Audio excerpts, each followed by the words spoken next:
10 years ago, on that fateful night of awakening, Lin Yifan harbored within him a presence more terrifying than deities, the Lord of Hell, Satan.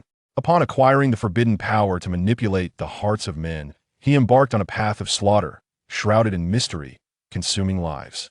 While the ancient God Church was still in pursuit of Lin Qiye, the true avenger had long since lurked in the shadows.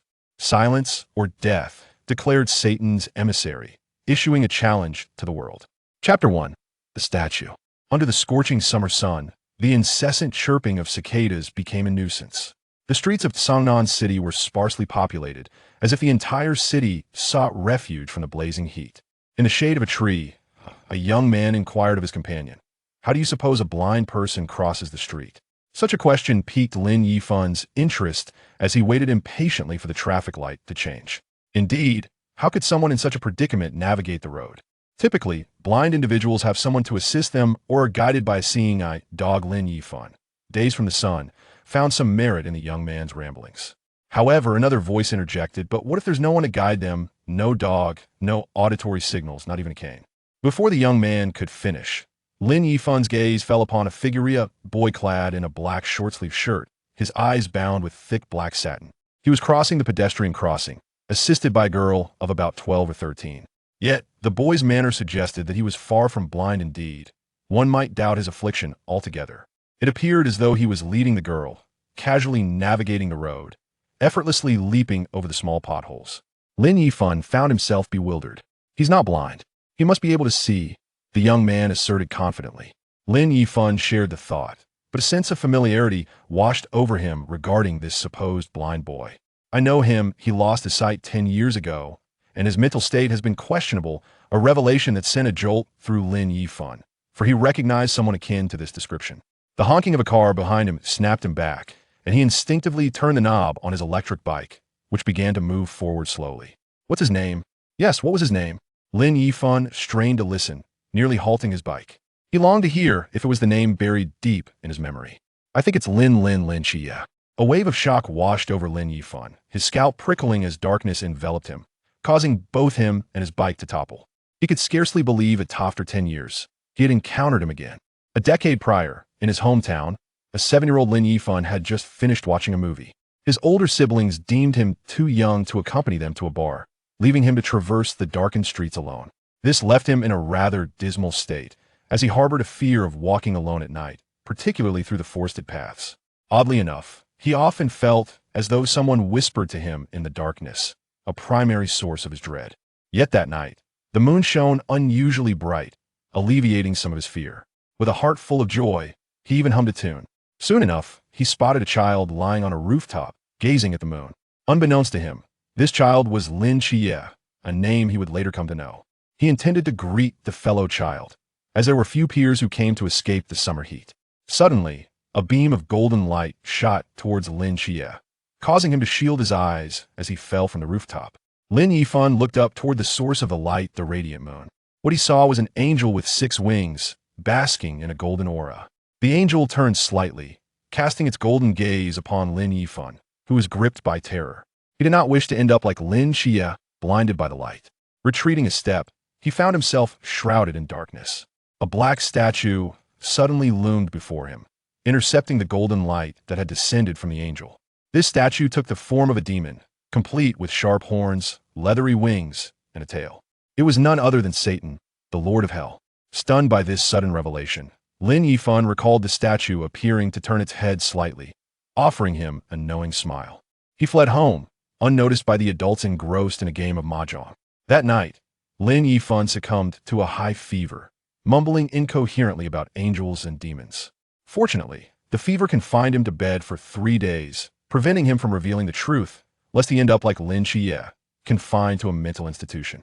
Now, encountering Lin Qiye once more, Lin Yifan was certain that the blind youth was indeed him. Moreover, he had noticed a golden figure hovering above Lin Qiye's head, a manifestation of a power he had acquired since that fateful night. Individuals he recognized and who were friendly towards him appeared with green figures above their heads, while unfamiliar strangers bore blue figures. The orange figures he had encountered twice. Once on the subway when a thief's blue figure transformed to orange upon capture, wreaking havoc, and another time during a summer job. Yellow figures indicated those who harbored hostility or ill will towards him. This ability allowed Lin Yifan to navigate life with greater caution, avoiding numerous troubles. However, just moments ago, he had seen a golden figure above Lin Qiye's head, a sight he had never witnessed before. What could this signify? He pondered silently as he righted his electric bike and rode home. The crimson hues of the sunset unfurled across the sky, painting it in shades of red.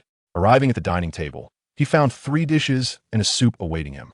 Just then his phone rang, a video call from his mother. He answered, her image and voice filling the screen. "Mom, are you on the road again?" "Yes. Your father and I are delivering goods to Beijing.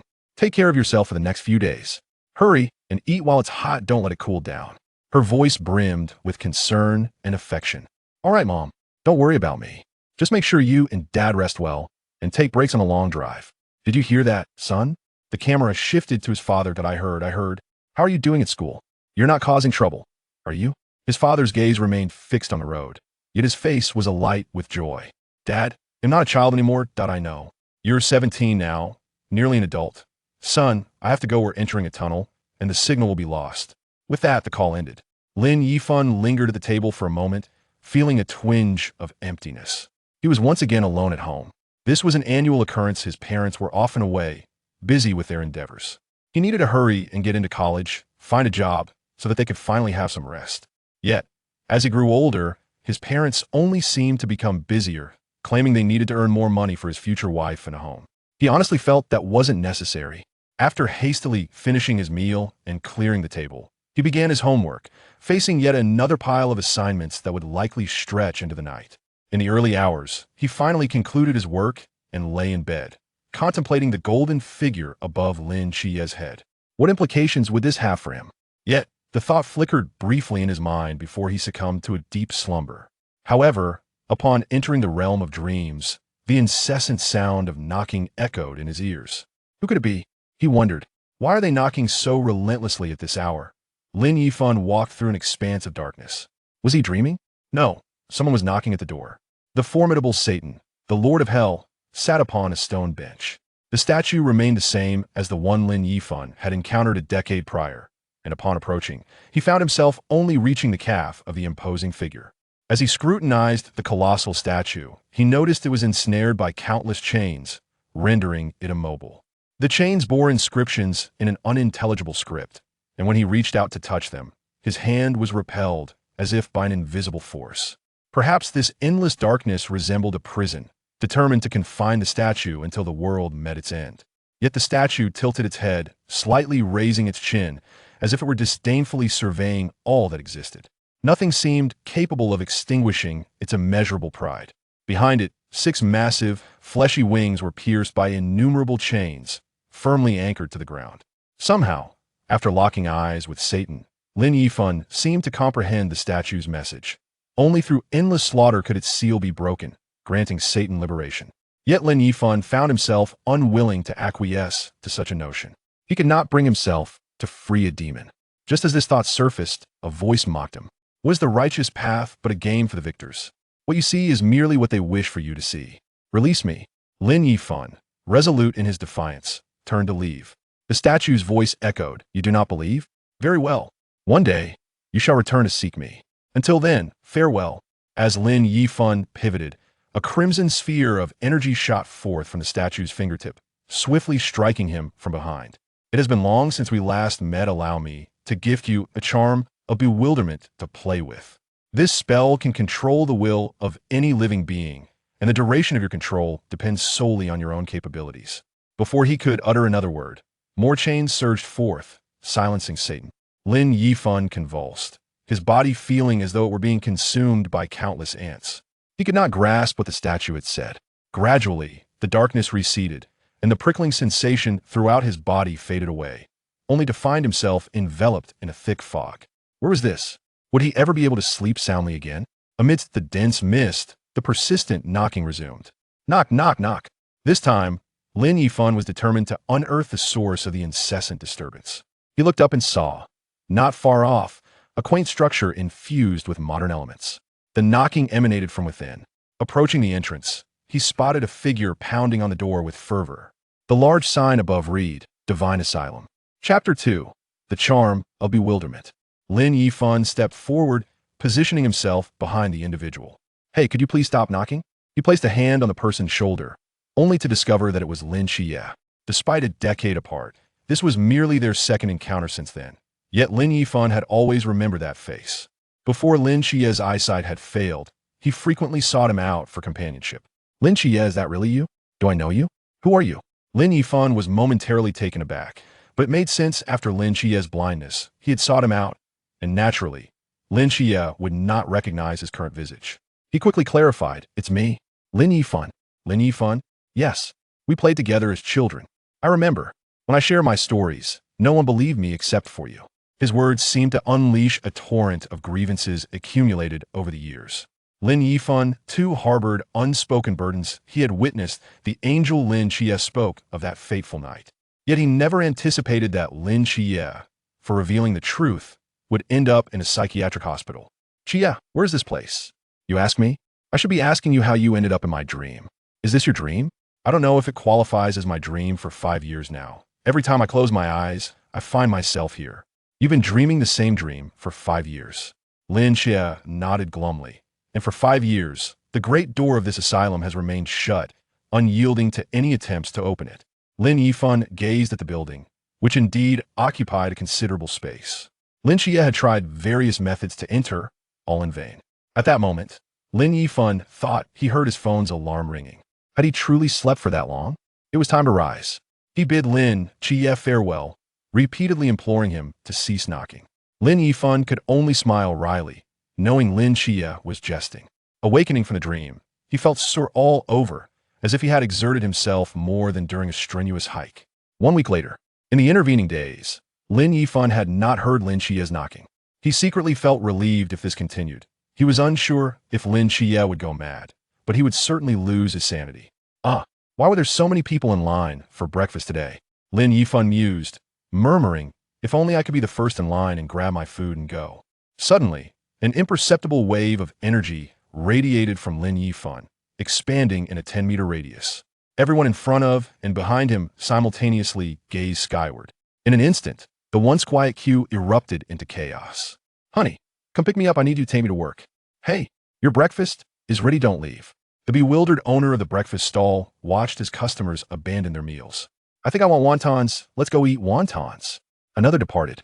Hello, your order is canceled. I can't deliver it right now. Hey, don't leave. Your order is ready. Every customer left for various reasons. In a heartbeat, the once bustling breakfast stall stood empty, with the dozen or so patrons who had been ahead of Lin Yifan gone, leaving him standing there all alone.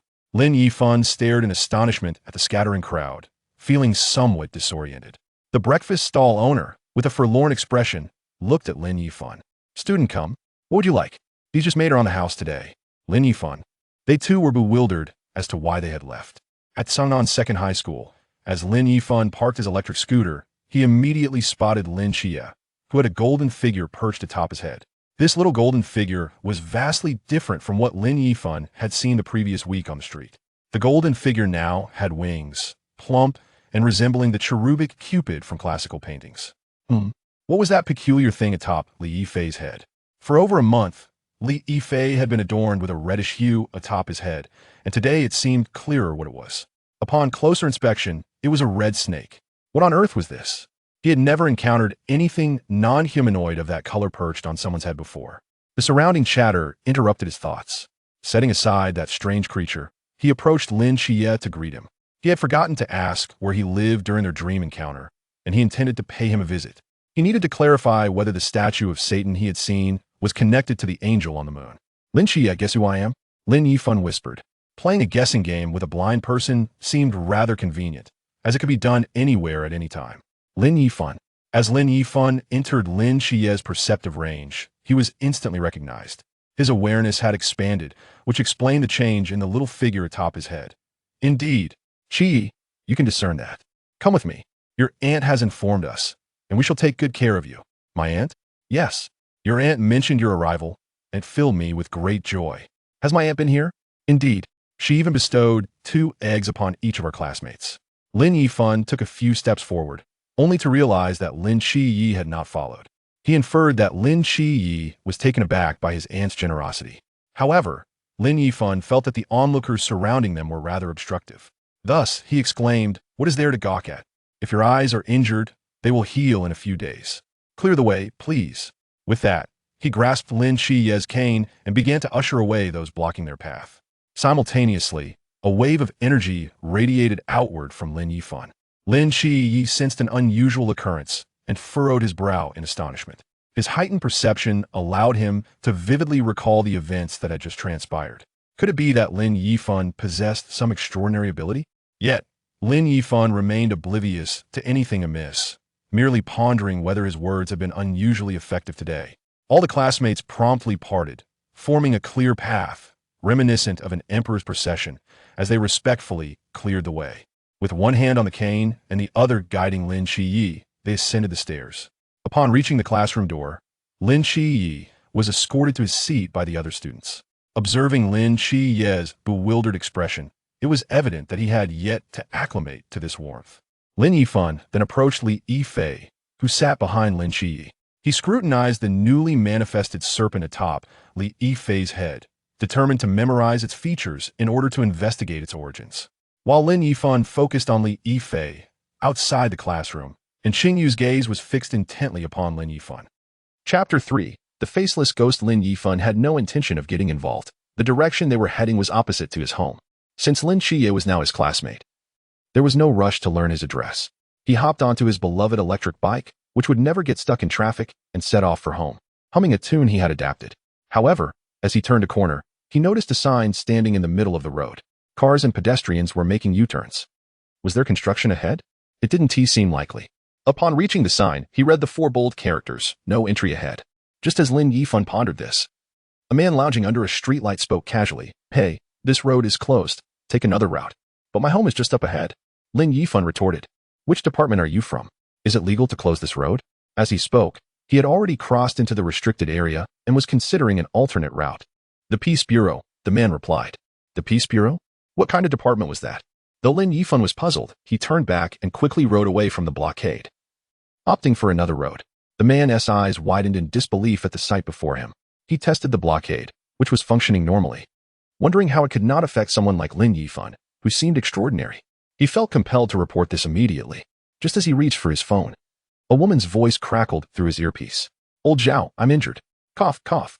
The surprise and nonchalance on the man's face vanished, replaced by a look of determination. "Hong Ying, what happened?" "One of the faceless ghosts, a ghost king, injured me." "Where are you?" "I'll come to assist." "Just be quiet. Let me handle this." A voice interrupted, belonging to Wen Qima. "Zhao Kongcheng, old Zhao, it's me, Qima. Hong Ying is fine. Xiaonan is taking care of her." The captain went after the ghost king. "We're dealing with the remaining faceless ghosts, but 2 have escaped." "Which direction?" Zhao Kongcheng queried. "Northwest." Zhao Kongcheng glanced to the northwest, realizing it was the very direction Lin Yifan had just gone. This was not good. He hurriedly jumped into his car and sped off towards the northwest. Meanwhile, Lin Yifan was singing his improvised song when an odd smell hit him. The stench grew stronger, overwhelmingly foul. In his life, he had never encountered anything so repugnant. It was far worse than the outdoor toilet of his childhood home. Covering his nose, he stopped to check if he had run over something. But as he halted, the stench intensified, and mere covering was futile. Suddenly, a loud thud echoed nearby. A car had collided with something. Lin Yifan turned to see a creature, only slightly smaller than a bear, had crashed into a moving vehicle. The car halted in the middle of the road, and the creature, seemingly unscathed, shook itself off and stood again. The driver, however, appeared terrified, quickly straightening the car and fleeing the scene. As he passed Lin Yifan, the driver locked eyes with him and shouted, "Run. There's a monster." Lin Yifan stood frozen, his expression grave. Turning his head, he finally discerned the bizarre creature approaching. This so-called animal could hardly be classified as such. It was more monstrous, with a human-like body. It sported a long, scarlet tongue that flicked about, rendering its facial features unrecognizable. The beast, akin to a bear in size, charged towards him, rapidly enlarging in his view. This was indeed the faceless ghost that Zhao Kongcheng had mentioned. Without a moment's hesitation, Lin Yifan mounted his electric bike, realizing the creature was mere steps away. He had no time to think and started the bike. The ghost claws swiped at him, and he ducked just in time, narrowly avoiding a strike that left 3 scratch marks on his helmet. With its attack missing, the faceless ghost slowed to redirect its charge at Lin Yifan. The bike accelerated, matching the ghost's pace, but as Lin Yifan glanced back, Another faceless ghost emerged from the greenery, blocking his path. He muttered to himself, "What a misfortune. How could this happen?" He slammed the brakes, sharply veering off the main road into the alleys of the old town. The two monstrous ghosts pursued him relentlessly, seemingly unwilling to relent. Using his familiarity with the terrain, Lin Yifan skillfully evaded their grasp, thankful that the hour was late and the area was deserted. Yet, the two ghosts remained hot on his heels. With a burst of speed, he urged his bike faster, glancing back at the pursuing creatures. Why are they chasing so closely? Can't they just give up? An energy wave emanated from Lin Yifan, expanding outward in a 10-meter radius. The faceless ghosts collided with this energy wave. Lin Yifan, preoccupied with fleeing, had no time to observe the results. Had he looked back, he would have been astounded. In an instant, the two ghosts halted, ceasing their pursuit. They exchanged glances, seemingly questioning one another. "Why aren't you chasing?" "I don't know. Why aren't you?" After a brief pause, the two ghosts resumed their movements. One diving into the alley Lin Yifan had just vanished into, unaware of why the ghosts had stopped chasing him. Lin Yifan took advantage of the fleeting seconds to hide in a secluded corner. He could even hear the heavy breathing of the ghosts around the bend. At that moment, voices reached his ears. "Have you smelled something foul? Foul smell? I didn't notice. Lu Yuan, did you?" This was bad. Chapter 4. The Faceless Ghosts. Don't cry. Lin Yifan, recalling his previous encounters with the faceless ghosts, understood that a foul odor indicated their proximity. The voices he heard were not far off. Steeling himself, he resolved to rescue his classmates. Thoughts raced through his mind, various strategies flashing by. There's a monster. Without further deliberation, Lin Yifan revved his electric bike and sped toward the commotion. Perhaps he could take the faceless ghosts to the nearest police station. But he quickly dismissed this plan. The police lacked sufficient weaponry to handle the threat. No matter, he needed to act swiftly. Lin Yifan prepared himself to flee once more with the two faceless ghosts. Where to take them would be determined later. For now, he needed to focus on the immediate situation. Lu Yuan was the first to arrive, pale and panicked, clearly losing his composure. When he saw Lin Yifan on the bike, he screamed, "Monster!"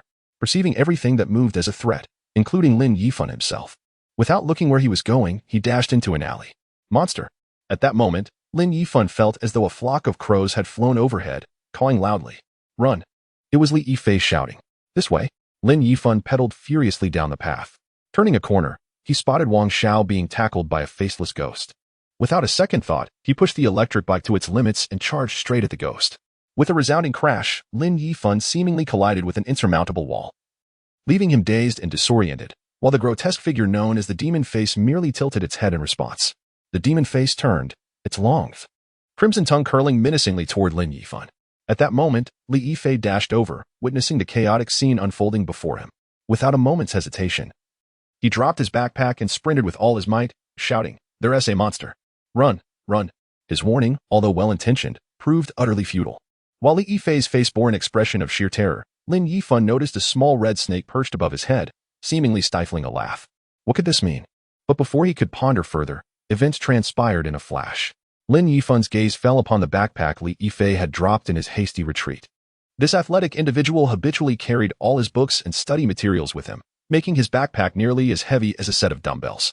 Fueled by an inexplicable fury, Lin Yifan seized the bag and felt a surge of mysterious, fiery energy coursing through him from the statue nearby. As the demon within the statue drained its power, the chains binding it grew ever tighter. Now ensnared by countless chains, its form became indistinguishable. Lin Yifan swung the backpack with all his strength, striking the demon face's protruding tongue and severing it with a resounding crack. The creature roared in agony, revealing its putrid maw as it bellowed at Lin Yifan. This left Lin Yifan momentarily stunned. He felt an immense force swelling within him, as if seeking an outlet for release. He swung the backpack again, connecting with the demon face's chin, sending it crashing against the wall with a heavy thud. He quickly yanked his classmate Wang Xiao from the ground. "Are you okay?"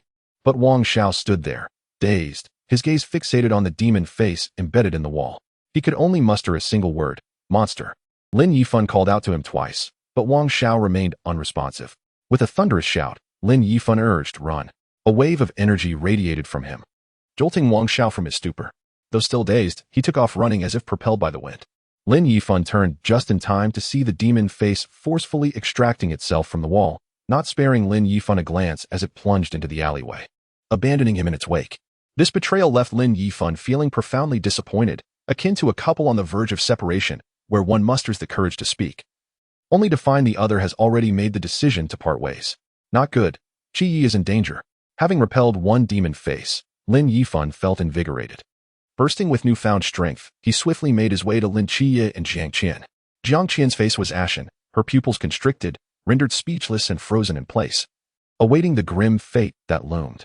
The demon face gaped its foul mouth wide, its grotesque visage gleeful with anticipation. Just as it was about to strike, a backpack hurtled through the air, lodging itself in the creature's maw.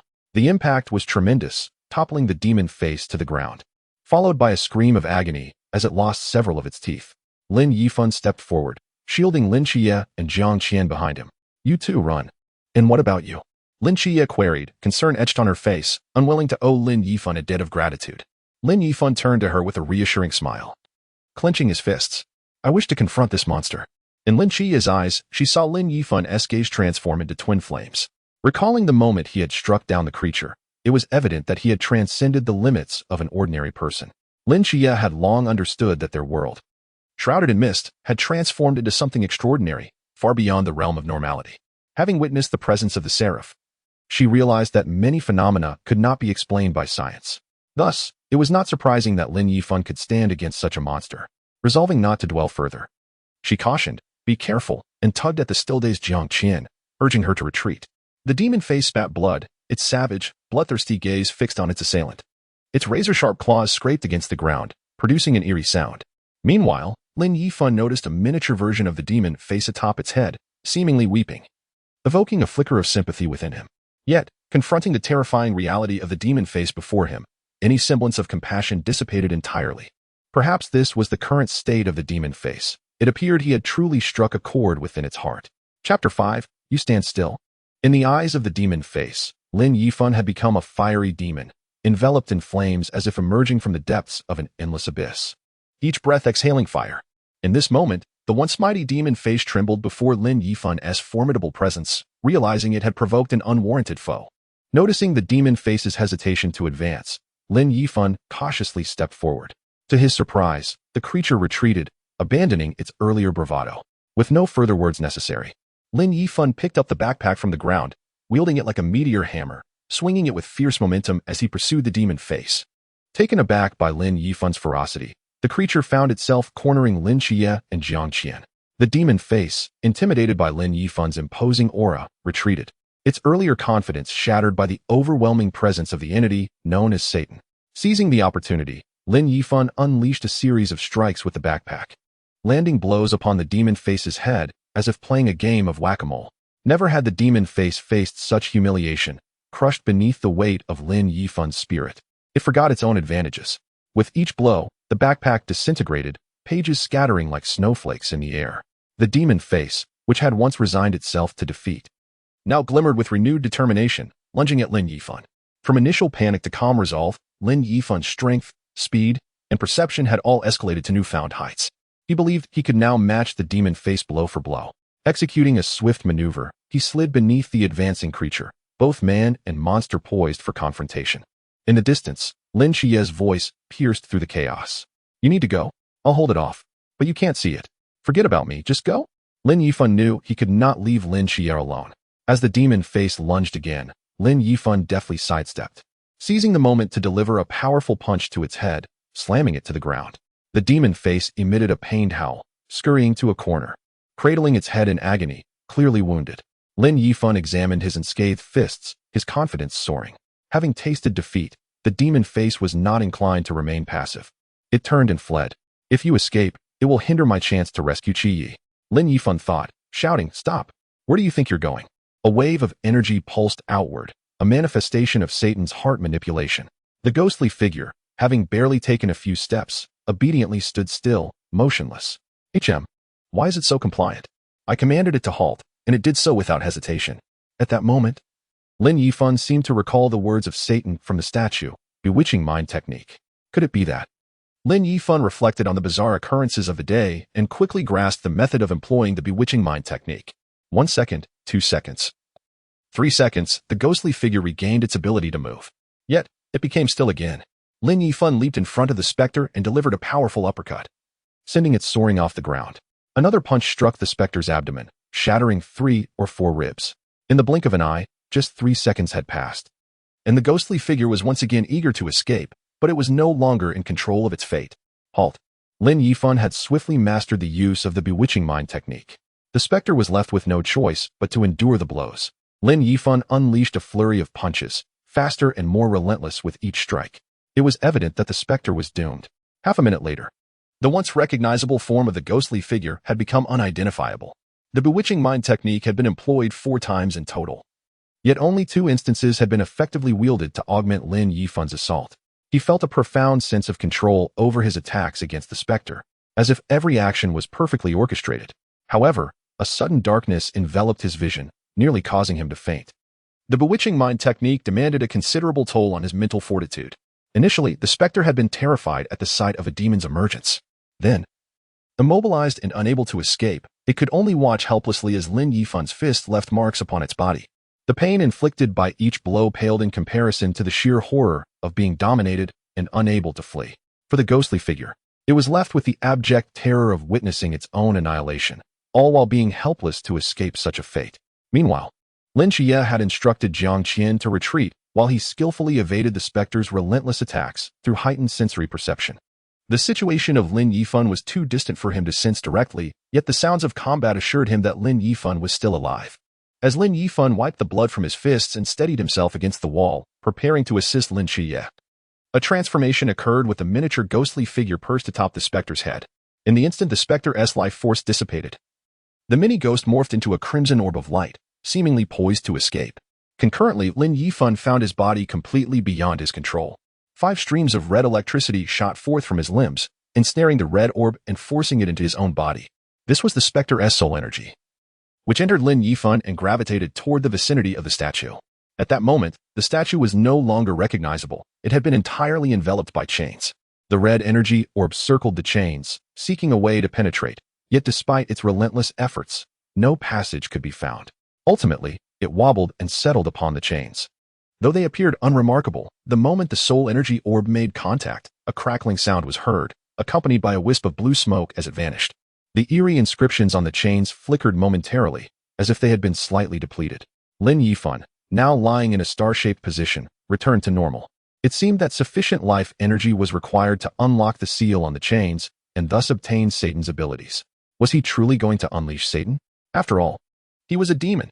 However, this was not the time for such contemplation. He needed to harness Satan's power to save others. Qiye, wait for me. I am coming. Chapter 6. Agents of the 2 deities. At that moment, Lin Qiye's furious roar echoed from the adjacent alley. I refuse to accept this. A surge of emotionally charged energy instantly radiated outward. A sense of hostility and disdain surged within Lin Yifan's heart. The demonic power within him resonated in resistance against this divine aura. In the blink of an eye, a golden beam of light shot skyward. This sudden, scorching brilliance forced Lin Yifan to stagger back a step. Shielding his eyes from the blinding radiance, he steadied himself and turned towards the street corner. There, he beheld the eyes he had seen a decade ago, now reappearing. Those eyes glowing with golden light, the eyes of a seraphim. This radiant light illuminated half of Songnan City.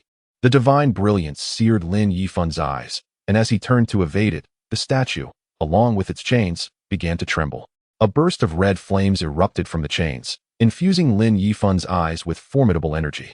2 flames ignited within Lin Yifan's gaze, exuding an air of disdain toward all before him.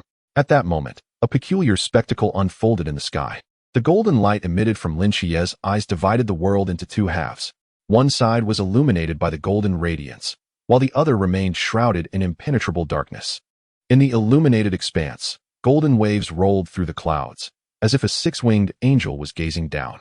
Meanwhile, in the shadowy abyss, a demonic figure with horns and wings was discernible, sitting atop a building and seemingly mocking the angel above. A palpable tension filled the air, as if war between the 2 was imminent. The extraordinary scene in the sky astonished all who resided in Songnan City, though few could actually witness the divine confrontation between angel and demon. 1 minute prior, in the Old Town District, a figure clad in a red-black cloak removed a no-entry sign and issued commands through a communicator. As his words fell silent, for others, similarly garbed, emerged from the concealed area of the no-ring void. They appeared fatigued, their garments stained with blood, and behind them lay the severed limbs of ghostly figures scattered throughout the alley. At that moment, a divine light surged into the heavens, illuminating the sky with its dazzling brilliance.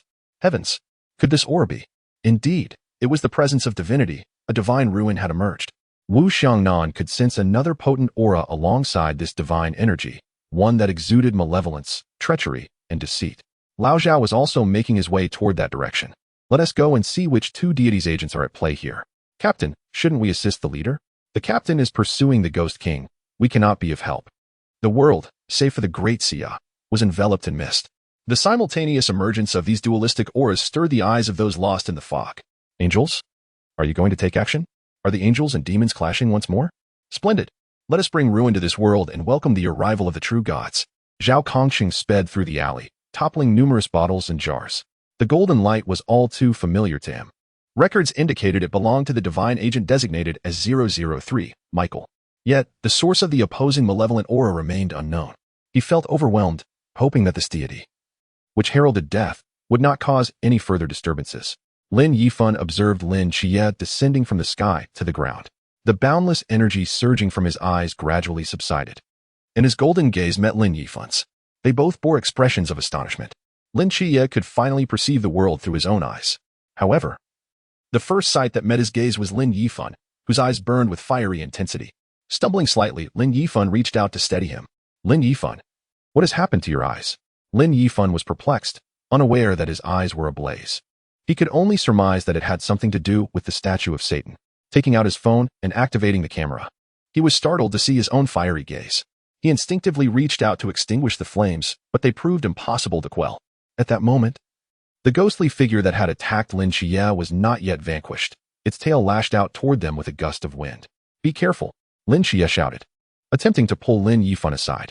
However, Lin Yifan acted first, seizing the ghost's tail and yanking it towards him, bringing the apparition into view. Not far off, Zhao Kongqing had also arrived, observing the scene with clarity. The urgency in his stride began to wane. To catch the ghost's tail with such ease indicated that Lin Yifan was a formidable adept. It seemed that dealing with the specter would require minimal effort. Just as Zhao Kongqing had suspected, Lin Yifan dispatched the ghost with 3 decisive blows to its head. Zhao Kongqing was convinced he had found 2 divine agents. The youth, whose eyes still shimmered with golden light, must be the agent of Michael. But who was the other boy, whose gaze blazed with fire? Lin Yifan absorbed the ghost's life energy once more, this time consciously aligning with Satan's will. Through the recent events, he had come to accept a profound truth. The world he inhabited was indeed one where deities existed.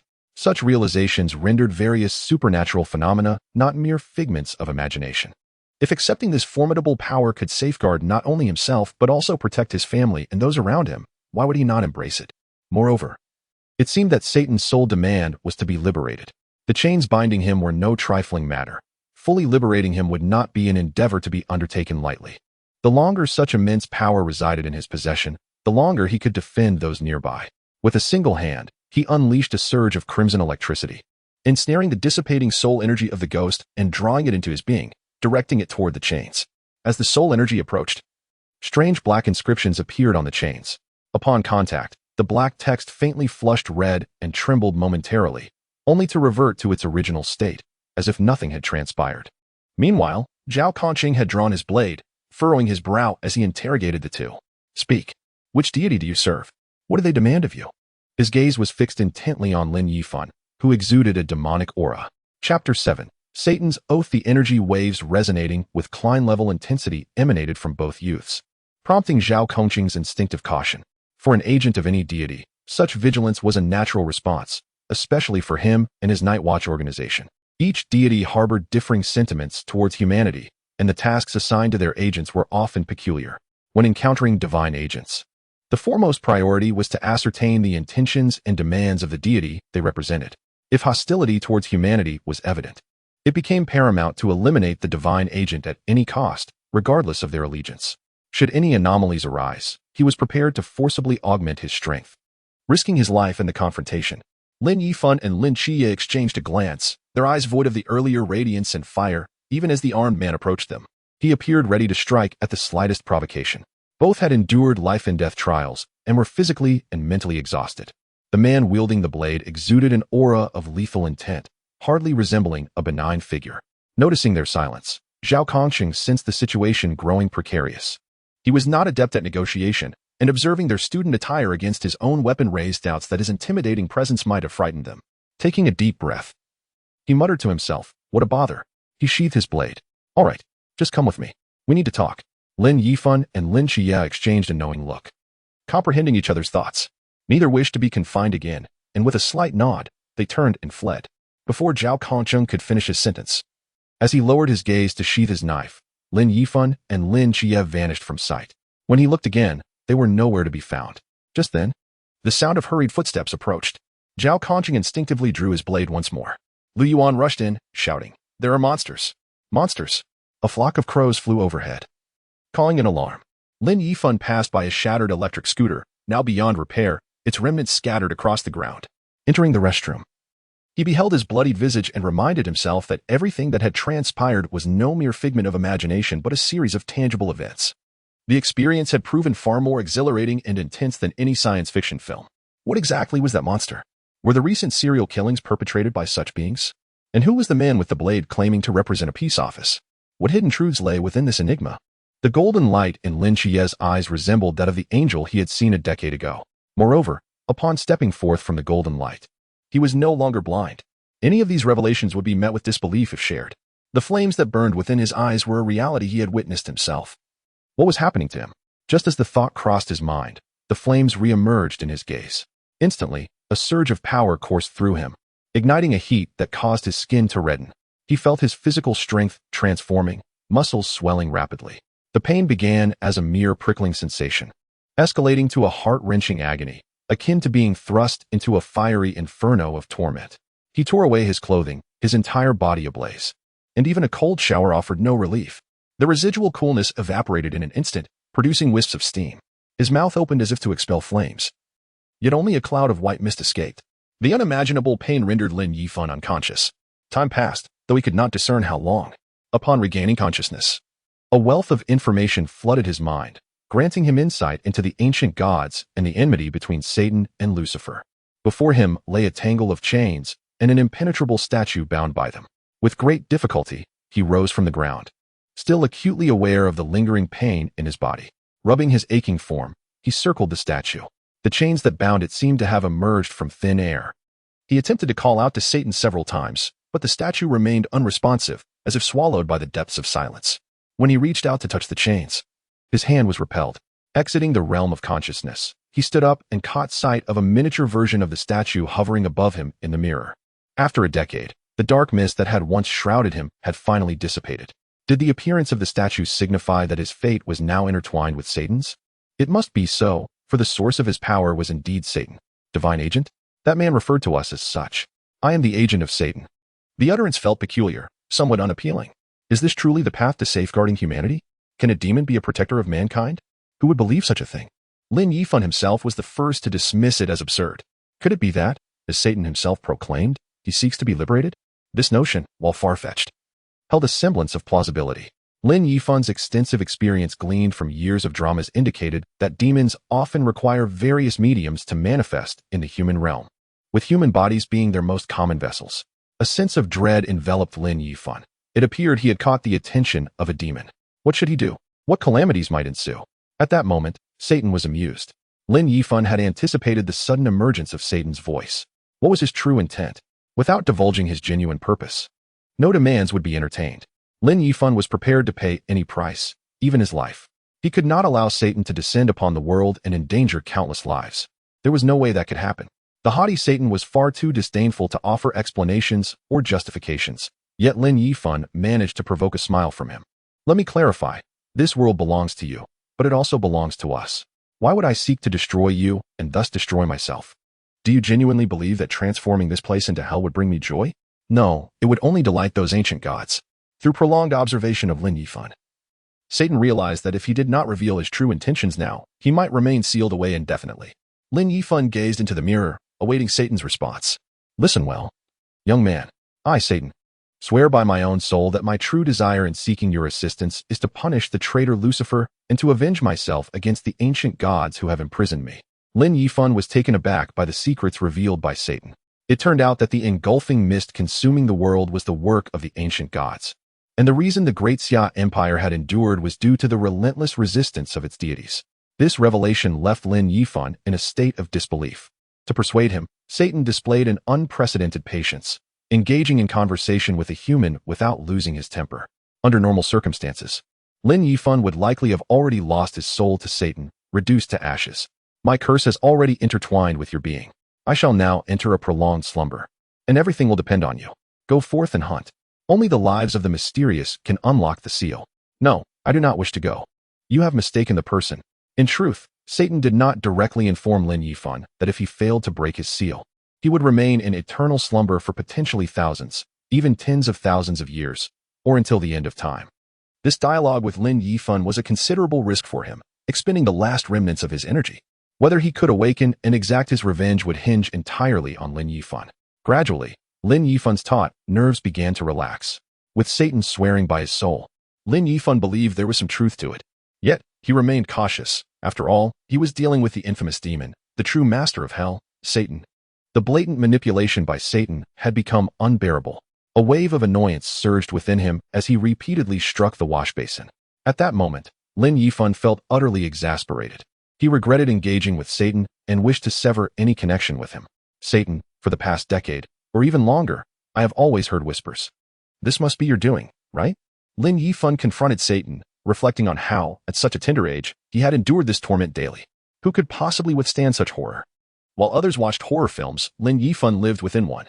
For many years, he had refrained from discussing his experiences, fearing he might end up confined in a psychiatric hospital like Lin Qiye. Since the day Satan had thwarted Michael's golden light a decade ago, he could perceive the tiny figures above the heads of everyone he encountered. Satan, get out of my head. Do you have any idea how terrifying this is? Depart from me, leave my life. It seemed Satan understood Lin Yifan's innermost thoughts. I comprehend. Then I shall depart forever. Lin Yifan could hardly believe his ears, fearing he had misheard. If Satan could truly leave, would his long-standing torment finally come to an end? Could he lead a normal life? Before I go, let me share one last thing. I am not interested in the annihilation of worlds.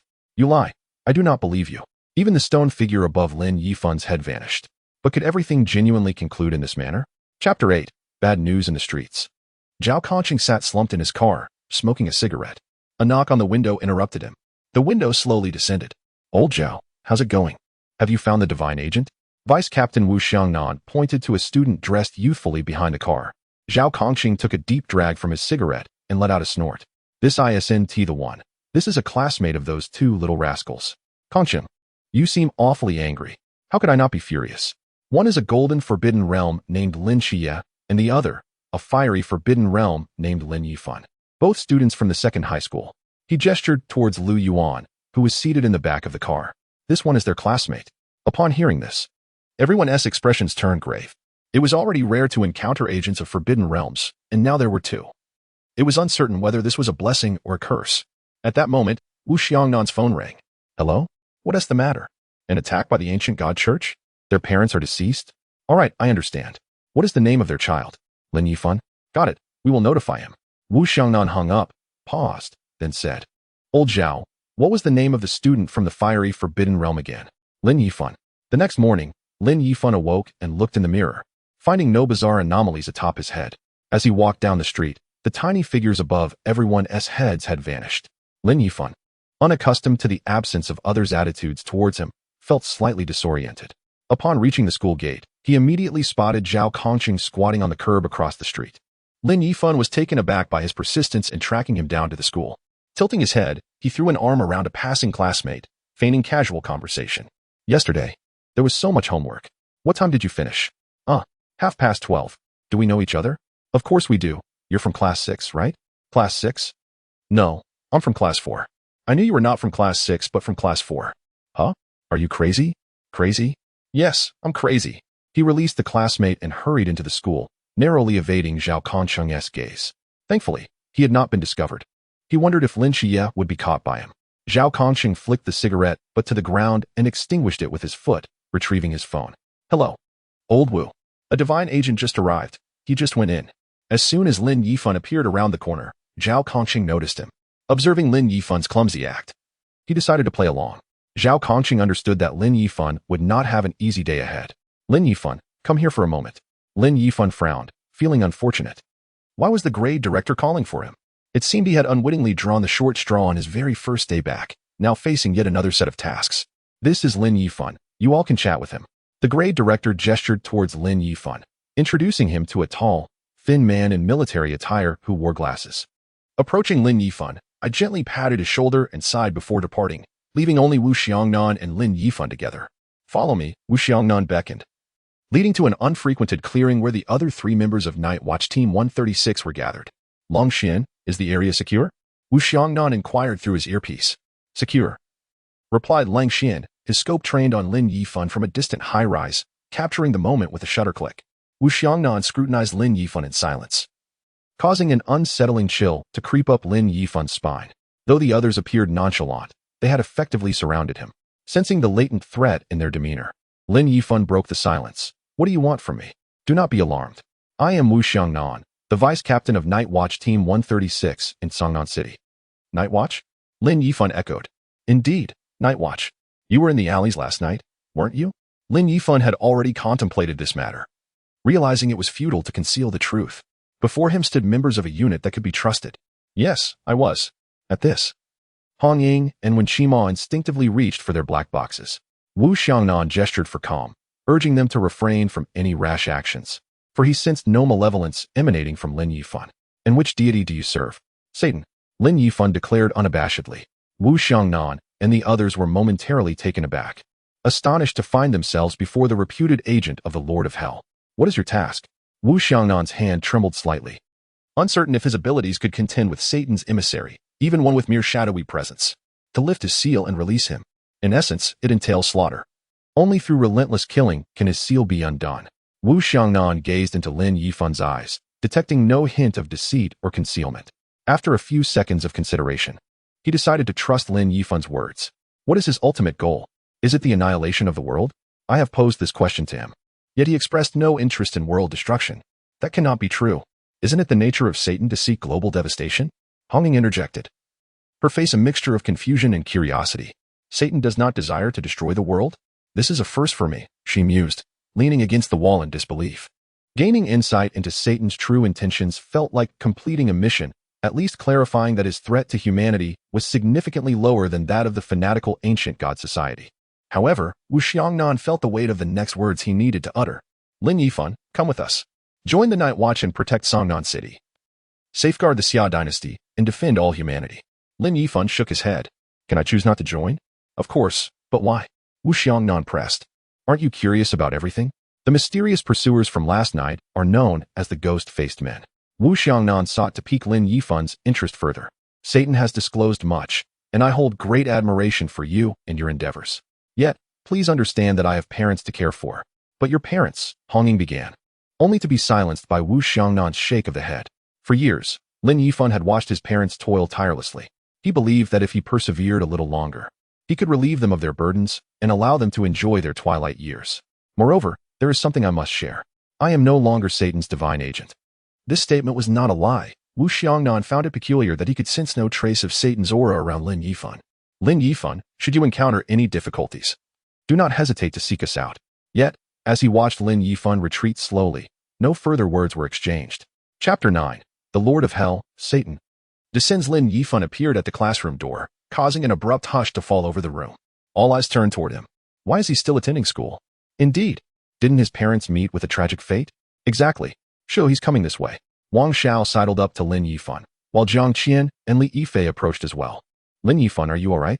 Jiang Qian asked with genuine concern, fulfilling her responsibilities as class monitor. I'm fine. What is going on with you all? Due to confidentiality agreements, they refrained from elaborating. Lin Yifan felt a sense of foreboding, sensing something was amiss. You haven't heard about your parents? Li Yifei interjected. Jiang Qian swiftly pulled him away. Lin Yifan noticed a smirk on Li Yifei's lips, but deemed it not the moment to confront him. A wave of dread surged within Lin Yifan as he pulled out his phone to search for news, and he froze upon seeing the reports. The truck involved in the accident was all too familiar. Recalling the principal's earlier demeanor and the unfinished words of Wu Xiangnan and Hong Ying, he dashed out of the classroom to find Wu Xiangnan. He surmised that Wu Xiangnan's offer for assistance implied something more sinister. Bursting in front of Wu Xiangnan, he grasped his collar. Your parents were transporting a shipment of materials for us, some hazardous goods. They were targeted by the Ancient God Society. Lin Yifan released his grip, muttering, Ancient God Society. Ancient Gods. He recalled Satan's mention of the Ancient Gods. Yes, they ambushed the convoy. The supplies on the truck caught fire. Your parents could have escaped. Wu Xiangnan paused, but they chose to drive the vehicle off the cliff to protect the other drivers and their cargo. Your parents were heroes. Heroes? I don't want heroes. I want my mom and dad. Lin Yifan sank to the ground, tears streaming down his face. In that moment, he felt as though the sky had fallen upon him.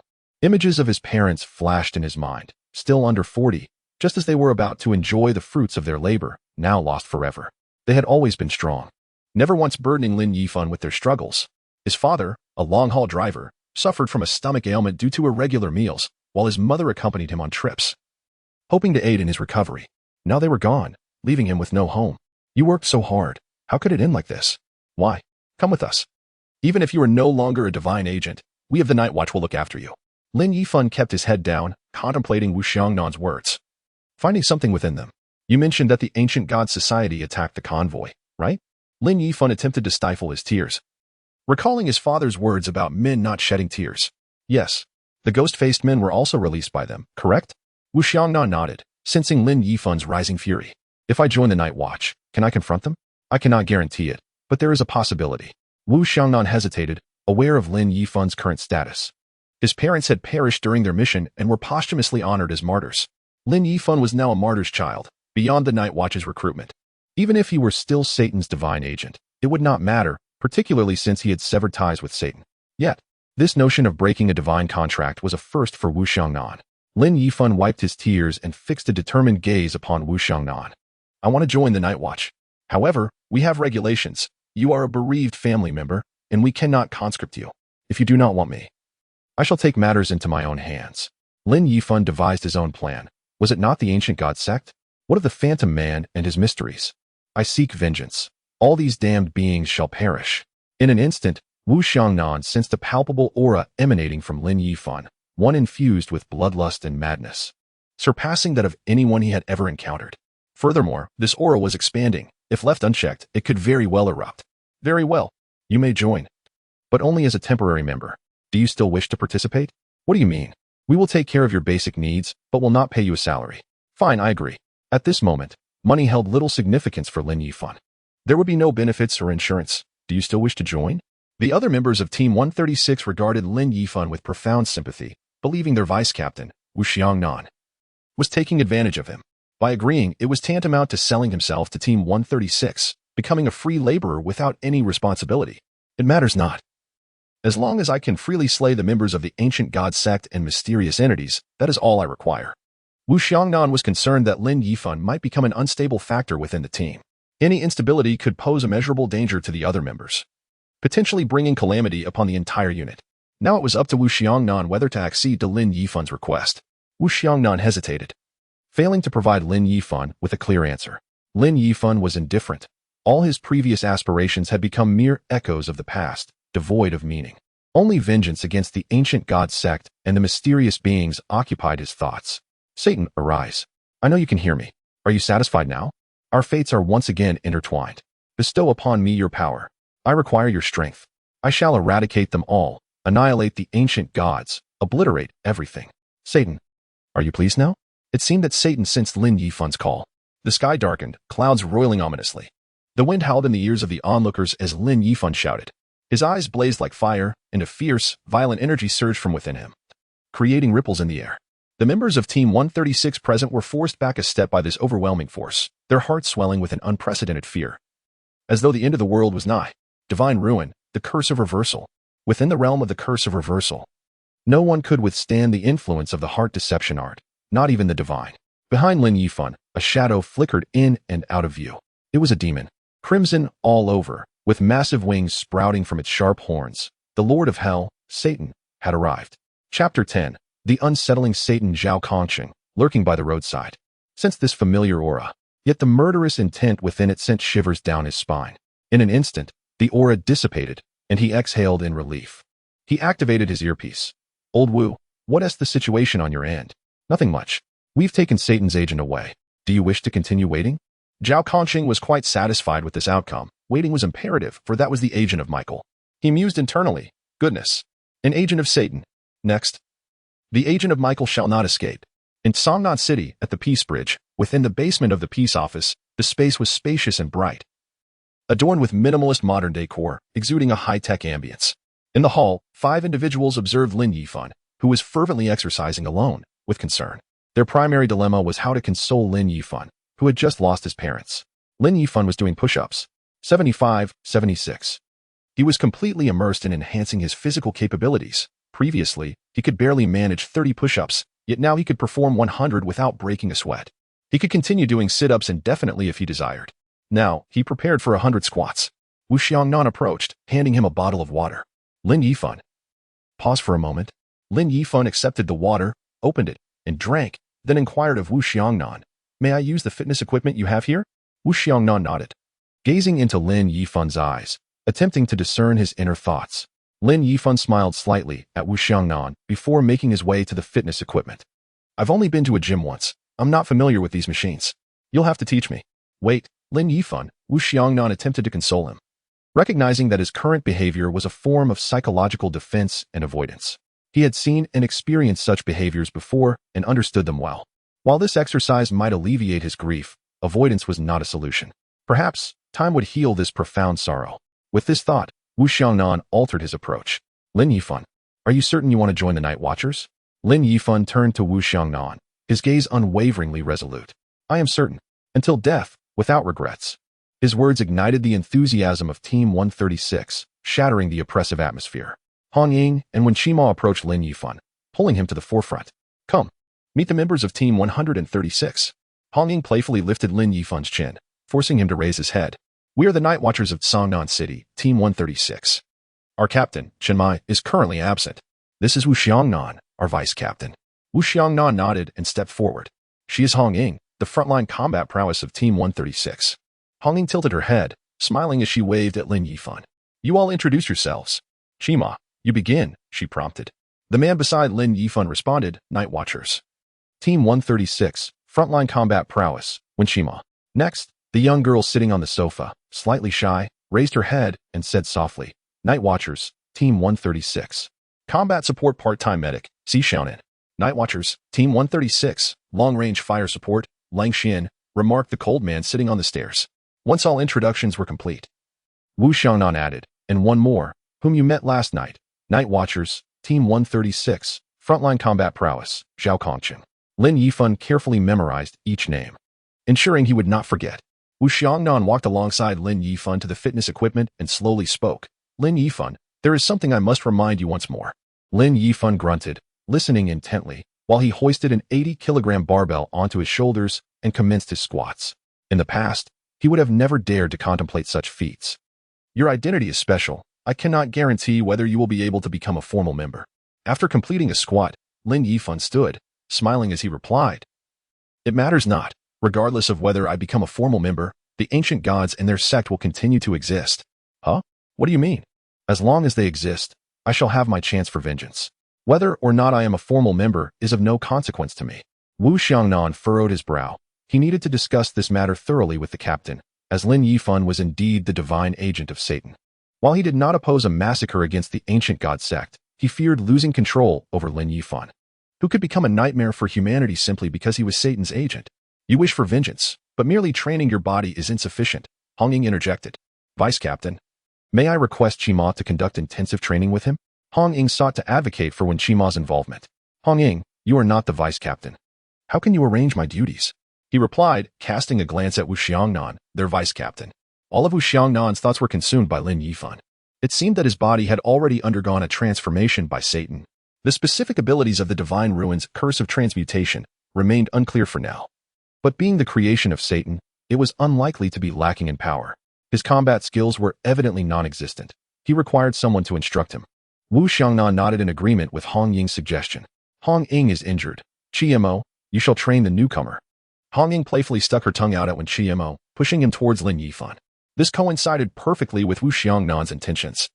The true motives of Satan needed further investigation. After all, Satan was the Lord of Hell, the embodiment of evil. However, given Lin Yifan's identity as a relative of a heroic martyr and a series of actions, it was already nearly confirmed that, regardless of which deity he served, he would ultimately align with humanity. The headquarters had tasked their Night Watcher Team 136 with monitoring Satan's divine agent and uncovering Satan's true intentions. In fact, The headquarters was already in an uproar. The simultaneous appearance of two divine agents of such high status in the same location was no mere coincidence. Something significant was undoubtedly afoot. Matters concerning the divine were only subject to speculation by ordinary people. Even when calamity struck, they remained oblivious to the unfolding events. One could only hope that, as Satan claimed, he held no interest in the annihilation of the world. When Qiye led Lin Yifan to the training ground, as they traversed through a series of imposing doors, Lin Yifan realized that the underground space of the Peace Affairs office was astonishingly vast. When Qiye, noticing Lin Yifan's astonishment, chuckled, "I was just as surprised when I first arrived here." At that moment, when Qiye opened a large door, they had arrived at the training ground, which was not smaller than a school gymnasium and perhaps even larger. 30 minutes later, when Qiye shouted, "No, this is unacceptable. You must remove your protective gear." "Why?" Lin Yifan asked, perplexed. "Are you certain you are merely in the Cup Realm?" "What is the Cup Realm?" "I am unaware of my own realm." "Has no one informed you?" Lin Yifan shook his head, prompting Wen Qiye to explain patiently. The abilities of the Forbidden Ruins increased with the user's mental strength, which categorized the Forbidden Ruins into 6 realms: Cup Realm, Pool Realm, River Realm, Ocean Realm, Infinite Realm, and the highest, Decline Realm, where mental energy is inexhaustible. The Forbidden Ruins you are currently utilizing is merely at the Cup Realm, Wen Qiye clarified. And Lin Yifan nodded in partial understanding. When Qiye felt frustrated, his strength had risen from 10% to 90%. Striking this youth, he found him utterly unharmed. It was indeed bizarre. Although he wielded a wooden sword, it could still break bones when striking a ghostly figure. Yet, against Lin Yifan, it couldn't even scratch his skin. Could it be that all his years of training had been in vain? "I have told you, Satan has transformed my body. It is incredibly resilient now." "Incredibly resilient? I must see if you truly possess such fortitude," Wen Qiye retorted, glancing at Lin Yifan's vulnerable spots and aiming a strike towards them. This was Wen Qiye's last resort. Given his current realm, he realized that only with real weapons could he genuinely injure Lin Yifan. Seeing the incoming attack directed at his weak point, Lin Yifan understood that Wen Qiye was indeed serious. "You dare to strike me?" He instinctively raised his hand to protect his vulnerable area. Lin Yifan was unsure if this part of his body was as sturdy as others. Was it worth the risk to find out? He was not foolish. If it truly was weak, his future would be compromised. He managed to block the descending blade. But Wen Qiye's combat experience shone through. With a quick twist of his wrist, he redirected Lin Yifan's arm, exposing an opening. Lin Yifan's heart raced. He did not wish to be struck. In a moment of desperation, he called out, "Stop." An energy wave emanated from Lin Yifan's center, freezing Wen Qiye in place as if enchanted. In the monitoring room, Wu Xiangnan was taken aback, recognizing the energy wave. Could this be the ability of his divine ruins? However, after 3 seconds, Wen Qiye regained mobility, leaping back 3 times to evade Lin Yifan. Grasping his collar and chest, he asked, "What did you just do to me?" Lin Yifan, bewildered, replied, "I didn't do anything. Impossible." My Forbidden Ruins felt as if they were. Teased, he struggled to articulate. "Regardless, did you use the Forbidden Ruins, or was that your divine ruins?" "The Forbidden Ruins? The divine ruins?" Although Lin Yifan had heard these terms, their meanings eluded him. The Forbidden Ruins belong to ordinary people, while your divine ruins are abilities granted to you by the deities. "I see," Lin Yifan exclaimed. "Come now, use your divine ruins to attack me again." I refuse to believe it. 5 minutes later, when Qiye sat on the ground, dejected, almost on the verge of tears. He had confirmed that Lin Yifan's divine ruins had a natural counter to his Forbidden Ruins, rendering them his innate nemesis. Even his own Forbidden Ruins' heart demon binding method proved ineffective. No matter how intricate or astonishing his techniques were, they amounted to naught against Lin Yifan. Resigned. When Qiye picked up the communicator, "Hong Ying, how is your injury?" Hong Ying quickly set aside her almost ready instant noodles and gestured for Si Xiaonan, who was slurping noodles nearby, to be quiet. In truth, Si Xiaonan had already treated her injury the previous day. She merely sought a moment of leisure to enjoy some carbohydrates. My injury still feels a bit uncomfortable." Hong Ying's eyes were glued to the instant noodles nearing completion. She did not wish to miss the moment. Noticing the conversation taking a different turn, Hong Ying asked, "What? Can't you handle him? His divine ruins counter my Forbidden Ruins. And his body has been modified by Satan. It's exceedingly tough." When Qiye's voice chimed in. "Hong Ying, if you're fine, go train with the newcomer. No slacking off." He chuckled as he watched Hong Ying on the monitor. Hong Ying snorted at the camera, stood up, and was about to leave when she turned back. "Si Xiaonan, don't eat my noodles while I'm gone." Though she suspected Hong Ying had deduced her thoughts, she still acquiesced. Wen Xiangnan had not anticipated that the abilities of the divine ruins would be so extraordinary. A warrior of a higher realm could not pose any threat to Lin Yifan. Perhaps, as Qiye suggested, it was merely a matter of attribute-based countering. If it were the offensive-type forbidden ruins of Hong Ying, the outcome might have been different. Hong Ying pushed open the door to the training ground. Qiye, let me watch you fight him. There's no need for that. His divine ruins counter my forbidden ruins, and his body strength is remarkably high, comparable to a river realm expert. She was already annoyed at being interrupted during her meal. When I tell you to fight, just do it. Stop with the excuses. All right, I'll show you. Lin Yifan prepared himself. Here I come. 5 minutes later, when Qiye found himself immobilized for another 3 seconds, he had figured out a method to maintain his consciousness during that brief period. Wiping the bead of sweat from his forehead, he pinched his nose. See, his divine ruins abilities are indeed abnormal, aren't they? With wide, astonished eyes, Hong Ying stared at the two individuals before her. You two aren't putting on a show for my sake, are you? Be honest, are you trying to deceive me? Having approached the weapon rack, she seized a wooden spear. Chapter 12. He is a member of Team 136. Half an hour later, she fell silent, contemplating the formidable power of the agent of the god of Satan. While Lin Yifan's mental prowess was merely at the lamp stage, his strength, defense, speed, and perception approached the river stage. Although she belonged to the pond stage, facing Lin Yifan, whose abilities far surpassed hers, rendered her helpless. The phrase "one force can overcome 10 skills" seemed to perfectly describe someone like Lin Yifan. Come, let us compete once more. Flame feather attire is activated. Lin Yifan, you must be cautious. Your sister Hong Ying is playing for real. When Qimo retreated to a safe distance, having learned from experience that when Hong Ying was serious, she could be quite troublesome. Despite the seriousness etched on Hong Ying's face, she felt a rush of delight. She and Si Xiaonan were no longer the youngest in the group. However, a fleeting thought struck her. Did this mean she was getting older?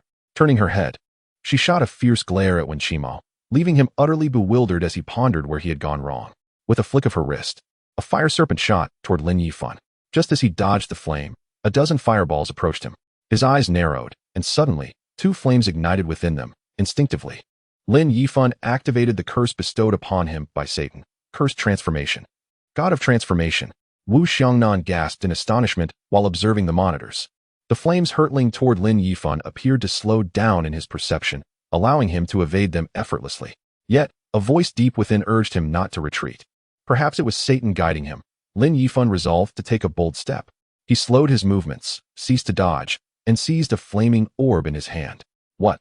Hong Ying exclaimed, astonished that someone could catch her fireball, which could melt steel. Is he even human? He must truly be a deity. When Qimo was taken aback, incredulous that an ordinary person could achieve such a feat. What? Wu Xiangnan was equally shocked and astounded. His power is overwhelming. He is undoubtedly a formal member of our Team 136. Another half hour passed. The trio, their stomachs growling, departed from the training ground. Hong Ying and Wen Qimo realized that the focus of this training session was not Lin Yifan, but rather themselves. The reality was that Lin Yifan had been effortlessly dominating them. Ultimately, the two of them could only manage a draw against him when they teamed up. To claim Lin Yifan was unwearied would be a blatant falsehood. However, if they aimed to provide him with a genuine training experience, it would require more than a standard training session. He needed a targeted special training regimen conducted by true river stage experts or close combat masters to provide him with real guidance. The trio arrived at the hall, where Si Xiaonan was consuming instant noodles. Why are you having instant noodles again for lunch? After a morning of practice with Lin Yifan, Hong Ying felt rather hungry.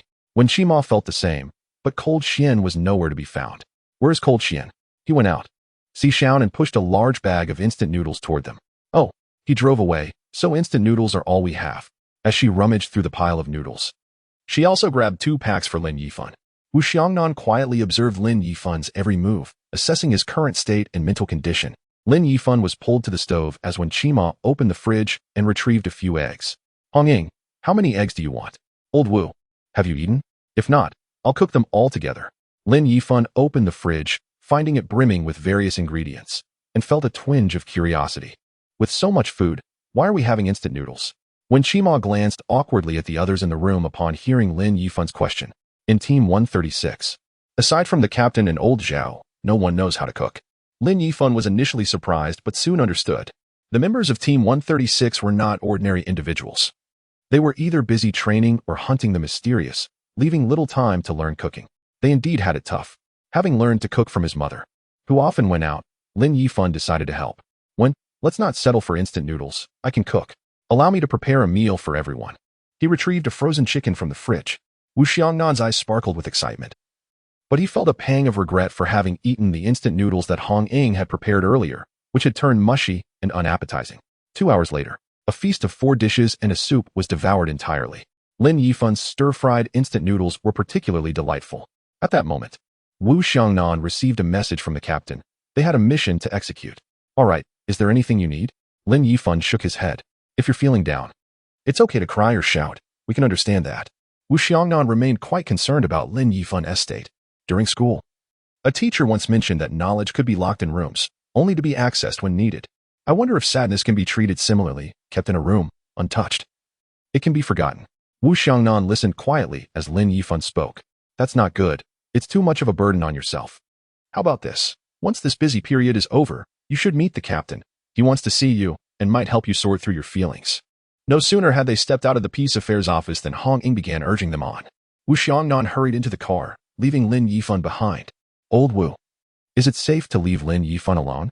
Are you referring to the ancient god church or the Phantom King? The ancient god church likely won't act against the agent of Satan so soon. Wu Xiangnan watched Lin Yifan's retreating figure in the rearview mirror. And if it is the Phantom King, I believe he possesses the strength to fight back. Hong Ying and Wen Qima silently nodded in agreement. Oh no. The others in the car turned to an alarmed Hong Ying. We forgot to give him any weapons. Lin Yifan turned and walked toward the bus stop, imprinting Hong Ying's words in his heart. The Phantom King. It seems to be an even more formidable, mysterious entity than the Phantom Men. Let it come. Let the mysterious beings and the ancient god church welcome the wrath of my vengeance. However, before that, he needed to prepare. Locating the Phantom King's trail would not be a simple task. You all head to the new district, while I'll go to the old district. The odds of winning are 50-50. Chapter 13. An unexpected mother. From this point onward, he was truly left alone in this home. The compensation Wu Xiangnan provided was substantial enough to sustain him through to his university graduation, with monthly allowances ensuring his future livelihood. Yet, within this abruptly cold abode, Lin Yifan found no solace for his spirit. Once dismissive of his mother's incessant nagging, he now yearned for her voice, which he could no longer hear. Tears welled in his eyes as he gazed at his reflection in the mirror, where 2 flames ignited anew. He had now mastered the power of Satan. His body transformed to rival that of a river stage expert. A single punch could shatter boulders, and he could bend steel bars with ease. Following his battles with Hong Ying and Wen Qima, he had become proficient in the bewitching heart technique, though its duration was regrettably brief, allowing him to control his target for only 3 seconds. Against those of higher realms or individuals like Hong Ying, who possessed dominant combat techniques, the effectiveness of his control diminished. During the duel with Hong Ying, although I managed to control her body, the fireball she projected still surged toward me. Furthermore, I discovered an intriguing trait within myself: immunity to flames. Holding the fire felt remarkably intimate, instilling in me an urge to manipulate it. It is understandable, given that Satan hails from the depths of hell, where the judgment flames are his signature skill. It is only natural to have an unusual affinity for fire. Perhaps my next ability will be to command it. Calming my mind, I entered the space where the statue resided. Ah, it seems Satan truly harnessed light energy. What is that sound? In this realm, I heard someone muttering, yet I was certain it did not emanate from the statue of Satan. As I began to search my surroundings, I gradually located the source of the sound. All the whispers were emanating from a corner of this space. Following the sound, I ventured into the depths of the darkness. Suddenly, I stumbled, and upon looking up, I exclaimed, how did I end up back at Lin Qiye's psychiatric hospital? Before the entrance, Lin Qiye was nowhere in sight, yet the doors of the psychiatric hospital stood ajar. The murmuring continued to drift from within, occasionally accompanied by fits of laughter. In this space, I felt no fear. Should danger arise, I could simply withdraw my consciousness. With hands clasped behind my back, I strolled through the doorway. Lin Qiye, are you there? It's me, Lin Yifan. I have entered. Entering another S-domain necessitates a greeting of courtesy. However, Lin Qiye seemed to be absent. Before me lay a dimly lit corridor, its walls and floor exuding an ancient aura, faintly glowing. As I stepped inside, the orbs of light along the walls ignited one by one, rendering this enigmatic space both mysterious and eerie. To my left were 6 patient rooms, with only the first door left ajar. Peering inside, I spotted a woman in black seated there, resembling a statue. Entering the room, I glanced at the nameplate on the bedside. Patient number 1, Nyx. Current treatment progress, 0. My goodness, Nyx, the goddess of night. I recognized this deity from ancient Greek mythology, one of the primordial gods who presides over the night. Treatment progress? A psychiatric hospital for gods? It appears this place is filled with afflicted souls. It is reasonable that Lin Qiye would have such a place after residing in a psychiatric hospital for a decade. Yet, why can I intermittently access this location? What is the nature of this situation? Could it be that Satan is also a patient here? The embodiment of evil. It would be hard to believe he is without affliction. Surely, he must be unwell. It must be so. The statue of Satan greeted Lin Yifan with an overwhelming multitude of sentiments. Lowering my gaze, I focused on Nyx. Wow, such beauty. This is undoubtedly a breathtaking visage. Just as I began to lose myself in her allure, I perceived a slight movement in Nyx's eyes. Indeed, I was not mistaken. I took 2 steps back, and Nyx had already lifted her head, standing up. I turned to flee but heard Nyx exclaim with profound emotion, "Sharon, my child, is it truly you?" Sharon? Oh, is it? Lacking experience in dealing with those afflicted by madness, I decided to play along with her words. I stood my ground, unmoving. "Sharon, where have you been? The scent of fallen angels? The essence of hell? Aren't you supposed to be steering the boat?"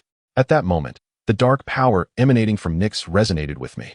It was a harmony of darkness and malevolence, simultaneously conveying Satan's delight and exuberance. The chains binding the statue writhed violently, thrashing up and down, once again suppressing the statue's agitation. This turmoil made it difficult for me as well, and I swiftly retreated from consciousness. Gasping for breath, I splashed my face with water. Gradually regaining my composure, I prepared a simple meal and ate. Cooking for one is a challenging task. Sitting on the sofa, I unboxed a drone I had long desired to purchase. With only myself at home, I had the liberty to make my own decisions regarding purchases. However, this drone was not merely a toy. I intended to use it to scour every corner of the old city in search of the Ghost-Faced King. The Ghost-Faced King, like the Ghost-Faced Man, would likely emit an unpleasant odor before his appearance. Through the drone, I could observe the state of every person's head above. This method would be significantly more efficient than aimlessly searching the streets. Once the foul odor of the Ghost-Faced King emerged, there would surely be individuals exhibiting extreme revulsion. By locating such individuals, I could pinpoint the Ghost-Faced King's whereabouts. The drone first soared above the school, the site of the Ghost-Faced Man's demise, and began the search there. Is that Zhao Kongqing? Still waiting at the school gate? Why not ask the teacher for Lin Qiye's home address? Such persistence. As I elevated the drone, I spotted a familiar figure. That is Lin Qiye. Old Zhao, hurry. Lin Qiye has appeared. I desperately wished to call Zhao Kongqing to inform him, but I did not have old Zhao's number. Meanwhile, the drone in the sky caught Zhao Kongqing's attention. Zhao Kongqing gazed at the drone as if it were observing him. Following the drone's flight path, he discovered Lin Qiye. Simultaneously, Lin Qiye noticed Zhao Kongqing. I watched the two of them through my phone. You run, he chases, you can barely escape. With such speed, who would believe you were blind? Chapter 14. The Ghost-Faced King arrives. Lin Qiye was caught red-handed by Zhao Kongqing. I watched through the drone as Zhao Kongqing led Lin Qiye into a rather questionable hotel, finding the situation amusing. Oh, old Zhao. Couldn't you take him somewhere else? Must it be this kind of place, especially with 2 men? Lin Qiye glanced up at the drone, somewhat puzzled as to why it had revealed his whereabouts. Meanwhile, Zhao Kongqing gave a thumbs up, seemingly unconcerned about who was behind the drone. After all, it had been of assistance to him, and gratitude was in order. I noted Lin Qiye casting a resentful glance in my direction, confirming that his eyesight had indeed returned. How could he possess such a look otherwise? His eyes carried a hint of reproach, yet I smiled subtly. Lin Qiye, do you believe you can remain aloof in this world? That is simply impossible. With great power comes great responsibility. You should understand that. I have come to realize that evasion is not a solution, only by confronting everything head-on, shattering all that stands in my way, regardless of what it may be. I maneuvered the drone, directing it to scout other areas of the old city. However, despite my relentless search until the early hours of the morning, I uncovered no leads, only a few inebriated men. Even with my enhanced body, I could not endure indefinitely. Rest was necessary. Collapsing onto my bed, I fell asleep almost instantly. To say I was not exhausted after such a day would be a lie. Although my body had been transformed, the continuous duels with Hong Ying and Wen Qima had certainly taken a toll on me. I had persevered solely on the will not to lose, not to be defeated, until the very end. I was well aware that with my current strength, I might not be a match for the Ghost-Faced King. I needed the power of a team, hoping that my efforts would not be in vain. I wished to contribute to Team 136. And Lin Qiye, how are you faring now? If possible, join the Night Watchers. Let us fight together. The following morning, around 9 o'clock, I was roused from sleep by the insistent ringing of my phone. Glancing at the caller ID, I saw it was Vice Captain Wu Xiangnan calling. And I quickly answered, Lin Yifan, where are you? I am at home, Vice Captain. Good, stay at home and do not go anywhere. Wu Xiangnan did not inform Lin Yifan of the real situation, which was that the ghost-faced king had been spotted near Cangnan City. Moreover, it was highly likely that he had already entered the city. Wu Xiangnan refrained from telling Lin Yifan, fearing he might act alone to seek out the ghost-faced king. Yet, such a simple admonition immediately alerted the sensitive Lin Yifan to the fact that the ghost-faced king was indeed present in the city. We will take care of your school matters. I have discussed it with the captain, and we will find a way to recruit you into the squad. You can rest assured about that. Additionally, Wu Xiangnan mentioned that your parents' ashes will be delivered to us later. Tomorrow, yes. Tomorrow we will accompany you to lay them to rest. Lin Yifan's reaction caused a heavy sensation in Wu Xiangnan's heart. He felt that this young man was bound to stir up trouble. This was his first instinct. At that moment, 2 streams of hot tears had already flowed from Lin Yifan's eyes. After hanging up the phone, he clutched his mobile device tightly, unable to calm the turmoil within him. Lying in bed for a long while, a voice within urged him to rise and take action. The ghost-faced king would not halt his movements due to Lin Yifan's sorrow.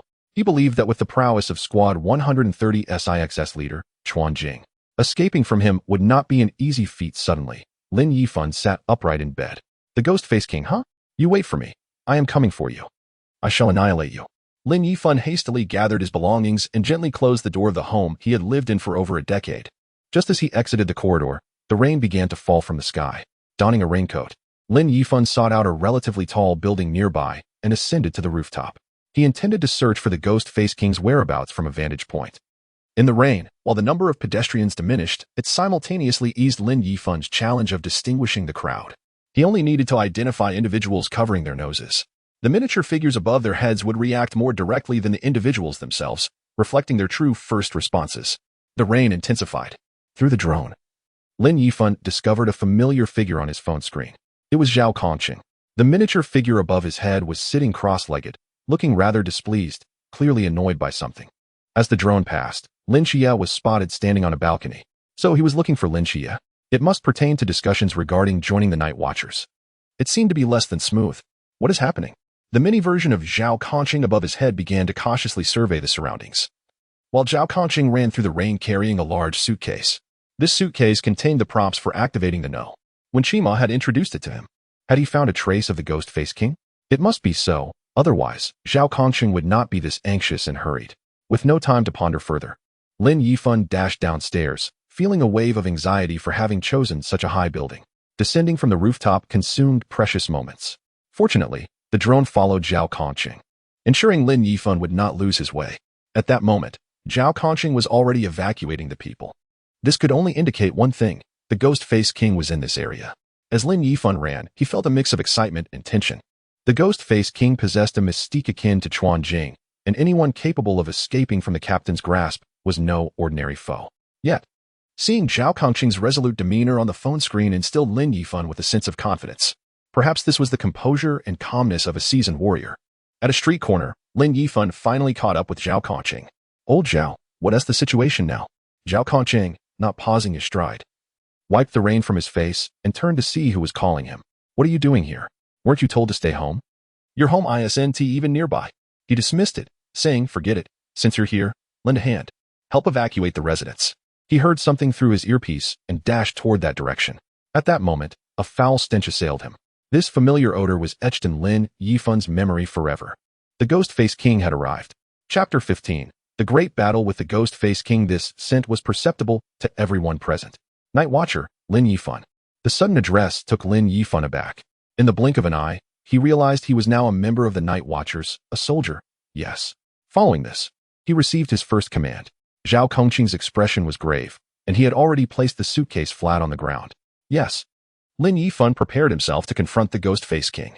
With Zhao Kongqing's physique comparable to Chuan Jing's and his extensive combat experience, they should possess the strength to contend with the Ghost-Faced King. Zhao Kongqing's command was both unexpected and reasonable. I order you to take all the residents here and leave immediately. The farther away, the better. Click, click, one by one, the locks on the suitcase opened. With a swish, 3 signs were hurled into 3 different directions. Thud, thud, thud, the signs landed almost simultaneously in the ground. Boom. A manhole cover shot into the air. Roar. A monster emerged from the sewer, charging toward a nearby paralyzed child.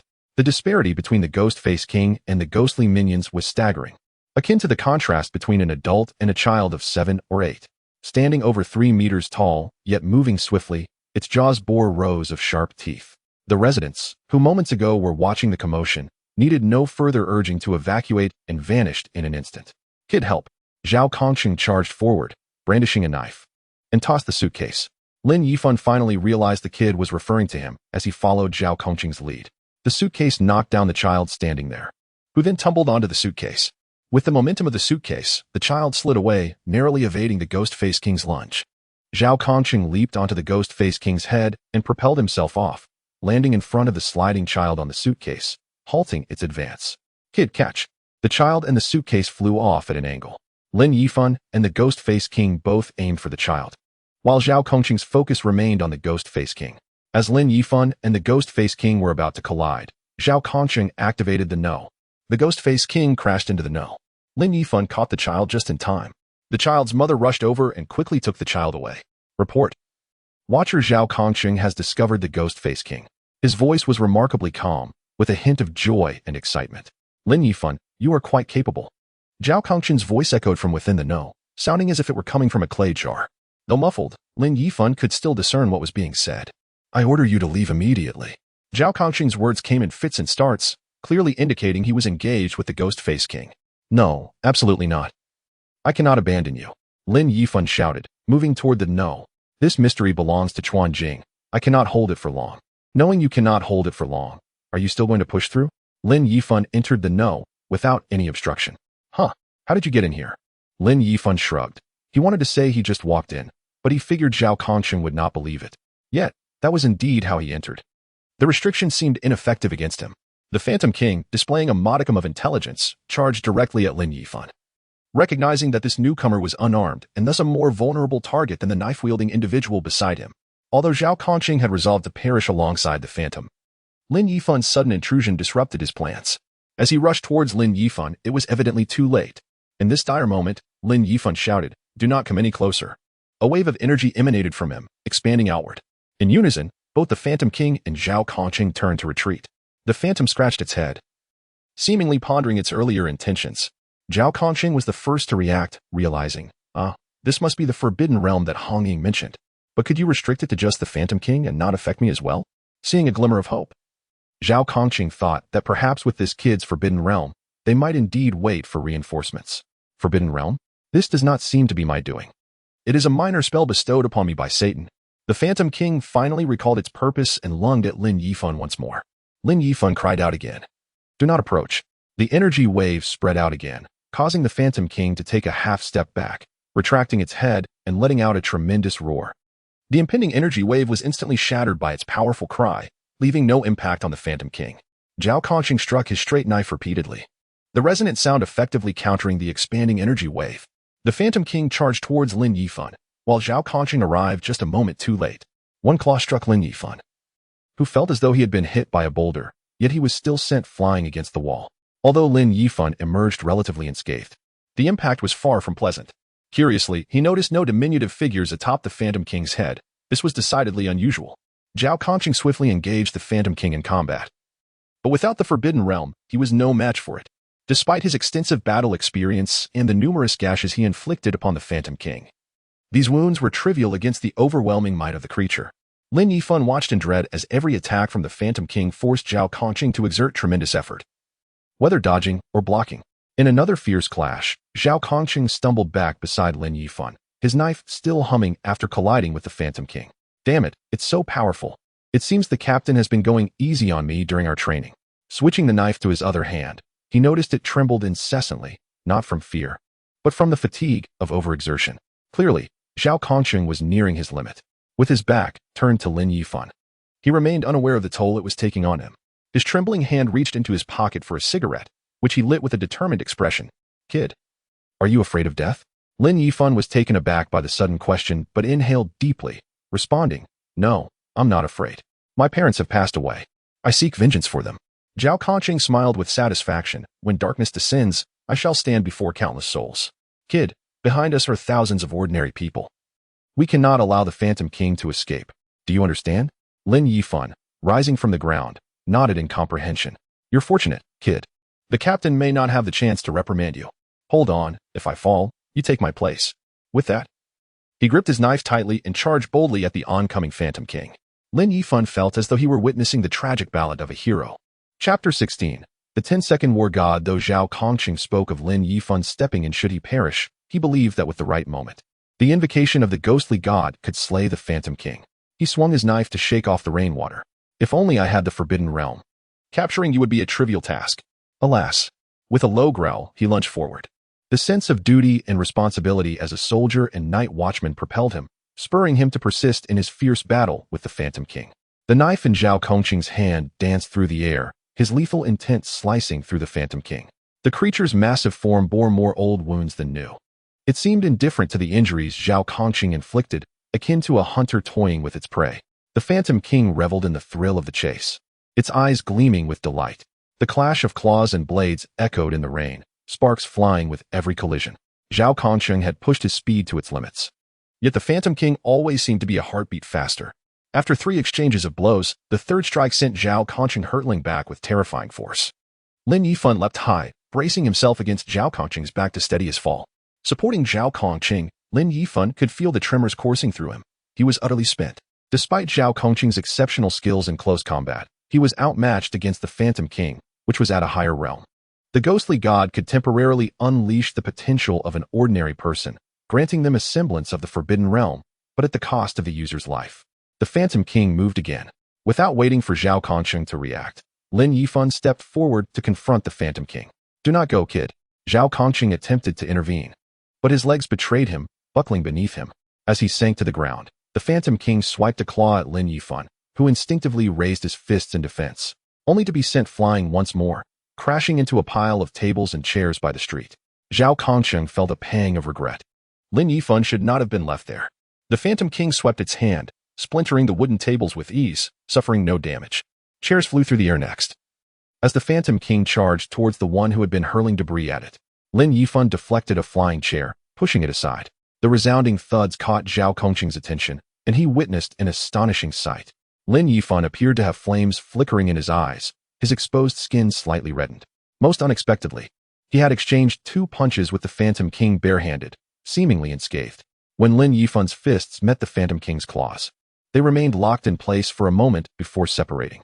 The Phantom King's initial greed morphed into shock. It could not fathom how its prey had suddenly gained such formidable strength. At that moment, Lin Yifan understood the nature of his own Forbidden Realm, realizing it enhanced his physical form. The Phantom King, gazing at Lin Yifan whose eyes burned with infernal fire, hesitated to advance, gripped by an unexplainable fear. Lin Yifan felt an overwhelming surge of power coursing through him, and with a series of quick steps, he appeared before the Phantom King in the blink of an eye. He delivered a powerful punch. The Phantom King raised its hand to block, but the force was too great, sending it hurtling backward. The Phantom King tumbled across the ground, regaining its footing just as the demon from moments ago approached once more, with escape being its only option.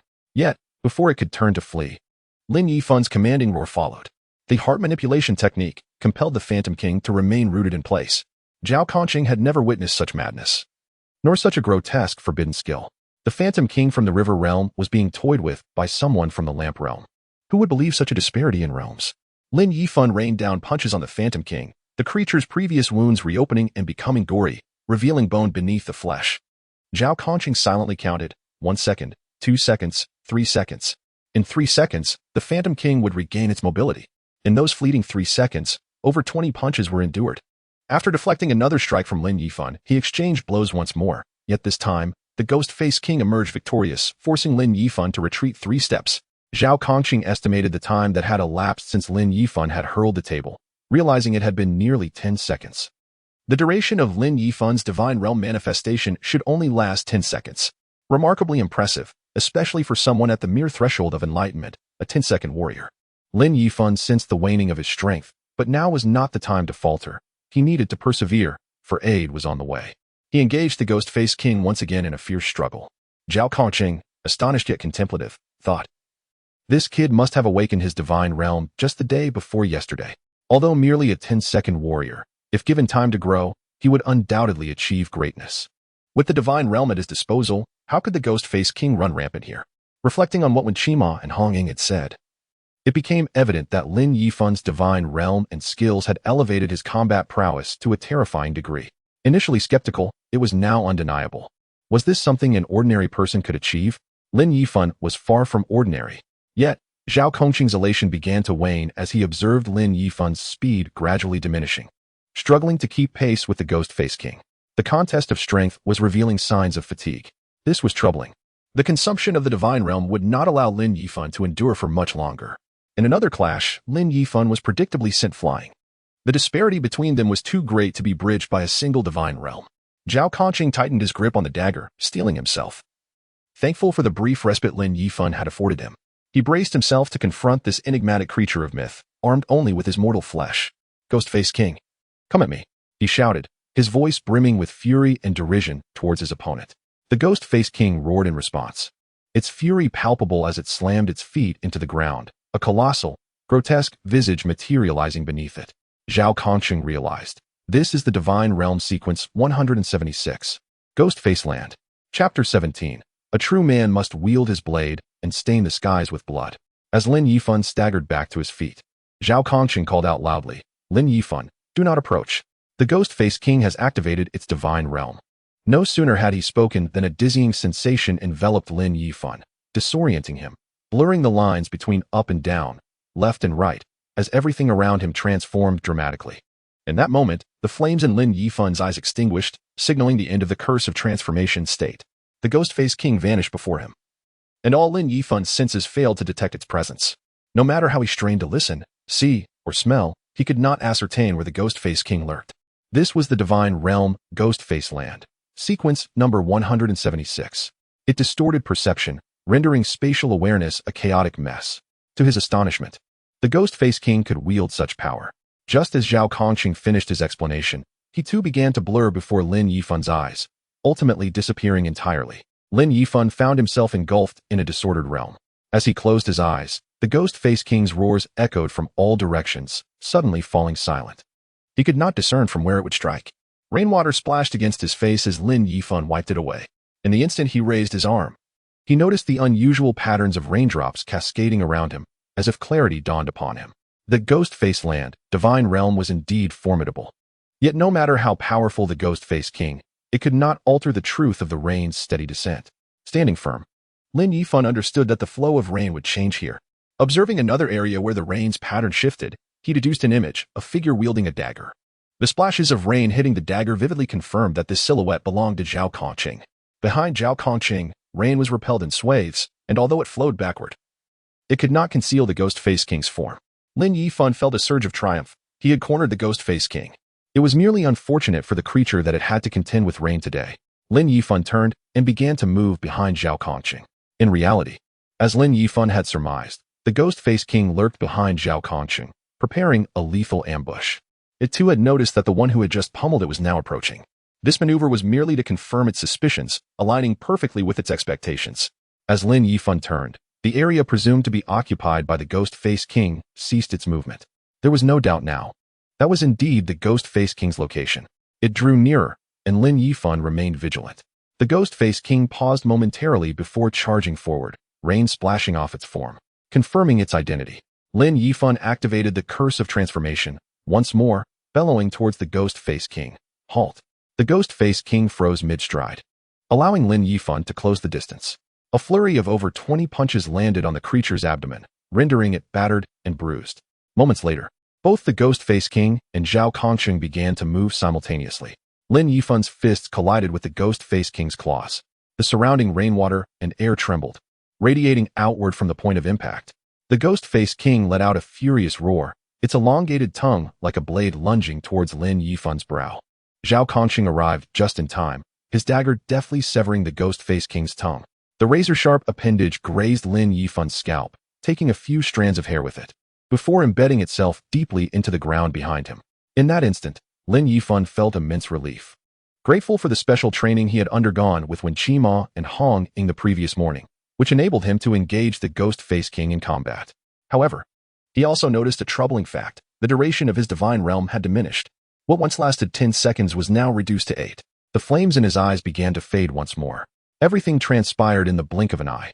Zhao Kongqing parried one claw, while Lin Yifan braced himself against another. And both were sent flying. Zhao Conqing managed to deflect the attack, skidding across the ground and creating ripples in the gathering puddles. Lin Yifan, however, fared worse, tumbling uncontrollably. His shirt torn into strips from the relentless battle. He attempted to rise, but his hand faltered, and he collapsed into the water pooled on the ground. Unable to get back up. To the Ghost-Faced King, Lin Yifan posed no further threat. It charged directly towards Zhao Conqing, intent on exacting vengeance upon the one who had severed its tongue. Zhao Conqing, fixated on the shifting rain, calculated the direction from which the Ghost-Faced King might strike. Clang, clang, clang. Utilizing his instincts and experience, Zhao Conqing blocked a barrage of attacks from the Ghost-Faced King. Yet, trembling hands rendered him nearly unable to grip his dagger. A crushing blow landed on his chest, a strike powerful enough to claim his life, sending him hurtling backward. Coughing violently, he expelled a mouthful of blood, his vision blurring, rendering the world before him indistinct. The Ghost-Faced King approached slowly, its roars and low growls mocking his opponent. At that moment, a hazy voice reached his ears. Zhao Conqing. It was Lin Qiye, arriving at the most inopportune time. Lin Yifan pondered, utterly exhausted. Although he could not see Zhao Conqing, he surmised that his condition was not much better. Seventh night. Your arrival at this moment is tantamount to seeking death. Lin Yifan forced a bitter smile. The disparity between him and the Ghost-Faced King was insurmountable. Zhao Conqing. I know you are inside. Let me in. Lin Qiye shouted insistently. Through the boundless void, Lin Yifan could hear Lin Qiye's voice, while Zhao Conqing's words within the boundless void were muffled and indistinct, as if he were mocking Lin Qiye, perhaps discussing mundane matters like dining. Is this the formidable influence of the Ghost-Faced King's forbidden realm, Ghost-Faced Land? How astonishingly powerful. The Ghost-Faced King advanced step by step toward Zhao Conqing. Memories of his past flickered through his mind like a slideshow. With a dismissive smile directed at the Ghost-Faced King, he silently recited, when the dark night finally descends, I shall stand before the multitude. Zhao Conqing plunged a needle into his palm, straining to rise, propped up by his blade. Blood stained the heavens. With a swift motion, he struck out, aiming directly at the Ghost-Faced King. Chapter 18. The final blow. The most dazzling strike. Zhao Conqing stood there, laughing. An unprecedented power surge within him, and all negative effects dissipated in an instant. The force that erupted was waiting to be unleashed. At last, I have awaited this day. A tremor in his hand sent a blade-shuddering vibration that shook off the rainwater. He slowly raised his blade, pointing it at the Ghost-Faced King. At that moment, the silhouette of the Ghost-Faced King appeared strikingly clear to Zhao Conqing. You wretched creature, before I perish, grant me a swift death. Where do you think you can run? Sensing the danger emanating from Zhao Conqing, the Ghost-Faced King turned to flee, but it dashed towards Lin Yifan. Zhao Conqing thought, this is not good. It intends to use Lin Yifan as a shield. Gripping his blade tighter, he swung it forcefully, producing a resonant hum. A brilliant white light erupted from the blade, as luminous as the moon in the night sky. This radiant light, accompanied by a long shadow, resembled the moon's silhouette, bringing death's darkness to all who dared defy. It seemed as though this blade's brilliance cleaved open another dimension. The overwhelming speed left the Ghost-Faced King with no time to react. A wail escaped, and a ghostly claw was sent soaring, blood splattering as it mingled with the rain on the ground. At that moment, the influence of the Ghost-Faced King's forbidden realm, Ghost-Faced Land, also vanished. Clutching the wound on its arm, the Ghost-Faced King wailed incessantly. Zhao Conqing reveled in joy amid the torrential rain. 083 Twilight of Life. It's the twilight of life. Serial number 083. I, Zhao Conqing, possess a forbidden realm as well. I am a genius. Ha ha. He wiped his face, unsure whether he was clearing away rainwater or tears. As a night watchman, he had never activated a forbidden realm before, left with only martial skills to support the team in peripheral tasks and cleanup. He could not bear this any longer. At this moment, he had waited far too long. The blade was pointed at the trembling, terror-stricken Ghost-Faced King. With a sneer, he remarked, I said that once I possess a forbidden realm, defeating you would be a trivial matter. The Ghost-Faced King, gasping for breath, could not fathom how the seemingly dying man had transformed into a harbinger of death. Roaring at the heavens, its face twisted in shock and rage. Both man and beast moved simultaneously. The ghost god unleashed every ounce of potential within Zhao Conqing, rendering him impervious to pain.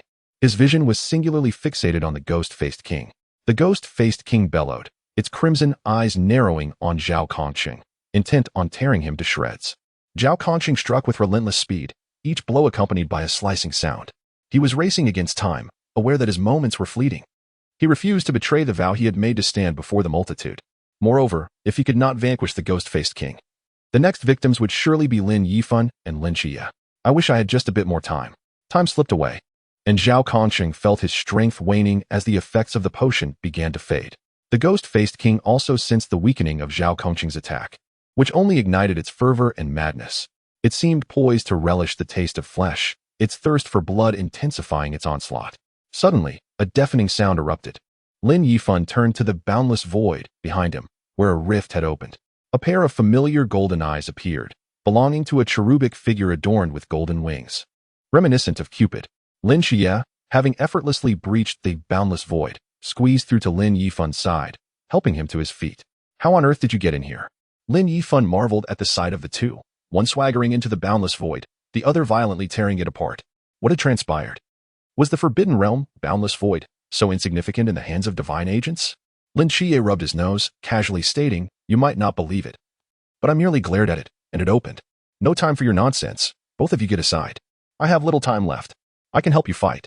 Lin Qiye, seeing Zhao Kongqing's myriad of wounds, couldn't bear to watch him continue fighting. Yet, unbeknownst to him, Lin Yifan was equally unaware of the urgency in Zhao Kongqing's words. "All right, after I deliver this final blow, the rest will be in your capable hands." Lin Qiye silently helped Lin Yifan to a corner. Zhao Kongqing wiped the rain from his face, shaking off the mingled rainwater, sweat, and blood from his hands. Clenching his straight blade, he fixed his gaze firmly on the ghost-faced king's every move. "You two, keep your eyes wide open." At that moment, they remained oblivious to Zhao Kongqing's dire state. Lin Yifan noticed that the little figure above Zhao Kongqing's head had turned black, a color he had only witnessed atop the heads of the recently deceased. This strike, you must witness it. It truly would be his final strike. This strike will be magnificent. Lin Yifan and Lin Qiye exchanged disdainful glances. Yet, as they observed Zhao Kongqing's movements, they couldn't help but find him somewhat impressive. An unparalleled speed surged toward the ghost-faced king, raindrops bouncing off him, erupting into a flurry of water droplets. The accumulated puddles beneath his feet traced a straight line, as if marking the final trajectory of Zhao Kongqing's life. The ghost-faced king hesitated to attack, seemingly incredulous that the man before it could still mount a formidable offense. Zhao Kongqing, burning with life, shone like a torch. He executed no extraneous movements. With a simple lift of his hand, he swung the blade. The speed was so swift that the ghost-faced king had no time to react. The crescent moon arc sliced through the air, and with a resounding thud, the ghost-faced king's terrified head fell. Chapter 19. I shall stand before the multitude. The head of the ghost-faced king rolled upon the ground. Zhao Kongqing glanced at the rolling head, a smile breaking upon his lips. He had fulfilled his wish and accomplished what he set out to do. A sudden darkness enveloped him, and he collapsed rigidly to the ground. Lin Qiye, quick-witted as ever, rushed forward and caught Zhao Kongqing, who was on the brink of falling. In Lin Qiye's perception, Zhao Kongqing's body was on the verge of collapse, teetering on the edge of life. As his existence drew to a close, Lin Yifan approached slowly, only to realize the extent of Zhao Kongqing's injuries up close. Gazing at the tiny figure above him, lying still, Lin Yifan could foresee the inevitable outcome. Neither of them had experienced such a moment, watching someone they knew fade away. Particularly for Lin Yifan, this was unbearable. First, it was his parents, and now Zhao Kongqing. Just moments ago, they had fought side by side, and now they were to be separated by life and death. It was incomprehensible to him. Lin Yifan plopped down beside Zhao Kongqing, filled with reluctance. "It's nothing. Just the after effects of unlocking your potential. You've made it. You're now a full-fledged member of the Night Watchers." Turning his face away, Lin Yifan felt a deep sorrow. "Qiye, I'm so glad you're here. You both are truly remarkable. Stop talking. You're going to die? Die? It's all right. Everyone dies eventually." Zhao Kongqing began to cough violently, blood gushing from various wounds on his body. "Can you do me a favor?" he gasped. "What is it?" Qiye asked urgently, eager to know how he could assist him one last time. Lin Yifan covered his mouth, desperate to suppress his sobs, but tears streamed uncontrollably down his cheeks. He wept for Zhao Kongqing, and for his own parents as well. "Just light one last cigarette for me." Lin Qiye began rummaging through Zhao Kongqing's belongings. Having spent more time with him, Lin Yifan knew where he kept his cigarettes. He retrieved a pack and a lighter from Zhao Kongqing's pocket. Placing the cigarette between Zhao Kongqing's lips, Lin Qiye ignited it with the lighter. Zhao Kongqing took a deep drag. "Did you see that?" "Yes," Lin Yifan nodded silently. "I killed the Phantom King." Indeed, Lin Yifan ceased his tears, vowing this would be his last bout of sorrow in this lifetime. "Not in vain. I wielded a forbidden expanse before I died. Worth it." At that moment, both Lin Yifan and Lin Qiye witnessed a grotesque creature resembling a face crawling down from Zhao Kongqing's head, hastily making its way towards his body. Upon contact, The once lifeless form began to writhe and crawl on the ground. Ultimately, the creature reached his chest and latched onto it. The Phantom King was not yet dead. However, Lin Yifan and Lin Qiye remained unmoved. They were determined to accompany Zhao Kongqing on his final journey. They exchanged glances and nodded slightly, agreeing to disregard the creature for now. They wished to ensure Zhao Kongqing's peace as he departed, leaving the rest in their capable hands. Zhao Kongqing, you've earned your stripes. You can become a general now. Am I not handsome? Zhao Kongqing coughed, and the flow of blood had diminished, his breaths growing weaker. Handsome. Lin Qiye nodded vigorously, tears welling in his eyes. Very handsome. Lin Yifan's gaze remained fixed on the resurrected Phantom King. More handsome than anyone I've ever seen. When darkness finally descends, I shall stand before countless souls. Zhao Kongqing looked skyward, the half-burned cigarette falling from his lips. Zhao Kongqing was gone. At that moment, the tiny figure above him transformed into a white orb of light that floated upward. Lin Yifan cradled it in his palms, unwilling to absorb it. This orb represented Zhao Kongqing's remaining life energy, and he could not take it for himself. It seemed Lin Qiye also perceived the orb, gazing intently at it in Lin Yifan's hands. Lin Yifan gently exhaled, allowing the white orb to ascend, soaring into the heavens. With a resonant hum, the boundless expanse crumbled and vanished alongside Zhao Kongqing's departure. The orb ascended higher and farther until it was gone. The rain continued to pour relentlessly. Lin Qiye adjusted Zhao Kongqing's lifeless form, his pale face still bearing a satisfied smile. Lin Yifan's fury ignited once more, directed at the Phantom King. It's your fault. You shall pay. The cursed transformation spell was once again cast, enveloping Lin Yifan in a fiery crimson hue. The Phantom King, unwilling to linger, attempted to flee. Stop. Don't run. Lin Yifan's mind-bending technique immobilized the Phantom King in place, along with Lin Qiye. In a heartbeat, Lin Yifan stood before the Phantom King. In the next moment, his fists, ablaze with fury, rained down upon the Phantom King's visage, delivering a relentless barrage of blows. After 3 seconds, Lin Qiye and the Phantom King regained their mobility. With Zhao Kongqing's straight blade in hand, Lin Qiye unleashed all his pin-up rage, striking with fervor. 5 seconds elapsed, and Lin Yifan's spell dissipated, leaving him utterly drained, slumped on the ground. The Phantom King, having sustained Zhao Kongqing's assault, was now exposed. Lin Yifan's prior strikes had landed squarely on its true form, inflicting genuine damage. Lin Qiye's heightened reflexes and the swiftness of a nocturnal dancer allowed him to entwine himself around the Phantom King like a wraith. The Phantom King, weakened from Lin Yifan's blows, was now significantly less formidable, and Lin Qiye deftly avoided its attacks. Each strike sought to find a way to cleave through the Phantom King's face. Finally, having cornered its true form, Lin Qiye was determined to ensure it did not rise again. With each swing of his blade, he found opportunities to cut into the Phantom King's visage. The creature was unable to land a hit on Lin Qiye, and its face became marred with wounds, green blood seeping from its lacerations. It was now genuinely grievously injured. Lin Yifan finally caught sight of the entity above the Phantom King's head, a small worm resembling a face, scurrying in terror. It seemed to sense death encroaching upon it. Soon, the Phantom King's offensive momentum waned. This allowed Lin Qiye to attack it with renewed vigor. Seizing the moment, golden light flared in Lin Qiye's eyes, scorching the Phantom King's essence. Due to the incessant pain, the Phantom King's massive form could no longer sustain itself. The face-like worm scuttled down from its chest, attempting to escape with alarming speed. Lin Yifan and Lin Qiye were resolute in preventing its escape. Lin Qiye pursued it closely, while Lin Yifan seized the opportunity to cast Cursed Transformation, once more, capturing the face-like worm. Its wretched screams pierced the air, a cacophony of anguish. In an instant, Lin Yifan summoned the flames of judgment, reducing the face-like worm to a pile of ashes. Chapter 20. The Triumph of General Zhao. Lin Yifan disdainfully flicked the ashes from his hands. The Phantom King's life energy was swiftly absorbed, coalescing into an iron chain that vanished almost instantly, shielding his face from the relentless rain. Lin Yifan looked up once more at the life orb emanating from Zhao Kongqing's form, which was now ascending high, far away, seeking to depart from this mundane realm. Lin Qiye, following Lin Yifan's gaze, also looked up, spotting the orb and musing. Why is it flying toward my aunt's house? Once a companion, a former classmate, where were they now? Have you joined the Night Watchers?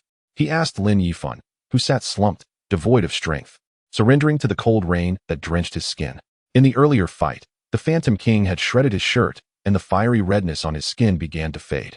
The Phantom King's claw marks marred his body, dozens of them etched into his flesh. Thankfully, due to the transformation granted by Satan, though numerous, these injuries had merely grazed the surface. However, The dozens of scars are indeed shocking and unbearable to look at. His battle with the Demon Face King was not easy. Yes, I have also joined the Night Watch. And you?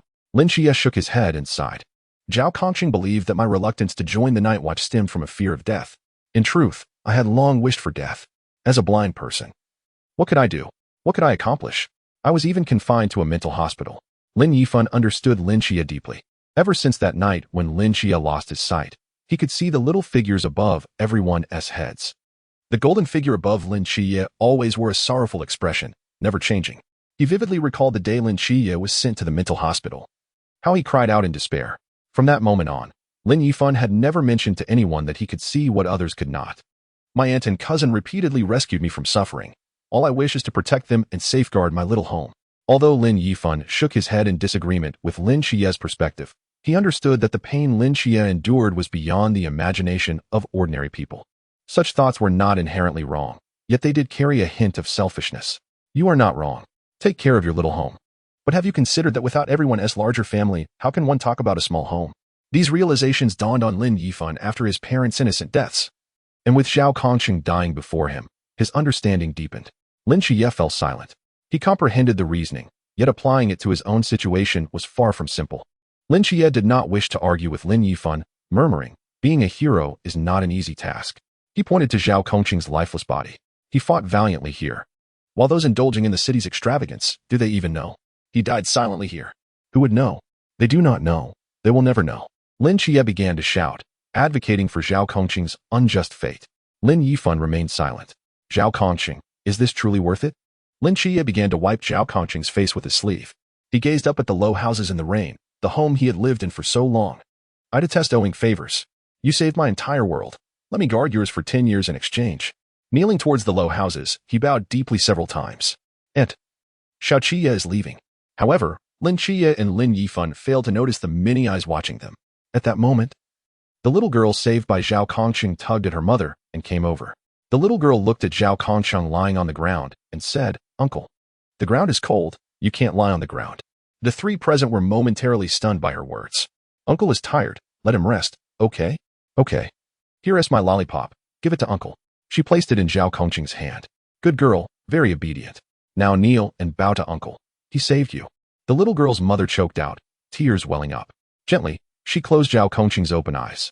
The mother-daughter pair bowed 3 times in the rain for Zhao Kongqing. Lin Qiye helped them up, while Lin Yifan struggled to sit up. He truly lacked the strength. Suddenly, the rain above Lin Qiye and the mother-daughter pair ceased. Looking back, they saw someone holding an umbrella for them. More people began to run toward them.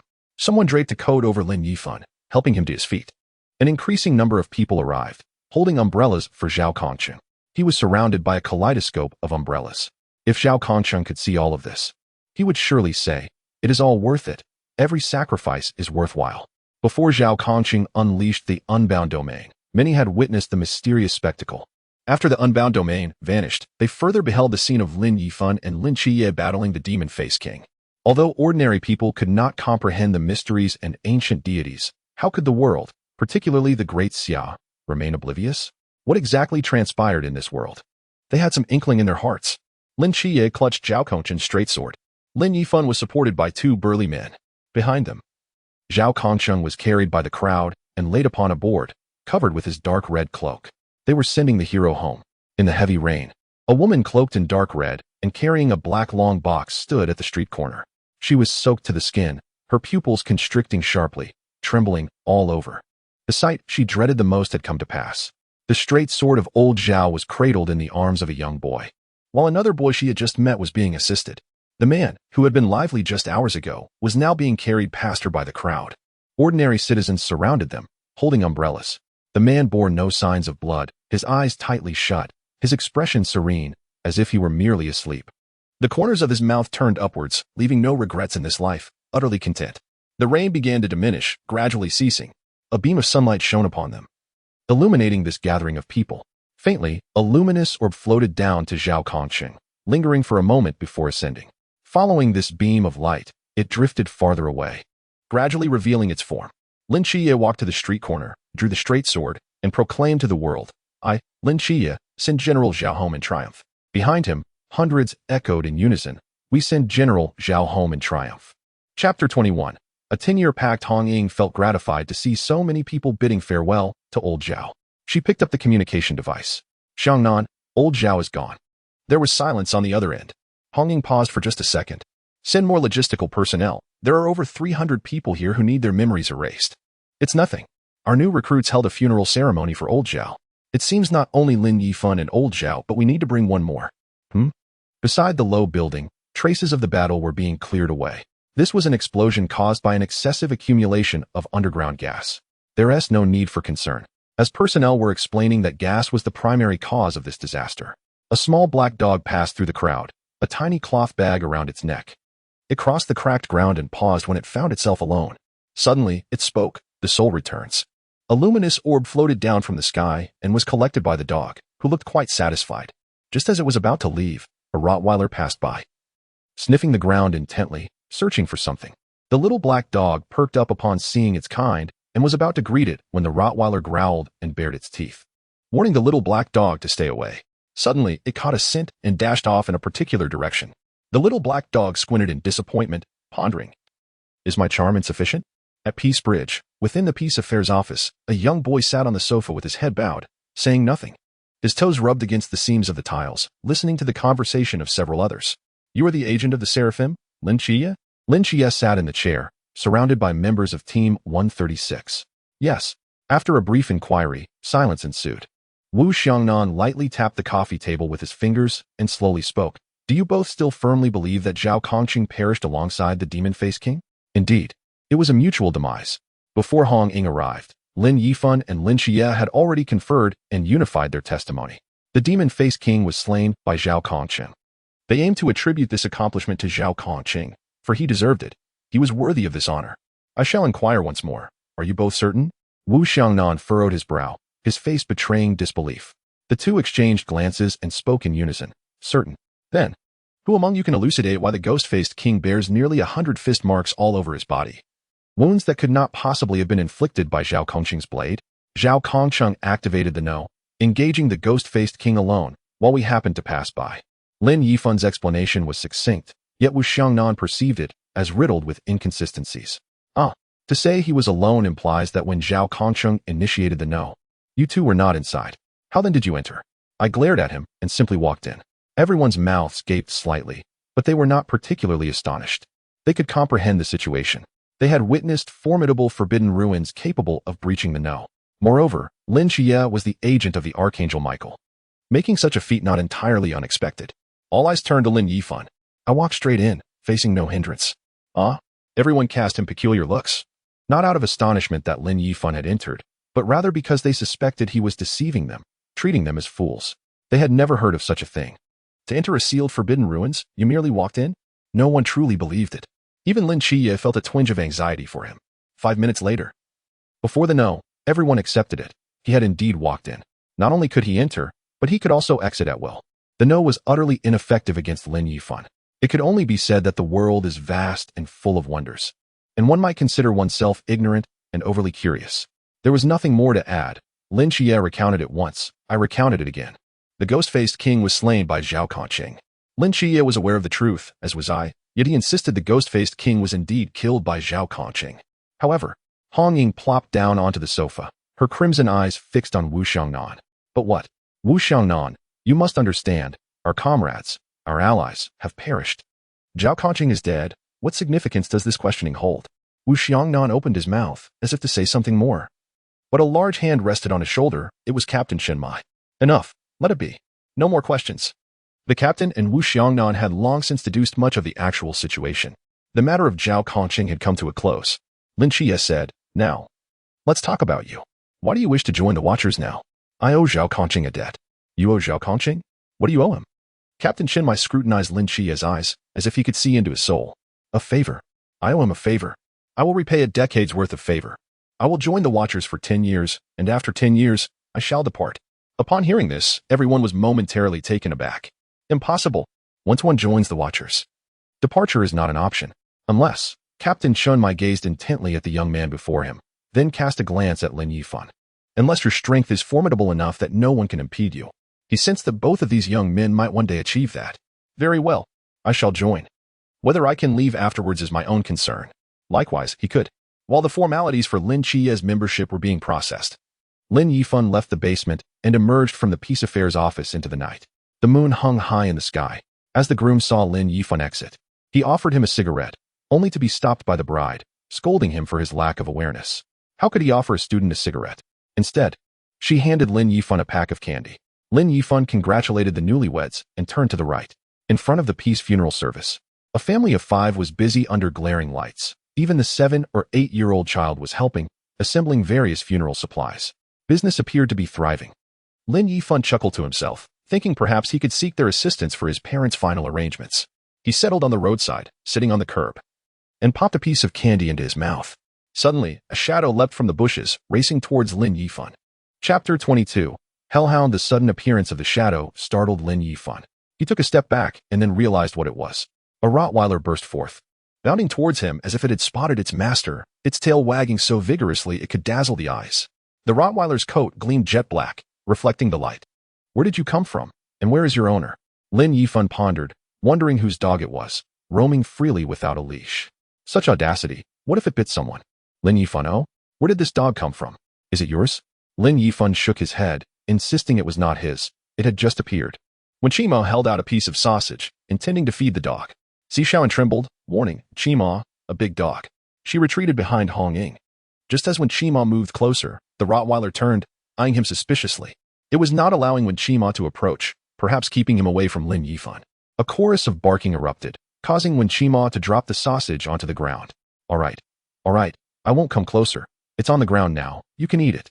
The Rottweiler didn't even glance at it, remaining vigilant, especially growling more fiercely at Lin Qiye than anyone else. Lin Yifan picked up the sausage, brushing off the dirt. The Rottweiler began to leap around Lin Yifan, clearly eager to eat. Sit, Lin Yifan commanded, and to his surprise, the dog obeyed, sitting quietly and gazing at him. You still claim this is not your dog?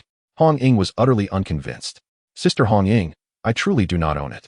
I only saw it a minute before you did. Captain Shenmai and Wu Xiangnan stood at the back, contemplating the scene before them. Xiangnan, what do you think? Wu Xiangnan adjusted his glasses. As an agent of Satan, he wondered if this dog might be a hellhound. Captain Shenmai spoke first. Wu Xiangnan nodded in agreement, noting that the dog had appeared suddenly, only bonding with Lin Yifan and responding solely to his commands. This matter, I must report immediately. He turned to leave. Wu Xiangnan's concern was not merely for a single hellhound. He feared the potential emergence of a legion of hellhounds. Lin Yifan, Qiye is staying at my house. Do you want to join us? Hong Ying suggested. I have nowhere to stay either. Please let me come along. When Qimo teased Hong Ying, Qimo, come here. When Qimo was taken aback that his casual jest might yield unexpected results, scampering over to Hong Ying's side. Xiaonan, standing behind Hong Ying, seemed to sense something and quickly covered her ears. Hong Ying yelled into Wen Qimo's ear, get lost. All right, I understand, no need to shout. Hong Ying turned to Lin Yifan, her demeanor shifting to one of cordiality. What do you say? Will you come or not? Her tone left no room for dissent. Lin Yifan wished to go. Having joined the Watchers, it was essential to foster relationships with his teammates, which would be crucial for future battles. Understanding one's comrades would enhance their cooperation in combat. All right, I can stay for a night. A night? Just one night won't do.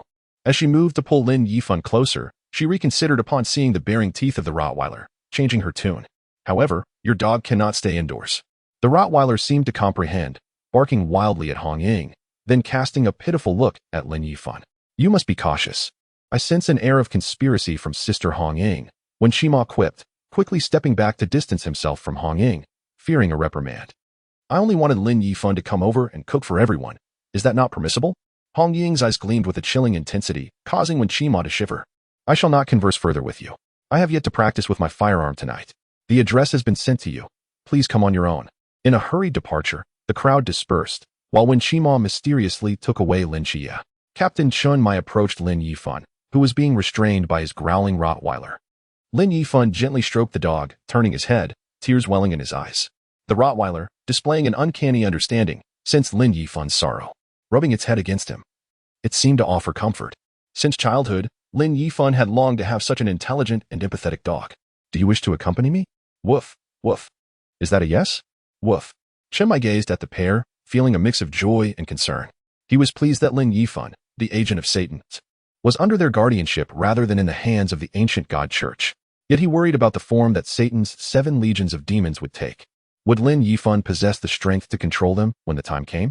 Under the luminous moonlight, in the stillness of the desolate wilderness, Chen Mai and Wu Xiangnan proceeded slowly ahead, with Lin Yifan cradling 2 urns. The newly named dog, Hanyo, followed closely behind. As he surveyed the rows of gravestones, he noted the considerable number.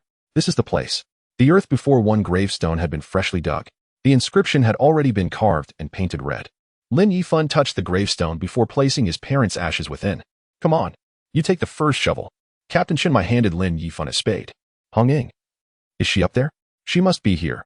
Listen, she's carving the stone. From above, the sound of chiseling echoed. 2 hours later, Lin Yifan stood at the entrance of Hong Ying's home. He did not take much time to admire the villa, which appeared grand. As he was still engulfed in the grief of burying his parents, Hanyo lay beside him, motionless. Hong Ying attempted to prevent Hanyo from entering. But it was futile. The dog would surely bark all night outside if kept out. That day, Lin Yifan felt utterly exhausted. In his dreams, his consciousness returned to the statue. When he killed the ghost-faced king, its life energy was absorbed, and he could see that one of the chains binding the statue had been removed.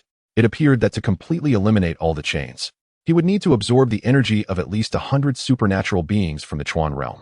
In other words, he needed to defeat over 100 Chuan realm experts to free the statue. Such a task was daunting. To his surprise, there were even thicker chains constraining the statue. To truly unseal it, the energy of the Chuan realm would be insufficient. Chapter 23. What divine ability does extraordinary procreation entail? The matter of unshackling the chains could not be rushed. Lin Yifan was more concerned about the flames that appeared when he vanquished the ghost-faced king. Perhaps this was a newly emerged skill, the ability to perceive and control all fire. Even the tiniest spark in the air could fall within his scope of control. Yet, he was uncertain of the extent of this ability. He decided to maintain a distance from the statue's vicinity, not wishing his actions to affect it or the chains. In his mind, he simulated a scenario resembling the real environment. Lin Yifan felt the wind blowing, and in it, he saw flames flickering. How could there be fire in the wind? Upon closer inspection, he realized that the generated wind triggered an energy transformation. The stronger the wind, the greater the energy. And thus, fire emerged. However, this fire bore less energy than the flames he was accustomed to seeing. It ignited other substances. In essence, one could understand that every material or creature, as long as it was in motion, consumed energy, and with consumption came the burning of energy. Lin Yifan's ability lay in perceiving the subtle energy burn within these minute changes. However, achieving complete control was a long journey ahead for him, especially as his mental strength was still in its infancy. After experimenting with various animals, the results became even clearer. The heartbeat propelled the consumption of cardiac energy, creating a flicker of flame near the heart. The concept of heart fire indeed held some truth. Gradually, he grasped some of the nuances. Suddenly, Lin Yifan faintly heard barking. It was Hanyo. Was it in the room? No, it seemed to come from here, the statue. Sure enough, Hanyo was there, barking furiously at the statue. Hanyo stopped barking. The barking ceased immediately, and Hanyo sat facing the statue, turning to Lin Yifan with a look of grievance. This is my consciousness. How did you get in here? Hanyo whimpered and nuzzled against Lin Yifan's hand, begging for him to pet it. Lin Yifan relented to its request. After a moment, Hanyo shook its head and began sniffing the ground, moving in a particular direction, a direction Lin Yifan knew all too well. It led to Lin Qiye's Divine Psychiatric Hospital. As they walked, in the blink of an eye, they transitioned from the dim space into a brilliantly illuminated world. Hanyo ran around, marking its territory. Upon entering the hospital, Lin Yifan headed to room 1, where he knew someone would be. However, Nix was not inside. From behind, he heard her voice. How wonderful. You brought your daughter to see me. Hanyo sat before her, its head resting on her lap, allowing Nix to pet it freely. This was astonishing. Hanyo, who never allowed anyone but Lin Yifan to touch it, was so obedient in front of Nix. What did you just say? My daughter. Are you referring to Hanyo? At that moment, Nix's eyes sparkled with tears of joy. No sooner had she spoken than a panel appeared. Nix's treatment progress. 5. Starting random selection of Nix's divine abilities. Oh my, what a delightful surprise. I can win a grand prize while I sleep. What a dream. The virtual wheel began to spin. There were over 20 equally sized sections, all with the same odds of winning. Dim eye, star-cleaving art, extraordinary procreation, so many divine abilities. Come on, give me something good. Not extraordinary procreation. Not that, just a little more spin. Just as the pointer was about to leave extraordinary procreation, it halted there. What luck. I want to reselect. Regardless of Lin Yifan's protests. No one replied. The words extraordinary procreation hovered above Lin Yifan's head. Go away. I don't want that. He swatted the words away, but Hanyo, seeing this, seemed elated. It rushed over and gobbled up the words in one bite. Instantly, Hanyo was enveloped in a powerful energy, seemingly rejuvenated from head to toe. Its body swelled, and it dashed toward Lin Yifan, pouncing on him. With its long tongue, it licked Lin Yifan's face enthusiastically. Enough, Hanyo. What power does extraordinary procreation hold? I am Hanyo's master, and any ability she gains will also bolster my strength. Extraordinary procreation, huh? That's a tailor-made ability for Hanyo. Just imagine, hundreds, thousands of Hanyos appearing wouldn't that terrify you? Heh. They thought the least useful divine ability was what I would draw. They couldn't be more mistaken. Hanyo, don't you think so? Woof, woof. There will definitely be something better waiting for me next time. Right, Hanyo? Woof, woof. Lin Yifan withdrew from his consciousness and gradually slipped into slumber. In the early morning, Lin Yifan was roused by the call of Hong Ying. Xiaonan and I have purchased a plethora of vegetables at the morning market. You should prepare breakfast for us. The experience was far more profound than what he had perceived, illuminating his understanding. With a flick of his left thumb, a small flame ignited at his fingertip. The dog, Hanyo, noticed this, barked twice, leaped off the bed, opened the door herself, and hopped onto the toilet to relieve herself. Observing Hanyo's actions, Lin Yifan found the fire in his hand no longer astonishing. He murmured, "What kind of dog have I raised?"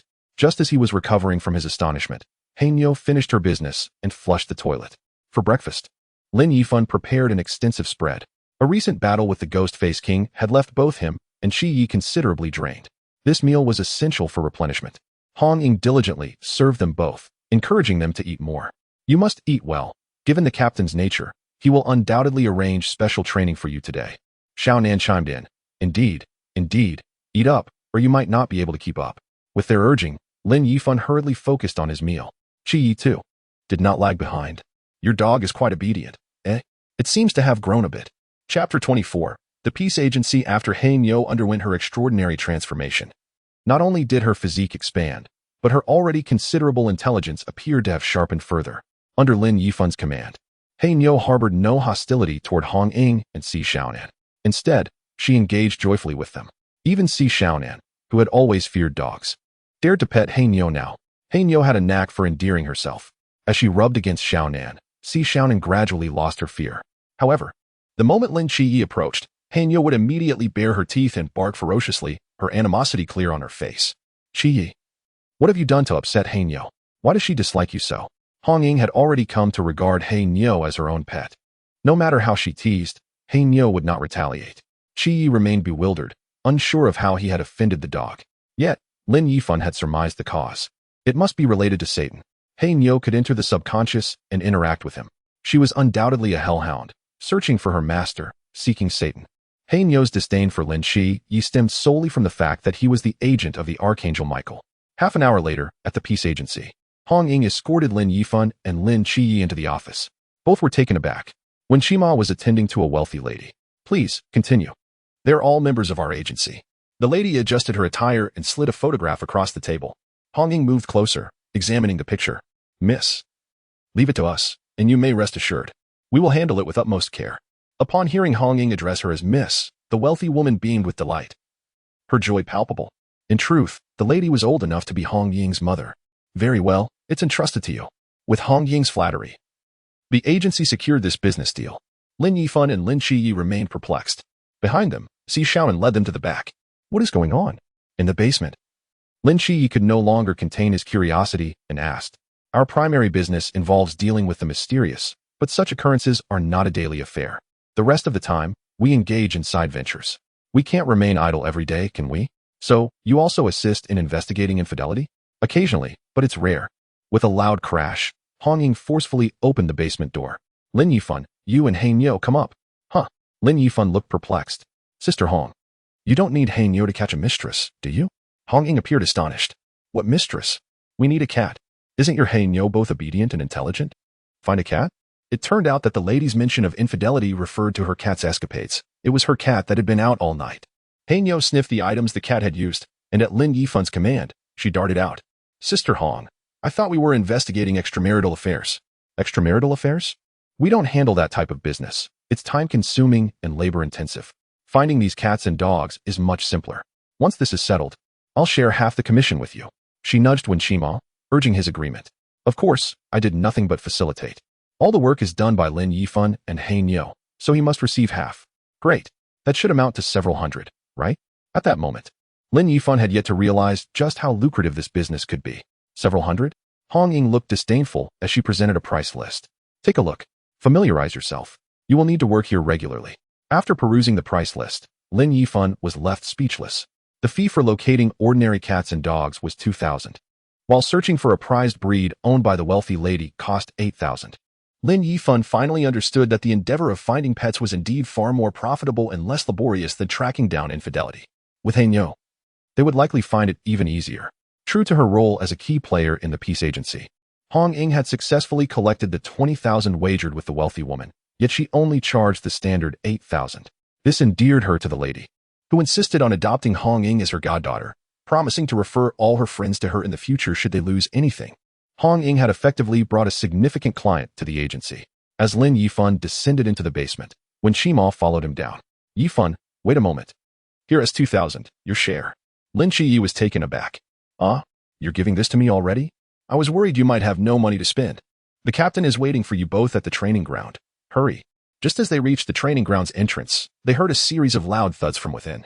Upon entering, they beheld Captain Chun Mai, shirtless, vigorously hammering away at a rock, shards flying in all directions. You've finally arrived. He donned a dark red cloak draped nearby and tossed 2 knives at them. The 2 caught them midair, much to Chun Mai's satisfaction. He had infused them with a subtle force, making them challenging to catch. Lin Yifan examined his knife. It was a standard issue, identical to Zhao Kangqing's. Captain, this is old Zhao's knife. Indeed, you were recruited by old Zhao into the Night Watch, so you shall be responsible for his blade. Then, the captain continued. There remains 1 month until the National Night Watch training begins. We cannot afford to waste this time. All members of Team 136 will dedicate themselves to teaching you various skills. Have you both understood? Understood. Shen Mai stepped closer to Lin Yifan, who had comprehended. Although neither he nor Lin Qiye had experienced their senior year, they had certainly witnessed the fervor of older students fueled with determination, especially for Lin Yifan. Since entering high school, he had frequently encountered such scenes. They were remarkably similar. Joining Team 136 allows you to engage in shameless acts during training. But if your performance is lacking, you will not achieve a commendable rank. At that time, you will tarnish the reputation of Team 136. Such disgraceful conduct is unacceptable. Chen Mai stood face to face with them, delivering his message with intensity. Have you two comprehended? Understood. Suddenly, both felt an ominous premonition looming over them. Chapter 25. Specialized training from the captain. The standard issue knives are for your personal practice. A complete set of equipment will be issued to you at the end of training. Chen Mai turned and retrieved 2 wooden swords from the weapon rack. We will start with wooden swords. Every morning, you will practice with me. In the afternoons. He paused, recalling Lin Yifan's ability to hold his own against both Hong Ying and Wen Qimo simultaneously. He needed to test him first. In the afternoons, you will train with Qimo on forbidden techniques, and in the evenings, you will practice firearms with Lin Qiye. A wooden sword was thrust into Lin Yifan's hands, as he heard Qimo and Hong Ying remarking that he was quite capable. Come on, show me what you've got. Lin Yifan brandished the sword a couple of times. Feeling somewhat awkward, he preferred to rely on his fists.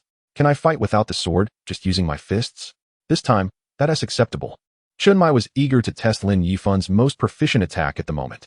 Lin Yifan discarded the wooden sword, clenching his fists firmly before him. He forcefully swung his fists downward, flames igniting in his eyes, and as his fists clashed through the air, sparks began to rise. Chen Mai was captivated by the spectacle. Is that the flame of Satan? Let me test Satan's dominion. Lin Qiye was utterly astonished. Was this the same Lin Yifan who battled the Ghost Face King just yesterday? Surely he had concealed his abilities. That was implausible. Lin Qiye quickly dismissed that notion, leaving only one explanation. Lin Yifan had grown and evolved through the trials of yesterday's combat. With a resounding crack, the wooden sword in Chen Mai's grasp shattered under Lin Yifan's punch. Don't stop. Keep it coming. Chen Mai was exhilarated, relishing the visceral thrill of the combat. Bang, bang, bang. Lin Yifan exchanged 3 punches with Captain Chen Mai. By the 3rd punch, Lin Yifan staggered back 3 steps, and the flames in his eyes and fists gradually faded. His mental energy was waning, and his dominion began to dissipate.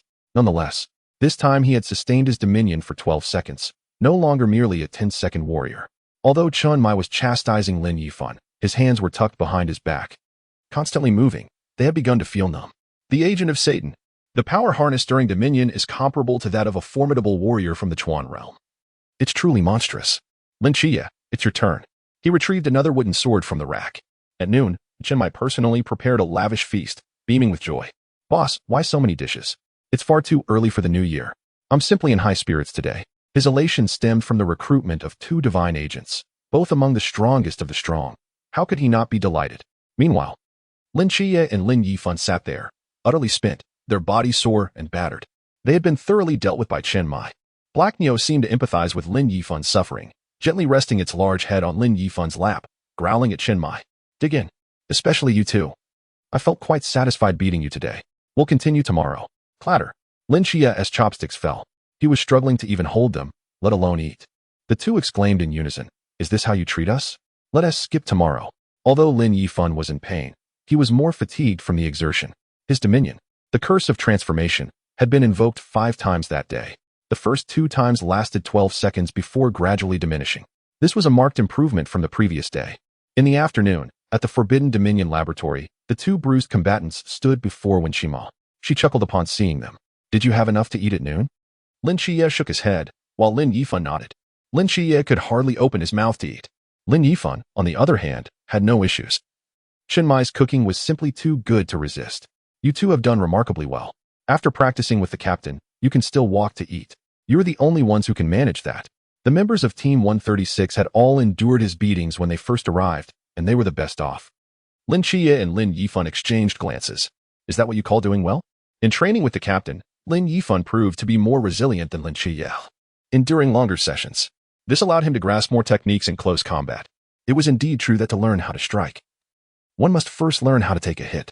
Previously, he had only heard this saying in movies, thinking it exaggerated. Now, experiencing it himself, he recognized it as an undeniable truth. After this morning's rigorous training, Lin Yifan felt himself growing stronger, and he looked forward to continuing his practice with the captain tomorrow. Perhaps with ongoing training, he would soon transcend into a higher realm. When Qima swiftly introduced the fundamentals of the Forbidden Dominion. Lin Qiye, your dominion is called the Mundane Divine Realm. Divine Code 003, Seraphim Michael. Lin Yifan, what is the name of your dominion? I need to record it for reporting. Lin Yifan found it curious that when Qima knew Lin Qiye's specifics, yet sought to inquire about his own. When Qima discerned Lin Yifan's confusion and Lin Qiye's puzzlement, it's entirely normal for an undocumented dominion. Moreover, there are even fewer divine realms. An unrecorded dominion means it either has never appeared or all witnesses have perished. In the case of Satan, Lin Yifan believed the latter was more plausible.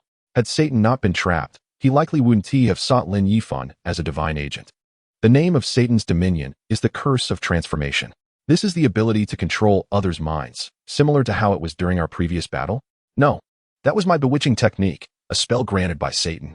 The dominion, the curse of transformation, enhances physical attributes such as strength and defense. Lin Qiye listened with envy at Lin Yifan's dominion. He currently possessed only slight advantages in perception and speed, with many other aspects falling short in comparison to Lin Yifan. The curse of transformation is indeed your dominion. Did you use it during our previous battle? No. When Qima's expression faltered, if this kid had used his dominion, I might not have been able to defeat him. He is still only at the initial stage, and now I understand why the captain was so pleased at noon. With 2 teammates possessing dominions, our Team 136 is destined to become the strongest squad. Chapter 26. The side effects of dominion. How long can your dominion last? Yesterday, I used it 3 times. The first lasted a maximum of 10 seconds, the second 8 seconds, and the third 5 seconds. The more frequently it is used, the shorter the duration. What are the side effects? After use, I feel quite fatigued.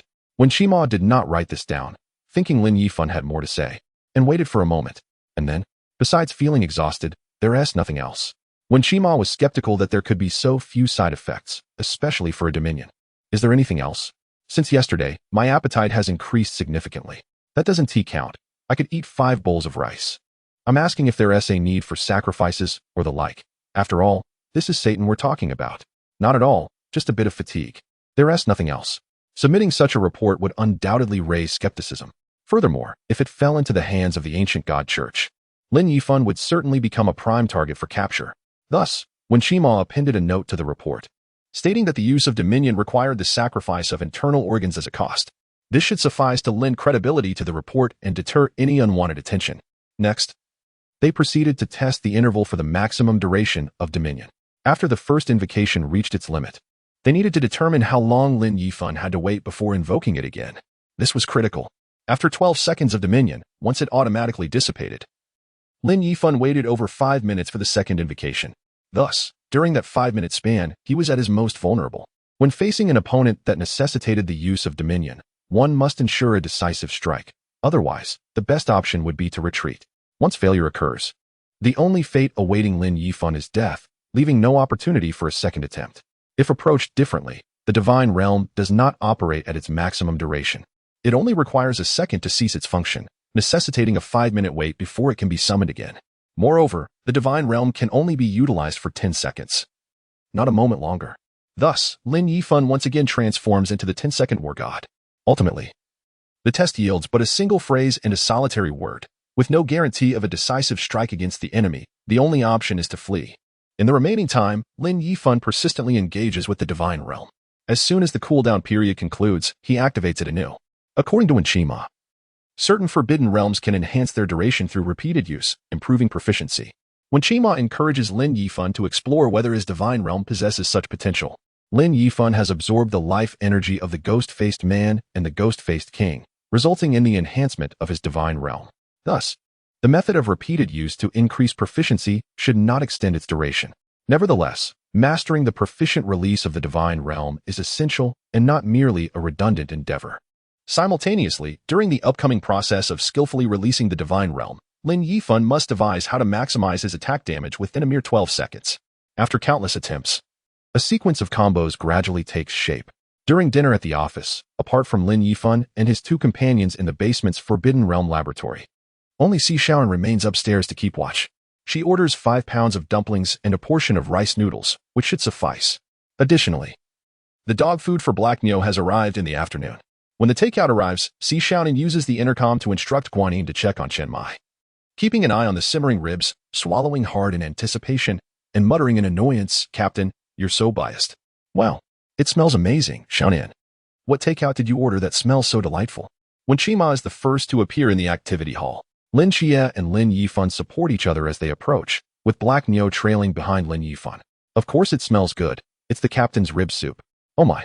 It's been ages since the captain made rib soup." Lin Qiye and Lin Yifan, already famished, waste no time opening the food containers.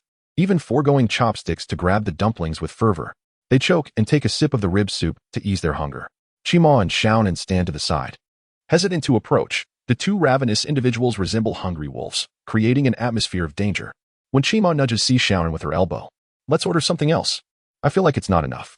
Si Shaonan, having never witnessed such a manner of eating, wholeheartedly agrees. She places her rice noodles on the table and pulls out her phone to order more. However, as soon as the rice noodles touch the table, Lin Yifan and Lin Qiye simultaneously seize the box, positioning it between them. Each grips a side tightly, unwilling to relent, while their other hands continue to devour the dumplings without pause. 5 pounds of dumplings are simply insufficient. Seeing their intense rivalry, Si Shaonan feels embarrassed.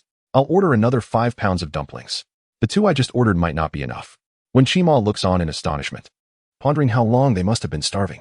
Yet, upon hearing Si Shaonan's intention to order more dumplings, she quickly intervenes, trembling slightly. "No more dumplings. Let's get something different."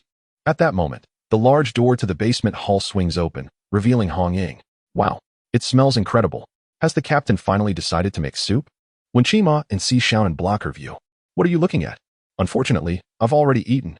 I brought you 5 pounds of roasted lamb chops. Enjoy." As she navigates past Wen Qima and Si Shaonan, she is taken aback by the sight before her. Lin Yifan and Lin Qiye are fiercely competing for a portion of rice noodles. "Shaonan, what is happening?" The side effects of overusing the divine realm, perhaps. Previously, upon hearing Lin Yifan mention fatigue and hunger as side effects, Wen Qima had thought them negligible. However, it seems the situation is more dire than anticipated. The aroma of roasted lamb chops wafts from Hong Ying's hands, capturing the attention of 6 pairs of eyes. Lin Qiye and Lin Yifan abandon their nearly empty rice noodles and lunge for the lamb chops. Yet, a shadow darts in, swiftly snatching the lamb chop from the jaws of the 2 starving wolves. "Stop right there." An energy wave radiates outward, freezing everyone in place, save for Lin Yifan, who retains the freedom to move. "Haha, dare to snatch from me. Dream on." At this moment, Long Xian enters, sensing the murderous intent and energy fluctuations. Could there be an enemy attack? Chapter 27. Within 7 steps, the gun is swift and sure. Hurry and eat. Once finished, we'll head to the shooting range. Behave yourselves.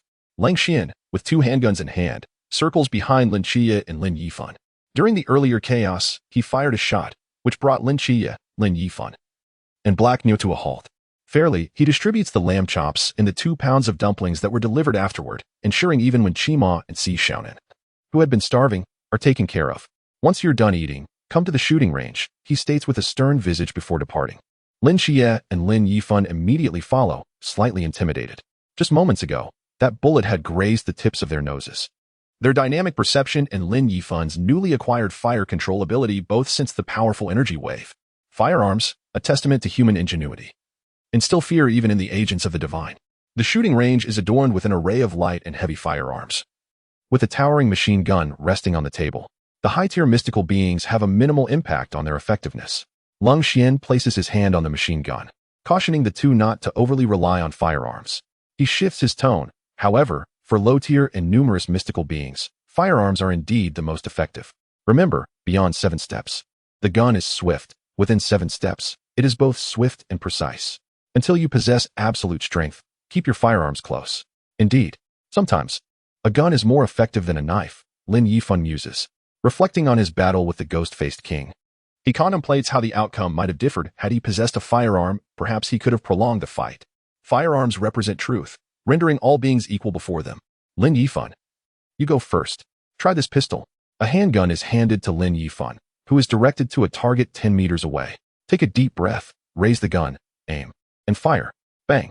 The shot strikes home, scoring an 8 ring, quite commendable for a novice. However, Lin Yifan discerns from Lin Qiye's expression that he is not satisfied. Thanks to his enhanced fire perception, he clearly observes the trajectory of the bullet, the path it carves through the air. This trajectory serves as a reference for calibrating his aim. The second shot yields a 9 ring. Lin Qiye, progress is evident. Continue. The third shot lands a perfect 10 ring, dead center, without a single deviation. Lin Qiye's pupils widen. Very precise. Excellent, keep going. However, he internally muses. This must be sheer luck. Such occurrences are common. The 4th and 5th shots follow in rapid succession, each bullet piercing through the same hole created by the 3rd shot. Lin Qiye examines the target paper repeatedly, confirming that the hole is indeed larger than the others. 3 shots all by chance. Impossible. Who possesses such skill? It cannot be the work of a novice. Though Lin Qiye could achieve similar results, it would not be the feat of a first-time shooter. Unable to restrain himself, he inquired, surely this is not your first encounter with firearms?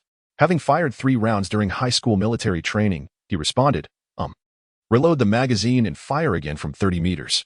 30 meters represents the optimal range for pistol shooting. Beyond this distance, bullets tend to follow a parabolic trajectory. As anticipated, the outcome mirrored that of the 10-meter range, with all 3 shots piercing through the same hole in the bullseye. After reloading, he aimed again at 30 meters, landing the first shot in the 10 ring. The remaining 4 shots, too, found their mark in the same hole in the bullseye. Lin Qiye remarked, impressive accuracy. Cold Qian, feigning modesty, replied, it's adequate. Yet, in his heart, he pondered, I cannot guarantee that every shot will pass through the same hole. It's quite abnormal. Lin Yifan, you possess remarkable talent. Take 200 rounds and practice in the adjacent area. It's your turn, Lin Qiye. Lin Yifan approached with utmost seriousness, diligently honing his skills. Although he could ensure every shot struck the target after 2 rounds, he understood that in a real combat scenario, the enemy would not afford him such opportunities. A first shot that hits the mark must not warrant a second. Observing the trajectory of the bullets was indeed beneficial for his training. He resolved to enhance the accuracy of his initial shot to secure his own safety further. Bang, bang, bang. Excellent work, Lin Qiye. You demonstrate considerable talent. Every shot in the bullseye. Lin Yifan, quite remarkable. Cold Qian felt a pang of frustration. Why is it that yet another individual proves so accurate? Are all divine agents exceptional marksmen? Come on, let us see how you fare at 30 meters. Bang, bang, bang. A miss. Lin Qiye, don't be nervous. Focus carefully and try again. After 3 shots, he still missed. Lin Qiye, how are you aiming? Can you not see? Lin Qiye nodded earnestly, admitting, indeed, I am blind. Cold Qian began to reflect on whether he had failed to teach something essential. Meanwhile, Lin Yifan, having finished 3 magazines, gained some insights. The truth of the adage that marksmanship is refined through the expenditure of ammunition was undeniable. At 10 meters, he no longer needed to adjust his fire or correct the bullet's path. He could reliably hit within the 9 and 10 rings. If he were to employ his abilities, he believed it would be no exaggeration to call him a sharpshooter, as he could hit precisely where he aimed. Next came the 20-meter range. Lin Yifan wholeheartedly agreed with Cold Xian's assertion. In close quarters, the gun is swift. At 7 paces, it is both fast and accurate. Days later, in the training arena, Lin Yifan remarked, "I now understand how to defend against your heart confusion technique. Lin Qiye, are you still intending to employ the Divine Ruins? The captain forbids us from using the Divine Ruins in combat. Certainly not using the Divine Ruins. All right, come here. I want to see how you defend." Suddenly, the training arena's door swung open, and when Chimo rushed in, declaring, "You two should cease your practice. A mystery has arisen." The captain has summoned everyone to the hall. In the hall, all members of Team 136 had assembled. They encircled a trembling figure, who was anxiously sipping hot water, his hands shaking so violently that water nearly spilled. This individual, whom Lin Yifan and Lin Qiye recognized, was Lin Yifan. Upon spotting Lin Yifan and Lin Qiye, Lin Yifan paused, perplexed. "What are you doing here? I thought you had encountered monsters." Numerous incidents have transpired these past few days. Yet he was interrupted by the captain. "If you wish to reminisce, do so later. We have a meeting." Lin Yifan, however, was fixated on the peculiar sight above Li Yifei's head, a diminutive figure perched upon the head of a slumbering serpent. Chapter 28. The visit from Li Yifei. Li Yifei, please recount what you witnessed to everyone once more. Li Yifei sat quietly, rubbing his hands around his cup, seemingly oblivious to the world around him. Li Yifei, reiterate what you just told me for everyone. Oh. Li Yifei gulped down the contents of his cup in one go. I hid away. They were conversing quite normally. Then Lu Xiaoyan gazed at the director with longing, and I thought I had stumbled upon some gossip. I was curious what a man in his 50s could offer. Was Lu Xiaoyan's taste that heavy? Captain Chenmai cleared his throat twice. Get to the point. Avoid digressing. Oh. Suddenly, Lu Xiaoyan's face transformed, splitting like petals into 3 parts and in 2 bites. She consumed the director. You're remarkably fortunate not to have been discovered. Xishan had already hidden behind Hong Ying when Li Yifei mentioned the suddenness of the event. She was unafraid of facing the mystery but terrified by such tales. Lin Yifan's heart sank. He recalled sitting next to Lu Xiaoyan in high school. Do not interrupt. Allow him to finish, he urged. All right, I continue. I waited for a long time beneath the classroom windowsill, and Lu Xiaoyan stood there motionless. Eventually, she regurgitated the director. The two acted as if nothing had transpired, conversing casually as they departed. After Li Yifei finished, silence enveloped the room. The severity of the matter was palpable. After a lengthy pause, Wu Xiangnan inquired, Is everything you said true? If it's a fabrication, you know the consequences, right? I swear, everything I have recounted is true. If that is the case, it seems you have indeed encountered something mysterious. Wu Xiangnan turned to Captain Chenmai. Captain, how shall we respond moving forward? Based on the information we currently possess, this mysterious entity possesses formidable camouflage abilities. It can devour its prey and transform into a similar form in a remarkably short time. Lin Yifan, you spent quite a while at the second high school. Did you notice anything unusual before you left? Unusual things? The person and snake above Li Yifei's head are the most peculiar. Should I mention that? I have noticed the person and the snake above his head for quite some time. Typically, figures above one's head are green, indicating benevolence. Now, in this room, aside from Lin Qiye's golden little angel, everyone else's figure is green, including Li Yifei's person and snake. They too are green. Lin Yifan ultimately shook his head. Lin Qiye, although your time at the second high was brief, have you made any observations? Lin Qiye possessed exceptional perception. If something were amiss, he would surely notice. But his time had been too short. In that case, it's fortunate. This mystery must have only recently emerged. The number of individuals it has transformed should be limited. Wu Xiangnan glanced at the captain, offering his assessment. Captain Chenmai nodded in affirmation. Captain, could Lu Xiaoyan possibly be the original entity? Difficult to say. We must investigate her first, but given her adeptness at disguise, she likely is not the original. Attention, everyone, heed my orders. Yes. Following Captain Chenmai's command, Team 136 stood at attention. Even Li Yifei, standing nearby, was influenced and rose as well. Hong Ying will lead the team, with Xishan, Lin Qiye, and Lin Yifan infiltrating the second high school to approach Lu Xiaoyan and identify the original entity. Cold Xian, provide support from outside. Yes. Wu Xiangnan, Wen Qima, accompany me to investigate Lu Xiaoyan's residence. Search the surrounding area. Yes. All right. All members, check your equipment. We depart early tomorrow. Dismissed. Yes. Everyone replied in unison. Even the black girl straightened up and grunted a few times before everyone busied themselves with their tasks. Lin Yifan, inspired, approached Captain Shinmai. Captain, what else can I assist with? Lin Yifan hesitated. He did not wish to confront monsters again. Really? Lin Yifan's eyes brightened. Since learning about the mysteries in the Night Watchman organization, he had long desired to join. Protecting humanity from the darkness sounded incredibly noble. Lin Qiye, Lin Yifan, come here. Cold Xian pushed 2 small suitcases before them. What is this? The two opened the suitcases, each containing a firearm. I requested permission from the captain, and he agreed. You are permitted to carry firearms for this operation. Lin Qiye felt a twitch at the corner of his eye. But won't my marksmanship pose a danger to others? Within 10 or 20 meters, aren't you able to hit every target? That should suffice. All right, I'll shoot when it's closer. He grabbed the suitcase to prepare. Meanwhile, Lin Yifan, hands on his hips and brow furrowed, scrutinized the handgun inside the suitcase, seemingly lost in thought. Cold Xian, exasperated, inquired, are you dissatisfied with the size of this gun? Not at all, but if Cold Brother is willing, could you let me try your revolver? You brat. Why would you need such a powerful weapon? It's easy to cause collateral damage. Cold Xian had encountered 2 peculiar individuals. Lin Qiye had to beg daily just to practice with 50 bullets, while Lin Yifan, having finished his 200 rounds within a day, shamelessly sought more, truly 2 extremes. In a moment of distraction, Lin Yifan disassembled the handgun into its components. Cold Xian, feeling exasperated, exclaimed, Lin Yifan, what are you doing? Just checking. Isn't this what you taught me? Cold Xian was left speechless, wondering why he had ever taught him these things, wishing for an escape.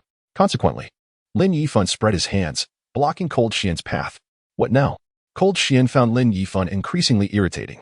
I have a phobia of insufficient firepower. I need 10 magazines. Get lost, we have none. Cold Xian lamented. Lin Yifan was exceptional in many respects, but once he picked up a gun, he behaved like a rogue. Lin Yifan grumbled. Damn it. With the arrival of the black girl, the business of the peace office skyrocketed, allowing Lin Yifan to earn quite a bit. Chapter 29, a glimpse of the truth in the early morning. 2 teams set off in different directions. By the back wall of the second middle school. Lin Yifan thought to himself, if it weren't for you two, one with a perm and the other adorned with nail art and multiple rings, would we need to scale the wall? My school uniform would be wasted on you. Just as he was lost in thought, the 2 girls effortlessly climbed over the wall, their movements fluid and graceful. Hurry up, urged Si Xiaonan, her tone playful. To his surprise, despite her delicate appearance and being half a head shorter than Lin Yifan and Lin Qiye, Si Xiaonan displayed impressive agility. The result of 2 years as a night watchman. Lin Yifan and the others tossed the black box over first and, after a strenuous effort, managed to climb over. Captain, we're all in. Good, understood. Begin the operation. Jia, check on Lu Xiaoyan. If something seems off. Hong Ying gestured a killing sign. Lin Qiye nodded in silence, mentally preparing himself. This was also the reason Lin Yifan was not sent.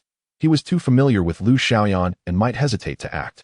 Xiaonan and I will head to the headmaster's office. Lin Yifan, you go to the teacher's office. Stay in contact via earpiece if anything arises.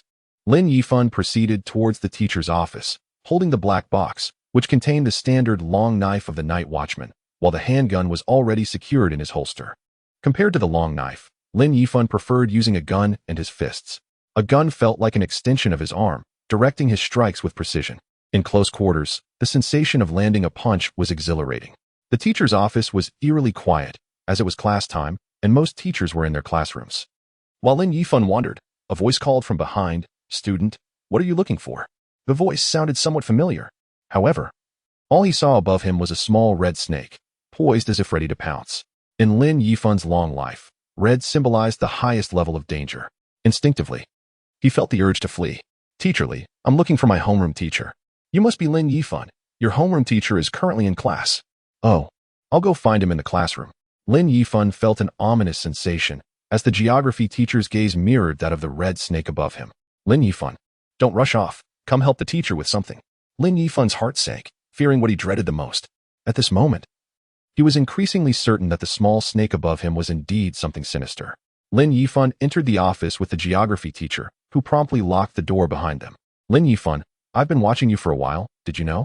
The geography teacher threw him a flirtatious glance, causing Lin Yifan to feel uneasy. A man in his 40s, twisting his waist, made Lin Yifan feel nauseated. Yet, uncertain about the mystery, Lin Yifan resolved to face whatever was coming. Whatever you have in store, I'll take it. You will experience an unparalleled sensation, a liberation of the soul, true freedom. Lin Yifan complied. But as he glanced at the shadow on the floor, he noticed the teacher's neck elongating, just as Lin Yifan had described. Lin Yifan set down the black box, fists clenched. "Come on, embrace me." The teacher's voice turned eerie and hoarse as he lunged at Lin Yifan. Prepared, Lin Yifan summoned flames around his fist, landing a precise blow into the teacher's gaping mouth. With that single punch, the mysterious being's head separated from its body, flames igniting at the severed joint. It burned rapidly. This mystery was merely a layer of skin and some flesh. From the remnants, red life energy attempted to escape but was swiftly drawn into Lin Yifan's consciousness. He extinguished the flames on his hand, feeling somewhat unsatisfied. This mystery was far too easy to defeat. Lin Yifan activated his earpiece. "Lin Qiye, how is it on your end? I've just dispatched one. The situation is dire. There are 6 of them just on our floor. Besides Lu Xiaoyan, one is Han Ruoruo, and another is Tianli from the adjacent class. Li Yifei said they all share a dorm." "Li Yifei? He is also in the class? Is there anything unusual about him?" "None. Everything seems normal." "Why?" "Nothing." "Lin Yifan, based on your encounter with the mystery, do you think there is still hope for them?" Captain Shin Mai's voice crackled through the earpiece. "This mystery wears a human skin. Its body contains nothing but flesh and blood. There is no saving them. Its individual attack power is weak and quite manageable," Lin Yifan assured, confident in his assessment. He took several photos of the unburned remains of the mystery and sent them to the 136 Team S workgroup. After facing this mystery, Lin Yifan concluded that it was rather mediocre, and Lin Qiye should have no issue handling it. Yet, the exact situation with Li Yifei remained unclear. Hong Ying, see Xiaonan. Search each floor systematically. Lin Yifan, Lin Qiye, devise a way to assess the status of all students and staff at the school. Understood. It's all up to you. Captain Shin Mai issued 2 consecutive commands, but his brow furrowed, sensing the gravity of the situation. 6 on just one floor suggested that there could be nearly 100 throughout the entire school. Lin Qiye had transformed so many people in just over 10 days. The speed was alarming. Thankfully, Li Yifei reported in time, or else it could have led to a disaster. Minutes later, "Captain, take a look at the photos sent to the group." Hong Ying's voice was muffled, likely due to her covering her nose. Chen Mai scrutinized the photos. "This membrane resembles a snake's shed skin." Wu Xiangnan swiftly provided the answer. Immediately, he began to search the database for information regarding mythical snake-like creatures. Not only is their ability to transform humans rapid, but they are also exceptionally adept at disguises. Hong Ying, Xiaonan, Lin Yifan, proceed to the playground. As soon as the flag-raising ceremony begins, cooperate with Lin Qiye to ensure a thorough investigation of all individuals in the school. We will finalize further specific plans. Understood. Before long, a familiar melody echoed throughout the campus. Chapter 30. A dire situation. Lin Yifan stood at the entrance of the playground, which was frequented by first-year students. He keenly observed the heads of each individual, now certain that those adorned with small serpents were the mysterious ones. Just moments ago, he had vanquished another such entity. Scanning the crowd, he noted that among the first-year students, only a modest number had been transformed, totaling over 30, with females predominating and only a few males. Lin Qiye had taken over the position of a flag-bearer and was diligently conducting a search from the opposite end of the playground. The murmurs from the students below gradually overpowered the music. The teacher responsible for the flag-raising ceremony was fuming. The students participating were her selections, meticulously trained. She desired recognition but had inadvertently lost a significant figure. Where had the student emerged from? Meanwhile, the first-year students gazed at Lin Yifan, clad in a second-year uniform. Standing at the rear of their line, they whispered among themselves, speculating about the situation. What is going on? Which class is he from? Does anyone know him? What is he here for? Is he going to confess? It was a bold move to declare one's feelings in front of the entire school. Quite audacious, indeed. Lin Yifan declared, "The flag raising has concluded." Through his earpiece, Lin Qiye's voice resonated, low and grave. "Captain, the situation is dire. We have arrived a bit too late." "How many?"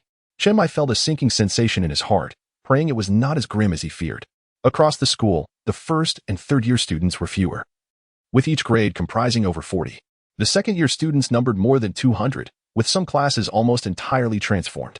It was perplexing how the few survivors coexisted peacefully with the mysterious entities in their class. The situation among the teachers was equally bleak, with half having succumbed to transformation. "I will send you their photos shortly." "Is there that many?" "Send the photos at once. We must promptly investigate their homes to prevent further spread. From this point onward, you will have to rely on yourselves, as I cannot provide reinforcements." The rapidity of the mysterious transformation had been underestimated, rivaling that of a virus. And the situation had escalated to an exceedingly perilous level. Over 300 mysterious entities must be eradicated without fail. Long Xian, temporarily taking on the role of the Watcher, would come to reinforce the boundless void, bringing the entire second high school under control. Every word from Captain Shenmai was an unequivocal command. Captain, I just eliminated 2 mysterious entities. It won't be long before they notice my presence. Excellent. That's inconsequential. Do you bear any burden? After all, they were human before their transformation.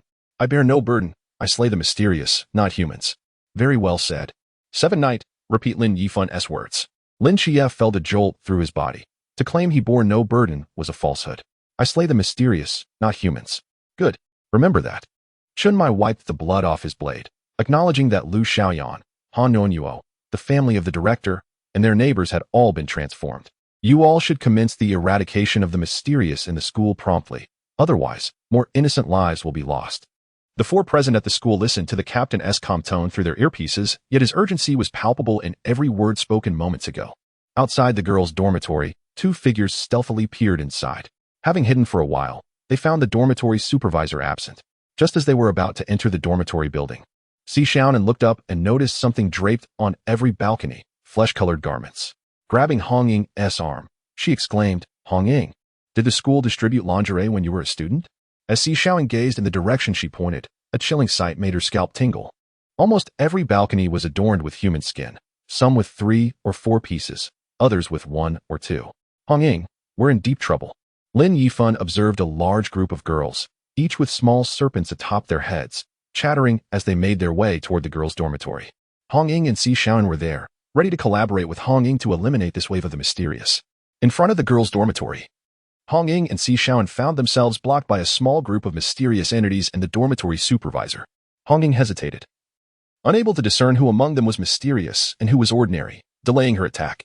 The large group of girls following Lin Yifan, seemingly innocent, gradually encircled Hong Ying and Si Xiaonan. The dormitory supervisor pointed accusingly, which class are you from? You dare to perm your hair? And you bought that shirt deliberately 1 size too small. Look at you. It's barely covering you in front. Hong Ying's grip on her black box tightened, nearly sparking with agitation. And you, she snapped, turning her attention to Si Xiaonan. You look so quiet, yet you're wearing so many trinkets. Take them off. Lin Yifan found it amusing, recalling being stopped in a similar manner upon entering. He set down the black box and approached slowly, intent on not letting a single one escape. In that moment, he realized that none of the individuals present were normal, all were mysterious, each with serpents coiling atop their heads. He noticed one girl in particular, licking her lips incessantly, suddenly exclaiming, such a voluptuous figure, it's enough to make one salivate. May I borrow this skin for a couple of days? I want that petite one. With a collective howl, 2 mysterious entities transformed, their bodies contorting grotesquely. The cacophony of monstrous roars and the sound of flesh tearing filled the area. Upon realizing that those who had scorned her were the mysterious entities, Hong Ying wasted no time. Activating the Forbidden Realm, Rose Fire Feather Garment, she shot a bullet that pierced the dormitory supervisor's skull. The pent-up resentment within her dissipated instantaneously, leaving her feeling invigorated. The mysterious entity blocking Hong Ying's path, witnessing her ferocity, turned and fled toward the dormitory. Hong Ying glanced at Lin Yifan and the nearby mysterious entities, saying nothing as she pursued the fleeing figures, confident that these 10 or so mysterious entities posed no match for Lin Yifan. Lin Yifan crossed his arms, coolly declaring, who among you wishes to meet their demise first? 2 mysterious entities leaped toward him from either side. Lin Yifan uncrossed his arms, thrusting his fists downwards, flames erupting forth.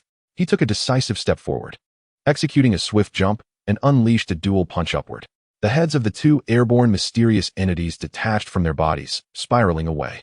The remaining entities hesitated, retreating toward the dormitory. Lin Yifan did not rush to pursue. Instead, he absorbed the life energy from the mysterious entities. With both waves of mysterious entities having entered the dormitory, there were only 2 possibilities. Either it was their nest, or it concealed a trap. Chapter 31. The Naga Demon Entity. Upon entering the girls' dormitory, Lin Yifan found the first floor devoid of any presence. On the second floor, a fiery explosion echoed, accompanied by the anguished cries of the mysterious. Hong Ying was unleashing havoc with the Forbidden Realm, Rose Fire Feather Garment. This simplified matters, allowing him to collect some life energy. Ascending the staircase, he passed by several mysterious entities, casually absorbing their life energy. Reaching the second floor, he found Hong Ying and Si Xiaonan being forced down the stairs, clearly unable to distinguish friend from foe. Lin Yifan surveyed the scene and saw only mysterious entities. With his fist ignited, he signaled to Hong Ying, "They are all mysterious. Do not hold back." Without hesitation, he plunged into the throng of mysterious entities, unleashing a ferocious onslaught. As he entered, all the mysterious entities abandoned their concealment, revealing their terrifying, petal-like maws. Each gaping mouth was riddled with a network of blood vessels, bulging ominously. Surrounding each mouth were rows of sharp, pointed teeth. Following Lin Yifan's lead, Hong Ying raised her weapon and joined the fray. Si Xiaonan, not idle, activated her abilities to sever the connections between these mysterious entities and their counterparts. Lin Yifan, charging into the multitude of mysterious entities, was akin to a tiger amidst a flock of sheep. Wherever he passed, the mysterious entities fell, severed from their bodies, transformed by Satan. His physique was like that of a true deity descending upon these lower-tier mysterious entities. After Lin Yifan's appearance, Hong Ying only managed to slay a solitary mysterious entity. The remaining ones seemed to evade her grasp, as if fearing that Lin Yifan would seize them. Puzzled, Hong Ying wondered if this was what the captain had taught him, not the art of wielding a blade, but rather the skill of hand-to-hand combat. Was he attempting to cultivate another perverse being akin to the captain, a freak of close combat? The exhilaration on Lin Yifan's face as he smashed in the skulls of the mysterious creatures was evident. With each blow, his delight intensified, a pure pleasure coursing through him. Indeed, Hong Ying had not misjudged. Lin Yifan was reveling in the experience. With every strike that obliterated a mysterious entity, a wave of euphoria surged from his feet to the crown of his head, invigorating every cell in his body to the point of bursting, elevating his bliss to its zenith. Furthermore, since Lin Yifan's emergence, flames began to converge towards him, drawing away the fire released from Hong Ying's rose fire feather garb. Lin Yifan also discerned that the greater the flames surrounding him, the more his perception, strength, and defenses subtly amplified. It was as though the fiery environment augmented his capabilities. Si Xiaonan walked over a ground strewn with dismembered limbs, genuinely feeling the chill of terror. Gazing at Lin Yifan was akin to witnessing the arrival of a devil. His fists ablaze, his skin glowing a fiery red, he seemed just shy of sprouting horns atop his head, truly a sight to evoke fear. Though she was merely support. As a formal team member, it was somewhat unacceptable that she had failed to claim a single kill among the 20 mysterious entities. A small spark of competitiveness ignited within her. She too would slay a few mysterious creatures to prove her worth. After absorbing all the life energy, Lin Yifan sensed a faint loosening of another chain binding him. At that moment, out of the corner of his eye, he caught a glimpse of a serpentine tail slithering away at the corridor's end. Emerging from the smoky haze, a snake-tailed humanoid entity appeared before the trio, its dark scales shimmering with iridescent hues under the light. Its razor-sharp claws scraped against the walls, producing a chilling sound that made one's scalp tingle. Its serpentine form swayed as if preparing to strike at any moment, and its inverted green-slit pupils regarded Lin Yifan and his companions with unmistakable provocation. The creature hissed, crimson fork tongue flicking, revealing its sharp fangs, its mouth curved in a mocking semblance, as if to deride Lin Yifan and the others. Could this be the true form of the mysterious entity? Lin Yifan's flames surged even more fiercely as he charged forward, with Hong Ying and Si Xiaonan close behind. However, the snake-tailed being let out a piercing shriek, turned, and burst through the window, fleeing without a moment's hesitation. As it fell, a shrill cry echoed throughout the school, swiftly followed by the frantic screams of students. At this moment, Lin Yifan leaped down, reaching out just shy of grasping the snake's tail. As Hong Ying and Si Xiaonan descended, they each landed a hand on Lin Yifan's back, halting his ascendant momentum, and the three landed simultaneously. Hong Ying was somewhat perplexed. Was this the power of the Pool Realm? How could it match Lin Yifan of the Lantern Realm? Perhaps the Nandu snake demon was exceptionally weak. Or Lin Yifan was extraordinarily strong. Or this simply was not the true entity. The snake demon, equally affected, slid across the ground before turning to flee once more. The trio pursued relentlessly, drawing their handguns almost in unison. A volley of shots rang out, all 3 magazines emptied, while most bullets struck the snake demon. The damage inflicted was minimal.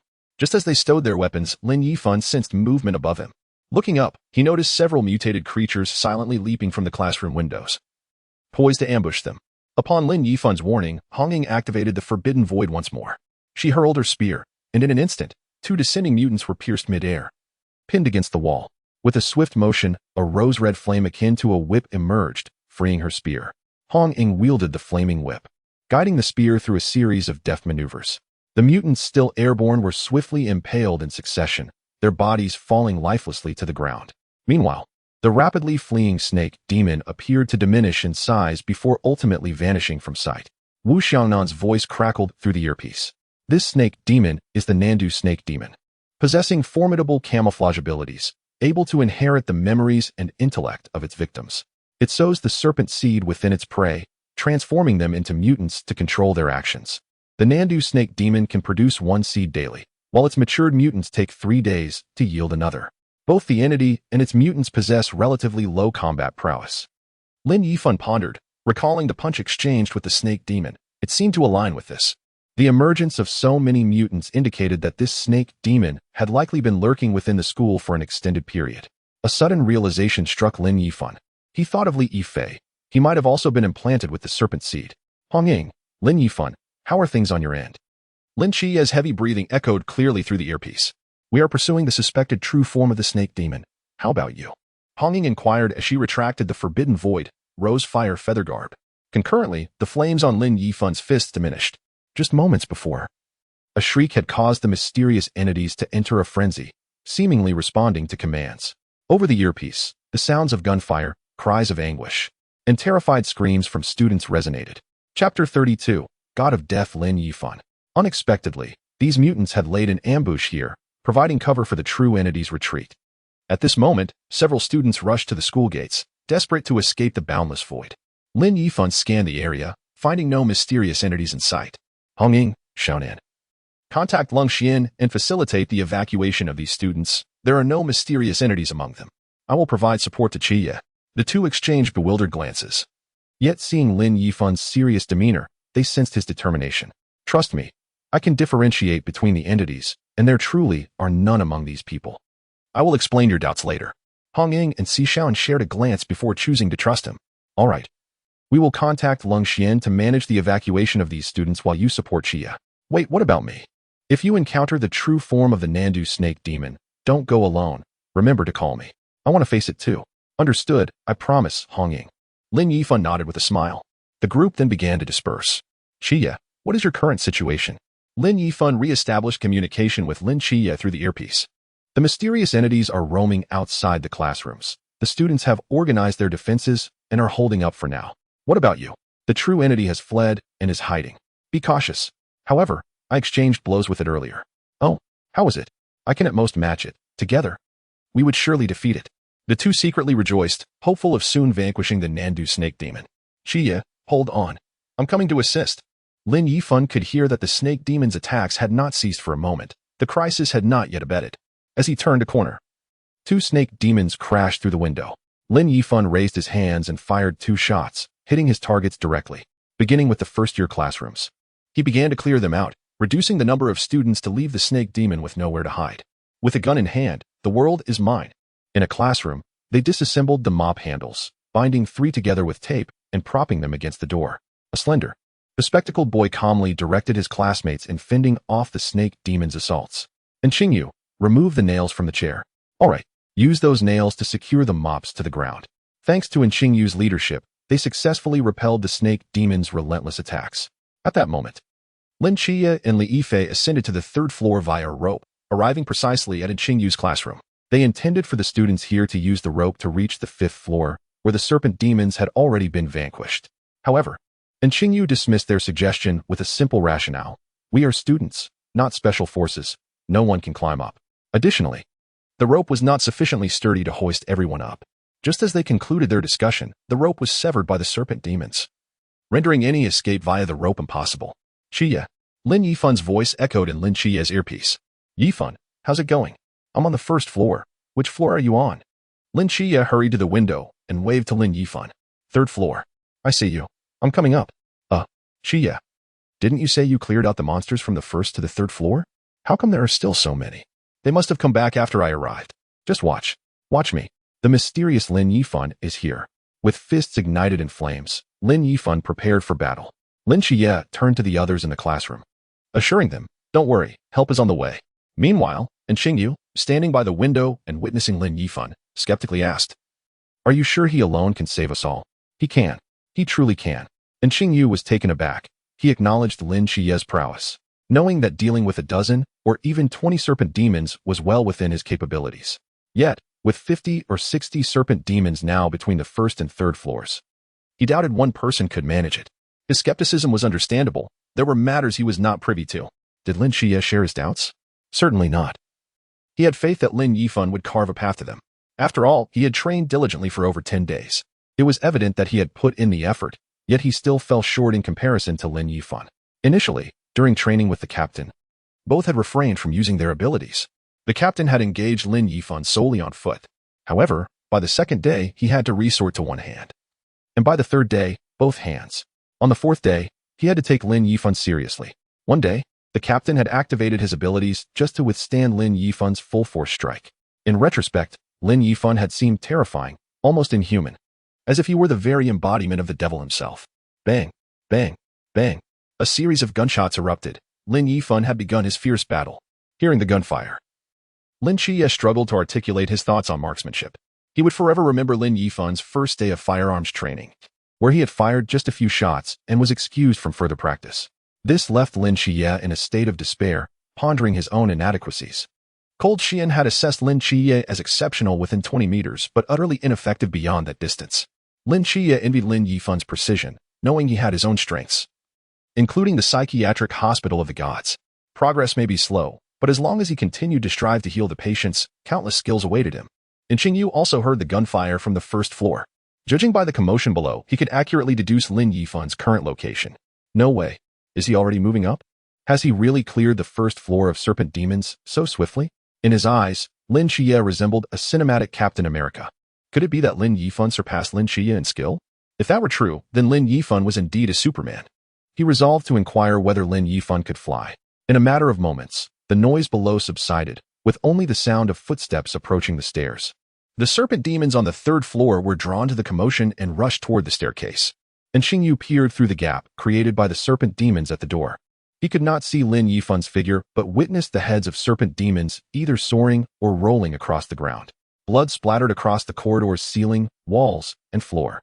He soon beheld a pair of fists alight with flames, advancing toward the serpent demons.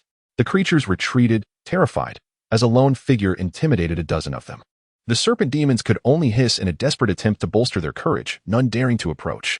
Wherever the fiery fists passed, the corpses of serpent demons ignited, filling the air with the acrid scent of burnt flesh. A figure with crimson skin emerged before Qingyu. Lin Qiye was all too familiar with this aura. Who but Lin Yifan could it be? Chapter 33. Can you fly? Lin Yifan found himself in a predicament. Every time he utilized his fiery abilities, his clothes would soon catch fire. This was a tremendous waste. It was quite unfortunate. Thankfully, only his clothing burned and not his pants. Otherwise, it would have been quite embarrassing. And Qingyu regarded Lin Yifan as if he were an extraterrestrial, engulfed in flames with a ferocious glare. Had it not been for the flames enveloping his fists, he would never have believed that this harbinger of death was the same individual who had merely waved to Lin Qiye moments ago. He truly had ascended from the first floor, battling his way up. Lin Qiye contemplated whether he could achieve the same feat. Perhaps he could, but it would require time. He could not match Lin Yifan's rapid ascent. The power of the devil was indeed terrifying. Lin Yifan was formidable.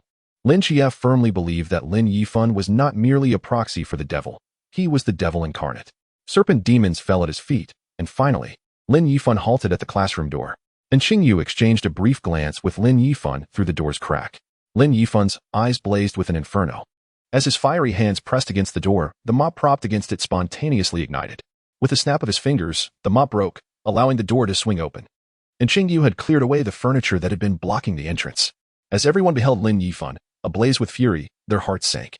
What manner of creature was this? Yet, merely moments later, the flames in Lin Yifan's eyes subsided. Although the disdain he held for humanity remained palpable, he surveyed the crowd before him.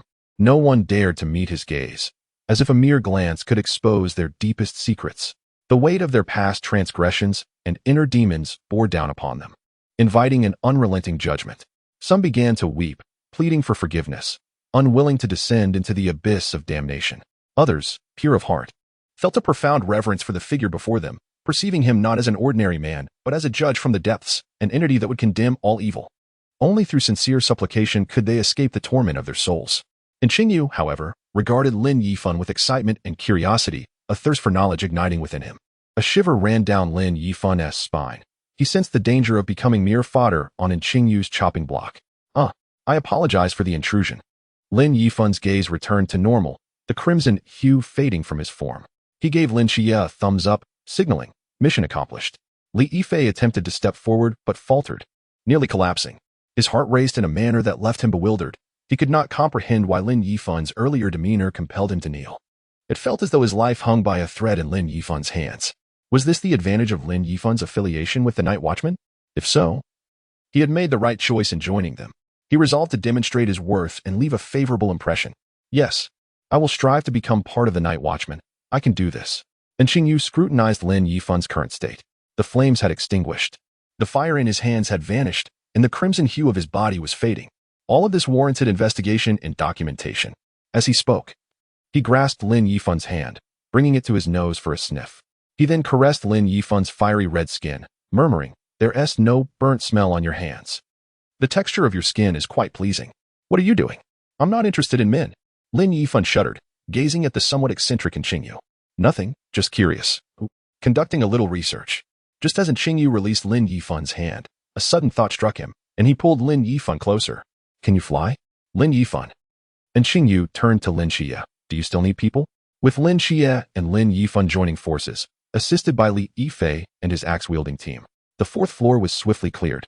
Whenever Lin Qiye struck down a serpent demon, Lin Yifan would absorb its life energy if he acted promptly. "Lin Qiye, come here and let us out." "No," Lin Qiye replied, "there are monsters among you." "Nonsense, I'm Lu Yuan. What monster could I be?" Voices of argument echoed from the fifth floor. Lin Yifan and his companions ascended to the fifth floor, a place he was most familiar with, having lived and studied in this classroom for over a year. At this moment, Lin Yifan was bare-chested, a pistol hanging from his waist. More importantly, the fiery hue of his skin remained, giving him the appearance of a demon from hell, save for two horns. Is that Lin Yifan? It seems so. How did he become like this? He can't be a monster too, can he? Stop talking nonsense. He's incredibly strong, having slain many monsters in the building. Wait, is that a real gun at his waist? So damn cool. Whispers filled the air, but no one dared approach Lin Yifan to greet him. Lin Qiye, come here and let us out." Lin Yifan looked up to see Han Ruruo, a small snake trembling atop her head. Meanwhile, Li Yifei remained as he was. A large snake sleeping peacefully beneath him, its color a friendly green.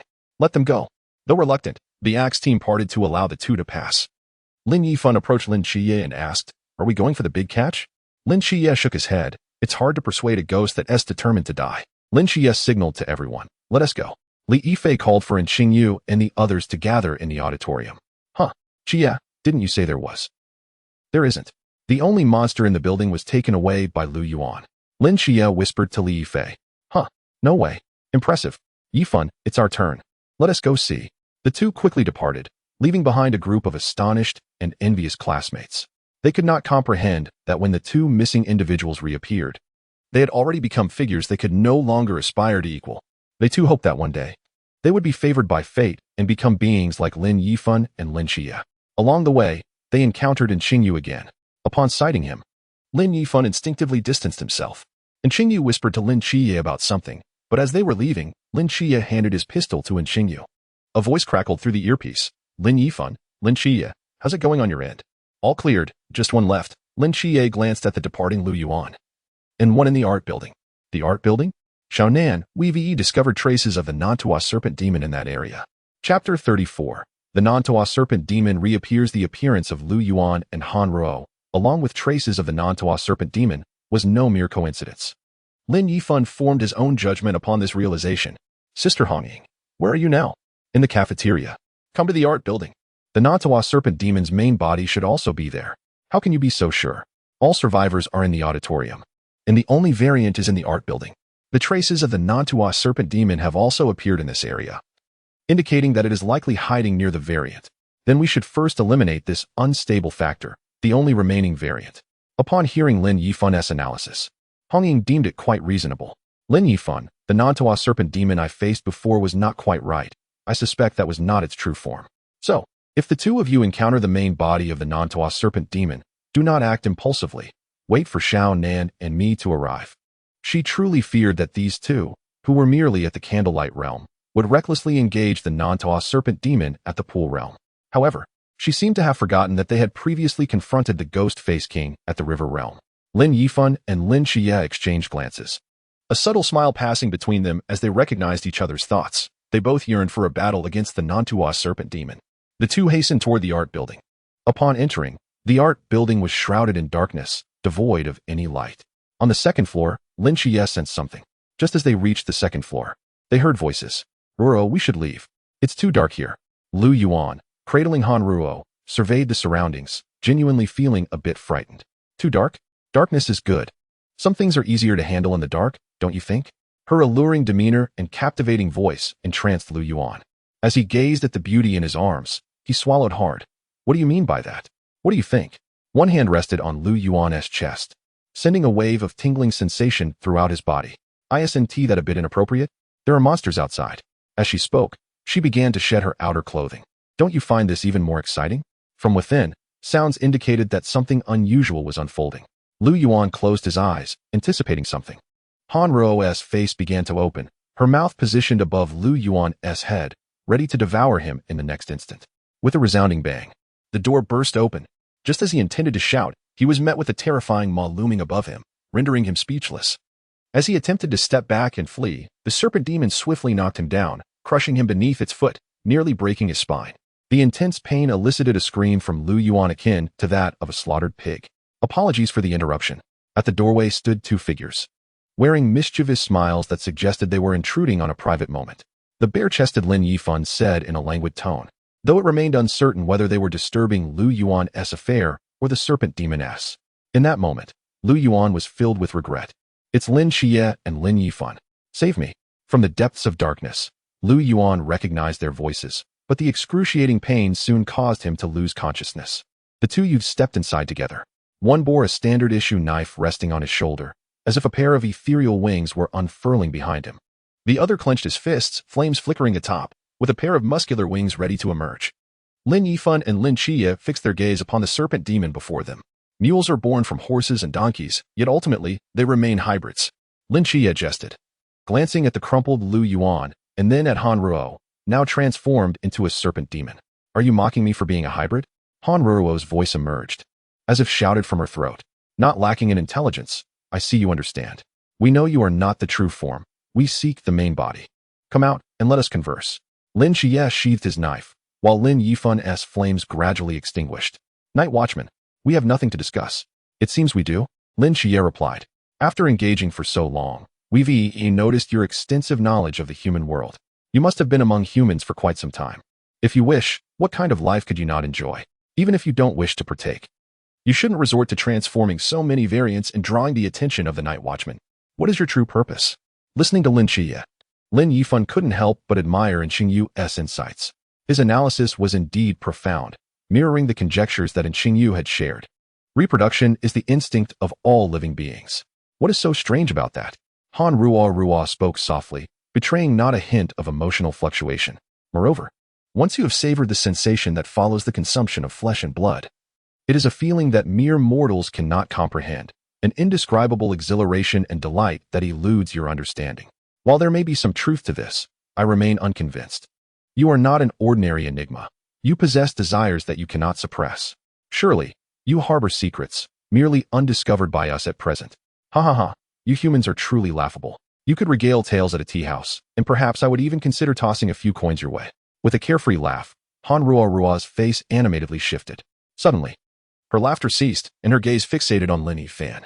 Lin Yifan, I have underestimated you in the past. With nothing but your fists. You have slain over 200 of my children. This grudge I shall hold against you. I acknowledge your strength, yet you remain but a flickering light in the vastness. I intend to plant the seed of the serpent within you, transforming you into my slaves. Ha ha ha, merely contemplating this fills me with immense satisfaction. Lin Qiye furrowed his brow, sensing something rapidly approaching from behind. Simultaneously, Lin Yifan felt a fierce friction emanating from the adjacent classroom. The violent fluctuation of heat generated by the friction instilled a sense of impending danger. Lin Qiye cautioned, be careful. Boom. Debris flew as smoke billowed. The wall behind them shattered, and a serpent's head burst through. Lin Yifan and Lin Qiye swiftly darted to either side. The serpent's head snapped at the spot where they had just been standing. Immediately afterward, the sound of clanging metal echoed. The snake demon, part human and part serpent, clashed with Lin Qiye's straight blade. Sister Hong Ying, the Nandu snake demon has appeared in the training room of the arts building. It has arrived. Hong Ying activated the forbidden ruins and rushed over. After notifying Hong Ying, Lin Yifan clashed his hands together, summoning flames that enveloped them as they charged into battle. The Nandu snake demon launched a furious assault, forcing Lin Qiye to retreat, before turning to exchange blows with Lin Yifan, creating shockwaves with their collision. Chapter 35, 12 seconds of combat. Hong Ying wielded her long spear, clearing a path. Anything that obstructed her vision, be it walls or trees, vanished. Her urgency was palpable. Si Xiaonan followed closely behind, struggling to keep pace with Hong Ying's rapid strides. Si Xiaonan understood Hong Ying's urgency. She could not bear to lose another teammate. Si Xiaonan felt the same, offering no complaints and exerting every effort to stay close. The Nandu snake demon roared triumphantly, having gained the upper hand with its last punch. Lin Yifan retreated a step at the last moment. The demon pressed on, delivering a relentless barrage of blows. Each strike landing with force and precision. It sought to vent its fury upon Lin Yifan, determined to avenge its offspring. As the battle raged on, Lin Yifan felt the intensity of the burning energy increase, sharpening his senses and enhancing his agility. The demon's every action and attack fell under his control. With each exchange, Lin Yifan grew increasingly adept, gradually turning the tide.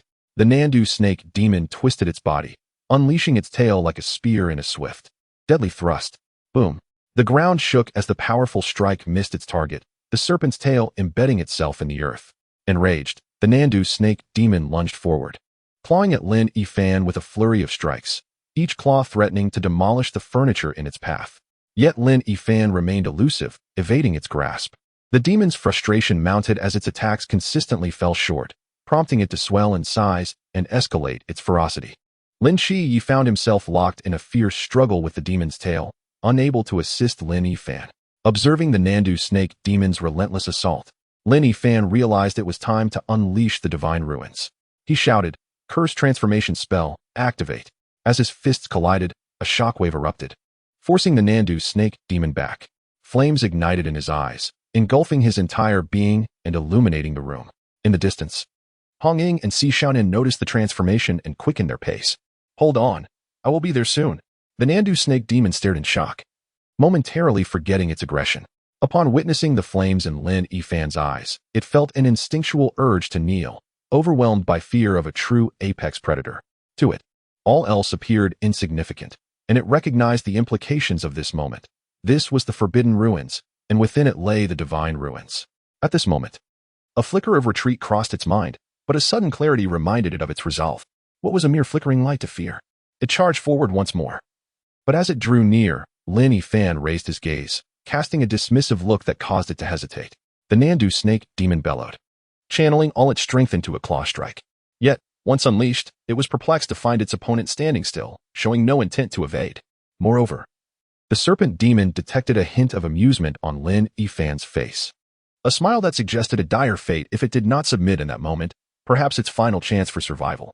Lin Qiye, observing this moment, sheathed his blade. He was intimately familiar with Lin Yifan's expression. He was preparing to unleash his ultimate move. Lin Qiye surmised that Lin Yifan had been waiting for this moment for a long time, eager to test the fruits of his recent training. Just as the Nandu snake demon's claw was about to connect with Lin Yifan's face, Lin Yifan's lips parted, uttering a single command, "Stop."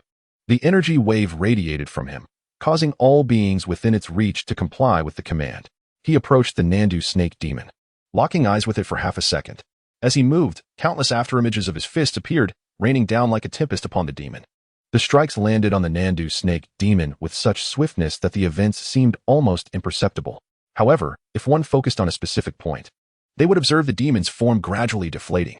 3 seconds passed, and the Nandu snake demon regained mobility, only to realize that its once certain strike had missed entirely. 4th second, before it could comprehend, an overwhelming wave of pain surged through it, cold sweat breaking out. 5th second, just as it lowered its gaze, an uppercut struck, launching it off the ground. 6th second, countless fists continued their relentless assault as it ascended. 7th second, blood poured from its mouth as it fell into confusion, unable to fathom how it had sustained such grievous injuries. 8th second, its scales began to shed in large patches, blood gushing forth from beneath. Lin Yifan evaded the splattering blood. 9th second, with a thunder shout, he commanded, "Stop." The invisible energy wave spread once more, immobilizing both the transforming Han Ruo and the Nandu snake demon. 10th second, standing before Han Ruo, a powerful punch sent her head flying, blood spraying into the air. In a mere 11 seconds, the native serpent demon had lost a significant portion of its scales under Lin Yifan's relentless barrage. With its protective scales stripped away, The demon's defense plummeted, leaving a pool of blood beneath it, reminiscent of a floodgate unleashed. Yet, the native serpent demon remained oblivious to its dire state. As Hong Ying and Si Xiaonan arrived, they hesitated to approach, intimidated by Lin Yifan's frenzied demeanor. To them, his speed appeared as mere afterimages, as if he were not engaged in a battle, but rather slaughtering a festive pig. The native serpent demon lay eviscerated before them, lifeless. By the 12th second, the onslaught concluded. Chapter 36, The True Form. The flames enveloping Lin Yifan gradually subsided as he stood motionless beside the native serpent demon's corpse. Lin Qiye surveyed the remains of the demon and then turned his gaze to Lin Yifan, his emotions complex. Vanquishing the native serpent demon should have been a cause for celebration, yet joy eluded him.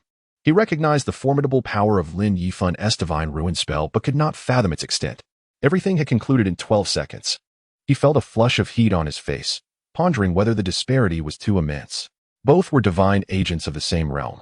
Why then was there such a vast gulf between them? His own divine ruin paled in comparison. And then there was the mind manipulation spell, another extraordinary technique. 3 seconds of control rivaled the prowess of divine techniques. Thankfully, he still had the divine psychiatric hospital, where deities were confined. If he could heal them, countless benefits awaited him. With this thought, Lin Qiye's spirits brightened, shedding his burdens. A minute later, Lin Yifan remained unmoving, prompting doubts from Hong Ying, Lin Qiye, and Si Xiaonan about whether something had gone awry. Cautiously, Hong Ying approached and pierced the native serpent demon's skull with her spear to prevent any unforeseen troubles. Just as Lin Qiye reached out to pat Lin Yifan on the shoulder, Lin Yifan shouted, "Don't touch me." His hand froze midair. Hong Ying abandoned her examination of the demon's corpse and rushed to Lin Yifan's side, her concern palpable. "What's wrong? Are you hurt?" "Nothing much. Just overexerted my divine ruin. My muscles ache, and I feel a bit weak. I'm afraid to move," Lin Yifan replied, easing their worries. However, their relief was short-lived as he continued, "But could someone give me a massage? It might help me recover faster." Hong Ying and Lin Qiye exchanged glances, contemplating the merit in Lin Yifan's request before turning their attention to Si Xiaonan. "Why are you all looking at me? I'm a medic, not a masseuse." Hong Ying, in high spirits, felt fortunate that their new teammates were unharmed and intact. "Fine. In light of your victory over the native serpent demon, I'll give you a massage." She stepped behind Lin Yifan, rolling up her sleeves, ready to begin. "Are you serious, Hong Ying?" Lin Yifan exclaimed, taken aback. "Of course. Had I not seen you obliterate the native serpent demon with my own eyes, I wouldn't believe it." Just as her hands were about to reach his shoulders, Lin Yifan crouched down and darted away. The others were left bewildered. He had sought a massage, yet fled when offered one. "Your grip is too strong, Hong Ying. I fear I won't be able to endure it." "How dare you toy with me, Hong Ying?" she retorted, advancing toward him. Wait. I have something to say." "You little rascal, looking innocent but harboring mischief like when Chima," she chided, closing in on Lin Yifan. "Don't you think I made quick work of the native serpent demon?" He posed, shocking everyone into contemplation. Indeed, a serpent demon of the Pool realm defeated by a mere agent of the Lantern realm? Even divine agents possessing divine ruins seemed to find the outcome rather simplistic. Lin Qiye recalled remarks from Qingyu, realizing discrepancies in the current scenario. Though Lin Yifan had been a distance away during their conversation, he had overheard Qingyu's suspicions regarding Li Yifei. The entirety of this affair had felt too fortuitous for Li Yifei. And with Lin Yifan's sighting of the man and the serpent overhead, it seemed likely he was the true form of the native serpent demon. "Are you suggesting Li Yifei is the true form?" Lin Yifan nodded, though he hesitated to voice his suspicions aloud. Lin Qiye, having only recently joined the class, bore no emotional ties. Lin Yifan, however, had been there for over a year, with some classmates from elementary school. It was challenging for him to take action against someone he had known for so long. Lin Qiye perceived Lin Yifan's inner turmoil. "Of course, there is also a competitive spirit at play. Why should you succeed where I cannot? I shall slay this true form." With that declaration, he turned on his heel and strode towards the grand hall, where everyone had gathered. Hong Ying and Si Xiaonan followed, recognizing the gravity of confronting the true form. "There is no need for me. You three should suffice. It won't escape," Hong Ying reasoned, gripping her steel spear tightly, a tool not merely for display. Lin Yifan was determined not to witness familiar faces vanish before him again. Today had been overwhelming. As he approached the school's entrance, he felt genuine hunger. Upon reaching the door, the forbidden domain remained unsealed. Without a second thought, he stepped through. The moment he emerged, he was taken aback by the throng of students and teachers who had fled the school. In a black vehicle, Chen Mai and Wu Xiangnan observed him closely. However, the surrounding murmurs were peculiar. "Look, it's a policeman. He has a gun. Could he be a robber?" At this, some began to retreat. Yet they were compelled to remain. ISNT he is sophomore? ISNT that red attire is sign of combat with the assailants? Wow, so cool. I wonder which class he is from. I'll go see him tomorrow. The stern voice of the first-year guidance counselor reprimanded. No early romances allowed. Lin Yifan felt a wave of embarrassment wash over him, akin to being a spectacle. He dove into the vehicle, observing Lin Yifan. Chen Mai noted that he bore no visible injuries, and his smile could barely be contained. How was your first mission? Quite exhilarating, though I am a bit hungry now. Wu Xiangnan suddenly pulled the earpiece from her ear, a smile gracing her face. Now that you've made your entrance, the logistics team's hours of storytelling have been rendered futile. The logistics captain is furious, listening to the furious outburst from the earpiece. Both Chen Mai and Wu Xiangnan felt elated. Their team, Squad 136, had gained a formidable ally. Gunshots echoed from within the school. Lin Yifan had anticipated the outcome. After 3 seconds of silence, the furious roar returned, signaling the logistics captain's rising panic. Everything was beginning anew. Chapter 37, Two Sons. Half an hour later. In the realm of unrestricted void, Lin Qiye and the surviving faculty and students of the school emerged at the entrance. Chen Mai, witnessing everyone safe and sound, wore a constant smile, proud of his 2 new team members. The rigorous training over the past 10 days had evidently borne fruit. Everyone, take your seats. Today, I shall treat you all to steak. Excitement glimmered in the eyes of the crowd. Captain, you're really going all out. Steak? How generous. Not really. It's a buffet, only 88 a head, quite a bargain. From a nearby tall building, Lang Xian adjusted his angle and pressed the shutter of his high-powered camera. With a smirk, he clearly overheard the conversations through his earpiece. The few high-definition photos in his hand captured the moments inside the vehicle, the captain's boastful demeanor as he announced the steak treat, resembling a wealthy benefactor, contrasted with the incredulous expressions of the team members that shifted to mild disappointment upon hearing the buffet price. Wu Xiangnan chuckled to himself, while Lin Yifan struggled to stay awake, and Lin Qiye appeared lost in thought. Hong Ying browsed the menu of the restaurant on her phone, with Si Shaoran craning her neck to see. When Chimo reached for Hong Ying's phone, eager to peek at the details, these photos were treasures locked in a box. Memories unique to Team 136. Once everything was organized, a realization struck. Captain, I haven't gotten in the car yet.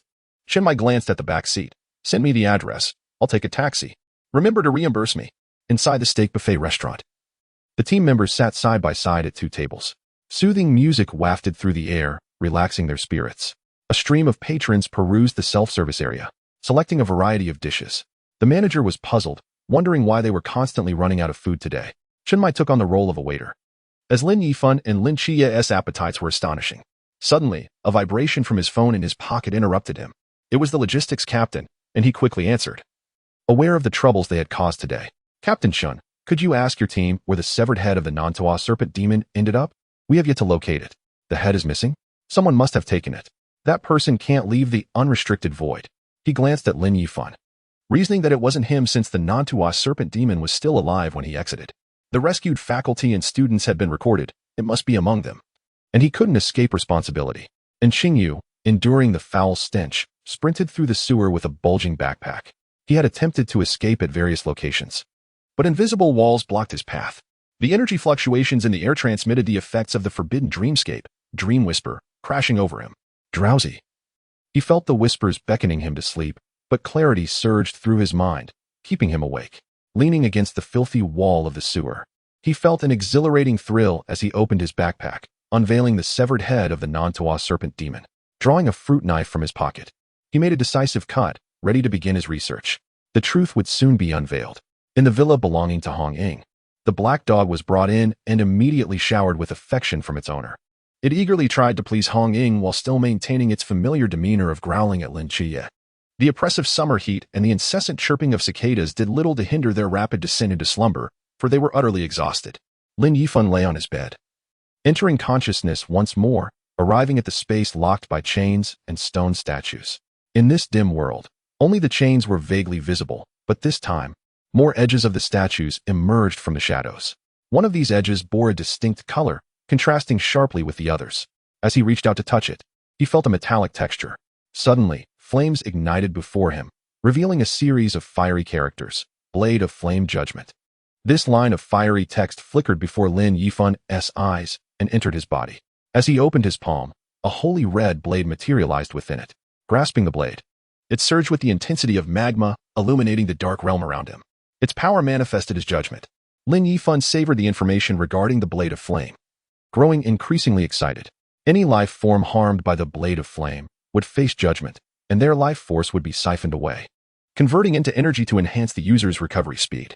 The notion of increased recovery speed was precisely what Lin Yifan needed. Were it not for the constant drain on his stamina, he wouldn't have to be so mindful of time while using his divine realm. The category of life forms was vast, encompassing not just mystical entities but also animals and plants. This meant that wielding the blade of flame would eliminate limitations on stamina in battle, ensuring he could fight for a full 12 seconds every time he activated his divine realm. Only by enhancing his mental strength could he surpass the 12-second limit. It became clear how Satan possessed such formidable physical prowess. No wonder the underworld appeared barren, drained by him. As he grew stronger, replenishing stamina would pose a challenge, as relying solely on food was unsustainable. The blade of flame was indeed an excellent choice for the future. As long as he hunted sufficient mystical beings of high caliber, he could amass enough energy to restore his stamina.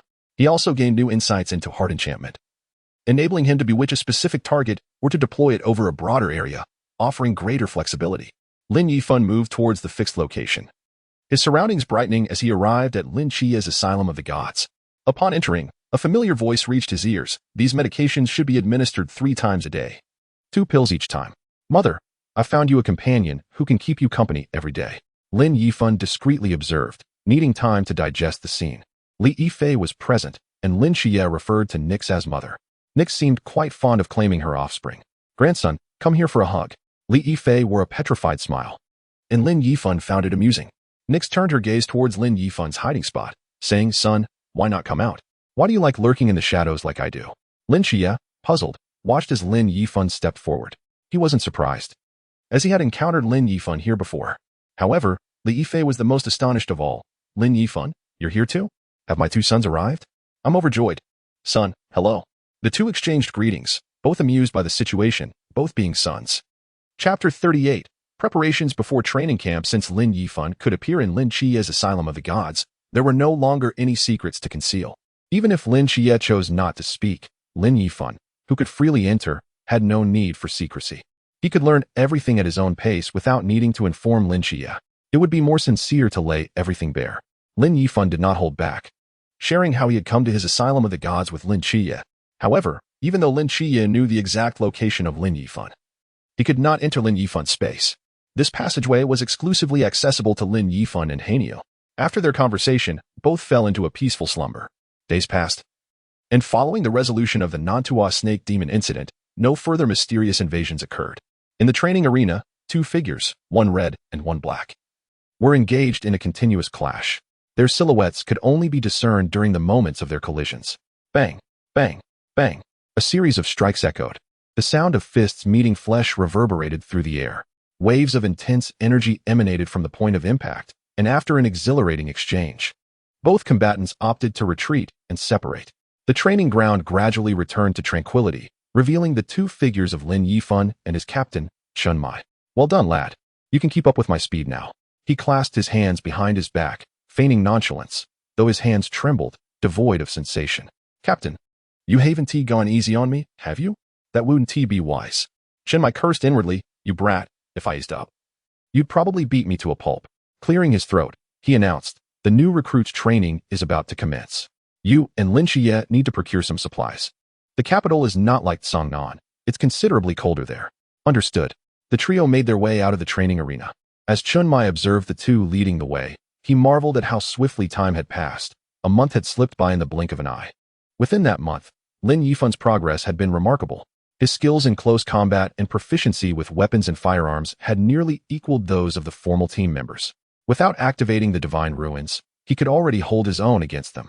His combat acumen and innate talent were evident, far surpassing that of ordinary individuals. This was undoubtedly tied to his extraordinary physical prowess. One could only wonder what limits his body, altered by Satan, might possess.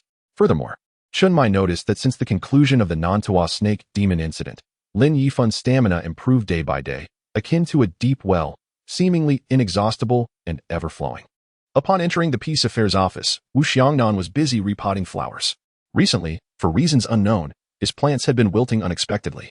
Upon hearing this, Lin Yifan promptly offered his assistance, as this matter held significant importance for him. To rapidly restore his stamina, Lin Yifan utilized the ability of Flame Blade. He also sought to evaluate its effects, but once activated, the energy it provided became overwhelming, driving him almost to madness.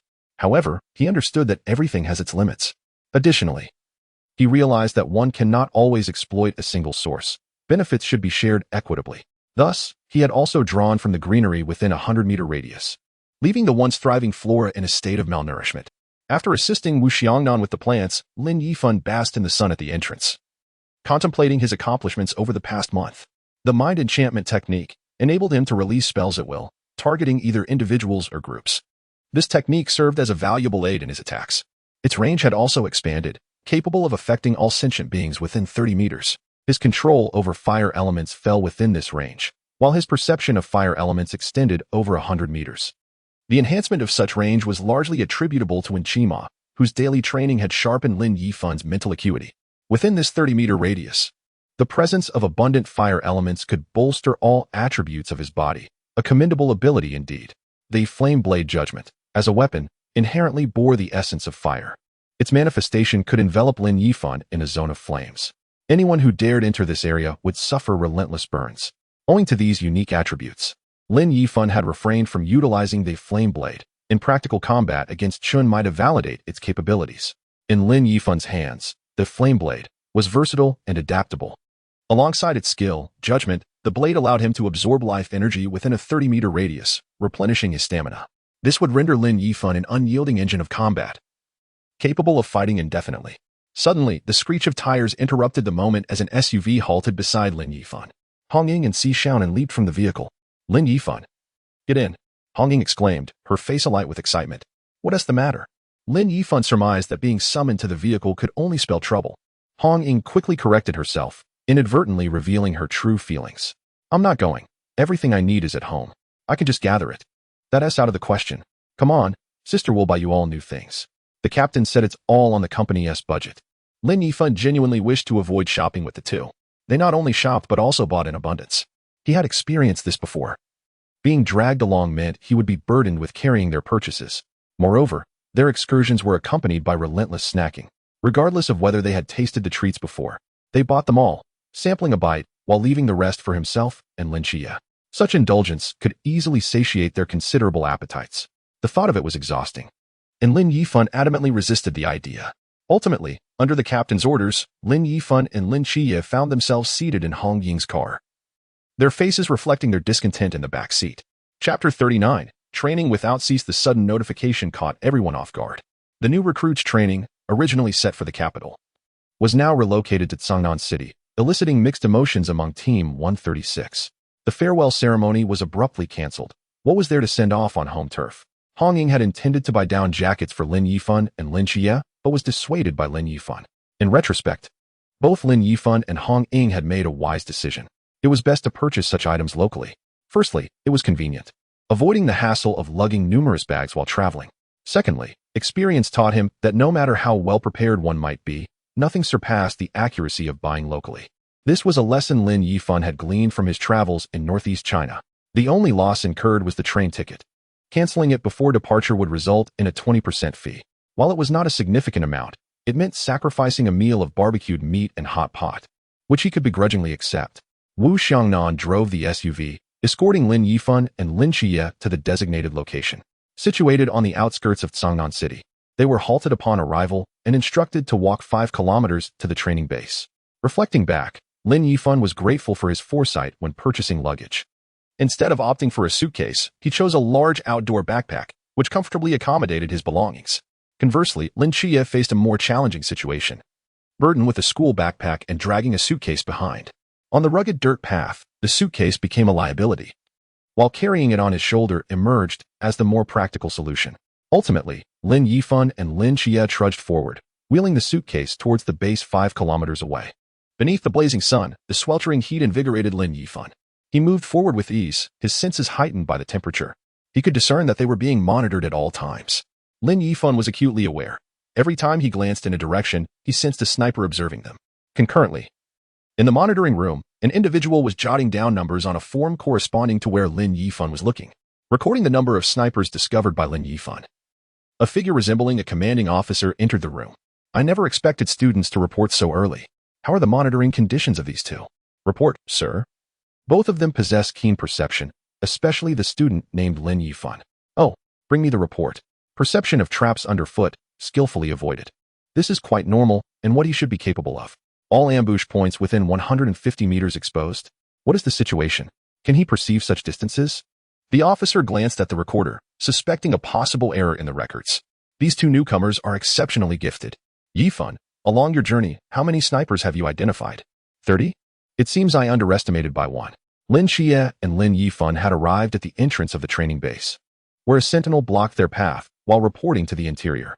Shortly after, a military jeep emerged, and an officer stepped out, holding a roster. Are you Lin Yifan and Lin Qiye? Good, get in. How did you arrive so quickly? We have only just issued the notice. We are from Sangnan City. That explains it. Please show me your identification. You are Lin Yifan? The officer scrutinized Lin Yifan closely, making him feel somewhat uneasy, a chill creeping into his heart. Is there something amiss? Nothing. Just wanted to see what someone who can detect all hidden ambush points looks like, which cost me half a cigarette. Is this a provocation? All right, no issues now. Get in the vehicle. I'll take you to the station. The two felt a weight lift from their shoulders as they stepped into the vehicle. The training base comprised several solidly constructed barracks, clearly not hastily erected. You may enter on your own. There will be someone to receive you inside the barracks, the officer gestured with his chin. As they crossed the threshold, a drill instructor approached, astonished to see the two. Are you new recruits? Yes. Names. He pulled out a roster from his pocket. Lin Yifan, Lin Qiye. You are indeed Lin Yifan and Lin Qiye? The instructor appeared stunned for a moment, examining them as though they were rare specimens. One a proxy of Satan, the other a proxy of Michael. Both are divine agents, rarer than rare creatures, compounded by two. Hello, Instructor Hong. Hello, Instructor Hong. They greeted as they walked. Your dormitories are Lin Yifan 308, Lin Qiye 309. What? Instructor Hong, we are not assigned to the same dormitory? Lin Qiye expressed his dismay, fearing that this would complicate their leisure activities. Ever since Li Yifan from the Divine Psychiatric Hospital had taught Nix to play mahjong, Nix had been persistently dragging him into games, nearly transforming him into a mahjong face. Living together? Isn't it better to make a few more friends? Of course, it is. Drop off your belongings and follow me. I will show you around the camp. As they walked through the camp, its size surpassed its outward appearance significantly. The central command building, with its unique slanted architecture, surely served a special purpose. 3 phased array radars adorned the rooftop, and there were complete facilities like a hospital and a fire brigade building. Such infrastructure could not have been constructed in just a couple of years. That is the mess hall. Likely a place you will both love and loathe in equal measure. And rest assured, the lunch lady here has a steady hand. Do you see that old man at the mess hall entrance? He has been here for every session. His bean juice is truly authentic. Instructor Hong, judging by your accent, you are from the south. How come you enjoy northern bean juice? I've heard it tastes quite peculiar. Instructor Hong smiled knowingly, saying, in a few days, you will understand. Noticing the mischievous grin on Instructor Hong's face, Lin Yifan sensed an underlying scheme. Meanwhile, a few instructors in the distance, observing Instructor Hong's animated demeanor, guessed he must be recounting someone else's embarrassing story. In an instant, their expressions darkened, and resentful glances were directed his way, as if they had silently agreed that he would face some consequences that evening. Chapter 40. A disruption as evening fell. Lin Yifan and Lin Qiye engaged in another match at the training ground. Before sunset, Lin Yifan had the upper hand against Lin Qiye. But after the sun dipped below the horizon, they reached a stalemate. Lin Qiye, accustomed to this outcome, did not take it to heart, believing that one day, their disparities would vanish. The 2-hour unarmed combat left them nearly exhausted, with Lin Yifan holding a distinct advantage. Had this occurred a fortnight prior, Lin Qiye would have dominated Lin Yifan by nightfall. However, since acquiring the flame blade and utilizing the judgment skill, Lin Yifan found replenishing his stamina a simple matter. While others required rest to recover, he did not. Lin Qiye's current assessment of Lin Yifan was that he was a beast, indeed, the beast among beasts. Only extraordinary creatures could possess boundless stamina like Lin Yifan. Under the night sky, the 2 sipped energy drinks Lin Yifan had procured from the supply station.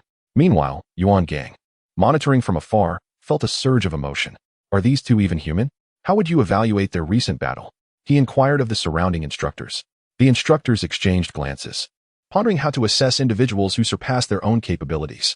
None dared claim they could defeat either of the two under unarmed conditions without utilizing forbidden techniques. These new recruits were indeed disruptive forces. Yuan Gang felt a throbbing headache, The speed of their recent combat had been astonishing, leaving only afterimages in his sight. He retrieved their registration information: Lin Yifan, divine agent representing Satan; Lin Qiye, divine agent representing Michael. With a sigh, Yuan Gang remarked, "Times have changed. Heroes emerge from the youth. Notify the mass team to come quickly. We cannot manage this year's recruits." The following morning, Lin Yifan, adhering to his principle of self-sufficiency, borrowed an alcohol stove from the supply point the previous day and began preparing breakfast in the hallway. At the entrance, he noticed a young man in a monk's robe, holding prayer beads, conversing with Instructor Hong. As Lin Qiye approached, munching on individual rations, he remarked on the eclectic mix of individuals at the training camp. Just then, the monk walked towards them. Moments later, he turned and entered Lin Yifan's room, thus finally providing Lin Yifan with a roommate. "How should I address you, master?" "I am your roommate, Lin Yifan." Lin Yifan clasped his hands in greeting. Despite the monk's Buddhist attire, an unmistakable aura of menace emanated from him. This individual was not ordinary. Thinking this, Lin Yifan nonetheless presented his breakfast to Chao Yuan. "Chao Yuan, have you had breakfast? If not, please make do with this. It's what I just prepared."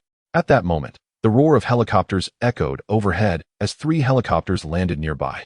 A large group disembarked, heading straight for Lin Yifan's barracks, led by a chubby individual.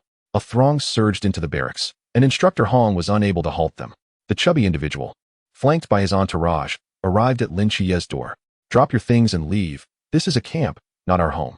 Allowing us to land helicopters here is already a considerable privilege." The bodyguards of the chubby boy, resembling children who have committed a misdeed, hastily set down their belongings and turned to leave without a moment's delay. As the helicopter receded into the distance, the chubby boy turned his gaze towards the 3 individuals. He adjusted his appearance in the mirror, donned a beaming smile, and approached them, bowing respectfully. The trio was taken aback by his unexpected politeness. "Greetings, I am Bailey Tumming. You may also call me Bailey, or Tumming, or simply Fatty," he said, retrieving 3 gifts from a pile and handing one to each of them. "These are some local specialties from my home. I hope you won't find them lacking. I look forward to your kindness over the coming year, and I hope we can become friends." He bowed again, leaving Lin Yifan and the others feeling somewhat disoriented. Hello, I am Lin Yifan," one of them finally responded. "Lin Qiye," another chimed in. Upon hearing this name, Chao Yuan's demeanor changed drastically, standing there in a daze, murmuring, "Lin Qiye, Lin Qiye, Lin Qiye." He recalled the words spoken by the abbot upon his departure from the monastery. 2 trees stand tall, the 8 gods depart. 10 years into the night, guide my people." "So, it was you." He stared intently at Lin Qiye, making Lin Qiye feel a chill run down his spine. To Chao Yuan, it was as if he had discovered a treasure, and he wiped the drool from the corner of his mouth, exclaiming, "You are the benefactor I have been seeking." The other 3 were completely bewildered by his words and quickly pulled the ravenous Chao Yuan aside. However, after changing into casual clothing, Chao Yuan returned to a semblance of normalcy. Though he still followed Lin Qiye closely, his initial frenzy had subsided. This was understandable in this world. Who didn't he possess a hint of madness? Unfortunately, Lin Qiye found himself burdened with 2 persistent shadows, Chao Yuan and Bailey Tumming, each seemingly in a competition to see who could remain by Lin Qiye's side the longest. Eventually, Lin Qiye confronted Chao Yuan, who recited the 4 lines of poetry given to him by the abbot, allowing Lin Qiye to comprehend Chao Yuan's actions. With this, Bailey Tumming relinquished the contest. Lin Qiye pondered the verses repeatedly. They seemed to speak of him. Yet, their precise meaning and how they could assist Chao Yuan remained elusive. The 4 of them sat together, attempting to analyze the lines, but to no avail. As the following days unfolded, the influx of attendees grew, creating a lively atmosphere. On the afternoon of the 3rd day since Lin Yifan and Lin Qiye's arrival, the training camp held its first assembly for all students. On the martial arts platform, over 20 instructors stood rigidly, immobile. The chief instructor, Yuan Gang, squinted at the disorganized group of students who were engaged in hushed conversations. He surveyed the scene and issued his first command with a thunderous roar. "All of you, stand at attention." In an instant, the crowd fell silent, as if struck mute. Yuan Gang's command sparked memories in Lin Yifan and Lin Qiye of their captain, Chen Mai, who consistently demanded military decorum from them. Chapter 41. The masked team emerges. The students stood in a relaxed manner, much to Yuan Gang's discontent. Before he could speak, the instructors below could no longer tolerate it. "Stand straight, all of you," he bellowed, bringing a semblance of order to the ranks. Yuan Gang remained silent, his piercing gaze slicing through the faces of each student until he finally spoke. "I know that many of you hail from prestigious families, or are hailed as geniuses by others, or possess enviable abilities, perhaps this or that. But here, from the moment you stepped into this training camp, you are nothing. You are a bunch of novices. You are worthless. You are trash. You will confront the mysterious, and many of you will be so frightened that you will soil yourselves. You will only become a burden, endangering yourselves and others. To become a night watcher, you are not yet worthy.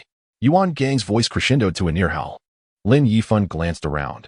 The expressions on the faces of the new recruits were far from pleasant. Many were likely experiencing such disdain and belittlement for the first time. Yuan Gang cleared his throat, realizing he had perhaps shouted too forcefully. Each cohort had heard these words before, yet the impact seemed as powerful as ever. That one. No. Not suitable. Too fragile of mind. How about that one? Also not ideal. A bit weak in ability. Too much pressure is detrimental to growth. You four. Each more peculiar than the last. One of you will do perfectly. Bailey. Forget it. Too troublesome. Chao Yuan? This one? Perhaps. But he's a lunatic. I've heard he has claimed more lives than I have from the abyssal mysteries. This won't do either. Lin Yifan and Lin Qiye, you two let me choose one. Quickly, come take a look so I can find fault with one of you. Why aren't you looking at me? With no other choice, he began to select individuals, declaring that whoever he pointed to would be his choice. You. Yes, you over there. Why are you not looking at me? The new recruits were astonished. What was happening? Was it improper not to gaze upon him? They hastily turned their eyes towards Yuan Gang. Not looking at me is unacceptable. This reasoning is brilliant. Yuan Gang thought, struggling to find justification, but feeling this reasoning was indeed clever. Yuan Gang's eyes widened as he glared at the bewildered Lin Yifan, who remained oblivious to the fact that Yuan Gang was referring to him. Naturally, he could not have guessed it. My apologies, but who told you to be so remarkable? Yuan Gang confronted Lin Yifan. Me? I have no objections. Lin Yifan was utterly taken aback, feeling lost and disoriented. Still defiant. I see you are indeed resistant. You all are discontent. Yuan Gang wiped the sweat from his brow, almost thrown off by Lin Yifan. He feigned anger while glaring at all the new recruits, continuing his performance and speech, leaving Lin Yifan in a state of confusion. Yuan Gang smirked. Even if you reach the Klein realm, you will still be formidable yet worthless. When faced with true power, you won't withstand even a single blow. Do you believe that? A brash young man raised his hand. I don't believe it. Yuan Gang chuckled inwardly, knowing this tactic worked well. Every year, there were those who doubted, making it difficult to break the ice. He stole another glance at Lin Yifan, who had remained silent. Child, I am sorry. If the opportunity arises, I shall offer you some recompense, perhaps an extra chicken leg. Re-entering character. He asked with a stoic expression, what is your name? Shin Qingzhu. Good. Excellent. I have taken note. Who else? I don't believe it either. The majority of the students voiced their disbelief, and Yuan Gang was quite pleased with their emotions and attitudes. Lin Qiye nudged Lin Yifan. Yifan, do you truly not believe? I have long since accepted. Bailey Tumming chimed in. Why is that? Because he speaks the truth. You will understand once you confront the mysterious. In that case, I too have accepted. Visions of the mysterious flashed through Lin Yifan's mind. The ghostly figure in the dark, the ghostly king in the torrential rain, the transformed Nandu serpent demon, and the exceptionally intelligent Nandu serpent demon itself. These mysteries had led him through life and death countless times. How could he not accept? Yuan Gang on stage smirked. You all refuse to accept. I shall grant you an opportunity to recognize your true selves. Let us engage in a contest. He pulled out a walkie-talkie. It's your turn. Step forward.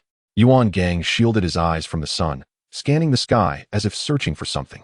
All eyes followed suit, looking up for something unusual in the heavens. As patience began to wane among the crowd, 7 small dots suddenly appeared on the horizon. There were 7 figures, cloaked in gray, each adorned with a black box and different masks. The 7 descended from the clouds, unprotected, leaving onlookers in suspense over how they would land. The rapid descent set hearts racing, creating an atmosphere thick with tension.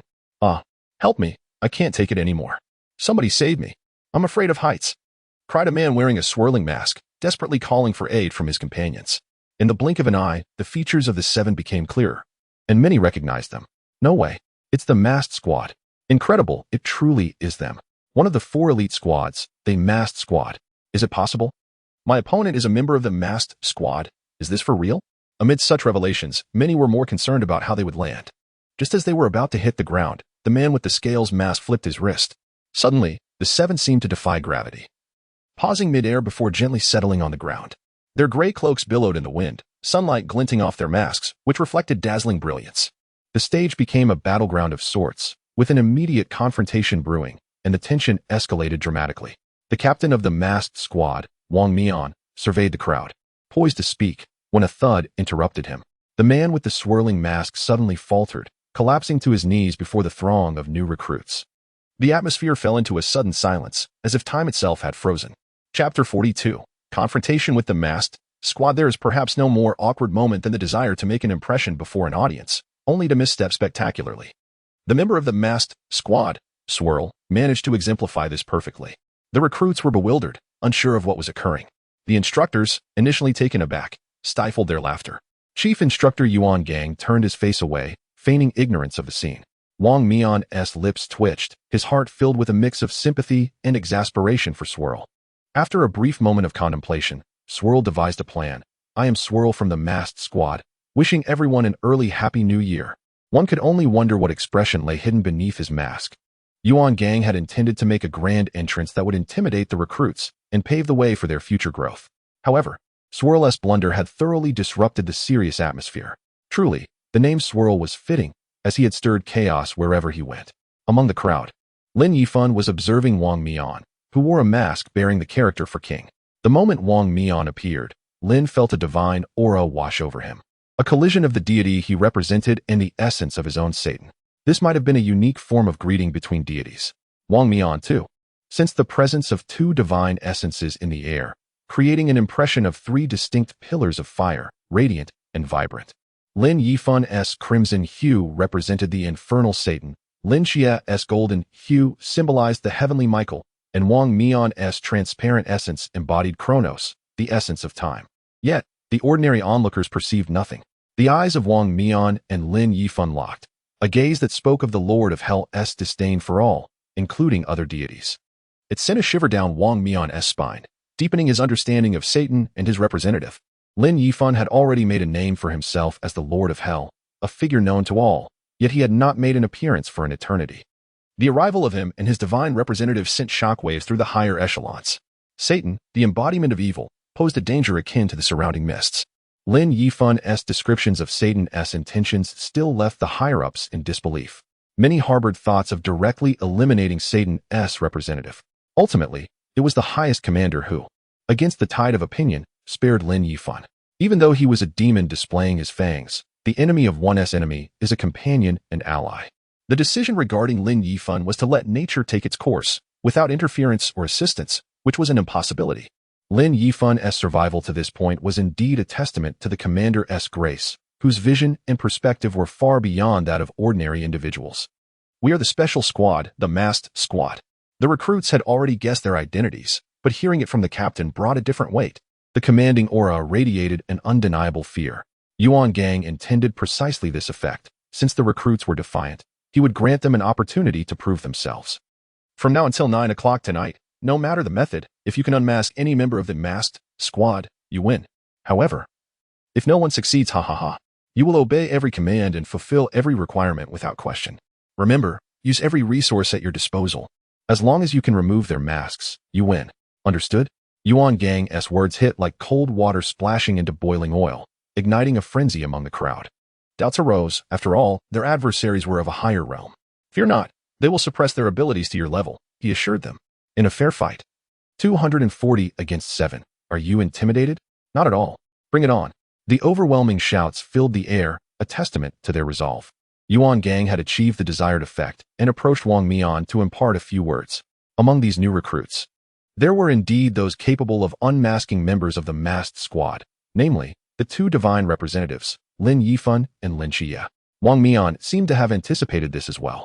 Once Yuan Gang finished his instructions, he stepped forward, arms crossed, exuding supreme arrogance. 240 against 7? How laughable. We don't need so many. 5 of us will suffice to deal with you trash. Such audacious remarks reignited the recruit's fury. Bailey Tumming could no longer contain himself, searching for any weapon to teach this arrogant individual a lesson. 240 against 5. The advantage is ours. Brothers, charge. With someone leading the charge, others quickly followed suit. The woman with the rose mask brandished a small hammer, twisting her wrist to transform it into a massive sledgehammer, towering several stories high. The very person who had just led the charge was now sprinting away in terror. What a colossal hammer! Brothers, retreat. The challenge had officially begun. While some rushed forward, Lin Yifan, Lin Qiye, and their companions ran in the opposite direction. Just moments ago, they were mocked as cowards. Now, they regretted not having longer legs. Yet, there were those who, like Lin Yifan, fled as well, including Xin Qingzhu. Yifan, Qiye, why are we running? Shouldn't we be fighting? Bailey, feeling the urge to reach for his pocket, realized he had no weapon. Going up without one would be tantamount to seeking death. We should head to the warehouse. Lin Yifan led them toward the location of the warehouse. Bailey hesitated but ultimately decided to follow, realizing that they were indeed a special squad. And their designation was not without merit. Moreover, without knowledge of their abilities and skills, recklessly charging into battle would be suicidal. Lin Yifan's reasoning was undeniably persuasive. Wang Mian effortlessly parried the incoming attacks while keeping a keen eye on Lin Yifan and Lin Qiye's movements. Their choice to retreat was indeed wise, however. The memory of their exchanged glances lingered in his mind, a testament to their combat experience. Clearly, the chief instructor's reminder had merit. After a brief sprint, Lin Yifan arrived first at the entrance of the warehouse. Chapter 43. To break the door or the wall, that is the question. The warehouse door was evidently crafted from extraordinary materials, exuding an aura of robustness. Bailey Pangang, who was not adept at running, plopped down onto the ground. Why is this door closed? He had finally managed to keep pace with the others and was unwilling to run any further. Yet, the sight of the closed door filled him with despair. Lin Qiye also shook his head at the door. Without weapons, his abilities could not budge it. He waved at the security camera in the corner and waited, but the door showed no signs of opening. Lin Yifan rapped on the door, which was made of solid steel and reinforced around the frame. He could indeed force it open with his fists, but that would be laborious and, more importantly, a waste of time. The sounds of combat from the training ground gradually faded. The members of the mask team would surely anticipate that they would come here for weapons. Lin Yifan circled around to the side of the warehouse and knocked on the wall, a smile spreading across his face. This wall would be easier to breach. At that moment, a female voice called out from behind Bailey Pangang. Everyone, step aside. Turning around, they saw a striking young woman approaching. Her fiery red hair cascaded down to her waist, and her new military uniform did little to conceal her alluring figure. Move aside, let me handle this. Remember, my name is Molly. I shall open this door. She placed her hand on the steel door, taking a deep breath, her chest rising and falling. Focus. This is crucial, she reminded herself. Taking another deep breath, she prepared to exert her strength. Suddenly, a series of thuds resonated from next door. Lin Qiye, Bailey Pangang, and Xiao Yuan heard the commotion and witnessed the most astonishing scene featuring Lin Yifan. Lin Yifan was unleashing a barrage of punches against the wall at an astonishing speed, delivering dozens of blows each second. To their eyes, his fists appeared as mere afterimages. Even Lin Qiye was taken aback. He had never seen Lin Yifan strike with such velocity. Had he been holding back during their training? Lin Qiye, look. Bailey Pangang stared in awe. Is this even humanly possible? He had forgotten about the gadgets in his pocket. Xiao Yuan swallowed hard, vowing never to provoke Lin Yifan without a weapon in hand. Initially, the trio was bewildered by this frenzied display, but in the blink of an eye, they noticed cracks appearing in the wall. Lin Yifan paused, wanting to unleash one full-powered punch to gauge his current strength. He inhaled deeply, raised his fist, and shifted his shoulder, delivering a punch that sliced through the air with a resounding boom. The wall crumbled with a crash, followed by the sound of bricks embedding themselves into the opposite wall. Molly was still preparing when Bailey Pangang approached her from behind and tapped her shoulder. Molly, there's no need to destroy the door. We can get through now. Huh. Lin Qiye, Bailey Pangang, and Xiao Yuan were astonished, and now it was Molly's turn. Her shock was different as she stood there, dazed. Of course, the wall is far simpler than the steel door. Why didn't I think of that? Why was I so foolish to try to demolish the steel door when breaching the wall was so much easier? Molly reassured herself, attributing this to the capabilities of the one who created the breach. Otherwise, it would have been impossible. Meanwhile, Lin Qiye and the others knew that Lin Yifan had not employed any extraordinary means. It was solely his physical prowess at play. Inside the monitoring room of the training camp, about half of the dozens of surveillance screens displayed Lin Yifan's wall-breaking feats. A group of instructors, stunned, conducted various assessments. The chief instructor concluded that Lin Yifan's rapid succession of punches equated to the speed and strength of someone at the pinnacle of the restricted realm. However, Yuan Gang was not surprised. This was all anticipated and comparable to other divine agents. The only difference? The final punch had completely transcended the restricted realm. Reaching the level of the pool realm, Yuan Gang's expression fluctuated between delight and dread as he rewound the footage of Lin Yifan's last punch. In that moment, Lin Yifan had even cast a glance at the camera, his disdainful gaze resembling that of a demon surveying insignificant insects. Yuan Gang felt an unsettling premonition. Could the mask team truly meet their demise at his hands? In the warehouse, Lin Yifan donned a tactical vest, equipped with 2 handguns and as many magazines as he could carry, driven by a fear of running low on ammunition. Before the advent of the flame blade, Lin Yifan had preferred to fight with his fists. However, the emergence of the flame blade led him to embrace swords as well, particularly due to the irresistible allure of the judgment skill it possessed. Look at this. Bailey Pongpong's exclamation drew everyone's attention. They gathered around a wooden crate. Is it safe to use this? It shouldn't kill the masked team, right? Didn't the chief instructor say to use all means necessary? With that thought in mind, the group shed their hesitations and began attaching grenades to their tactical vests. Lin Yifan, taking a few more grenades than the others, seemed intent on obliterating the masked team. Look what else I found. Bailey Pangpang emerged hoisting a rocket launcher. The others exchanged glances, their expressions clearly questioning its usability. However, the next moment revealed the answer as they began searching for rocket rounds. Yuan Gang, observing the monitors, found their attachment of grenades unremarkable. But the sight of them fiddling with the rocket launcher unsettled him. What are these brats up to? And who was the fool that left the rocket launcher there? Molly meandered through the warehouse, eventually discovering a weapon that caught her fancy, a large katana. She wielded it with ease, resting it on her shoulder, which made Bailey Pongpong's eyes sparkle with admiration. Look at her. She's so cool, isn't she? The others were completely oblivious to what he was saying. Observing them tinkering with the firearms, Molly wore a look of disdain.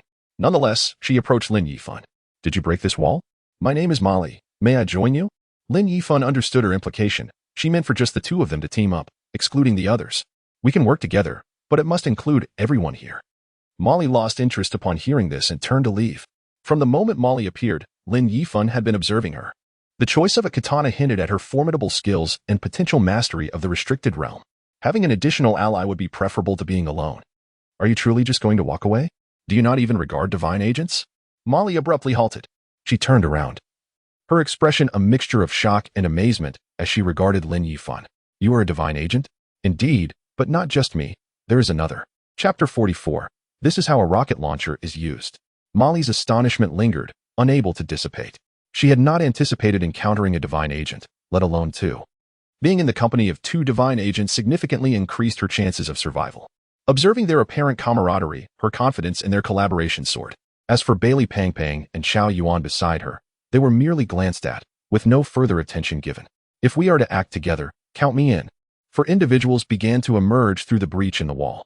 The first, a young man wearing his hat backward and chewing gum, exuded an air of nonchalance.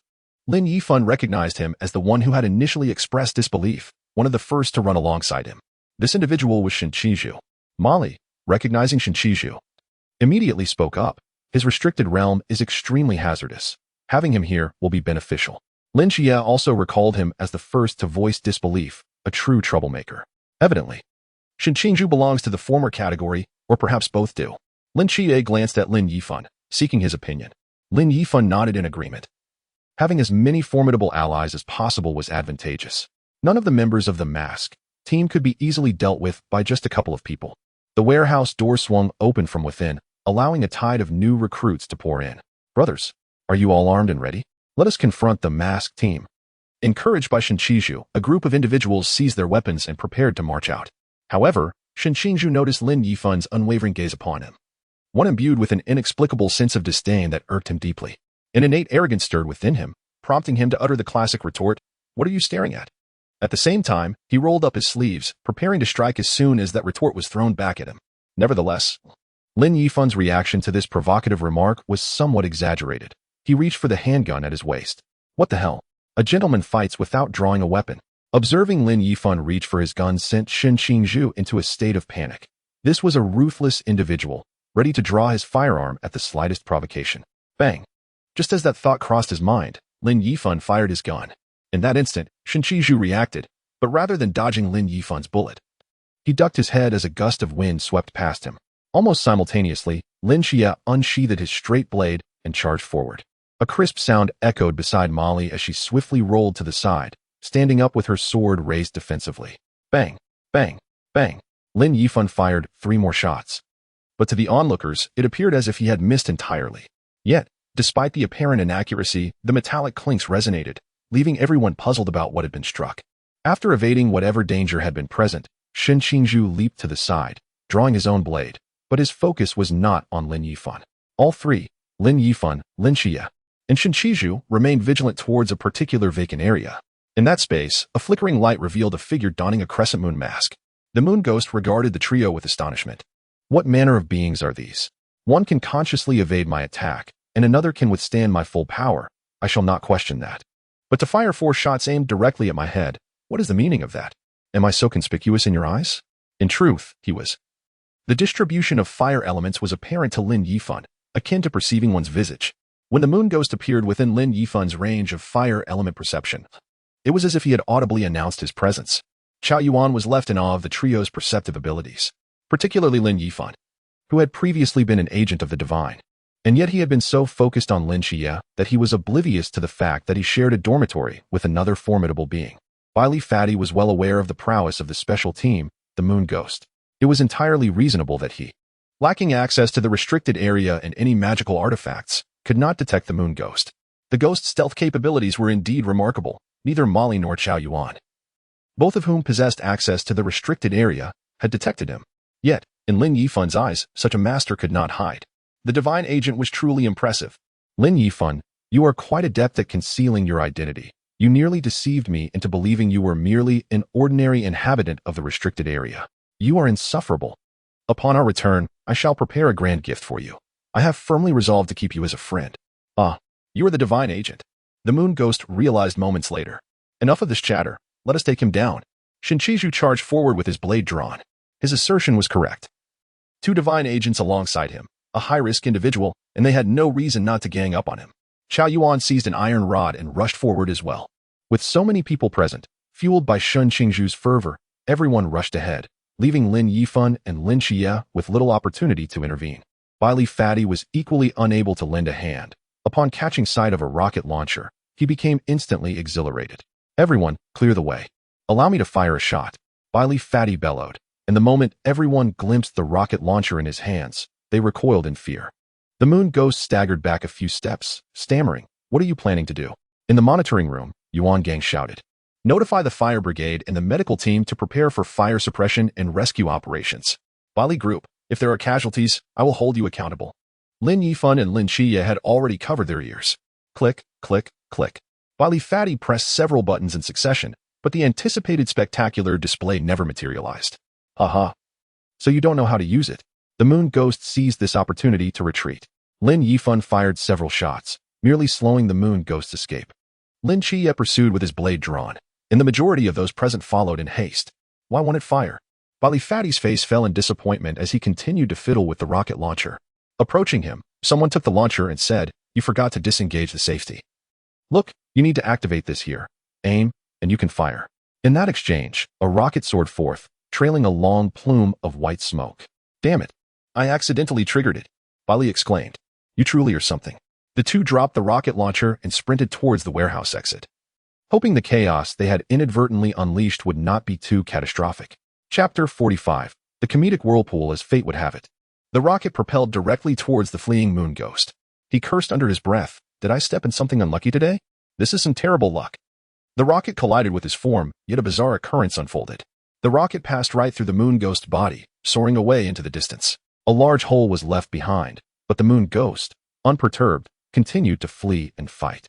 How is this possible? How did he manage that? Many present shared the same bewilderment. It was his restricted area. At the moment the rocket made contact, his body transformed into moonlight, evading the projectile. Lin Qiye, expending his mental fortitude, discerned the events that had just transpired. Surround him. Do not let him escape. He is alone. Wait a minute. Am I seriously supposed to take on a crowd by myself? Where did those 4 guys run off to? The Moon Ghost, dodging attacks amidst the crowd, expressed his frustrations about his unfaithful companions. At that moment, a man wearing a scale mask appeared. With a gesture of his hand, he lifted it upwards, causing all but Lin Yifan and Lin Qiye to lose their weight and begin to float. Seizing the opportunity, the Moon Ghost rushed to his side. Meanwhile, the other members of the mask team began to materialize around them. 5 members of the mask team encircled over 40 new recruits. As Wang Mian emerged, the oppressive aura of the divine descended upon the scene. The air thickened under the divine pressure, making every movement feel precarious. Only Lin Yifan and Lin Qiye remained unaffected. Wang Mian clearly observed that as his divine pressure bore down upon them, the aura emanating from the two countered his own. "It appears we are surrounded. Let us drop the pretense. We are more than 40, and we are indeed surrounded by just 5 of them. Never mind, let us charge. The more that escape, the better, Shinchiju declared, intent on leading a portion of the group towards a breakout. Hold on, Lin Yifan conceived a bold plan. But the current situation left no time for elaboration. Immediate execution was necessary to have any hope of breaking through with everyone intact. At this moment, everyone was already aware of Lin Yifan and Lin Qiye's divine agent status, trusting their guidance would yield the best outcome. The weakest member of the mask team is the fool named Xuanhua. We will charge towards him. Am I a fool? And the weakest? Are you all clear on that? Xuanhua, hearing what he deemed a grand jest, was taken aback to see several comrades nodding earnestly in agreement. If you dare to underestimate me, I shall show you. You all stay out of this. I will handle these small fry. No sooner had he spoken than Lin Yifan's bullets were already aimed at him. As he extended his hand, a purple vortex materialized, swallowing the bullets within. Lin Yifan was calculating the distance. 30 meters away, still too far. He needed to get closer. Those with grenades, throw them over here. Instantly, grenades flew overhead like shooting stars. This is of no use to me, next time. It would be better if you didn't announce it, as that might yield better results. In the blink of an eye, the distance shrank to just 10 meters. The new recruits advanced step by step, and the vortex immediately took on a serious demeanor, as if it had transformed into a different entity. Raising his hand, he intended to unleash a vast vortex to ensnare all the new recruits. However, just as he lifted his hand, a voice rang out, "Kneel down." Thud. The vortex knelt once more. The members of the mask squad were bewildered. Was the vortex addicted to kneeling? The vortex itself was confused, wondering why it had knelt again. The vortex it had just initiated, along with the one it had released earlier, vanished due to this unforeseen development.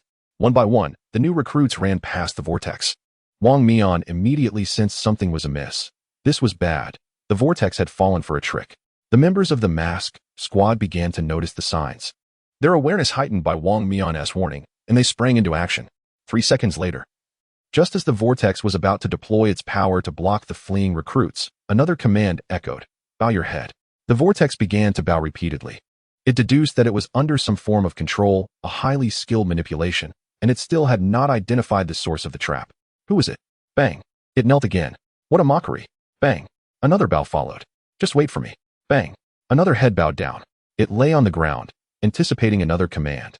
But there was nothing more, no sounds, no movements. With a clatter, several grenades and flashbangs landed around it.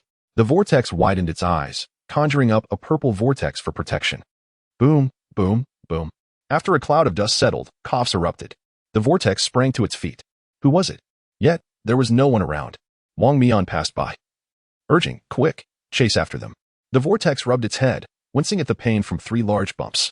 Moon Ghost brushed past the vortex, thinking it was a fool. Rose. A clown, without a doubt.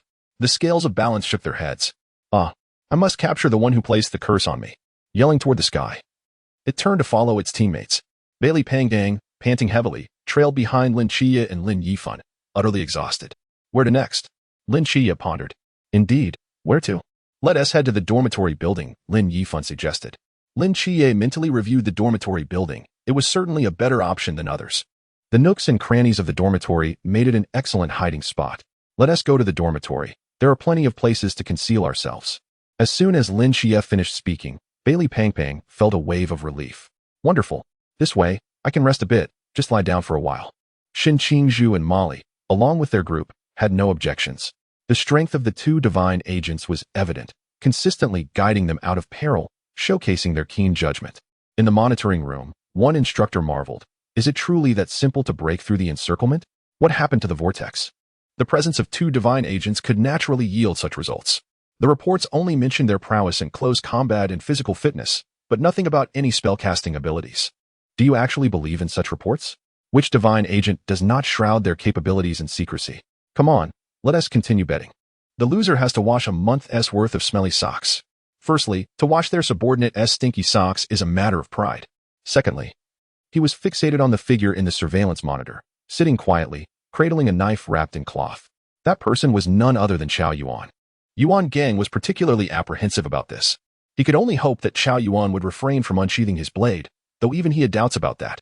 Chapter 46, Mask. Squad arrives captain. Where could they be hiding? These 2 divine agents are quite formidable. Instructor Yuan Gang was absolutely correct. Divine agents were indeed powerful. The team members exchanged glances, as if to say, Are you speaking of yourself? Regardless of whether they were in the dormitory, we shall commence our search from there. Let us go. Bailey Pangang proclaimed, I need to take a nap on my beloved bed. Don't wake me. I intend to sleep well. As he spoke, Bailey Pangang truly fell asleep, snoring loudly. Lin Yifan found a bed as well, lying down to rest.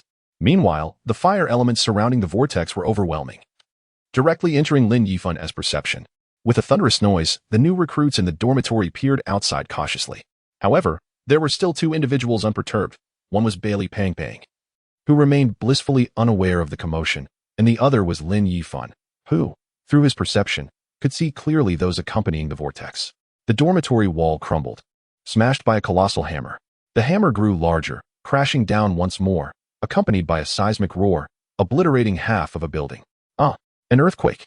Run. Bailey Pangang finally awoke. Just as he stood up, Molly tackled him to the ground, sitting squarely on him. Shut up, you dead pig. Yet, Bailey Pangang was not angered. He merely wore a look of indulgent enjoyment.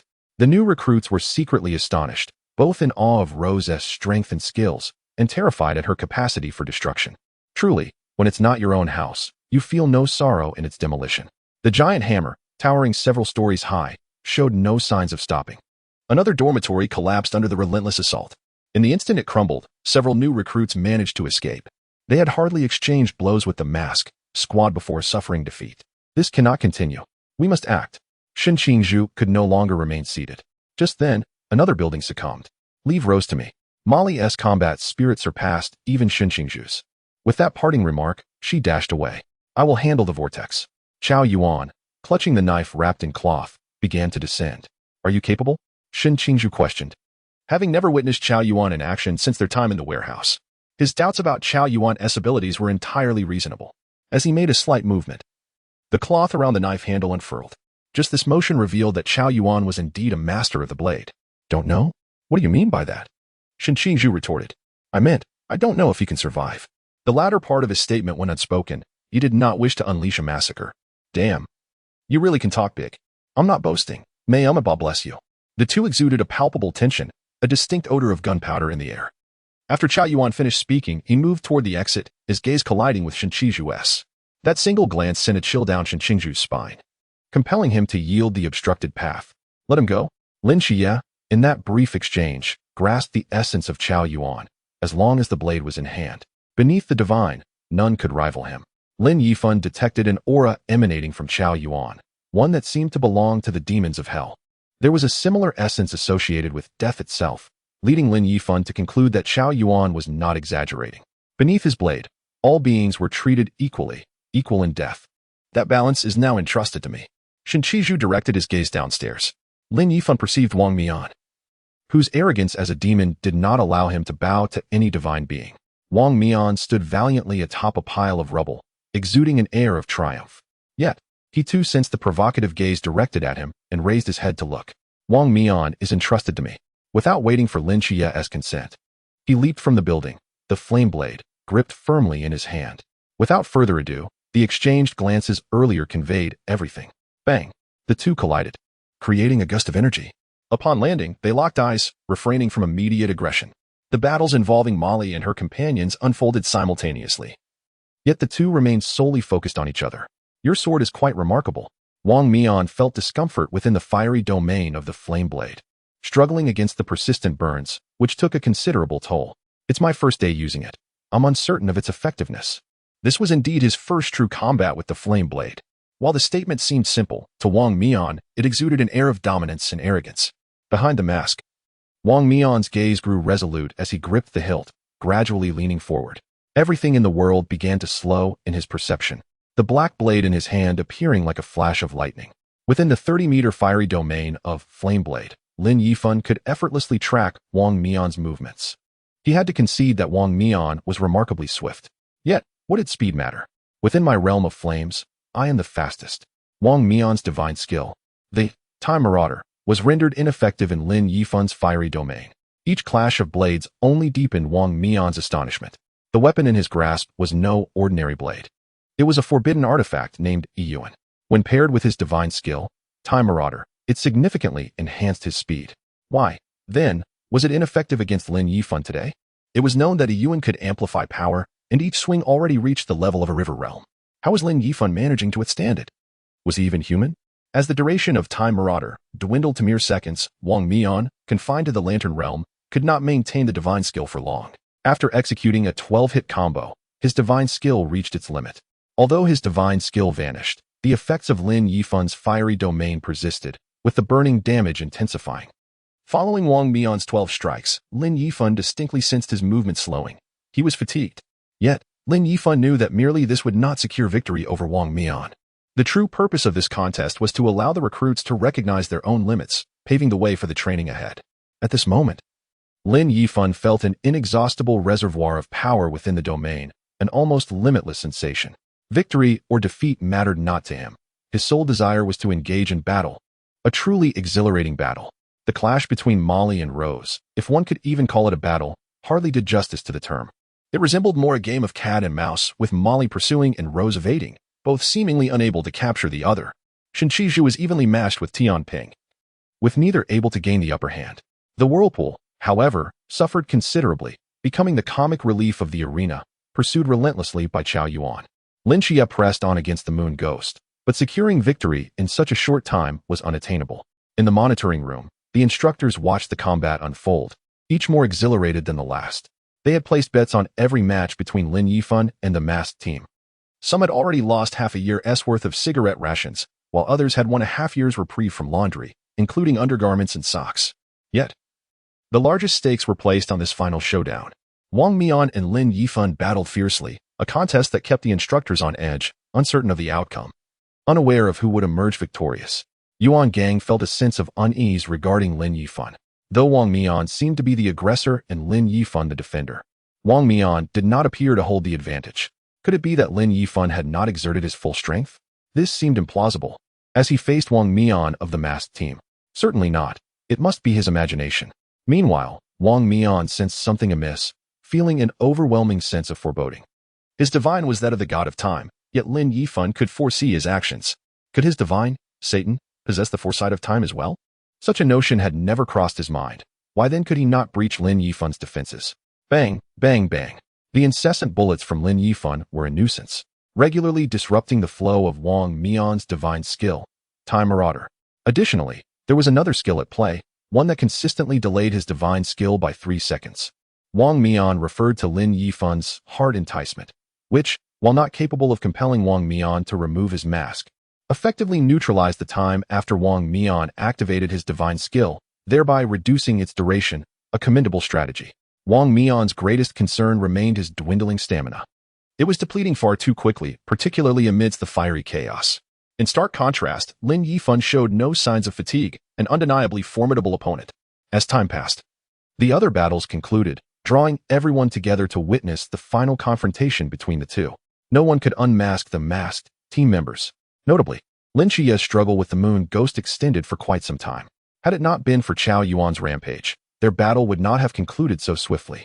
The group combined forces, supplemented by Bai Li's hefty sealing scroll, successfully restraining Chao Yuan, who was now bound like a mummy. The Whirlpool, lying on the ground, was utterly exhausted. Chao Yuan had been utterly reckless, living up to the reputation of one wielding the 031 series forbidden skill. The Whirlpool he unleashed was dispersed by the adversary. It was a first for him, wild and utterly chaotic. How long until they finish? It's past mealtime. I might starve. The Whirlpool lay there, pondering aloud, questioning whether others were also hungry and wishing for a swift conclusion to the battle. Indeed, hunger was palpable among them all. However, judging by the intensity of the combat, it was clear that a resolution was not imminent. Molly and Rose engaged in conversation about women's topics, showing little concern for the outcome of the match. Lin Qiye, observing the clash, felt an itch to join the fray. He would gladly battle either of the two. The night was his domain. Although Wang Mian had suppressed the realm, he was still a being of another echelon, and Lin Qiye yearned to test his strength through combat. His desire to challenge Lin Yifan stemmed from the latter's concealed depths. Possessing such newfound abilities, yet withholding them seemed rather inconsiderate. Eagerly, he contemplated joining in for a three-way brawl. Lin Yifan, concede already. Let us eat sooner. Shinchiju, seated on the ground, rubbed his rumbling stomach. Why should it be Lin Yifan who conceded? Why not Wang Mian of the masked team? Bai Li, feeling indignant, cheered for Lin Yifan. Did you hear what you just said? Do you even believe it yourself? Bai Li realized he was somewhat hasty, suggesting Wang Mian's surrender seemed implausible.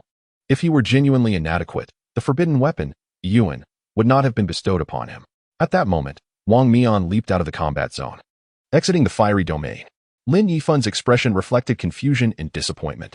Wang Mian's speed had diminished drastically. Lin Yifan believed that given a bit more time, defeating Wang Mian was entirely feasible. Just as he was about to pursue, Wang Mian raised his hand to halt him. Your flames are formidable, but you're still far from besting me. Though he spoke those words, he had no intention of stepping back into the fiery domain. Continuing the fight further could very well lead to his downfall. Still far from it? Lin Yifan retracted the fiery domain of Flame Blade to that of a mere dagger's length. Is that so? Am I truly so far behind? Approaching a large tree, the transformed Flame Blade pierced the trunk. Judgment, deprived of its life, the majestic tree, standing for nearly a century, withered and perished in an instant.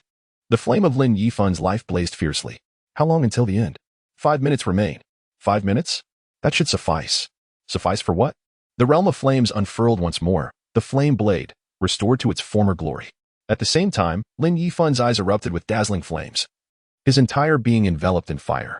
With a pair of contemptuous eyes, filled with boundless fury, he was prepared to incinerate all, melt everything, and conquer all. He slightly raised his head, looking down upon the crowd with disdain. You five, point your fingers one by one, then beckon them to join. The aura he exuded was that of a king descending, with all beings reduced to mere ants, even the gods held in contempt. Such a provocative demeanor. Yet you still cannot defeat him. Isn't that infuriating? Well, how handsome.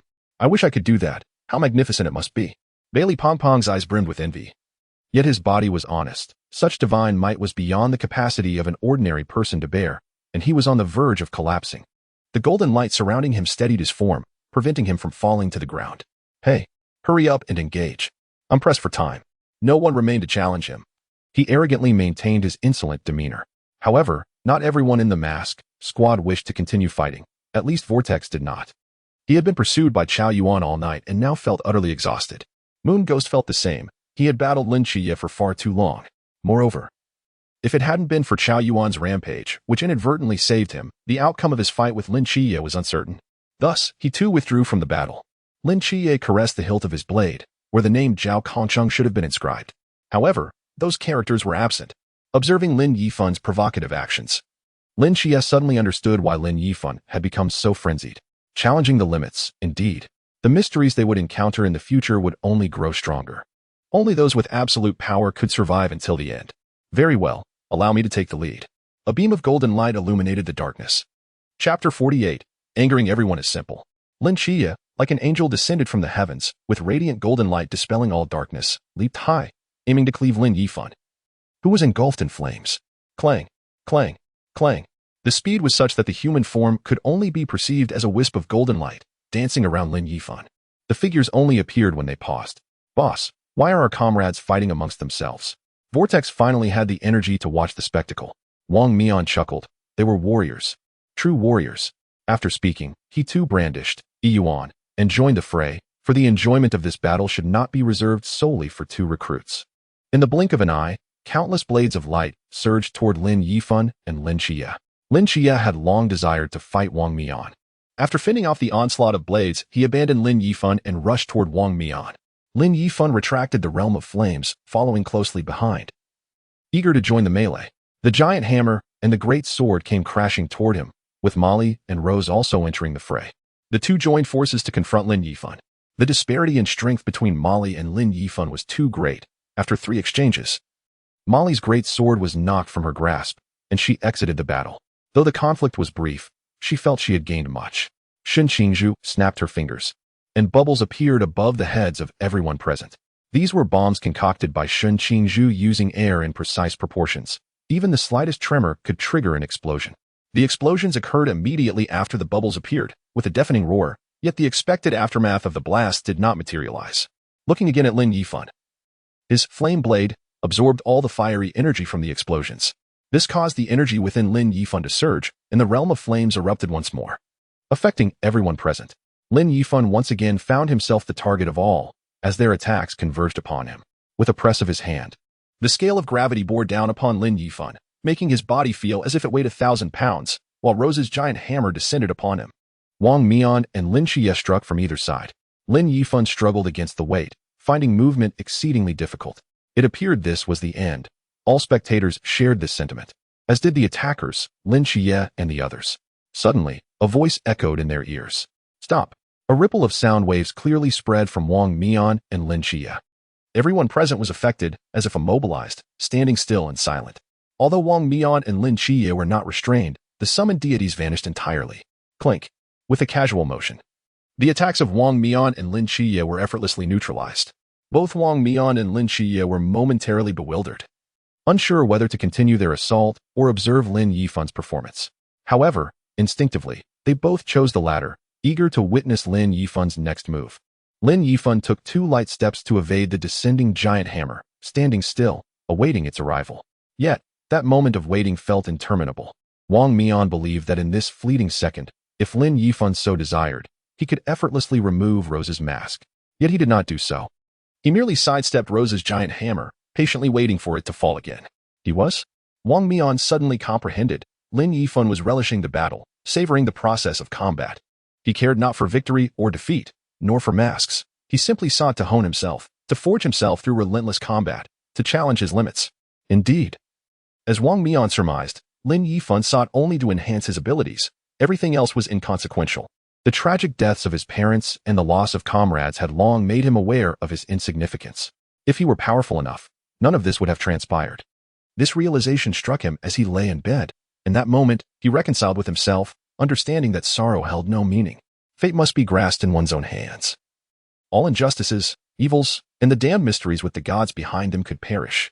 I shall obliterate you all with a fist, a sword, a bullet. Come at me. Simultaneously, the realm of flames swept across the battlefield, inflicting burn damage upon everyone present. An unspoken provocation. Lin Yifan, enveloped in flames, pointed his flame blade at each and every individual in attendance. This declaration was directed at all present. There would be no more excuses or hesitations. All surged toward the one who had issued the challenge, Lin Yifan. Of course, excluding Chao Yuan and Bailey Pangbang, as Chao Yuan remained a mere mummy. Bang, bang, bang. Continuous gunfire forced some to slow their advance. The pistol in his left hand was empty, hurled toward Moon Ghost, who hid in the moonlight. With his left hand clenched into a fist, he delivered an uppercut that sent Rose's giant hammer flying. The great sword descended from above, met head-on by the flame blade, which shattered its blade. No matter how exquisite the weapon's material, it could not compare to a divine artifact. Wang Mian's black blade lunged toward Lin Yifan's throat. Yet Lin Yifan fought with reckless abandon, aiming a sword strike at Rose. The giant hammer of Rose was sent reeling, and it was clear she could not withstand this blow. Her teammates would surely intervene, shifting from offense to defense to block this strike. Everyone believed Lin Yifan's sword would surely deflect Lin Qiye's blade. Yet contrary to all expectations, Lin Yifan directed his attack toward Wang Mian. Lin Qiye's blade was seized by Lin Yifan's left hand, while his right hand wielded the flame blade, driving it toward Wang Mian's heart. Lin Qiye was taken aback. He had never anticipated Lin Yifan would counter this move with such desperate resolve. Lin Yifan dared to act thus, relying on the advantage of his domain amidst the flames. He possessed the confidence that he could seize this blade without incurring any injury. Ultimately, everything was but an illusion. This sword was Lin Yifan's ultimate objective, his singular target being Wang Mian from the very beginning. As death approached in an instant, Wang Mian had already exhausted himself using his blade to save his companion. With a gasp, the searing tip of the sword pierced his chest, staining his garments with crimson. Standing next to the scales, upon inspecting his wound, no trace remained. He had entirely returned to his former self. However, Wang Mian understood he had lost. He had transcended the realm and used the divine ruins to reverse time. This knowledge was shared by Lin Yifan and Yuan Gang in the monitoring room. Lin Yifan remained impassive, treating it as though nothing had transpired, continuing to fight. Wang Mian acknowledged his defeat with respect. Lin Yifan was simply too formidable. In terms of combat experience and skills, he surpassed many, but most importantly, his indomitable will was remarkable. Satan, you have chosen a powerful agent. Chapter 49. A silent dialogue. Lin Yifan triumphed over Wang Mian. His fighting spirit not diminished, but rather intensified. With the blade of flames in hand, he unleashed judgment upon the surrounding flora. An unending supply sustained his divine ruins energy. Another wave of attacks ensued, with Vortex, Moon Demon, and Rose gradually retreating. Vortex was already fatigued, having only joined the fray to add to the commotion. He could not endure long within the fiery domain and soon collapsed, sprawled out on the ground. Moon Demon, drenched in cold sweat, examined his hands to confirm their presence, finding solace in their existence. In his battle with Lin Yifan, his wrist had been struck twice by Lin Yifan's blade of flames. Had it been a slashing blade, his hand would have surely been severed. This was clearly a gesture of respect, allowing him the wisdom to withdraw. Such courtesy must be acknowledged, otherwise it would be considered inconsiderate. Exiting the battle was not disgraceful.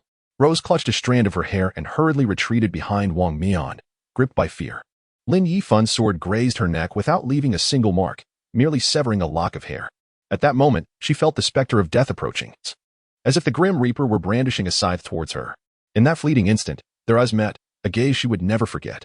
It was a deathly stare bestowed upon her by Satan, and in that moment, she felt her insignificance and the preciousness of life. She did not wish to perish. She believed that withdrawing from the fight was the wisest decision she had ever made. Thus, every member of the mask squad withdrew from the battle, leaving the surrounding onlookers in astonishment. Why had the mask squad ceased fighting? Was it time? No, there was still a minute remaining. What was happening? Lin Yifan kept their retreat a secret, granting them dignity. They owed him a debt of gratitude. At that moment, another individual exited the fray. Molly, fuming, crossed her arms as she withdrew.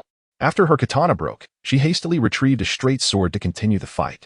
Yet, she failed to notice how effortlessly Lin Yifan battled without the mask squad.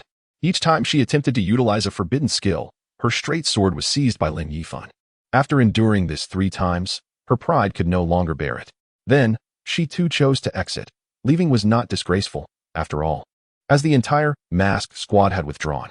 Shen Qingzhu found the situation even more disheartening. He sensed that Lin Yifan was merely waiting for him to unleash his skills. The explosive bubbles he released only replenished Lin Yifan's energy. With each detonation, the flames of the fiery domain only grew fiercer. Each time he cast a skill, he felt as if Lin Yifan was praising him for his efforts. Moreover, he sensed that Lin Yifan was reluctant to attack him, each of his strikes deliberately bypassing him. This was utterly tedious. He decided to withdraw as well. Ultimately, only Lin Yifan and Lin Qiye remained on the battlefield. Only the 2 of us are left. Lin Qiye felt satisfied, finally free from the interference of others. Indeed, it is just us now. Lin Qiye refrained from activating the divine ruins and opted to engage Lin Yifan in this state. Lin Yifan understood and retracted the fiery domain and blade of flames. The 12-second duration of the divine ruins' cursive reversal had also just expired. Witnessing this, Molly shot Lin Yifan a resentful glance, as if to say, "Why didn't you also sheath your sword when you severed my katana?" The 2 steadied their emotions, and the true duel began. A battle between angel and demon. The clash of Michael and Satan. Lin Qiye, like Michael descending, soared with indomitable fighting spirit. He repeatedly rubbed the straight sword, as if searching for the 3 characters Zhao Kongqing. Those simple 3 characters formed a part of his strength. As he sprinted, the cold light of the blade sliced through the night, carving a new realm. Clang, clang, clang. In the night, 2 figures struck sparks from their blades. The darkness was Lin Qiye's domain, and without the support of the divine ruins or other skills, Lin Yifan was left with only the path of defense and evasion. Recognizing this, Lin Qiye felt his efforts were not in vain. He had kept pace with Lin Yifan, fortunately not falling too far behind. However, Lin Qiye appeared to have forgotten that Lin Yifan had been engaged in battle since his encounter with Wang Mian, right up to this moment. Time passed second by second, and the designated match time of 9 o'clock had long since elapsed. The struggle between Lin Yifan and Lin Qiye continued unabated. After an intense exchange, both leapt back simultaneously. Lin Qiye knew Lin Yifan well. The cooldown of his divine ruins should have ended. After such a prolonged fight, Lin Qiye awaited this moment. Time is almost up. Let us go. Lin Yifan released the blade of flames. With a faint smile, "Come. I have been anticipating this for a long time." In that instant, both activated their divine ruins. The night sky was illuminated as if it were day, with 1 golden and 1 crimson light. Ordinary individuals could hardly bear to gaze upon such brilliance and divine might. The entire world fell silent, all attention fixated upon this scene. In the monitoring room, the instructors were in a flurry of activity, adjusting various instruments and calculating numerous values. Chief Instructor, the candela value continues to soar. The luminous intensity is on the rise, nearing the maximum threshold of our instruments. The lurks strength has exceeded the instrument's limits. If we do not shut it down or cease detection, the instruments will overheat. Yuan Gang gazed out at the far-off radiance, overwhelmed with emotion, tears glistening in his eyes. Enough. What is the point of ceasing? I truly wish that countless sons and daughters of the great Xia could witness this moment. If the instruments are ruined, so be it. The data is paramount. As he spoke, Yuan Gang murmured, I genuinely hope that the destruction they cause is as great and magnificent as possible. Divine agents should act thus. To those present, nothing was visible, perhaps except for Wang Mian alone. In that instant, it seemed as though everyone's breath and heartbeat had ceased. A sound, seemingly from nowhere, shattered the tranquility. Two streaks of light collided like shooting stars, as if witnessing a confrontation between demons and angels. All that could be heard was the clash of blades. But soon, silence enveloped the scene. Lin Qiye's straight sword struck Lin Yifan at his waist, and Lin Yifan bore multiple wounds, blood flowing freely. Yet, Lin Yifan's straight sword rested against Lin Qiye's neck. In that moment, they engaged in a silent dialogue. You are aware of everything, aren't you? Yes. Will you also vanish? Chapter 50. An abnormal prodigy. The atmosphere in the arena was eerily silent, as if time itself had paused. Every onlooker shared a singular question. Was this truly a contest among new recruits? If so, why was the intensity so palpable? The answer was clear to Lin Qiye, Lin Yifan, and even the members of the masked team. We cannot afford to lose. The great Xia cannot falter. Humanity must prevail. You've won, Lin Qiye said softly, cradling the blade in his hand with utmost care, fearful that even the slightest movement might aggravate Lin Yifan's injury. Lin Yifan had decisively triumphed, his defeat met with acceptance. Wang Mian, watching from the sidelines, was also subdued, having previously concocted justifications for his own shortcomings. Had it not been for the need to protect my comrades, Lin Yifan, would never have landed a blow on me. After witnessing the duel between Lin Yifan and Lin Qiye, he was thoroughly convinced. Neither of them could be bested within this realm. Lin Yifan spoke with a measured tone. Qiye, I need a favor. A twinge of unease gripped Lin Qiye. A feeling reminiscent of the moment old Zhao departed. Please, pull the knife out. All right. Huh. What?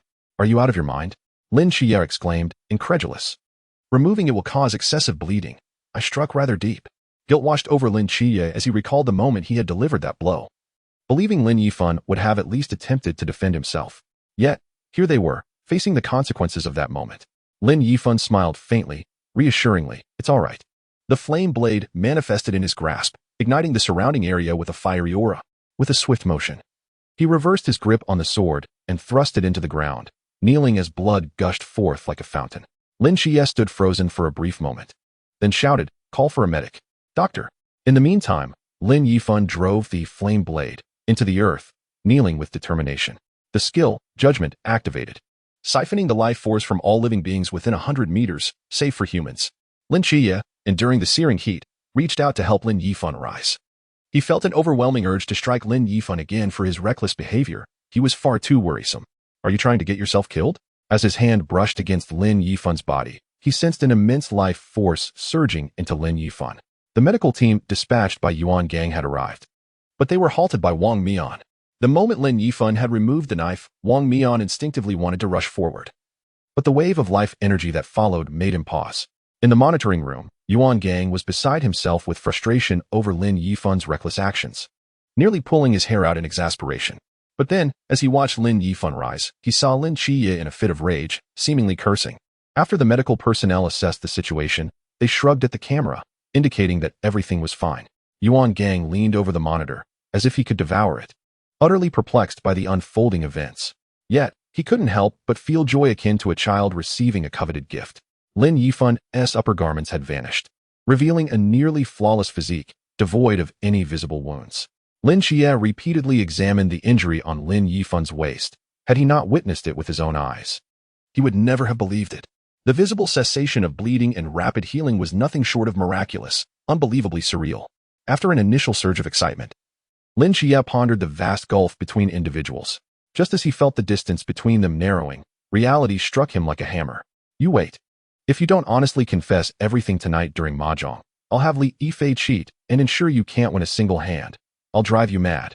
Nearby, Rose watched with barely concealed eagerness, longing to touch something so exquisite. Wiping the corner of her mouth, she thought to herself how she desperately wished to feel it. Molly chuckled, having already inferred Rose's thoughts from her series of actions. Molly strode overconfidently, considering her camaraderie with Lin Yifan. Under the pretense of checking on him, she approached closely, her curiosity piqued. Look, Rose. I touched it. The texture is impressive, so solid. Molly exclaimed. Rose. Why are you calling me, you little brat? Rose replied. annoyance evident in her tone. What else with the commentary? As if I sent you to do that. Only then did she notice that all her teammates were gazing at her with knowing smiles. Let us go. We have no business here, Wang Mian declared, effectively rescuing Rose from embarrassment.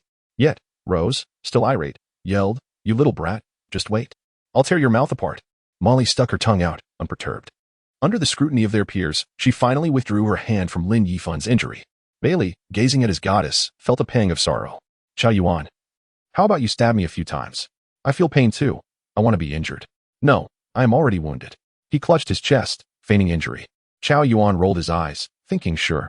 Would you dare to untie me and say that again? I guarantee I won't hesitate to finish you off. He remained bound. A mere mummy. Shen Qingzhu removed her tactical vest and presented it to Lin Yifan. Put this on, you exhibitionist. Look at how the female soldiers are drooling. The surviving recruits began to gather around, having witnessed the earlier battle, which was nothing short of spectacular. Indeed, as Shen Qingzhu observed, the female soldiers gazed at Lin Yifan with starry-eyed admiration. A loudspeaker blared, announcing the conclusion of the competition, summoning all new recruits to the training ground. Simultaneously, instructors arrived to restore order. The structures damaged by Rose began to gradually mend. Lin Yifan and Lin Qiye were revered like stars, surrounded by the recruits as they made their way to the training ground. Naturally, Shen Qingzhu, Qiao Yuan, Molly, and Bailey were also part of the throng, having directly faced the members of the masked team. Regardless of the circumstances, Bailey had provided support with the forbidden items, thus claiming a share of the credit. Chief Instructor Yuan Gang entered the training ground, nodding slightly at Lin Yifan and Lin Qiye, unable to contain his delight. All the advanced monitoring equipment in the control room had been rendered inoperative, but in a way, it fulfilled his wishes, giving birth to two prodigies, two extraordinary anomalies. Chapter 51. Are the instructors not sleeping? Yuan Gang, in a fit of fervor, chastised the new recruits from the stage. Yet every time his gaze fell on Lin Yifan and the others, a radiant smile broke through his stern demeanor.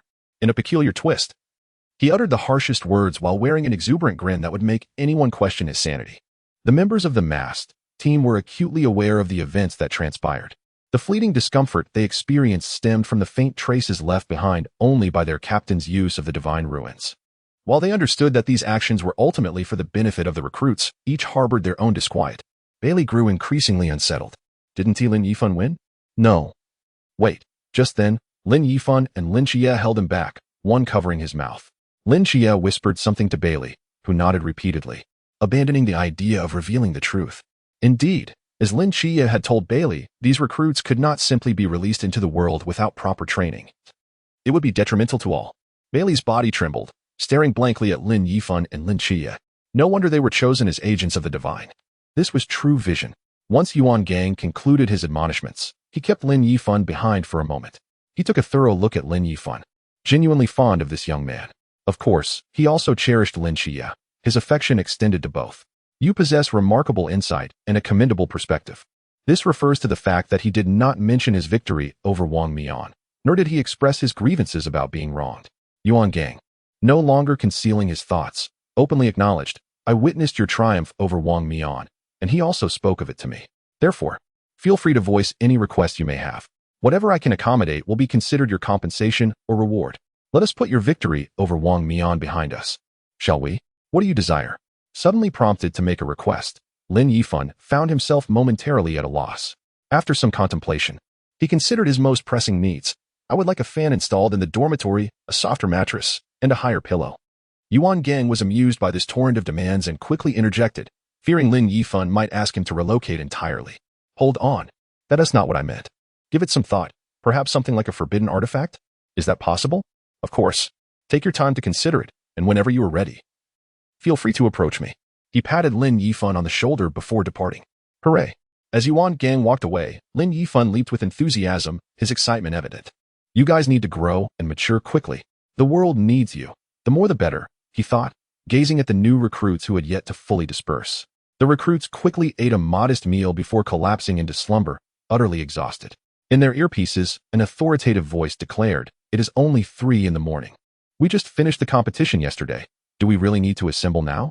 Enough chatter. I have a watch. I know the time. Assemble. Yes, sir. Suddenly, a piercing whistle echoed through the dormitory area. Emergency assembly. Emergency assembly. The shrill sound resonated in the ears of all the new recruits, accompanied by the blaring of a loudspeaker.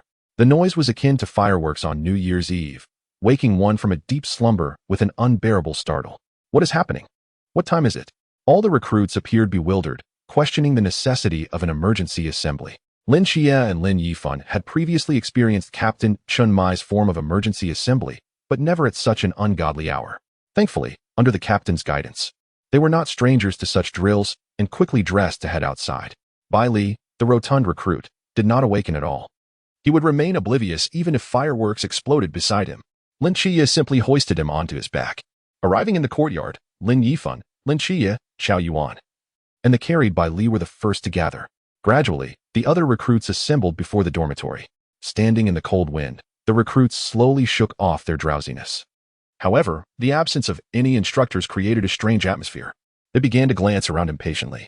Was that assembly whistle intended for us? Shinchiju, with arms wide open, tiptoed as she surveyed the surroundings. Even the pig slaughterer's wound tea rise this early. Do the instructors not require sleep? Their banter soon filled the air, with Shin Qingzhu leading the conversation. Yuan Gang, along with the instructors, crouched in the corner, waiting for them to engage in conversation. Gradually emerging from the back of the line, everyone immediately fell silent and stood at attention. Yuan Gang and the instructors moved from the rear to the front of the formation. Continue your chatter. Come on. He approached the jovial Bai Li and playfully pinched his cheek. Little fatty, you are substantial. No need to worry. You will slim down. He reassured Bai Li's family. Please do not take offense. This is all for your benefit. Yuan Gang felt a twinge of anxiety despite his jovial demeanor. He continued to inspect the ranks, announcing, a few new rules. Good deeds do not earn points, while mistakes will incur penalties. Each quarter, you will each start with 100 points. Once deducted, you're out. Do not think that entering this gate guarantees you a place as a night watchman. It is not that simple. He playfully nudged Shin Qingzhu, causing her to stumble slightly. You talk too much. Yuan Gang moved to the front of the line, where all the instructors were present. Those who spoke just now will lose 2 points. Those who failed to reach the assembly point within 3 minutes will also lose 2 points. The forbidden artifacts have been sealed since midnight. Your physical training officially commences now. The rules here are set by me. For the next year, you are entirely under my command. You have no right to question me, only to obey. Now, I have good news for everyone. The weather today is exceptionally fine. Therefore, I have decided that we will commence a 10-kilometer cross-country run. Everyone, right turn march.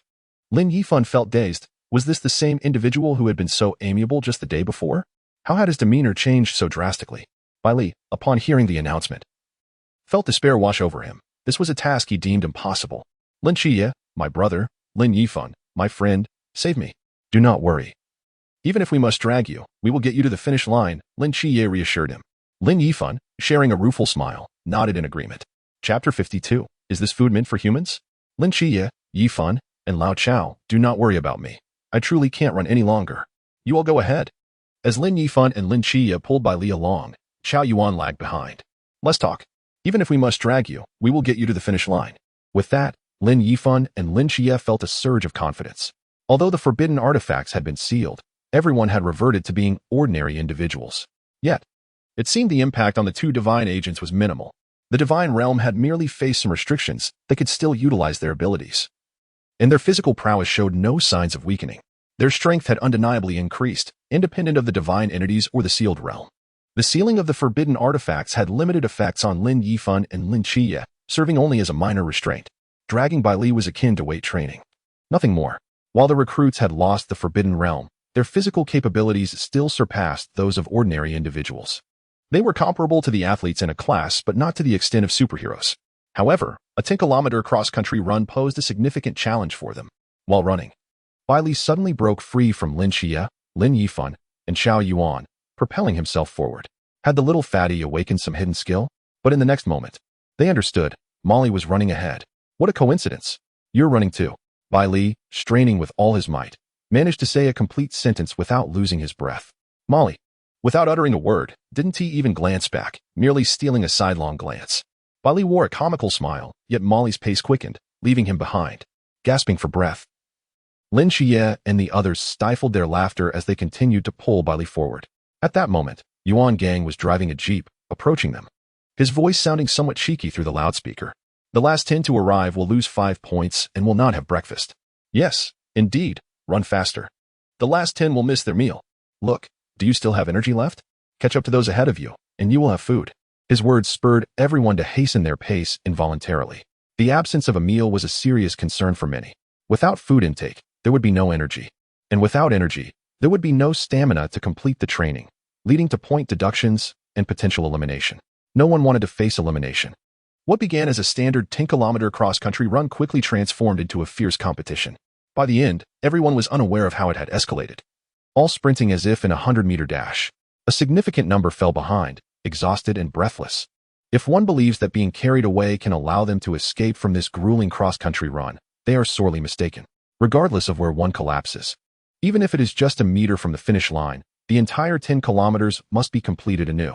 Furthermore, no subsequent training can be neglected. Scores must exceed the average, or points will be deducted. An overwhelming sense of urgency instantly envelopes the recruits, and no one dares to slack off any longer. As dawn breaks, new soldiers lie sprawled on the ground at the finish line. Bai Li, the overweight recruit, resolves never to rise again. Lin Qiye and Lin Yifan stand there, seemingly unfazed, as if to say, "Is that all there is?" Yuan Gang gazes at the fallen recruits with satisfaction, yet regards Lin Yifan and Lin Qiye with a hint of discomfort. He contemplates that these two are not ordinary individuals and must be treated differently. Indeed, he decides to increase their exercise load and add weight. "So, you two think you are quite impressive and unique?" Lin Yifan suddenly senses a familiar taste returning. "From now on, while others run 10 laps, you two will run 20, doubling the effort. You enjoy aiding others, don't you? Henceforth, you will each carry an additional 30 pounds during your runs. You must be quite idle. It's mealtime. Today's breakfast consists of a sumptuous and nutritious feast. Anyone who fails to finish within 20 minutes will lose points and not reach the training ground. The last 10 of you should go and observe. See what delectable foods are available." Before Yuan Gang could finish his sentence, some had already sprinted towards the cafeteria. With one leading the charge, everyone else followed suit. Even Bai Li, who lay on the ground exclaiming he couldn't go on, struggled to rise, driven by genuine hunger. However, upon arriving at the cafeteria, Lin Yifan and his companions were met not with a bustling and eager scene, but rather with a crowd standing at the entrance, none daring to enter. Only a few brave souls were inside eating. Yet, soon, some of these individuals rushed out, clutching trees and gagging, leaving one to wonder what they had consumed. At that moment, the 10 recruits who lagged behind felt fortunate, having escaped this torment. Some curious souls, thinking they need not eat, ventured inside just to take a look. Within seconds, they too dashed out, gasping for air. Was this truly fit for consumption? As they emerged, they brought with them an unpleasant odor. What could possibly be inedible? Shinchiju craned his neck and pushed through the crowd with a few comrades, entering the cafeteria. Moments later, they all staggered out, supporting themselves against tree trunks in a fit of retching. This was certainly not food meant for human consumption. Shinchiju was utterly defeated. "If you cannot eat these, what use are you as night watchman? During wilderness survival, isn't it customary to eat whatever is available?" Yuan Gang's reprimands echoed behind the recruits. The logic was sound, yet when faced with the reality, it was indeed hard to swallow. Lin Yifan and Lin Qiye exchanged glances, agreeing to inspect the offerings themselves. Upon entering the cafeteria, they were greeted by a faint stench mingling with the aroma of meat, an indescribable combination. Lin Yifan identified one source of the odor as the fermented bean juice mentioned by Instructor Hong, emitting a subtle foulness. In the center of a round table lay a large platter of various insect eggs, some still wriggling. The only seemingly edible item on the table was the steamed bun. However, upon breaking it open, it was found to be filled with an assortment of fillings. A closer inspection revealed that these fillings were made from various insects, with even the head of a rat discernible. Chapter 53. The insect feast is quite expensive. Lin Yifan regarded these findings with amusement. His father, who often traveled long distances, would sometimes bring back local specialties. He had both seen and tasted such peculiarities before, some of which were surprisingly palatable. Yet, Instructor Yuan had taken the liberty of displaying photographs of these insects all over the dining table, complete with detailed descriptions and preparation methods, a shock that would overwhelm most. Rubbing his hands together, he rolled up his sleeves and prepared to indulge, as he was ravenous. Grabbing a meat bun, he began to devour it, juices from the insect eggs spilling forth. The meat bun was not a dumpling, but rather a concoction of ground insects mixed with flour and steamed. Finding the platter too distant, he brought it closer, spooning the contents into his mouth. Lin Qiye stared in disbelief, and so did Bai Li and Chao Yuan, who followed him in. Was this a human being? What audacity to consume such things! Lin Yifan felt their eyes upon him and explained, "Don't overthink it. There is no psychological burden. It's actually quite delicious. Come, try some. These delicacies would cost a fortune if bought. We struck gold here. Encouraged by Lin Yifan's words, Lin Qiye and the others began to sample the fare. Qiao Yuan took the first bite, then pulled out a chair and began to eat heartily.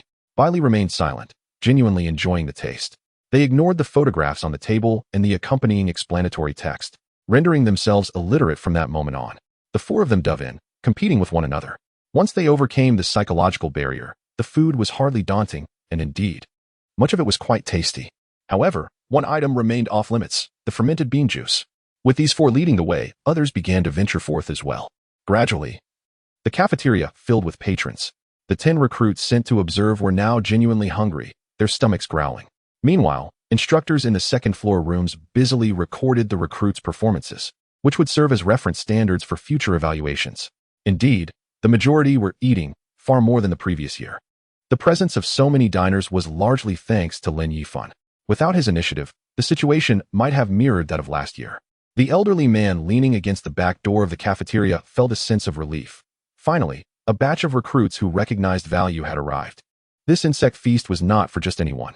These insects were meticulously raised on premium medicinal herbs and feed, the CRME de la CRME of nutritional supplements. Had it not been for training these recruits, such delicacies would never have been shared. Eat if you wish, if not, leave, unappreciative fools, he remarked nonchalantly. Just then, 7 shadowy figures appeared at the cafeteria entrance. Old son, what delicacies have you prepared for the recruits? Can you spare us some more? We have a journey ahead and no time for lunch. 3 purple whirlpools adorned their foreheads as they greeted him and entered. Behind them were other members of the masked team, all present. Ah, it's you little rascals. There's plenty to eat. The old man chuckled. At that moment, none were wearing masks, presenting their true faces, youthful visages not much older than Lin Yifan and his companions. Even after all this time, I still think fondly of your culinary skills. Wang Mian could hardly contain his excitement as he squeezed past the whirlpools to shake old Sun's hand. The others also bowed in respect. You all look just like you did yesterday. Have you completed your tasks? Members of the masked team exchanged pleasantries with old Sunday Wow. Old Sun, is it the insect feast? Can we have some too? Chong Wei exclaimed, her expression one of finding treasure. Sure, but I can't give you too much. With the masked team present, no recruits dared approach old Sunday. Moreover, the members of the masked team showed great interest in the insects, prompting many recruits to investigate the peculiarities of these insects. Anything that garnered the attention of such an elite team must be extraordinary. These insects were indeed remarkable. Those fed on medicinal herbs were highly nutritious, without a doubt. Come, take a seat. The 18 arhats are ready. In the blink of an eye, 18 dishes were served, 8 meat, 8 vegetables, 1 soup, and 1 staple food. There were still many new recruits unaccustomed to the insect feast. Their eyes wide as they eagerly swallowed. Shinqinzhu could only mumble a few words, continuing to eat the insects he despised the most. Old Sun observed the members of the mask team before glancing at the new recruits, feeling a sense of nostalgia. This batch of new recruits is impressive. They dare to try my insect feast at their first encounter. The number of them eating is remarkable, truly exceptional. Wang Mian searched the crowd for Lin Yifan and Lin Qiye, eager to express his gratitude once more. This battle had awakened him. Even the slightest negligence could lead to failure, and without absolute strength, one cannot resolve every issue. He still had a long journey ahead. Lin Yifan, Lin Qiye, come join me. Old Sun was fond of this new recruit who took the lead in sampling his insect feast. Come, both of you, he beckoned, pulling Lin Yifan and Lin Qiye over. Sit here, I will go prepare some more dishes for you. The new recruits watched with a mix of envy and jealousy. Wang Mian had yet to attend to Lin Yifan when Rose intervened. Come, have some chicken, little brother Lin Yifan. Vortex, don't drink too much fish soup. Once you finish, what will little brother Lin Yifan drink? She placed an entire basin of fish soup before Lin Yifan. Come, drink the fish soup. Would you like your sister to feed you? You Gue, you are so oblivious. Bring a bowl so I can serve little brother Lin Yifan. The entire mask team was stunned, watching Rose's performance. Her excessive enthusiasm made everyone uncomfortable. Lin Yifan, holding a meat bun, waved his hands repeatedly. No. You all eat. I'll just have the bun. All attention from the mask team shifted to Rose. I am a new recruit, and I can only consume what new recruits should eat. Upon hearing this, Rose's mood shifted as swiftly as the turn of a page. She tossed her chopsticks onto the table, crossed her arms, and fell silent. With this, the team returned to normalcy, eating and drinking as they pleased. Vortex filled another bowl of fish soup for himself. Wang Mian, approving of Lin Yifan's actions, addressed Lin Yifan and Lin Qiye. If you wish to inquire about the agents, feel free to ask. Chapter 54. Half-brothers by different fathers. The whistle sounded, signaling the end of breakfast. The new recruits quickly assembled at the training ground, none daring to lag behind. Lin Qiye pondered Wang Mian's earlier words.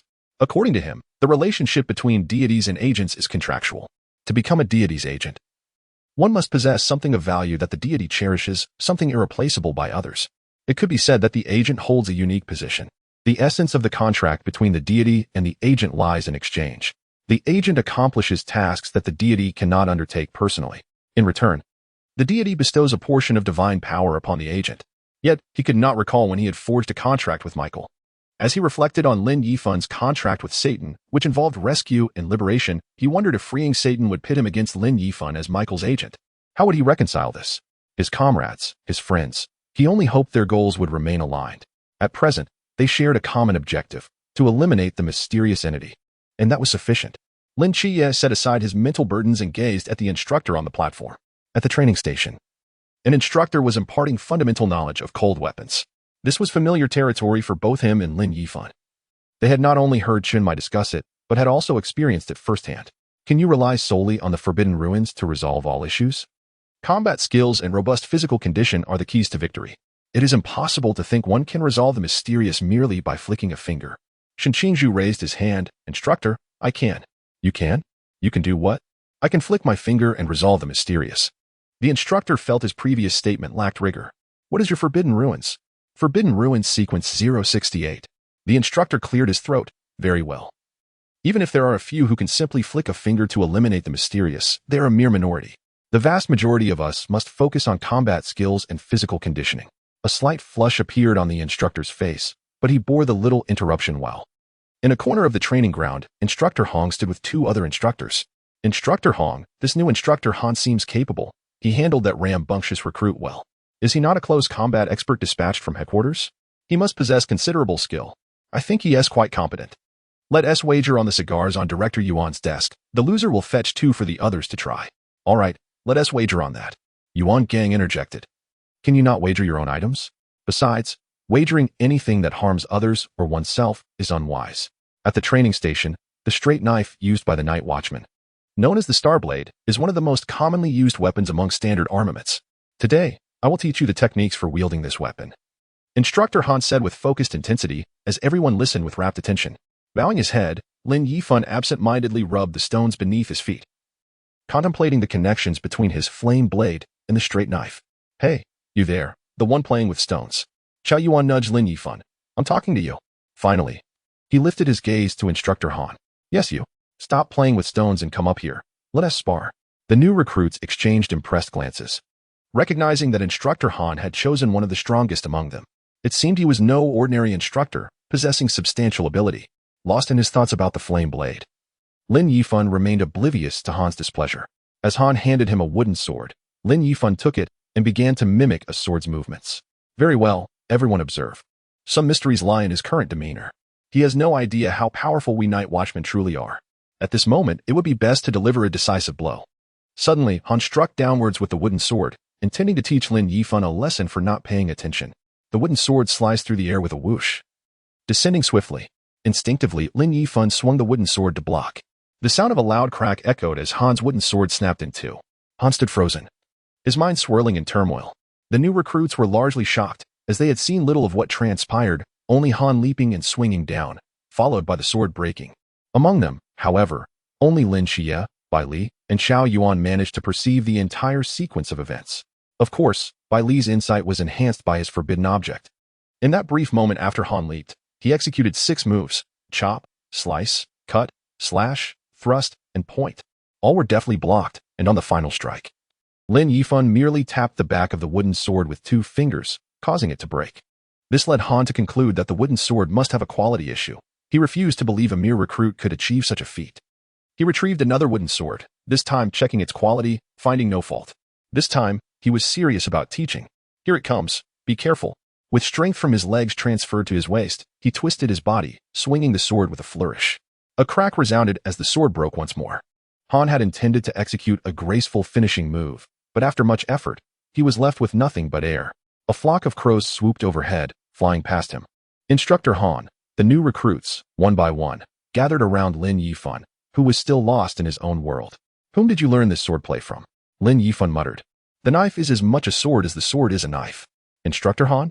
After sparring with him, Lin Yifan gained profound insights. Realizing the similarities between swordplay and knife techniques, completely oblivious to Instructor Han's inquiry. He waved his hand. Hey, you over there, let us continue. What do you mean, you over there? My surname is Han. I am Instructor Han. Oh, understood. That instructor, let us carry on. Instructor Han had heard that this batch of recruits was difficult to manage, but he never anticipated it would be this challenging. Was it customary to undermine the authority of a teacher during the first lesson? By the way, I heard that the young master of the Bailey family has also arrived. Could it possibly be him? Ah, that explains it. He must possess some forbidden artifact beyond the bounds of the seal. With that thought, he spread his hands. Bring it out, young master of the Bailey family. Lin Yifan was bewildered, and so was Bailey Fatty. Lin Yifan exclaimed, You've mistaken me for someone else. Bailey Fatty replied, Could he be my half-brother? I should call my dad to see if he has any past affairs. If such a brother exists. It wouldn't be so bad. The entire group of recruits wore expressions filled with eagerness for gossip. Chapter 55, Instructor Han. Who should have bought a lottery ticket? I've been mistaken. Then who are you? Lin Yifan. Whom did you learn this swordplay from? Captain Chinmai of Team 136. Instructor Han suddenly understood, so it was the infamous Chinmai, known as the Black Wu Chang. Such a thunderous reputation could not be forgotten. He had sparred with him back in the capital and had witnessed his exceptional skills, which indeed possessed unique qualities. It seemed reasonable that such a formidable figure could train an equally remarkable student. Instructor Han, may I challenge you again? Lin Yifan interrupted his thoughts. Huh? You want to compete again? I have just learned your mentor's identity and fully grasped your swordplay. I want to allow you to sever my blade again. Rather, you should be cautious with yours. I had some insights regarding the knife and sword earlier. May I ask for your guidance? Lin Qiye, observing Instructor Han, felt a bead of sweat form. He recognized this state in Lin Yifan from his earlier duel with Captain Chinmai. Each time Lin Yifan pondered deeply. He conjured new techniques and states that posed a challenge for the captain. Instructor Han would likely not find it easy either. Let us go. The two engaged in a fierce exchange, with Instructor Han no longer holding back, fully committed to the duel. Like a swift serpent emerging from its den, he moved with remarkable agility. The recruits could only hear the sound of wooden blades clashing, unable to catch sight of the weapons. The two figures gradually became indistinct, their speed increasing exponentially. With a resounding thud, one wooden sword flew out, embedding itself 10 centimeters deep into the ground below. Instructor Han's face was filled with astonishment. He could hardly believe that the sword had slipped from his grip. The force at the moment of collision was unfathomable, making him suspect that he was not sparring with a mere human, but rather a being from the realm of deities. The exquisite swordplay and nimble techniques seemed laughable in the face of such overwhelming power. It appears my abilities are limited. This recruit is beyond my teaching. Someone in the crowd initiated applause, and soon, thunderous clapping erupted from the recruits. Though they were not experts, they could discern that Instructor Han possessed true skill. To engage to such an extent with an agent of the divine was indeed a rarity. Lin Yifan understood that the applause was not meant for him. Achieving this level was merely a result of the power granted by Satan. However, the sound of applause was jarring to Instructor Han, causing his face to flush with embarrassment. Yet after a moment of contemplation, observing the numerous recruits below, he came to terms with it. This one I cannot teach. My skills and techniques are sufficient for these recruits. Did you all see that? This is the manifestation of superior physical fitness. Lin Yifan, is it? I'll remember you. Your physical prowess is remarkable. He nodded repeatedly, indicating his approval of Lin Yifan's strength. In a few breaths, Instructor Han prepared himself mentally, adjusting his mindset to continue teaching. A smile spread across his face. You did well. Step down now. Let us bring someone else up. Meanwhile, Lin Yifan noticed a small figure above Instructor Han's head, clasping its hands together in prayer to the heavens. It seemed he was hoping for a more ordinary recruit, preferably a novice. Ah, found you. Where are you hiding? That chubby little one may be a bit overweight, but that won't deter you. Are you so afraid of being chosen? You must be a rookie, a novice indeed. That chubby one behind you, yes, you. Don't hide, come up. All the recruits turned to see that the person Instructor Han was referring to was none other than Qiao Yuan. Instructor Han, you truly know how to pick them. News of Qiao Yuan's exploits with the masked team had spread widely among the recruits. Instructor Han, your selection skills are impressive, they murmured, their eyes filled with pity, compassion, and a tinge of mourning. The recruits in the front row began to retreat, while those in the new front row followed suit, creating a swift retreat to 30 meters away. On the stage stood only Instructor Han and Qiao Yuan, while below remained Lin Yifan, Lin Qiye, and Bailey Fatty. Apart from them, the area was devoid of any other presence. Lin Yifan and Lin Qiye exchanged glances, shaking their heads in amusement. This really was a skillful selection. Come on up. Qiao Yuan stood still, unwilling to move. He glanced at Lin Qiye. Lin Qiye patted Bailey Fatty beside him, reassuring Qiao Yuan, don't worry. If it comes to it, you can always transform into a mummy again. Only then did Qiao Yuan ascend the stage. What's your name? Let us rule out the young master of the Bailey family. Qiao Yuan. Instructor Han felt a slight relief. Are you an agent of the divine? He knew there were agents among this batch of recruits and suspected Lin Yifan to be one, given his remarkable strength. No. Finally, he felt reassured. Have you practiced with a sword before? Never. This further eased Instructor Han's concerns. Come, let us demonstrate. Out of the corner of his eye, he saw the recruits fleeing, leaving only a few behind, and an ominous feeling crept in. As he extended the sword, Qiao Yuan hesitated to take it. What's wrong? Take it. Instructor Han, noticing Qiao Yuan's delayed reaction, began to worry about his intelligence. Take it. It's all right. I cannot hold a sword, not even a wooden one. Qiao Yuan made one last effort. I command you to take it. As your instructor, you must obey. With a long sigh, Qiao Yuan responded, if you insist. I want to take responsibility for the consequences. He reluctantly grasped the wooden sword. At the same moment, Lin Yifan, Lin Qiye, and Bailey Fatty quickly retreated. Their eyes filled with sympathy for Instructor Han. Seeing all the recruits distancing themselves further, a sense of dread washed over Instructor Han. Something was amiss. However, it was too late. The instant Qiao Yuan grasped the wooden sword, a surge of energy rushed forth, followed by a terrifying aura enveloping the area. Black flames erupted violently from Qiao Yuan, filling the air with a dreadful presence as dark clouds churned ominously beneath their feet. Inside the rest area, Instructor Hong and the other two instructors exchanged worried glances, simultaneously turning their attention to the training ground. Goodness, something's gone wrong. I forgot to inform Instructor Han. Qiao Yuan cannot touch a sword. Hurry, let us check it out. I hope nothing serious has happened. The instructors in the training camp all witnessed the black flames, their brows furrowing in concern. Qiao Yuan, who had previously appeared timid, had now transformed entirely. Instructor Han, gazing at Qiao Yuan, now resembling a demon, cried out, no. He hurled the wooden sword from his hand and turned to dash toward his own blade.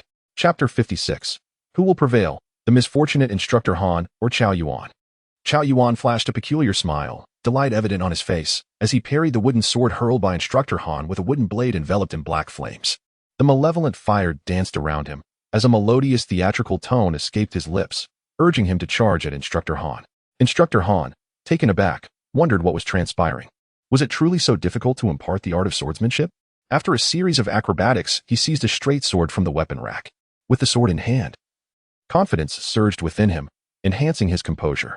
Qiao Yuan swung his blade, the black flames morphing into a crescent strike aimed at Instructor Han, seemingly intent on engulfing everything in darkness. However, Han anticipated every move of Qiao Yuan, deftly evading the crescent strike and stepping forward to counterattack. The clash of the fiery wooden blade against Han's straight sword echoed like metallic resonance, accompanied by Qiao Yuan's maniacal laughter, creating an unsettling symphony. Han's expression shifted from surprise to steadiness, his strikes becoming precise as he adeptly anticipated Qiao Yuan's every maneuver. Yet, as their duel continued, Han's focus intensified. Realizing the disparity in strength and speed between them, everyone evacuate the training ground, he commanded as he exchanged blows with Qiao Yuan, who overpowered him with sheer force. Han, in a moment of foresight, prepared the new recruits for the possibility of his defeat. Amidst these adversities, Lin Yifan began to comprehend Han's true prowess. Han was no ordinary fighter. 7 Knights, Fatty, prepare the scroll of sealing. I will assist Instructor Han, Lin Yifan declared, eager to confront the frenzied Qiao Yuan.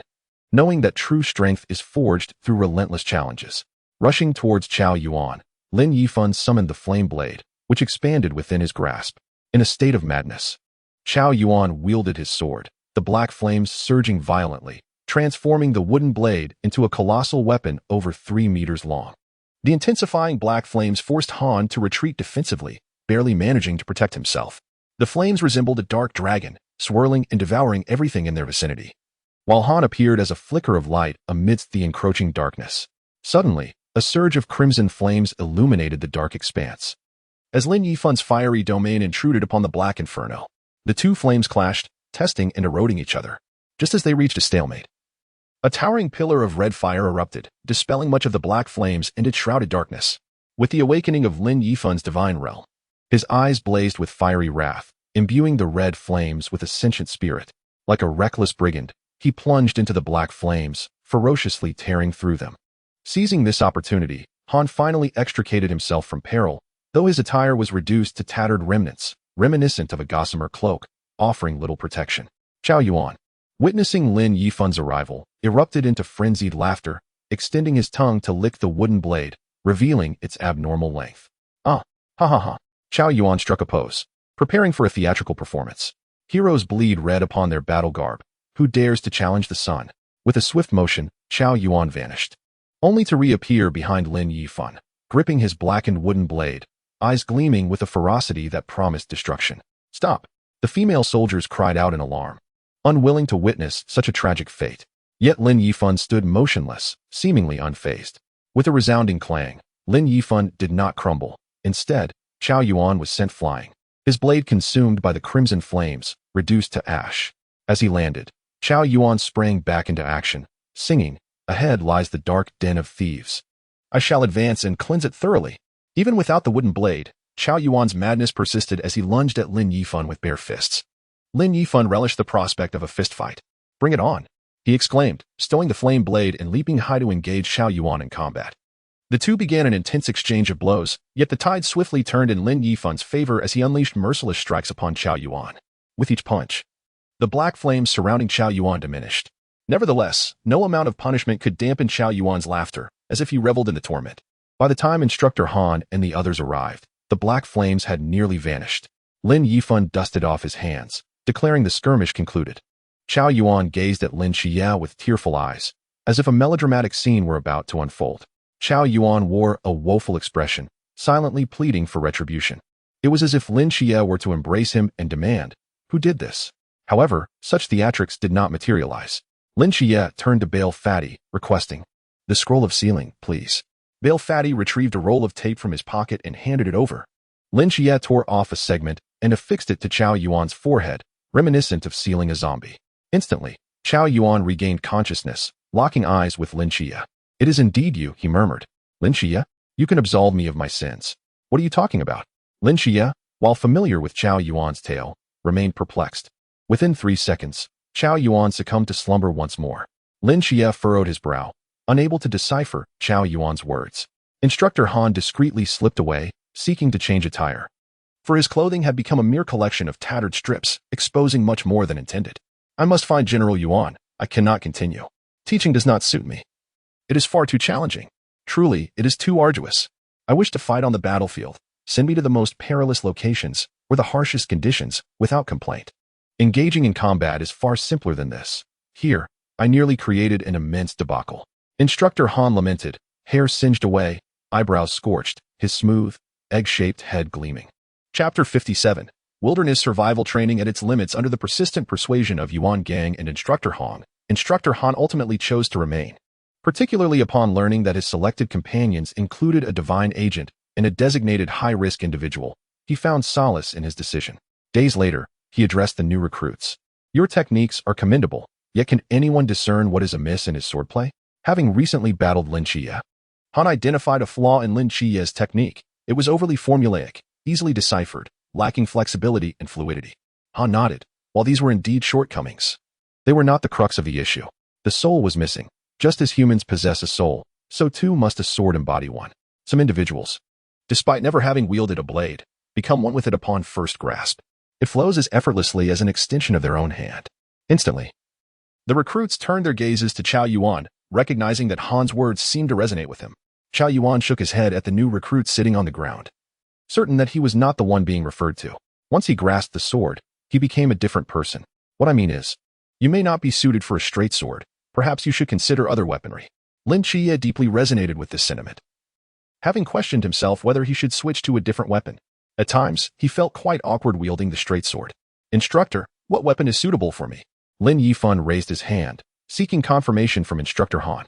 He too was perplexed by this issue, as he found himself feeling similarly with any weapon. Instructor Han was a versatile mentor, well-versed in various weapons. Over the past few days, he had demonstrated an array of weaponry. Yet he had never encountered a recruit like Lin Yifan, someone who could masterfully wield any weapon upon instruction. This exceeded his capabilities.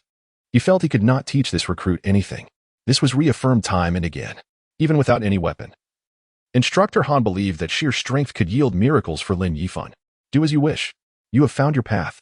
If I continue to teach you, I might lead you astray. Follow your heart, and any path you choose will be the right one. Instructor Han felt that such guidance was the best and most effective for Lin Yifan, allowing him to carve out his own path, which could very well lead to greatness and mastery.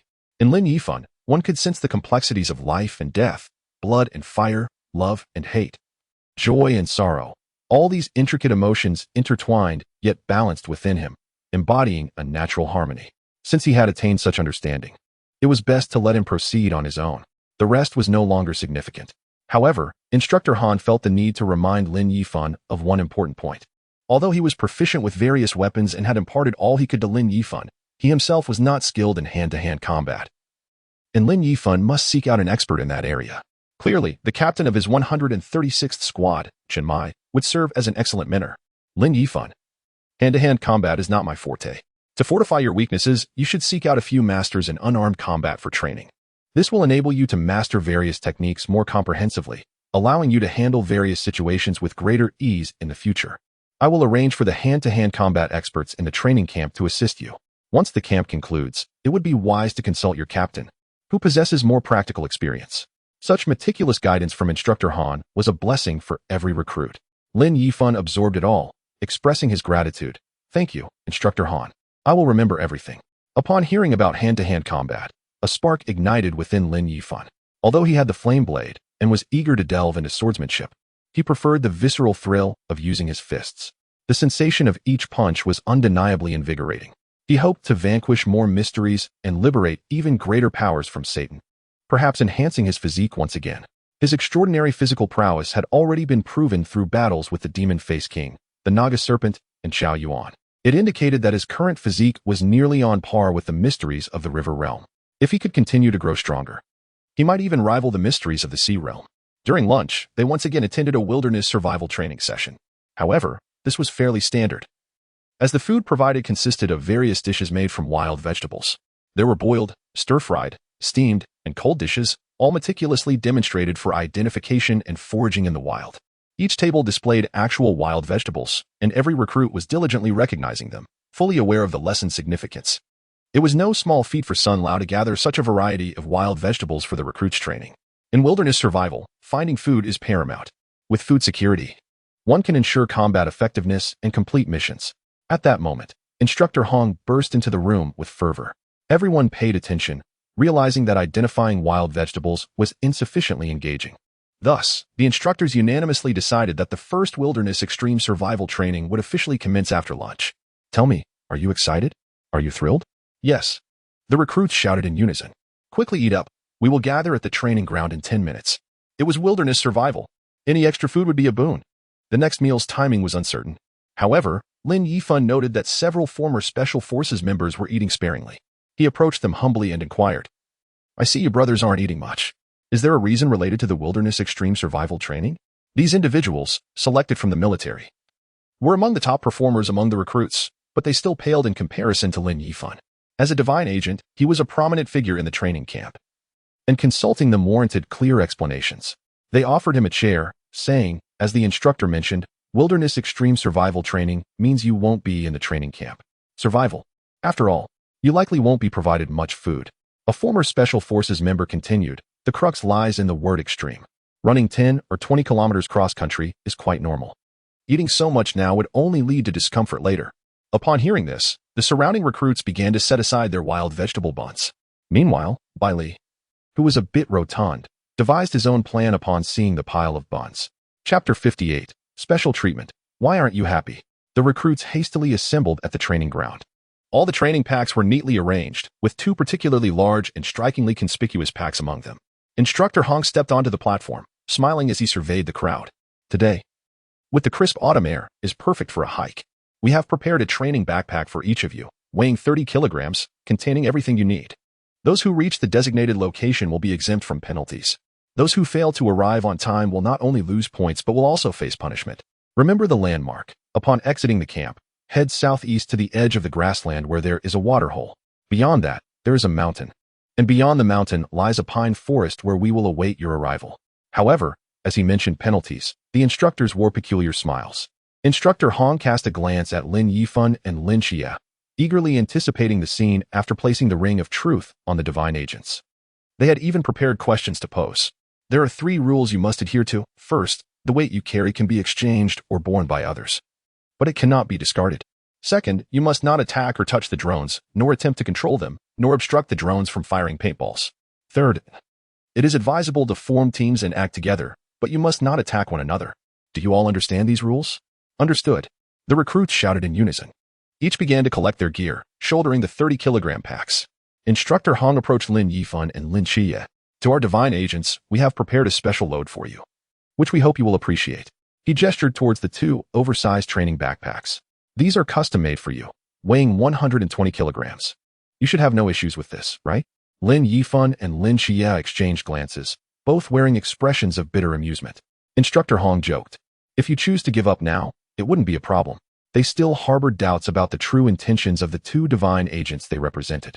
Seizing this opportunity, they sought to glean more information. The other recruits gazed in awe at the enormous training backpacks, their expressions morphing into ones of disbelief. After shouldering the weight of the pack, Lin Yifan realized how Instructor Hong had managed to make it so burdensome. Several weight plates had been discreetly placed at the bottom of the pack. Truly, their kindness was appreciated. After a few steps, he felt it was manageable. Not as heavy as he had imagined. Instructor Han distributed a machete to each recruit, equipping them to navigate various terrains, except for Lin Yifan, Lin Qiye, and Xiao Yuan. However, Instructor Han had not left Xiao Yuan entirely unprepared. He handed him a shovel instead. Yet, upon inspection, it resembled more of a kitchen spatula used by the cafeteria cook. Instructor Han reassured him, "You cannot wield swords or weapons. This shovel does not count as a weapon. Just make do with it." He placed it firmly in Xiao Yuan's hands, observing his lack of reaction before releasing the grip on the knife. At that moment, the expressions of the other instructor shifted, uncertain if Xiao Yuan might perceive the shovel as a weapon as well. It seemed that Instructor Han had to take the lead in this peculiar situation.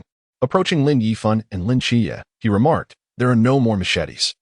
You 2 will have to bear with it. Lin Yifan, can't you just summon your flame sword whenever you wish? So, you shouldn't need it, right?" Lin Yifan understood the logic behind his words, yet he felt somewhat targeted.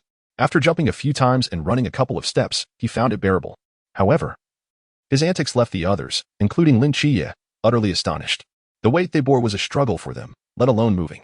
Yet, Lin Yifan bounded and leaped as if unencumbered, leaving them questioning the very laws of physics. Lin Qiye shared a similar sentiment. The weight he carried was nearly his limit. While he could manage to run, jumping was entirely out of the question, and he feared being left behind by this energetic individual. This won't do, Lin Qiye thought. Straining to keep up, urging himself onward, taking long strides towards the camp's outskirts, closely trailing Lin Yifan. Instructor Hong clicked his tongue, remarking, "Lin Qiye's weight is just right. But it seems Lin Yifan's is a bit too light. Next time, we must ensure he cannot jump at all." Climbing into a jeep, he picked up the radio to report to headquarters that the recruits had set off. The drones would be airborne in 10 minutes. The monitor in the vehicle displayed a plethora of tiny red dots, each representing a recruit. Among them, 2 larger red dots unmistakably indicated Lin Yifan and Lin Qiye. Rubbing his temples, Instructor Hong reflected on the exhausting days spent sealing off this area with forbidden items. "What do you think the punishment will be, Qiye?" Li Pang, who was smeared with grease, inquired as he rubbed his soiled hands. "Who knows? It certainly won't be anything pleasant," came the reply. "How did you get yourself so greasy, Pang? You have spare clothes in your backpack. Why not change?" Xiao Yuan explained, "You 2 missed it earlier.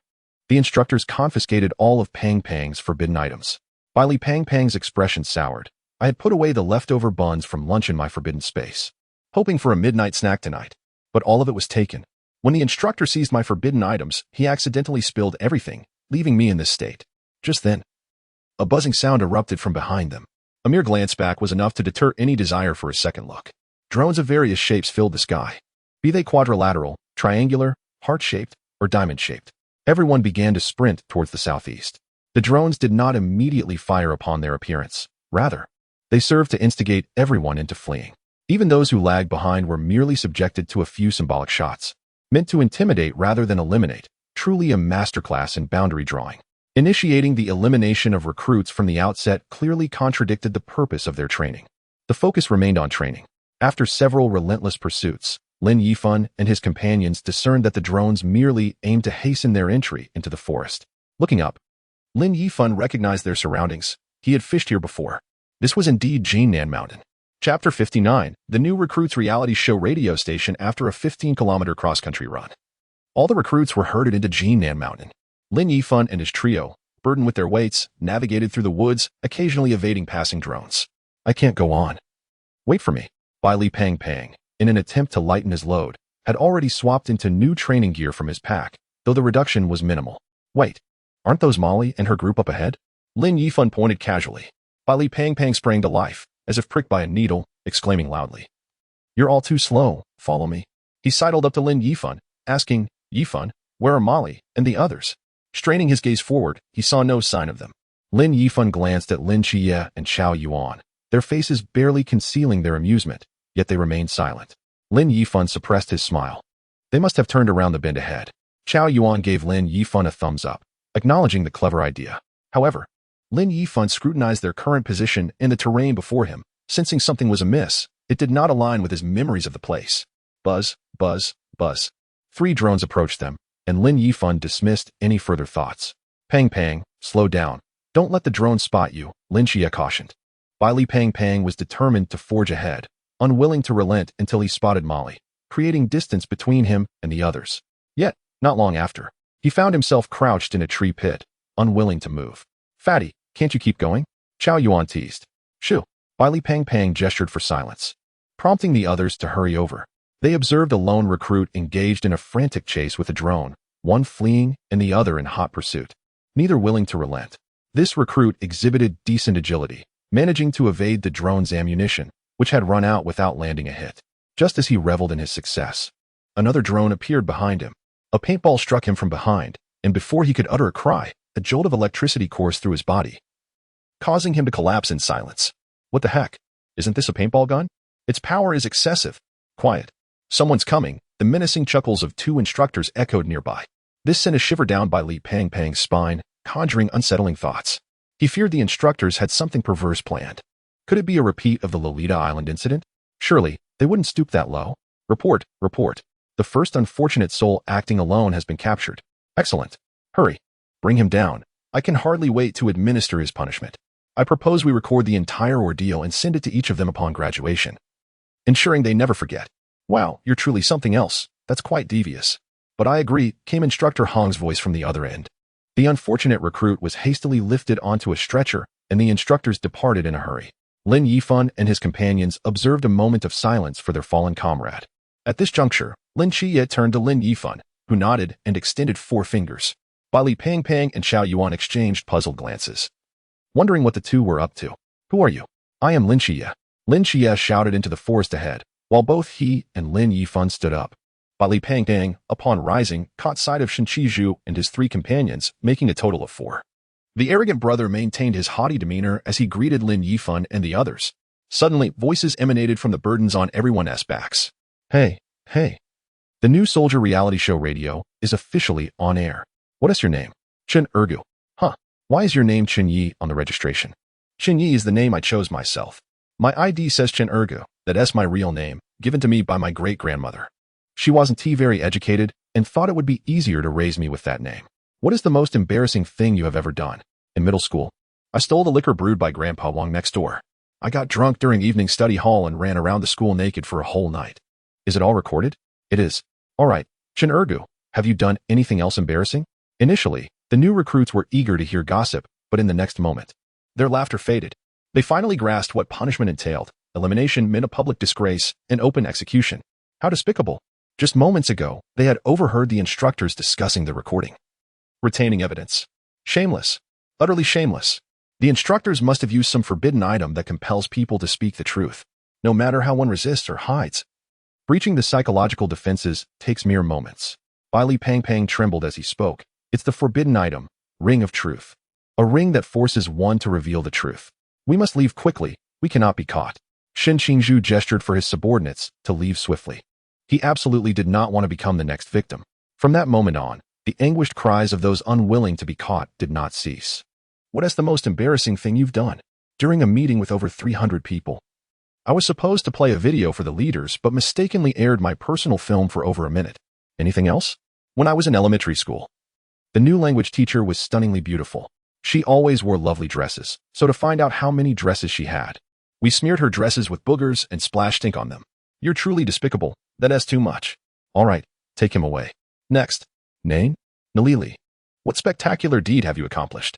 I was scammed out of 2,000 yuan while job hunting. The next day, I tricked the female agent who deceived me and sold her for 20,000 yuan. Wow, you're ruthless. Do you realize you're committing a crime? The instructor could only feel his hair standing on end. One should never provoke such a woman. Make sure to document this in detail. These are talents.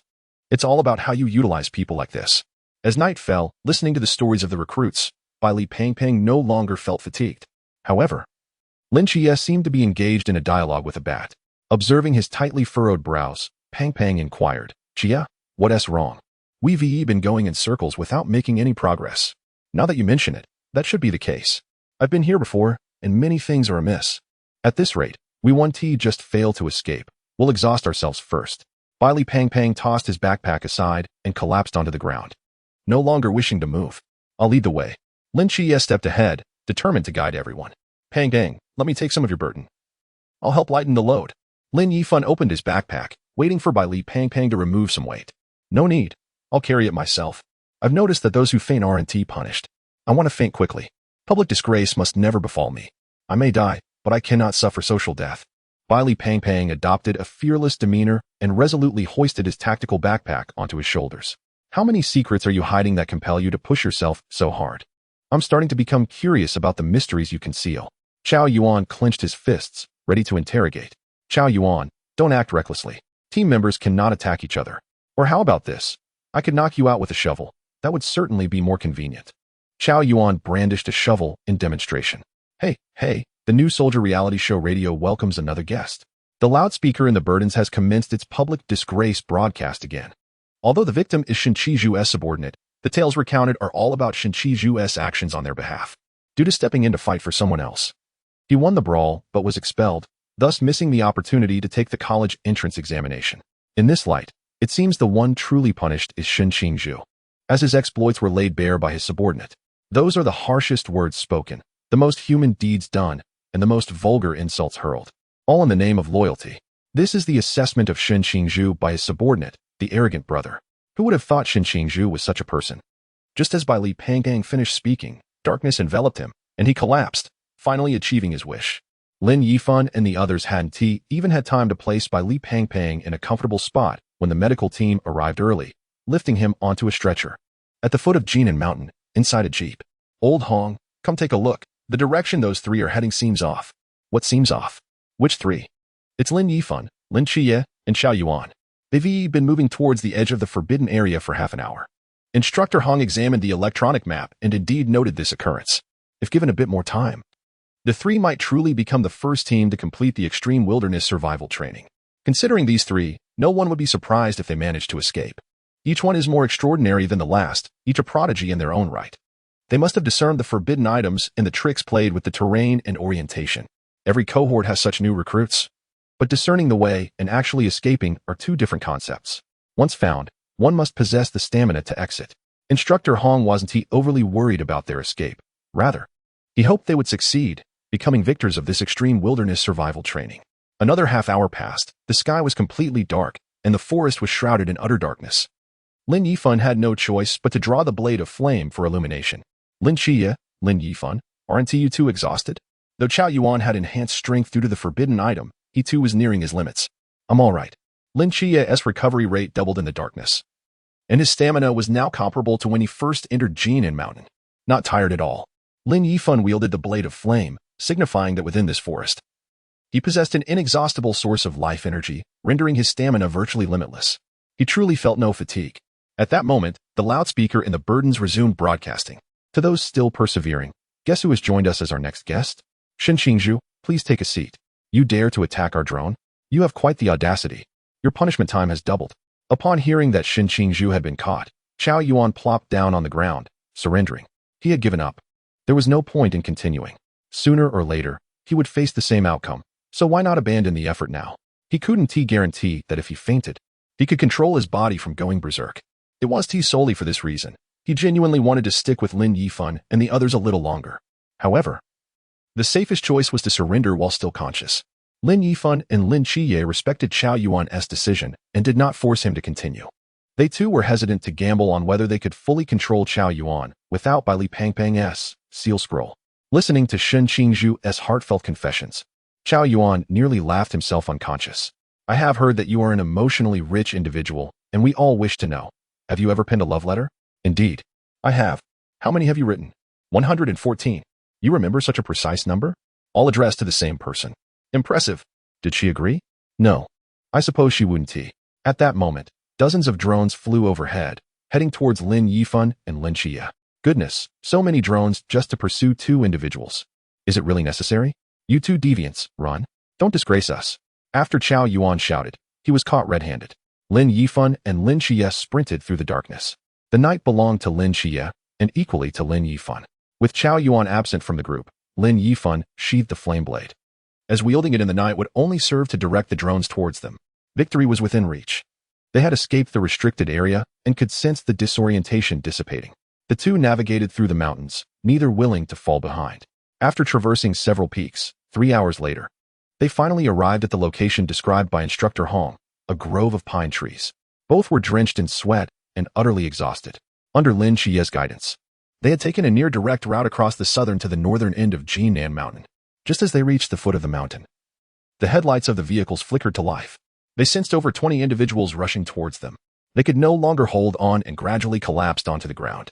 The instructors and medical staff hastily lifted them onto stretchers. They were utterly spent. Well done, you have won. The instructor continued to speak, but they could hear nothing. They were too fatigued. Chapter 61. The evolution of percentages. A jarring jolt roused Lin Yifan from his slumber. The surroundings remained shrouded in darkness. It was around 3 in the morning, a time when most would be in deep repose. Rising from the reclining seat, he still felt discomfort throughout his body, though it had significantly diminished. The body modified by Satan was indeed extraordinary. Lin Qiye lay next to him on 3 seats of the minibus, deeply asleep. Numerous instructors and medical personnel occupied the other seats. They had remained vigilant throughout the night, ensuring the safety of the two. After a long night, they too were utterly exhausted. This scene felt familiar. Lin Yifan recalled a year when wildfires erupted and firefighters and soldiers rushed into the flames, one after another. Once the fire was extinguished, they too chose to depart in the early hours. Their quiet exit left the crowds, who had prepared to bid them farewell the next day. Disappointed, one could only sigh. Our soldiers are the most admirable individuals in the world. Lin Yifan searched for bottled water, his thirst unbearable, and his body began to feel unbearably hot after waking. Despite consuming over 10 bottles from a case of mineral water, it was still insufficient. Hunger soon followed. His series of actions caught the attention of the driver, who awakened Instructor Hong, who had been sleeping in the passenger seat. Instructor Hong crossed over and sat atop the hood. "What's wrong?" he asked, handing Lin Yifan a bottle of mineral water. Seated on the floor, Lin Yifan accepted the bottle and gulped it down in one breath. "Nothing, just a bit thirsty and somewhat hungry." Upon hearing this, Instructor Hong pulled 2 boxes from beneath his feet, one filled with individual rations and the other with canned meat. Moments later, Instructor Hong was drenched in sweat, opening a can of meat for Lin Yifan with each one he consumed. The same occurred with the individual rations. Within minutes, Lin Yifan had polished off over 20 bags. After all, he claimed, it merely served to fill his stomach. Instructor Hong looked at the pile of empty wrappers and cans scattered around and thought to himself, is this mere hunger?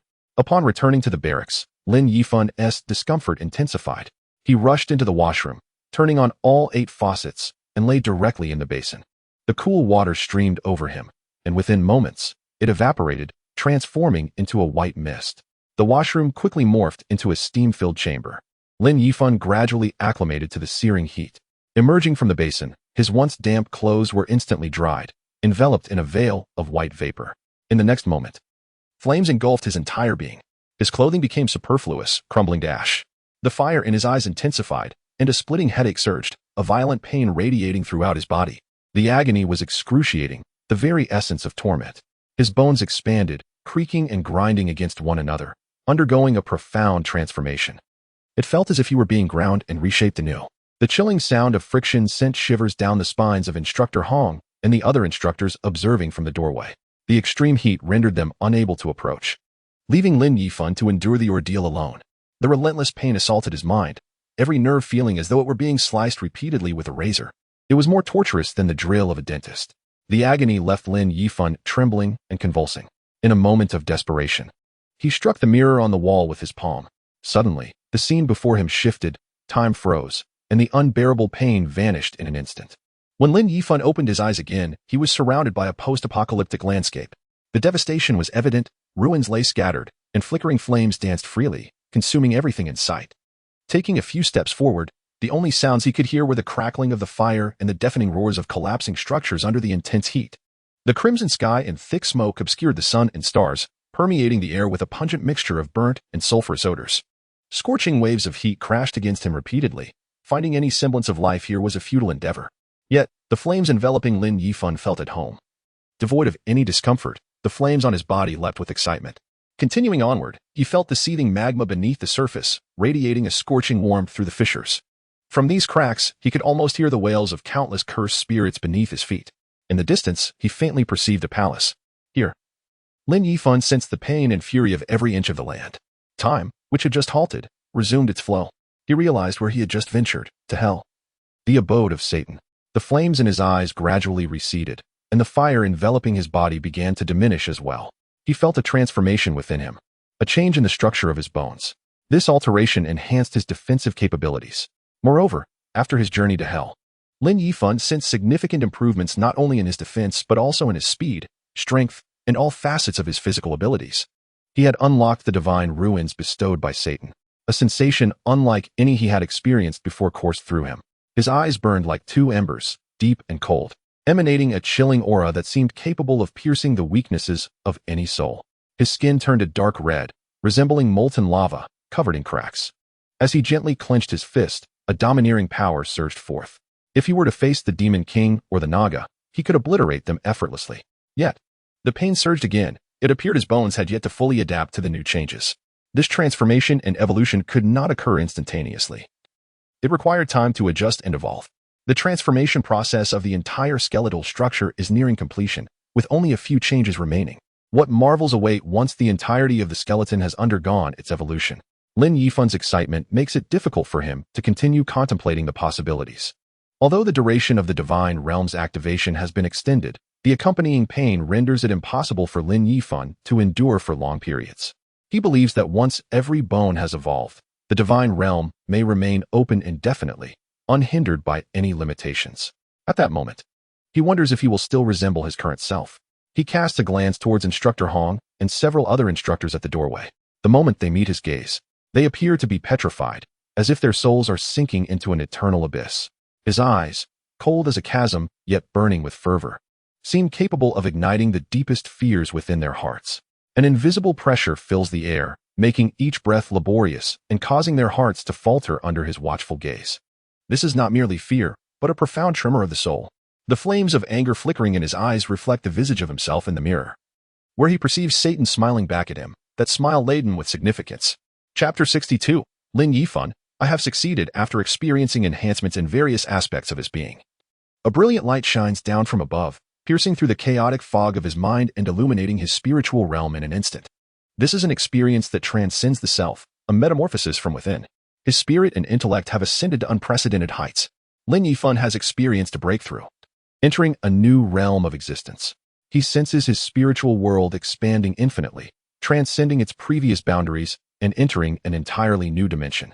The range of the flame blade has expanded to 50 meters, and he can distinctly perceive fire elements within a 300-meter radius. Each flicker of flame dances and breathes, radiating a unique brilliance in his consciousness, even revealing the emotions of the flames. In this perception, the world transforms into a vast ocean of fiery energy. The capabilities of mind manipulation have also significantly improved. Not only has its duration increased, but he can now exert complete control over certain lower-tier beings. He can even momentarily dominate mystical creatures with weak mental resistance. Lin Yifan, restored to normalcy, strides past the instructors, unabashedly bare before their astonished eyes. They seem entranced, caught in the web of his scrutinizing gaze, reflecting on their past, their transgressions, and the frailty of their souls. They remain ensnared in a predicament from which there is no escape. Perfect subjects for Lin Yifan's experiment with mind manipulation. A minute passes, yet the influence over the instructors lingers. However, Lin Yifan senses his mental energy depleting rapidly. A sudden sneeze abruptly terminates the control of mind manipulation. He stands by the window, testing the effects of mind manipulation. Sustaining complete control over a being requires considerable mental energy, with the consumption increasing with distance. Naturally, commanding multiple subjects exponentially amplifies the drain on his mental reserves. After enduring this ordeal for an extended period, dawn begins to break. He steps into his wooden tub. The water still pleasantly warm, the ideal temperature for relaxation. The moment he enters, he tilts his head and drifts into slumber. Within his consciousness, faint light cascades from above, illuminating the dust particles that drift lazily in the beams, as time stands still in this realm. Chains continue to tightly bind the stone statue, seemingly intent on imprisoning it forever in darkness. The occasional clinking of the chains echoes softly, as if Satan attempts to break free, yet is suppressed by an unseen force. Lin Yifan attempts to touch the statue once more, but this effort is repelled by an invisible barrier. Areas once accessible have now become unattainable. It appears that the sealing force has intensified. At that moment, he hears voices conversing, discernibly emanating from Lin Qiye's psychiatric hospital. Lin Yifan walks towards the source of the sound. "Grandma, you must use chopsticks to eat, not your hands." "I can't do it." "Oh dear. Li Yifei, if she can't learn, should we just give her a spoon?" In the activity room, 3 individuals gather around the dining table, the food appearing quite appetizing. Lin Yifan listens intently to their chatter as he joins them. He notices the hopeful gaze of Nike's, which momentarily reminds him of his mother. Suddenly, he feels Lin Qiye's emotions surging. "Quick, sit down," Lin Qiye urges, bringing a chair for Lin Yifan. "Li Yifei, why are you just standing there? Hurry and get my brother some utensils." "Oh." Li Yifei, apron-clad, swiftly sets the table. Carcong, make sure to engage with mother more." "And Li Yifei? Hurry and perform a talent for grandma." Li Yifei, compelled to entertain, exclaims, "Grandma, let me show you how to eat while doing a handstand." "What are you doing, Donatos? Did I not mention this is for the treatment progress?" Lin Yifan recalls that each breakthrough in Nike's treatment allows Lin Qiye to acquire skills. In turn, he too should benefit. Last time, he extracted the extraordinary fertility skill, a stroke of luck indeed. He inquires, "What is the progress now?" 49. "It increased a bit when you arrived." "Ah. Li Yifei, don't just eat while inverted. Try washing your hair upside down too. I have faith in you." Li Yifei. After much commotion, the progress bar remains unchanged. It seems this approach is futile, they conclude, attributing it to foreign gods not comprehending Chinese songs. Noticing Nike's consuming only meat, Lin Yifan casually adds some vegetables to her bowl. "Mother, don't just eat meat. You must consume some vegetables too."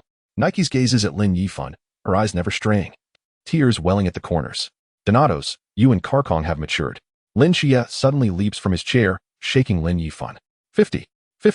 You added a bit of vegetables. And it increased. We're just one step away from success. With that, he drags Li Yifei, and they begin to dance. Their movements are skilled, indicating they've put in considerable effort to boost the treatment progress, employing various methods. However, the remaining 1 point presents a challenge for the trio. At that moment, someone calls for Lin Yifan. He awakens from Lin Qiye's psychiatric hospital, blinking at Qiao Yuan, who is beckoning him. "You're finally awake. The instructor asked me to remind you not to soak in the medicated bath for too long. The effects of the bath are indeed remarkable. All aches have vanished." Suddenly, a loud crash reverberates, followed by Lin Qiye's voice from the next room. "Lin Yifan, I have succeeded." Then, a bare figure appears amidst a chorus of gasps before Lin Yifan. "Lin Yifan, I have succeeded." Chapter 63, The Real World. Divine Kingdom. Lin Yifan genuinely rejoices for Lin Qiye, simultaneously pleased for himself, as this means he can benefit from Lin Qiye's success once more. The last time was extraordinary fertility, and surely this time fortune will favor him as well. "Qiye, how did you manage it?" "We tried every possible method." He cannot fathom how Lin Qiye achieved it. "The moment you left, she immediately grew upset. I merely reassured her, telling her we would never abandon her, and it worked." Lin Yifan experiences an epiphany. Everything must unfold naturally. Haste yields no results. Qiao Yuan observes the 2 gleaming fish with bemusement. "I must say, you two should perhaps don your clothes before jumping. Your swaying is causing me a slight dizziness." Pointing towards the door, I noticed it was already crowded with onlookers, captivated by the flamboyant dance of the 2 divine proxies. Come on, nothing to see here. Gather around. I shall distribute gifts to everyone." Bailey, plump and holding a luxurious watch, lured the crowd away from the spectacle. Lin Yifan approached to close the door, only to witness a shocking scene. Several individuals from the girls' dormitory across the way were peering through binoculars, observing them. One even waved at him. Lin Yifan slammed the door shut, only to hear someone shout from the other side. "Hey, don't close the door," accompanied by a whistle. Lin Yifan muttered. "Rogues are everywhere, indifferent to gender. Did you win the lottery?" "I did, and I won something quite remarkable." Lin Yifan felt a twinge of envy, pondering what skill he might acquire. "I can take him outside now to see the world." "Sounds good. Are you coming?" "Unsure."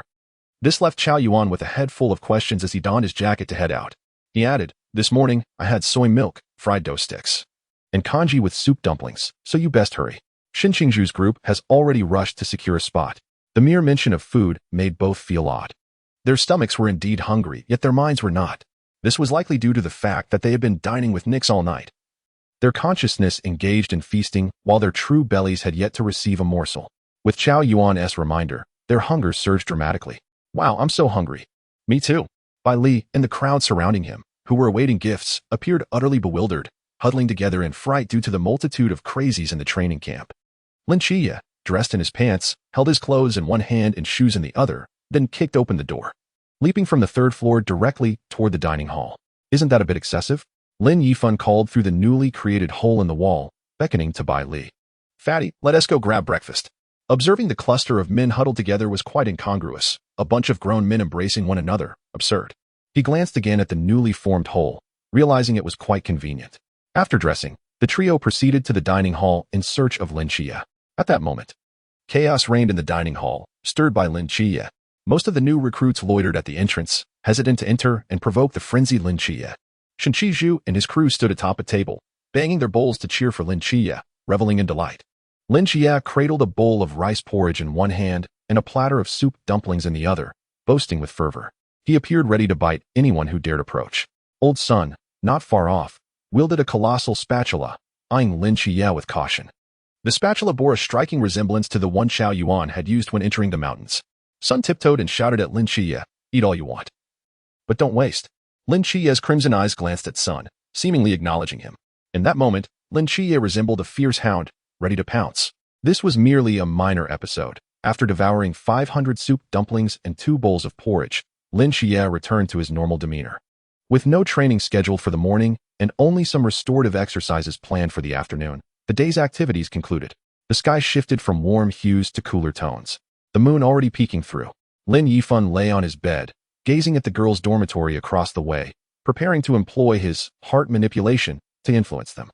Readers with nefarious intentions are kindly asked to face a wall for 3 seconds. The author has done so for 3 minutes.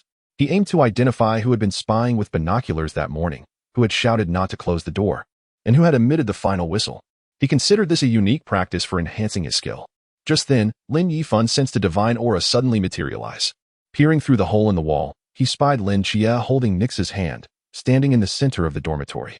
Nix smiled, eyes brimming with affection, and extended her hand toward Lin Yifan. "My child, Sharon, you're here too. Daedalus is taking me to see the real world. You should join."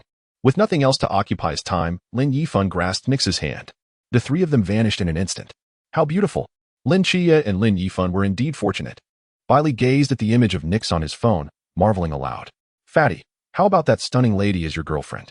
Qiao Yuan emerged from the hole, displaying no surprise at the sudden disappearance of Lin Yifan and the others. Like Bai Li, he had grown accustomed to the bizarre occurrences surrounding the 2 divine proxies. Feeling no astonishment whatsoever, Bai Li sat up, adopting a serious tone. "You cannot speak so casually. To speak of her is a profound offense to beauty." "Surely not," he replied, sprawling across Lin Qiye's bed. Suddenly, a voice whispered in Qiao Yuan's ear, "The chubby one speaks true. You, rise from my child's bed, filthy thing." Nix's sudden outburst sent chills down Qiao Yuan's spine, his heart racing. Though his mind was blank, he immediately leapt from Lin Qiye's bed. Feeling as though death loomed over him, he vowed never to touch anything belonging to Lin Qiye without permission again. At the water tower of the training camp, Nix surveyed everything beneath her. "Daedalus, is this your divine realm? Is this the real world?" Lin Qiye explained. "Is it?" Nix pondered. "Isn't this the divine realm?" She turned to Lin Yifan. Lin Yifan remained silent. Chapter 64. Delivering love letters to the cool guy. Nix took Lin Qiye to the place he wished to go. While Lin Yifan had no desire to accompany them, he had no particular destination in mind and was not inclined to go. As soon as Nix and Lin Qiye vanished, Lin Yifan leaped down from the water tower. At that moment, Yuan Gang appeared before him, an armed helicopter hovering overhead. Countless searchlights scanned the area. "The aura has vanished." "Lin Yifan, what have you done?" Yuan Gang's hand was already grasping his straight blade. The divine aura had manifested here and then dissipated. And within that divine presence was another proxy, which left him feeling anxious. Most crucially, this proxy represented Satan, the Lord of Hell. He had heard tales of its infernal legions, fearing the day they might materialize. I haven't done anything. It's not my concern, Lin Yifan replied, reluctant to elaborate further. He found himself unable to clarify. What could he say? My mother wanted to take a stroll. Who is your mother? Where has she gone? It sounded almost like an insult. It would be better to say nothing at all and let them investigate for clarity and simplicity. What? The aura has appeared in the old city. I'm heading there now. He turned, intending to grasp the helicopter's soft ladder to depart. Lin Yifan, come to my office tomorrow. The armed helicopter ascended rapidly, creating a powerful gust of wind that formed an invisible whirlwind. Dust, blades of grass, and small stones on the ground were swept up, swirling in the air until, as the turbulence subsided, they scattered back to the earth. In the dead of night, all returned to tranquility. In the asylum of the gods, Daytonus inquired, tell me, why does your brother Sharon aspire to become the Lord of Hell? He cannot contend with the 7 great demon kings alone. This was the first time Nyx articulated her thoughts so clearly, deviating from her previous madness, which only complicated Lin Qiye's thoughts further. One could only wonder what challenges awaited Lin Yifan in the future.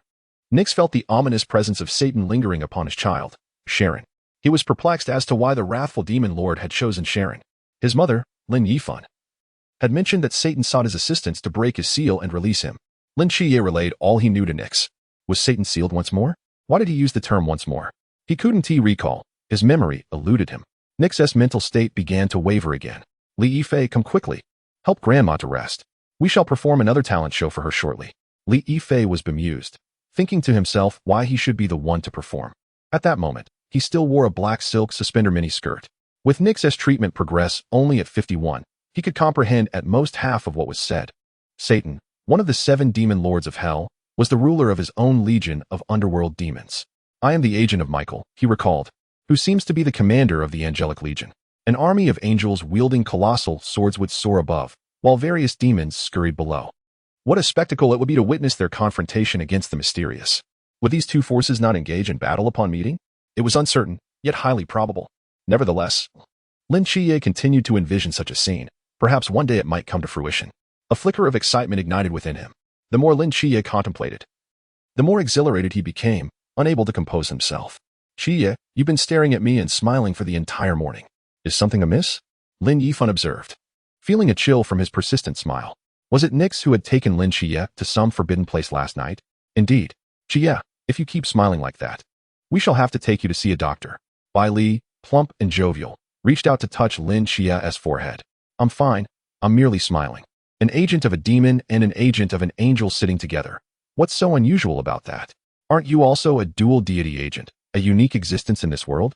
Lin Qiye's identity as a dual deity agent had already spread like wildfire among all the Night Watch teams and organizations.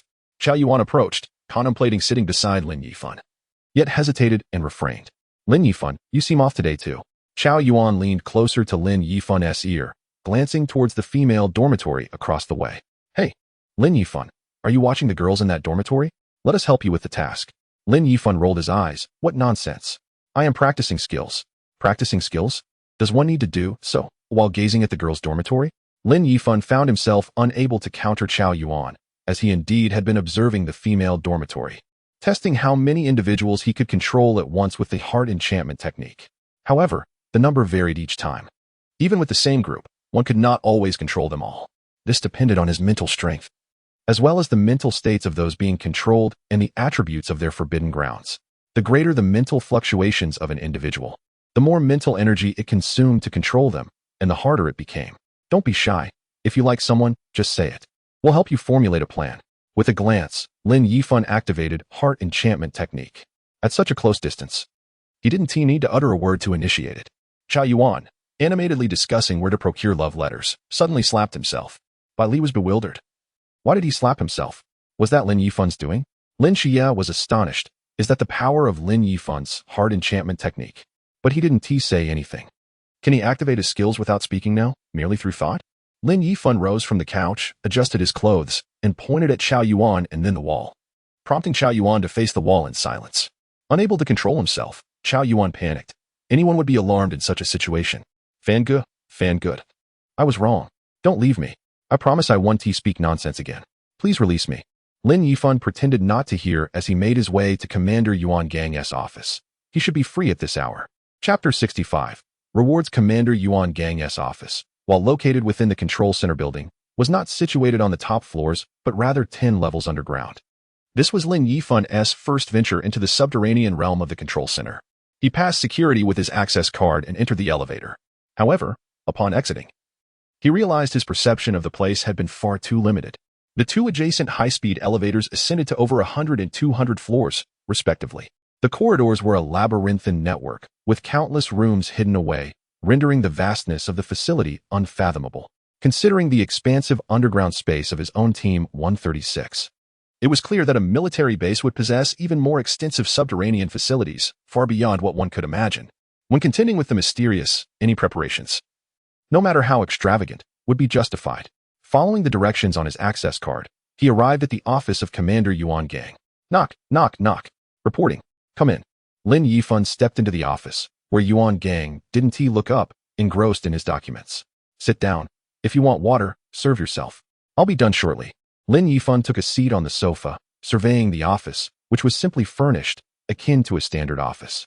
After a brief moment, Yuan Gang rose, retrieving a small red box from a nearby cabinet and extending it towards Lin Yifan. This is a reward from the king's side, as well as our compensation to you. He then produced a bank card from his pocket, containing 200,000, with a password of 6 ones.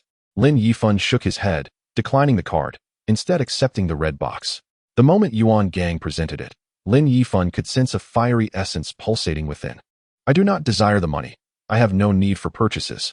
After joining the night watch, my living expenses are covered, are they not? Money holds little value for me. You could buy something you like. Lin Yifan lowered his gaze, caressing the box, feeling the fiery power emanating from it, which brought him immense comfort. After a moment of silence, he shook his head once more. The things I cherished vanished the day my parents departed. Now, my only passion lies in hunting the mysterious and obliterating all that is connected to it.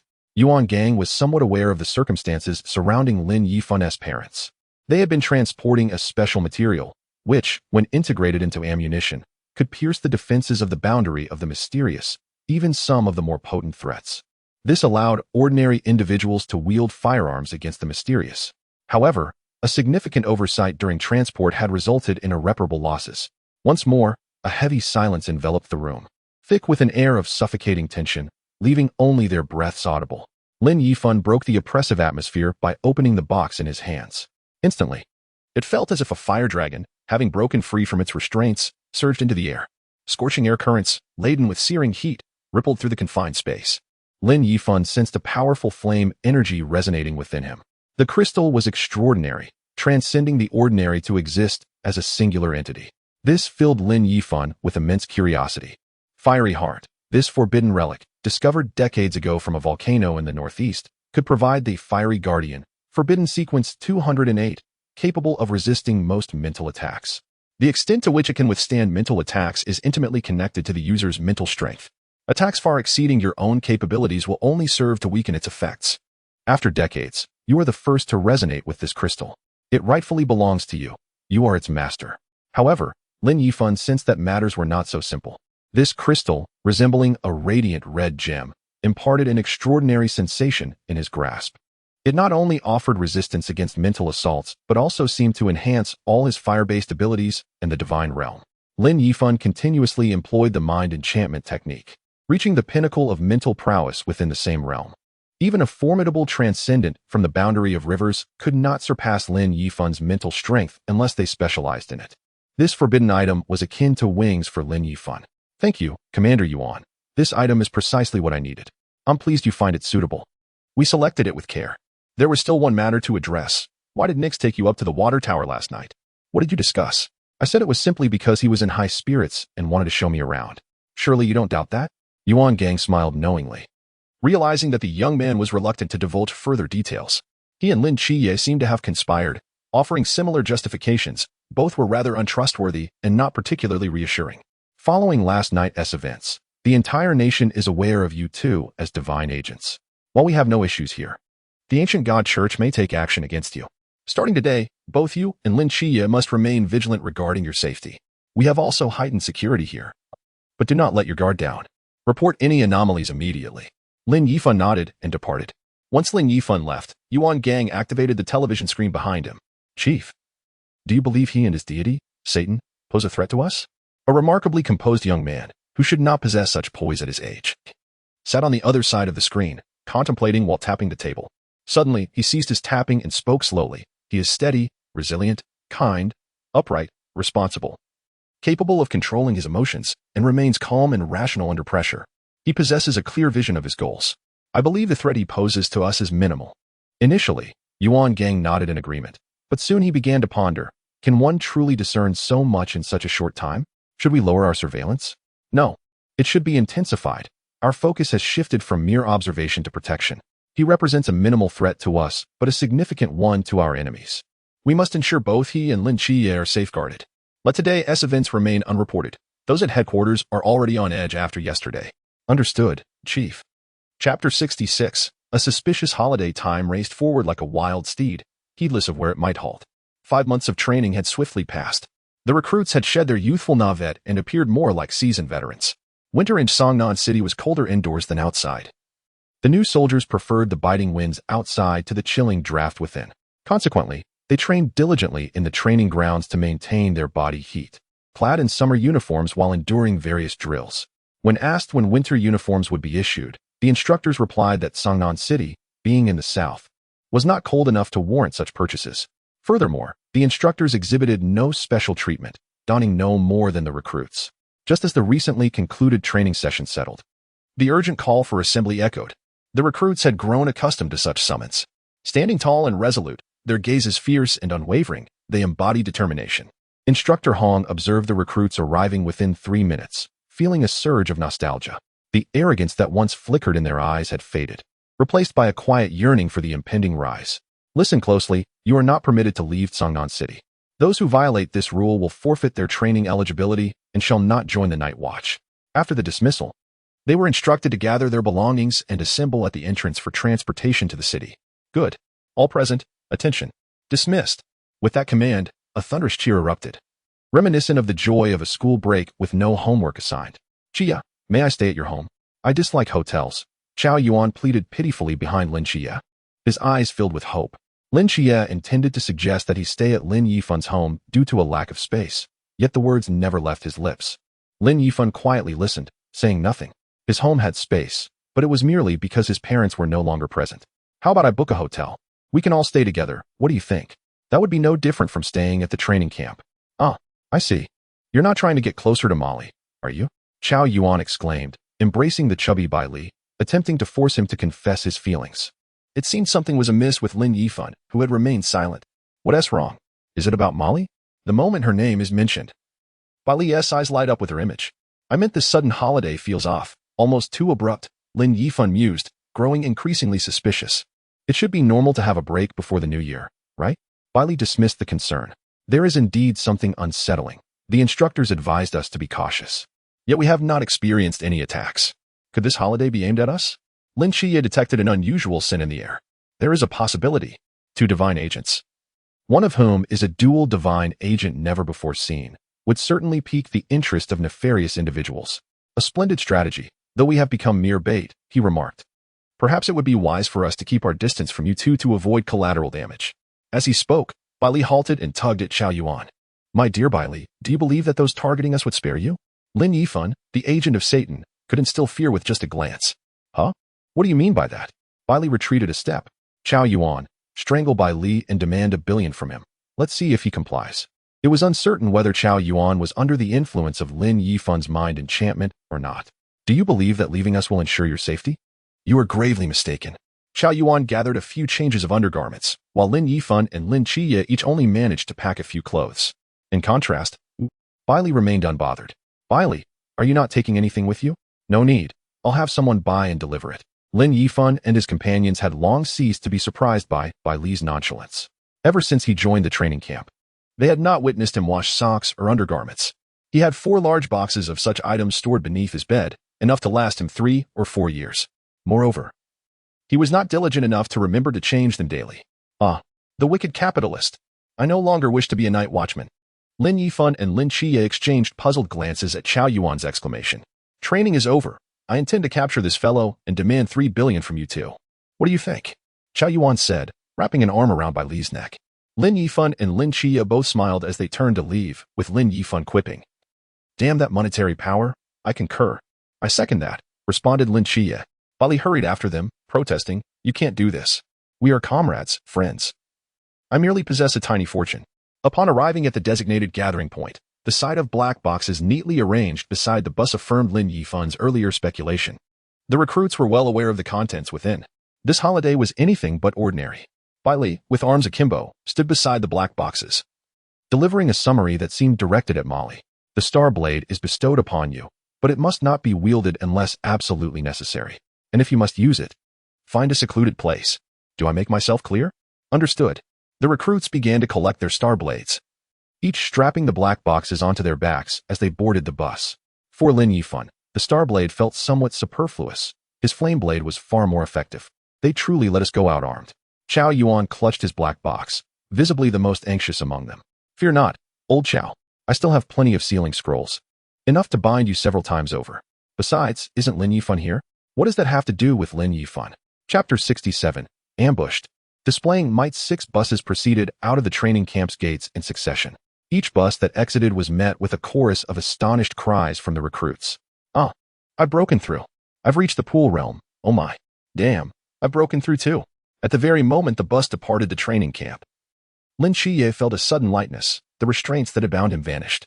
His mental energy surged like a wild stallion, racing through his entire being, crashing against the barriers of his consciousness, and in an instant, he transcended into the pool realm. Qiye, I've broken through. Qiao Yuan, caught up in the excitement, inadvertently dropped his black box onto Bai Li's plump frame. Bai Li retorted sarcastically, how fortunate to have the forbidden void, able to play at breaking through, unlike me. Stuck with the forbidden items. The surrounding recruits turned to him at that moment.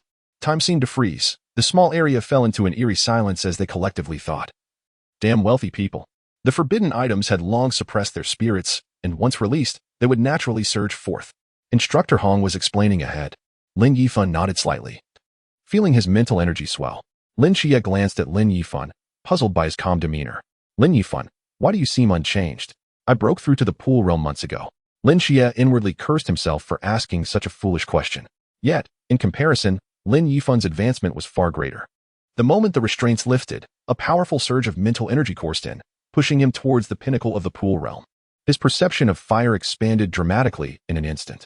Simultaneously, he sensed 6 clusters of intensely high-temperature flames approaching them at an alarming speed.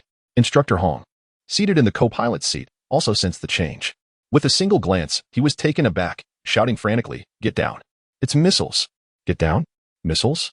Many recruits were still oblivious to the impending danger, filled with confusion and questions. As soon as the words left his mouth, 3 missiles soared overhead into the training camp. Without a moment's pause, they exploded within the camp. Flames erupted, and shockwaves followed swiftly, scattering sand and debris, engulfing the last bus in flames. The aftermath shattered nearly all the bus windows, turning them to shards.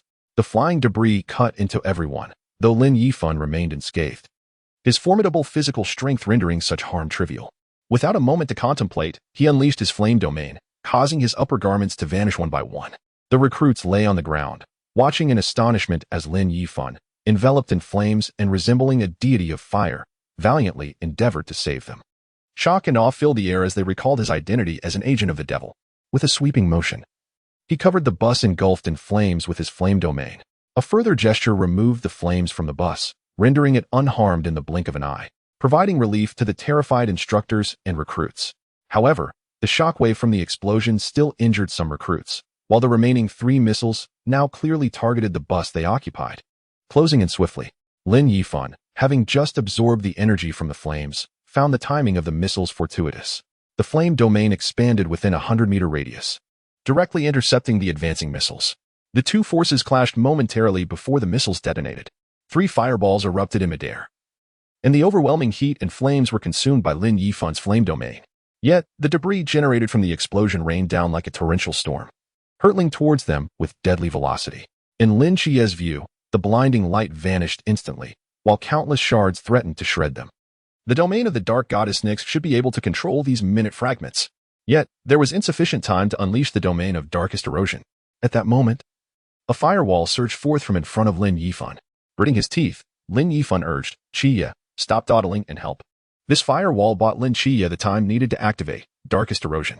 Momentarily stunned by Lin Yifan's flame domain, which dazzled like a fireworks display, Lin Qiye regained his focus. The firewall surged like waves, repeatedly crashing upward, yet it was evident that each successive wall was weaker than the last. Perhaps in the next moment, it would no longer suffice to hinder the indiscriminate rainfall of fragments. Such a moment would bring unimaginable harm to all. Lin Qiye suppressed his astonishment and envy, swiftly unleashing his domain of darkest erosion. Thanks to the time Lin Yifan had afforded him, he managed to redirect all the fragments, ensuring they fell harmlessly to the ground. He was not alone in this endeavor. Every recruit possessing defensive domains seized the opportunity to activate their domains, forming a protective barrier for those around them. However, the extensive use of domains had undoubtedly surpassed the limits of Lin Qiye's mental strength. As the last of the fragments landed, he collapsed. Qiao Yuan and Bai Li quickly supported him. No one dared to imagine the hell they would have faced without Lin Yifan and Lin Qiye. They had managed to save everyone with only a few minor injuries, primarily due to recruits twisting their ankles while fleeing. The missiles had clearly been aimed at these recruits, or rather, at Lin Yifan and Lin Qiye, with Bai Li also in the crosshairs. Such precise targeting seemed too coincidental. Lin Yifan hesitated to suspect the instructors or his fellow comrades. He glanced at the small figures above each person's head, but with so many present, it was impossible to discern anything unusual in a short span. Whatever Lin Yifan could conceive, Commander Yuan Gang undoubtedly could as well. Meanwhile, Commander Yuan was feeling a sense of frustration. These missiles had been launched from their own missile base. They had not been locked onto or intercepted, and if human effort was required to stop them, only a Sea Realm powerhouse could do so. Yuan Gang's mood darkened as he gazed at the billowing flames of the training camp, wondering about the recruit's fate. With such precise targeting, who provided the coordinates for the guided missiles? I shall make that traitor pay dearly. Chapter 68. 300 million lost. A figure clad in rose red sped towards them on a motorcycle from the distance. Lin Yifan felt a tumult of emotions upon seeing that familiar figure. The joy stemmed from the arrival of a trustworthy ally, while the sorrow arose from the delayed arrival of this support. Observing the instructors and new recruits gathered around him, each adorned with a tiny green figure above their heads, he pondered the skill of anyone capable of concealing themselves so effectively among them. Perhaps the true traitor was not present at all. Shaking off his thoughts, he found the multitude of tiny figures casting flirtatious glances and blowing kisses towards him quite bewildering, especially with both men and women among them. Suddenly, a gust of wind chilled him, reminding him that he had burned his clothing when unleashing his powers. This might explain the unexpected admiration directed at him. After months of rigorous training, his physique had been honed to near perfection, appealing to both men and women alike. Just then, he locked eyes with Shin Qingzhu, who silently mouthed a single word, exhibitionist. At that moment, Hong Ying arrived on her motorcycle, skidding to a stop beside Lin Yifan. Are you all right? She inquired, tossing a cloak to Lin Yifan. What could possibly happen? Just 3 missiles, easily handled by Lin Qiye and me. Hong Ying rolled her eyes. Those were 3 missiles. Without the proper realm, you can't possibly intercept them. I have no idea how you two managed it. Where's Lin Qiye? He didn't even come to greet me? She continued, only to suddenly notice the significant change in Lin Yifan's aura. Lin Yifan, have you entered the pool realm? Lin Yifan shrugged. Qiye has too. Most of us new recruits have crossed into the pool realm. Hong Ying's eyes widened in disbelief. It was previously unimaginable that so many recruits could achieve such a feat after just 6 months of training. This was all thanks to Lin Yifan, whose battles with Wang Mian and Lin Qiye, as well as his decisive victory over Qiao Yuan, had inspired the recruits to understand what true strength was, giving them daily goals to strive for.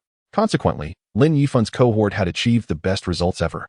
Reflecting on the rapid progress made in just a few months, Hong Ying lamented that their ranks had transformed from mere newcomers to formidable opponents. How's Qiye? Bai Li Pianjiping had noticed Hong Ying, the stunning beauty clad in a form-fitting crimson leather outfit. He hopped off the bus, searching for Mo Li, and when he found her absent, approached Lin Yifan and Hong Ying. Don't worry, with me and old Qiao, he'll be fine. He just exhausted his mental energy and fainted. Hong Ying's temper flared at this. Instructor Hong, come here, she shouted, startling Instructor Hong, who was reporting to Yuan Gang, thinking there was yet another crisis. Hong Ying, what's wrong? He asked. How can you ask that? This is the outcome after entrusting 2 of our comrades to you. She pointed at Lin Qiye, who was still unconscious on the bus, then yanked the cloak off Lin Yifan, revealing his upper body. After inspecting him thoroughly, and finding no injuries, she remarked. He doesn't even have a scratch on him. Well, his clothes are gone, she added, patting Lin Yifan's remarkably solid physique, which felt far from human. Unable to resist, she squeezed a bit more before finally letting go. Instructor Hong took off his jacket to cover Lin Yifan, but Honging intervened. No need for that. We're taking them with us. I need to consult first, Instructor Hong replied, stepping away to seek permission. Bai Li Ping seized the opportunity to speak. Lin Yifan, who is this? She is Hong Ying from the Night Watcher 136 squad, Lin Yifan replied. Oh, a Night Watcher, Bai Li Ping said, rummaging through his pockets for a set of luxurious cosmetics to present to Hong Ying. Hello, I'm Bai Li Tuming, but you can call me Ping. Please accept this as a token of friendship. Hong Ying glanced at the brand and retorted, I don't need this. It's ineffective. Bai Li Ping froze momentarily but quickly produced another batch of local specialties. With the new year approaching, these watches would make great gifts. Please take them. What? You want me to gift imitation watches for the new year? Are you trying to get me in trouble? Lin Yifan couldn't help but chuckle. Knowing anyone would think twice about handing out such extravagant gifts. Hey, Hong Ying, yes Bai Li, he pointed out. Bai Li? As in the Bai Li group? Lin Yifan nodded. The Bai Li group? Ping, your family is quite wealthy. Not really, just a little money. Hong Ying snatched the luxury watch and cosmetics set from Bai Li Ping. Not bad, little guy. You should let Lin Yifan and Lin Qiye bring you to my house sometime. I'll make you delicious food. But you just said the cosmetics were ineffective, right? And have you learned to cook in the 6 months we haven't seen each other? Hong Ying playfully kicked Lin Yifan on the shin, nearly breaking his toe. Is there only one woman in the team? Can't Shannon cook? She leaned in closer to Lin Yifan, whispering. You have no idea how expensive this set of cosmetics is, do you? Lin Yifan didn't want to guess. Bai Li Ping's offerings were undoubtedly extraordinary. Just then, Yuan Gang rushed in, having heard everyone was safe, and he was elated. He had prepared for the worst, envisioning all sorts of horrific scenarios, but now, witnessing everyone unharmed, he nearly fainted from relief. Commander, it was just a few missiles. Lin Yifan and Lin Qiye took care of it. Just a few missiles? Is that all? Are you all that reckless? Yuan Gang handled the aftermath while Hong Ying signed off, summoning Wen Qima, who drove a rugged vehicle, to take Lin Yifan and Lin Qiye away. As they departed, Bai Li's convoy and an armed helicopter arrived. Bai Li Ping was whisked away, and now his bounty had reached 8 billion. Chao Yuan's 3 billion was clearly a mere fraction of his worth. Chapter 69, Congratulations on becoming a girl. Lin Qiye looked down and exclaimed, Huh? Why am I wearing a school uniform again? Didn't I join the Night Watchers? Then it hit him. He was dreaming. He wondered how everyone was doing. With only 6 months until his senior year, wouldn't they start their first round of revision after the new year? He wished everyone success and good results. How do I look? Am I handsome? Zhao Kongqing? You're not dead? Oh, this is my dream. You actually died in front of me. The scene shifted. Lin Yifan, wake up. The Ghost-Face King is coming. Lin Qiye charged at the Ghost-Face King, delivering a punch and riding him, striking blow after blow, growing increasingly exhilarated. However, suddenly, the Ghost-Face King mounted him instead. Feeling something was amiss, Lin Qiye was puzzled by the unusual excitement that flushed his face. I can't take this anymore.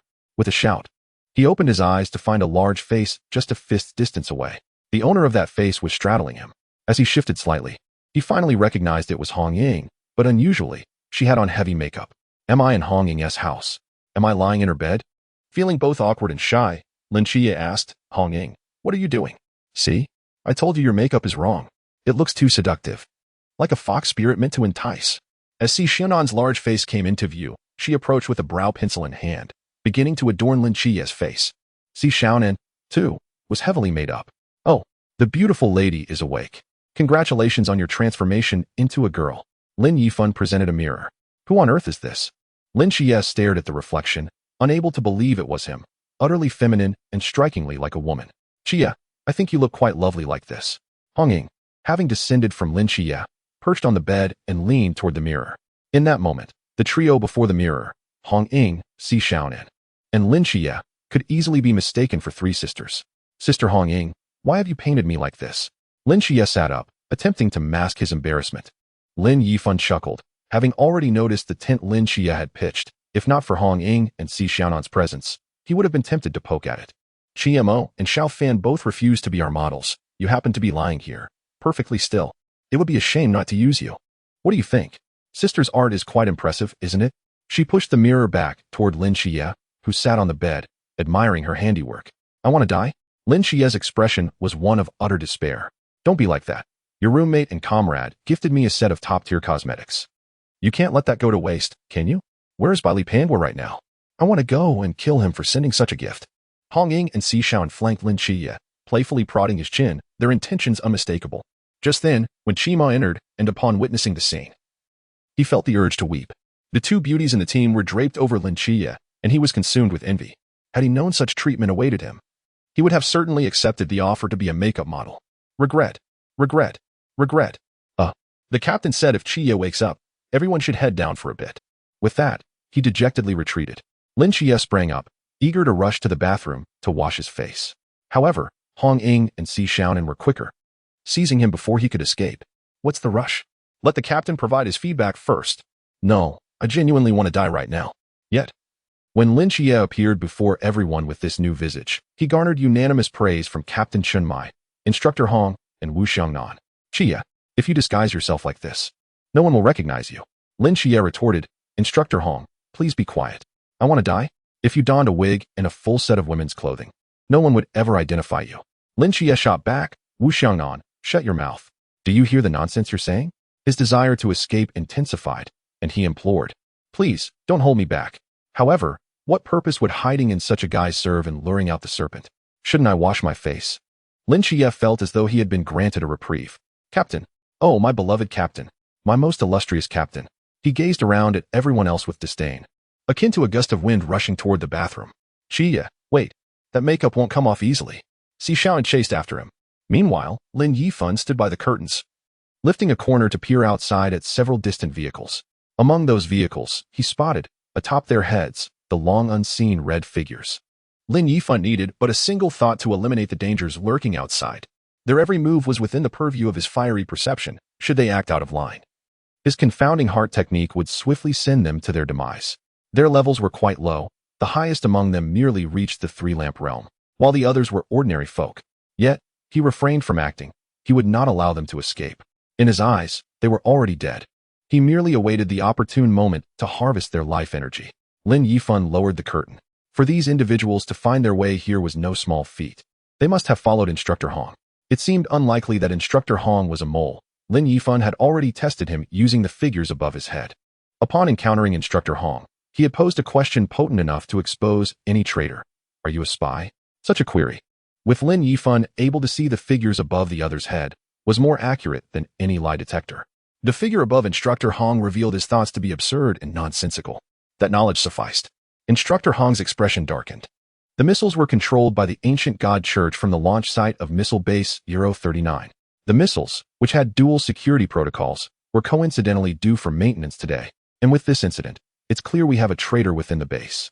Everyone in Team 136 nodded in agreement, acknowledging the assertion. Chapter 70. Just the beginning. Lin Yifan and Lin Qiye, both divine agents, would inevitably attract the attention of the ancient God Church. Everyone was aware of this reality. However, they never anticipated the ferocity and madness of the approach, which took everyone by surprise. Who has the ancient God Church sent? Chun Mai asked, arms crossed and brow raised. Based on the situation at Base 039, we suspect it was the agent of Medusa, the Serpent Woman, Instructor Hong revealed, his tone reflecting the gravity of the agent's appearance. He glanced at Lin Yifan by the window and Lin Qiye, who had just emerged from the bathroom, and hesitated before speaking. Captain Chen, I apologize. The higher-ups require Lin Yifan and Lin Qiye to make more appearances to unearth all the hidden agents lurking in Songnan City through this operation. Damn it! Which fool gave that order? Hong Ying exclaimed, slapping her thigh as she stood. Hong Ying, don't speak carelessly. Captain Chen is questioning the order. It could very well originate from the Commander-in-Chief. Best to keep your words few, he advised, turning to Instructor Hong. Instructor Hong, have you arranged for protective personnel? Yes, they are already in position, he replied. Lin Qiye's face darkened. Are those surveillance personnel outside also yours? Through his ability to communicate with nocturnal creatures, Lin Qiye discerned that those individuals were assassins sent to kill them. Of course not. They followed me here. We intentionally let them in. Wu Xiangnan replied with a derisive smile. Lin Yifan and his group were the bait, while those they allowed in were merely the disruptors meant to stir up chaos. Instructor Hong appreciated Wu Xiangnan's analysis, quickly recognizing their intentions. Indeed, the forces monitoring Lin Yifan and Lin Qiye are not limited to the ancient God Church. We must mobilize them all to ensnare them in one fell swoop. Lin Yifan chuckled, Your plans are your own. I have my own strategy. Internally, he spoke to his parents, Mom, Dad, the time for vengeance has come. Suddenly, Lin Yifan flung open the window and stepped onto the ledge. He preferred the window to the door, fearing someone might block his way. Besides, the ground floor windows were more convenient and quicker.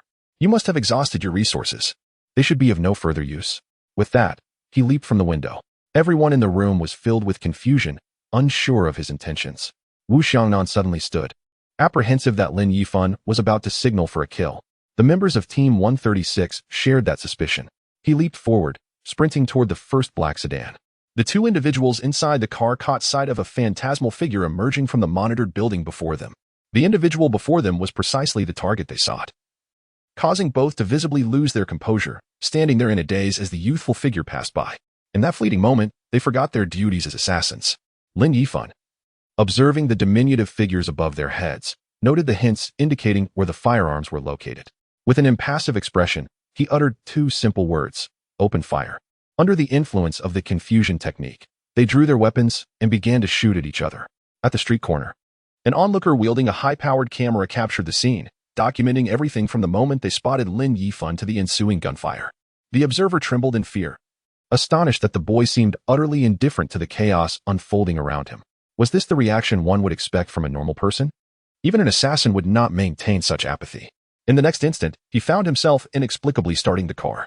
The tires screeched against the pavement, spinning with fervor, producing a cloud of acrid smoke.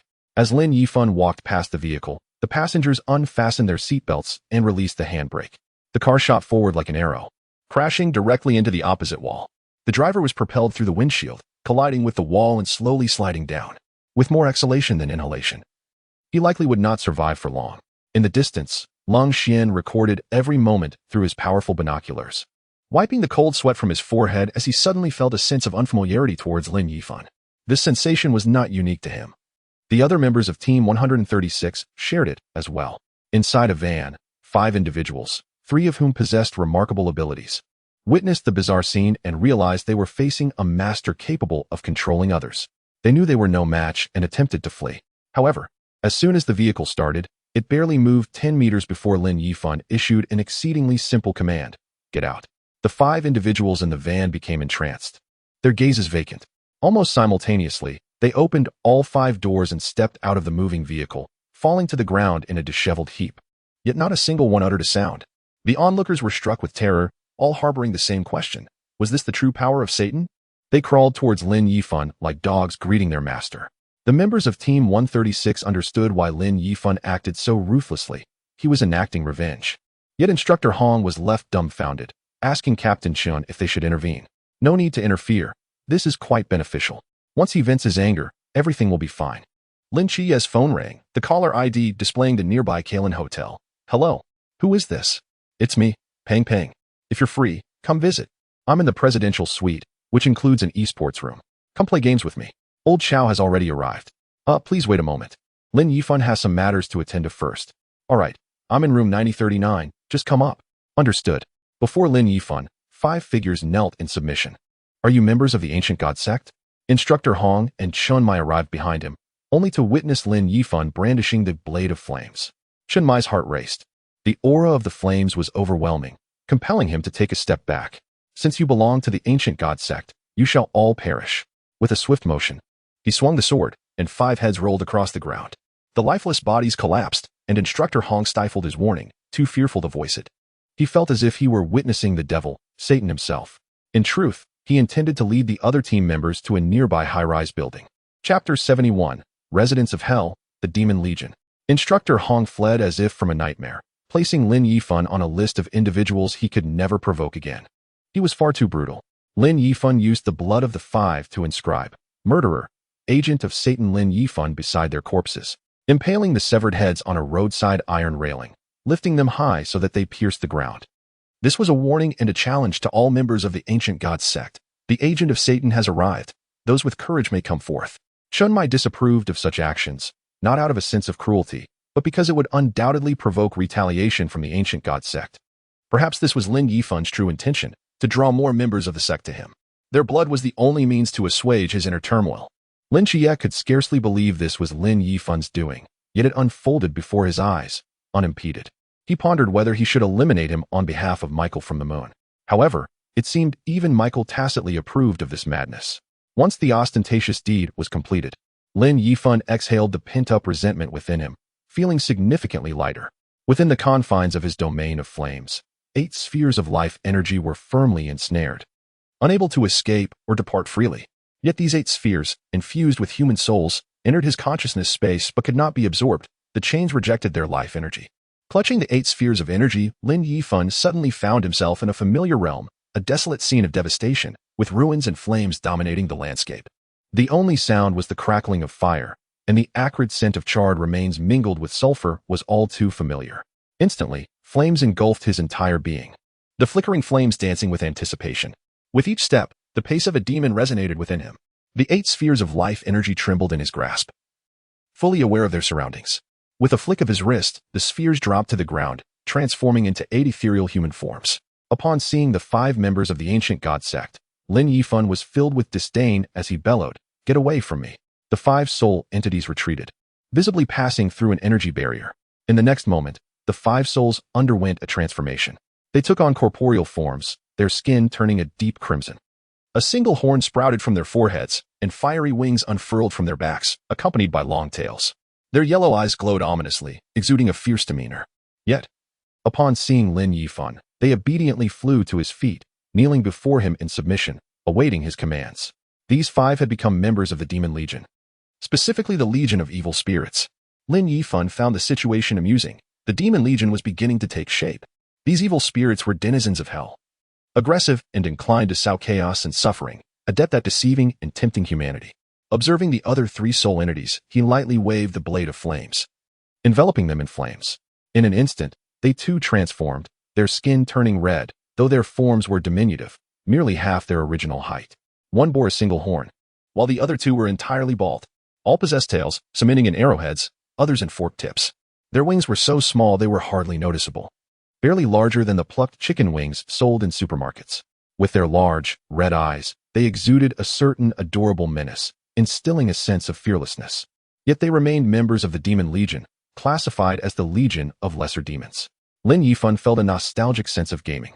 These little demons and evil spirits were his recruits, kneeling before him, ready to heed his commands. Lin Yifan was uncertain what orders to give them, so he waved his hand casually. The little demon and the malevolent spirit bowed and withdrew, beginning to clear the surrounding ruins. Lin Yifan once again extended his fiery perception, eager to thoroughly sense this place.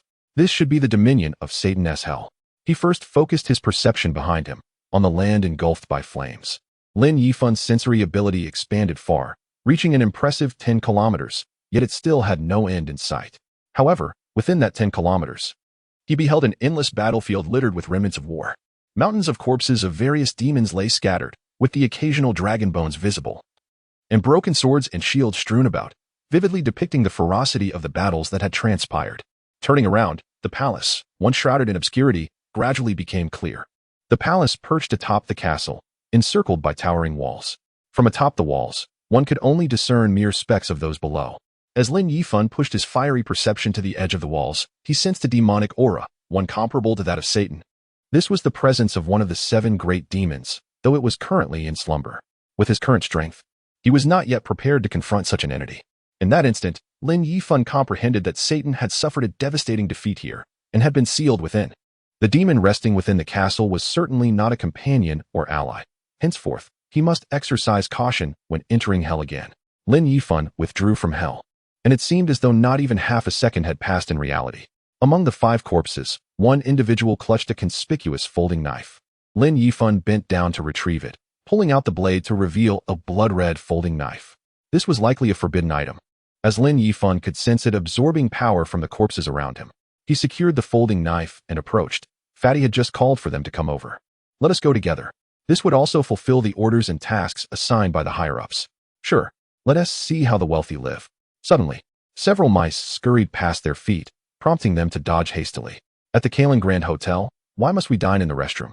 Explain that to me, you gluttonous fool." Chow Yuan, seated upon the toilet, gnawed on a lobster longer than his forearm. "Don't you know? The restroom? No, you've led me astray. The restroom is the most secure place in the house, and it is centrally located, allowing for ample coverage." Biley Fatty was soaking in a round bathtub. leisurely sipping red wine as he spoke. If you're afraid of dying, just say so, instead of rambling on about nonsense. A large spoonful of caviar was delivered to his mouth as Chow Yuan reached for a piece of steak and tore into it. The high-end Western cuisine evoked the ambience of a street-side stall.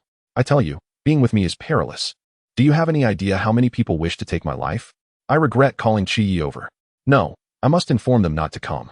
Perhaps the place will explode in the next moment. Boom. Chapter 72. When one can no longer endure, it is time to act. But if one can still endure, it is better to hold on a little longer. The blinding flames could be seen clearly from several streets away, not to mention the Kalen Grand Hotel, a landmark in Songnan City. Over half the city's population was aware that something had gone awry. Fatty, didn't you claim the restroom was the most secure place? Chow Yuan swept the chaotic food covering him onto the floor, quickly wrapping the black box in a tablecloth and cradling it close, as he searched for Bailey Fatty amidst the smoke. Cough, cough, cough. Fatty, I have serious doubts. You must be hiding a forbidden item, and you've kept it from everyone. Bailey Fatty had no time for jokes with Chow Yuan. His forbidden item was sounding an alarm, as someone across the building raised a rocket launcher. Grabbing Chow Yuan, he kicked him out through a gaping hole blasted in the wall. He followed suit, leaping out as well. Boom. Another violent explosion erupted in the very spot they had just occupied. Soaring through the air, Chow Yuan screamed, A murder has occurred. The young master of the Bailey family has committed murder. Help. But he quickly fell silent as Bailey Fatty jumped down behind him, rummaging through his pants. In an instant, a golden light enveloped him, drastically slowing their descent. The golden aura safely cushioned their landing. Chow Yuan, regaining his composure, reflected on the moment he had flown out the window, feeling quite terrified. He recalled the unfinished topic, saying, death. The word death barely left his lips when he realized he could no longer refer to it that way, considering Fatty had just saved him. Clearing his throat, he asked, Do you also possess a forbidden item? Bailey Fatty replied, Huh? How would I know? Your forbidden item is called Enlightened Mouth. Whatever you say comes true. Puffed. What is so special about that? The young master has faced more assassination attempts than you've encountered women. If they dare to come, while they tear apart the enemy on TV, I'll perform a similar feat here. Fatty tearing apart assassins. No sooner had he spoken than a transparent barrier appeared, severing Bailey Fatty and Chow Yuan from the outside world. Bailey Fatty's triumphant grin faltered. He muttered, No word void. Night watchman. Figures emerged from either end of the street. One of them, a burly man, sneered, Well, little Fatty, let us see you tear one apart right now. I want to see a show. You are not the night watchman of this place. Where do you hail from? On the other end, a man bearing 3 swords stood, his eyes gleaming with excitement. Who told you that those using no word void must be night watchmen? We hail from the abstinence place. Upon hearing abstinence place, Chow Yuan immediately grew vigilant. He had narrowly escaped being confined there. This is bad. They aren't night watchmen. You've boasted too much. And now I'm leaving it to you. Quickly transform, mutate, change, hurry, super transformation. With Chow Yuan by his side, Bailey Fatty felt no fear. As long as Lin Yifan and Lin Qiye were not present, Chow Yuan wielded a knife, and he felt invincible. Afraid? Not a chance. Oh, no wonder you can tell I'm about to transform, little Fatty. The burly man was visibly shrinking and withering. I didn't say you should transform. Fine. Old Chow. Look, he is transforming. You should too. Quickly, super transformation, let us go.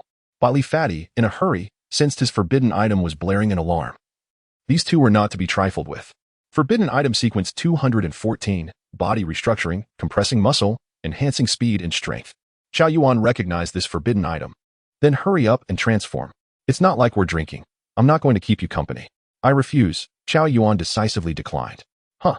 Refuse? What drinking? Did I treat you to so much good food for nothing? If you don't transform, we'll meet our end here. The once burly man had dwindled to a mere height of 1 meter, each step he took cracking the ground beneath him. Fine. I'll return your money. Chow Yuan genuinely began rummaging through his pockets. The 3-sword man was about to draw his blade. What money? Is this about money? Bailey Fatty trembled. His alarmed forbidden item was now emitting an entirely different sound. He hadn't anticipated that the ultra-high-risk forbidden item 031 would yield such a useless individual. Their preparations had gone to waste. The once burly man had transformed into a frail, scrawny figure, rolling his eyes at Chow Yuan, feeling that all his meticulous planning had been in vain. When one can no longer endure, it is time to act. Being disregarded was becoming unbearable. Unwrapping the tablecloth he had prepared around the black box, he focused solely on the 3-sword man, who was poised to draw his blade. Bailey Fatty grabbed Chow Yuan's hand, which was reaching for his knife. Sometimes, it is better to endure if one can. Qiao Yuan, full of resentment, asked. What do you mean? Are you the one who urges me to draw my sword, yet also the one who prevents me from doing so? What madness is this? Bai Li, plump and anxious, clutched Qiao Yuan tightly, retreating as if evading an unseen threat. The Buddha once said, step back and the ocean opens before you. Huh. Was that truly a Buddhist saying? Close enough, indeed. Just right for the moment. As Qiao Yuan caught sight of the figure behind the three-blade man, he realized that Bai Li was absolutely correct. Far too correct, in fact. The three-blade man and the weakling had sensed an anomaly as well, noticing a shadow lurking behind them. Regardless of who approached, or how they entered the boundless void, their plans could not be thwarted. The weakling was too preoccupied with the banter between Bai Li and Qiao Yuan to heed their warnings, and with a single powerful stomp, he shattered the ground. Boom. A deep imprint remained where his foot had struck, and the weakling transformed into a shooting star, his infant-like fist rapidly expanding. Bai Li shut his eyes. Activating the protective shield, Yao Guang. Thud. Ah, what was that sound? He opened his eyes to find a formidable figure ablaze standing before him, one he knew all too well. Bai Li, you're not wearing pants. Bai Li instinctively wrapped a towel around himself, but it was far too short to offer any real cover. It concealed the front, but left the rear exposed. Right now, I'm not the focus, they are. Observing Lin Yifan's current state, Qiao Yuan felt his legs tremble involuntarily. Why does seeing you like this invoke a sense of fear? Fear? You should indeed be afraid. Bai Li patted Qiao Yuan's shoulder, leaving him bewildered by the statement. The three-blade man, unable to tolerate their chatter any longer, brandished a knife and lunged forward. He did not dare underestimate the newcomer. How had this person entered the boundless void? He had failed to notice how his companion had been flung into the boundless void. Chapter 73. The archer who dances with the train. The three-blade man wielded a knife, with two more suspended behind him, striking towards Lin Yifan from 3 different angles. Die! Watch out! Both Qiao Yuan and Bai Li shouted, alerting Lin Yifan, who remained motionless. Bai Li, in a panic, rummaged for a life-saving talisman for Lin Yifan. However, the blades were already upon him. Lin Yifan was bound to endure 3 strikes. Suddenly, the three-blade man vanished. Upon looking down, he found the three-blade man kneeling on the ground. As the weakling's massive fist descended towards Lin Yifan retaliated with a punch of his own, colliding with the weakling's fist. He eyed the kneeling three-blade man with disdain. Though it's the new year, how shameless of you to kneel and bow, begging for money from such a dashing young man. Just as Lin Yifan finished his words, the three-blade man began to kowtow. Confused, he wondered why he was inexplicably bowing. In an instant, he attempted a mental assault. When he finally looked up, he felt a sudden heat, followed by a chill in his neck, his head tilted. And darkness enveloped him. Swift and precise, Lin Yifan severed the three-blade man's head and kicked the body aside to avoid splattering blood on himself and his companions. Simultaneously, the boundless void dissipated. The three-blade man's corpse fell backward, trailing a line of blood. Lin Qiye appeared, narrowly avoiding being drenched in blood. What the hell? He exclaimed, quickly sidestepping. Lin Qiye had just slain a watcher outside the boundless void, breaking through its influence. However, upon entering, he almost found himself drenched in blood. Nearby, a frail figure stood up from the ground. How did you get in? The boundless void is gone. Could it be he has already guessed the reason? Seeing his fallen comrade, he clenched his fists and roared at the fiery Lin Yifan, I will slay you. He charged forward, closing the distance. Lin Yifan, sheathing the flame blade, felt a surge of excitement at the prospect of a fist fight. Bai Li, did he not flee? Lin Qiye inquired, with such a loud shout. I thought he was going to fight you. Lin Yifan remarked, it seems he truly has run away. He couldn't allow the weakling to escape so easily. His underworld was in dire need of demons. Although he shouted loudly, his feet moved against his will, lunging toward Lin Yifan's grasp of the flame blade. Lin Yifan lightly held the flame blade in one hand while beckoning the weakling with the other, continuously calling him closer, occasionally deploying mind manipulation. He feared the weakling might indeed flee. However, Lin Yifan wasn't overly confident that mind manipulation could consistently control a master of the pool realm. The weakling sobbed and yelled as he ran, fully aware that his demise was imminent. Blood splattered as his head rolled upon the ground. Suddenly, 4 arrows whizzed through the air, aimed at the 4 of them. Lin Yifan conjured a wall of flames, slowing the arrows' advance. Working in tandem with Lin Qiye, the darkest corruption unfolded, catching 4 arrows in Lin Qiye's grasp. On a distant high-rise, a woman wielding a bow and arrow was left dumbfounded, her eyes wide as saucers. Mouth agape in disbelief. Is this something a human can do? She quickly recalled the information in her dossier. These 2 were not human. They were agents of the divine. She had assumed her 4 arrows, unleashed from the Forbidden Realm, were guaranteed to hit their target. Yet, they were effortlessly caught, exposing her position. It would have been better had she fled earlier. I invite everyone to witness a performance only available to members. How about it? Lin Yifan, seizing the moment of her shock, extended his left hand, fingers forming a gun towards the female archer. Bang! Dance, shake the train. Mind manipulation activated against the archer from 100 meters away, draining a significant amount of mental energy. Lin Yifan captured the souls of 2 Pool Realm masters, sending them to his consciousness, but they proved useless against the chains. Meanwhile, Lin Qiye and the others leaned back, watching the spectacle, but from such a distance. They could hardly discern the scene, merely seeing a figure swaying in the distance. My dear brother, it's too far. I can't see. Bailey rubbed his nose and sneezed. Lin Qiye and Xiao Yuan nodded in agreement, acknowledging the truth in his words. Lin Yifan reflected that he would ultimately need to claim the archer's life. It was only a matter of time before she came to him. Inviting her over would benefit his brothers. Come here. He beckoned the archer, who leapt from the high-rise and sprinted towards them. However, the mental contest between Lin Yifan and the female archer was far from the casual exchange of words Lin Yifan had implied. Within the archer's mental realm, Lin Yifan relentlessly employed mind manipulation, repeatedly assaulting her psyche until she succumbed and became compliant. Yet, Lin Yifan dared not show any signs of relaxation in his mental energy. This female archer was considerably more challenging to handle than the three-blade man or the weakling. Although the distance had closed, the difficulty in controlling her had not diminished. Dance. Shake the train. The archer discarded her bow, raising her arms high as if she could truly hear the train's whistle.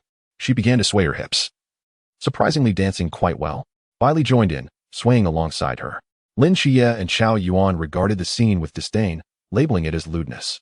Lin Yifan, however, had no time to watch the performance. He needed to transport the powerful souls into the underworld territory. Suddenly, he noticed the flames surrounding him had vanished within a 10-meter radius, creating an unfamiliar sense of emptiness. This small area had evidently been cleared. As Lin Yifan made his entrance, 3 little imps rushed towards him, their wings resembling those of tiny chickens, utterly ineffective for flight. In contrast, the wings of the malevolent demons served their purpose well, as they indeed soared through the air. Lin Yifan expressed his satisfaction with their performance, commending them for their efforts. The demons understood him, having once been human themselves, and thus comprehended his words. Keep your distance from that castle. It is a forbidden zone for you. This was of paramount importance to both Lin Yifan and the demons. Chapter 74. The diversity of demonic species. Lin Yifan gazed at the 2 souls kneeling before him, contemplating the vast array of demon types available for selection. Transforming these 2 formidable spirits of the Pool realm into mere little imps would be a tragic waste, an utter squandering of potential. The Legion of Satan encompassed 12 different demon types, and the little imps could handle various menial tasks, serving as logistical support and cannon fodder within the ranks. The 5 ancient gods transformed wraith demons were merely intermediate-level entities, lesser in stature. The shadow demons, also known as dark angels, primarily engaged in reconnaissance and infiltration, similarly relegated to the role of expendable troops. Since gaining entry into hell, Lin Yifan had dedicated considerable time in the training camp to studying the demonic legions. Among the myriad of information collected, he recalled the pain demons. Their transformation mirrored the drastic change from a muscular man to a frail one, a journey undoubtedly fraught with excruciating agony.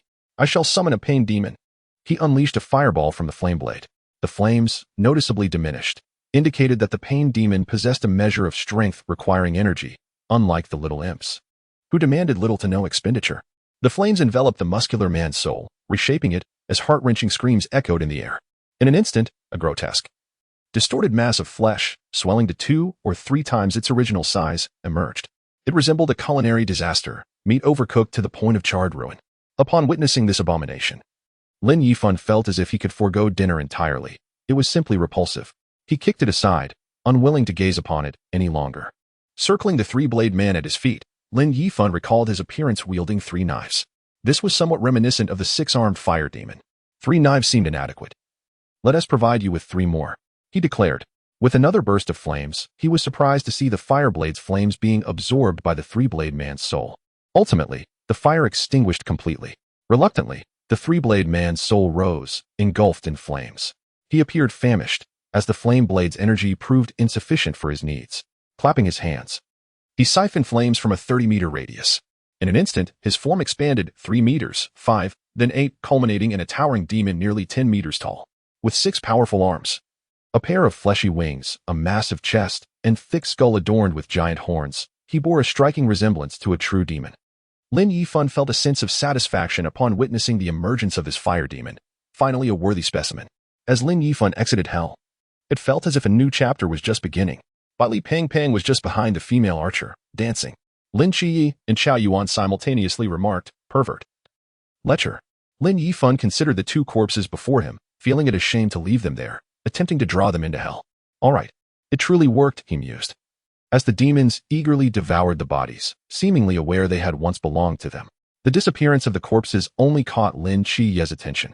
After killing, erasing evidence, such potential for a killer. In the female archer's eyes, Lin Yifan detected hatred. This indicated that while he could control the actions of those within the pool realm, he could not fully dominate their minds. He noticed a tear glistening in the archer's eye. Li Pang, standing nearby, also observed the tear.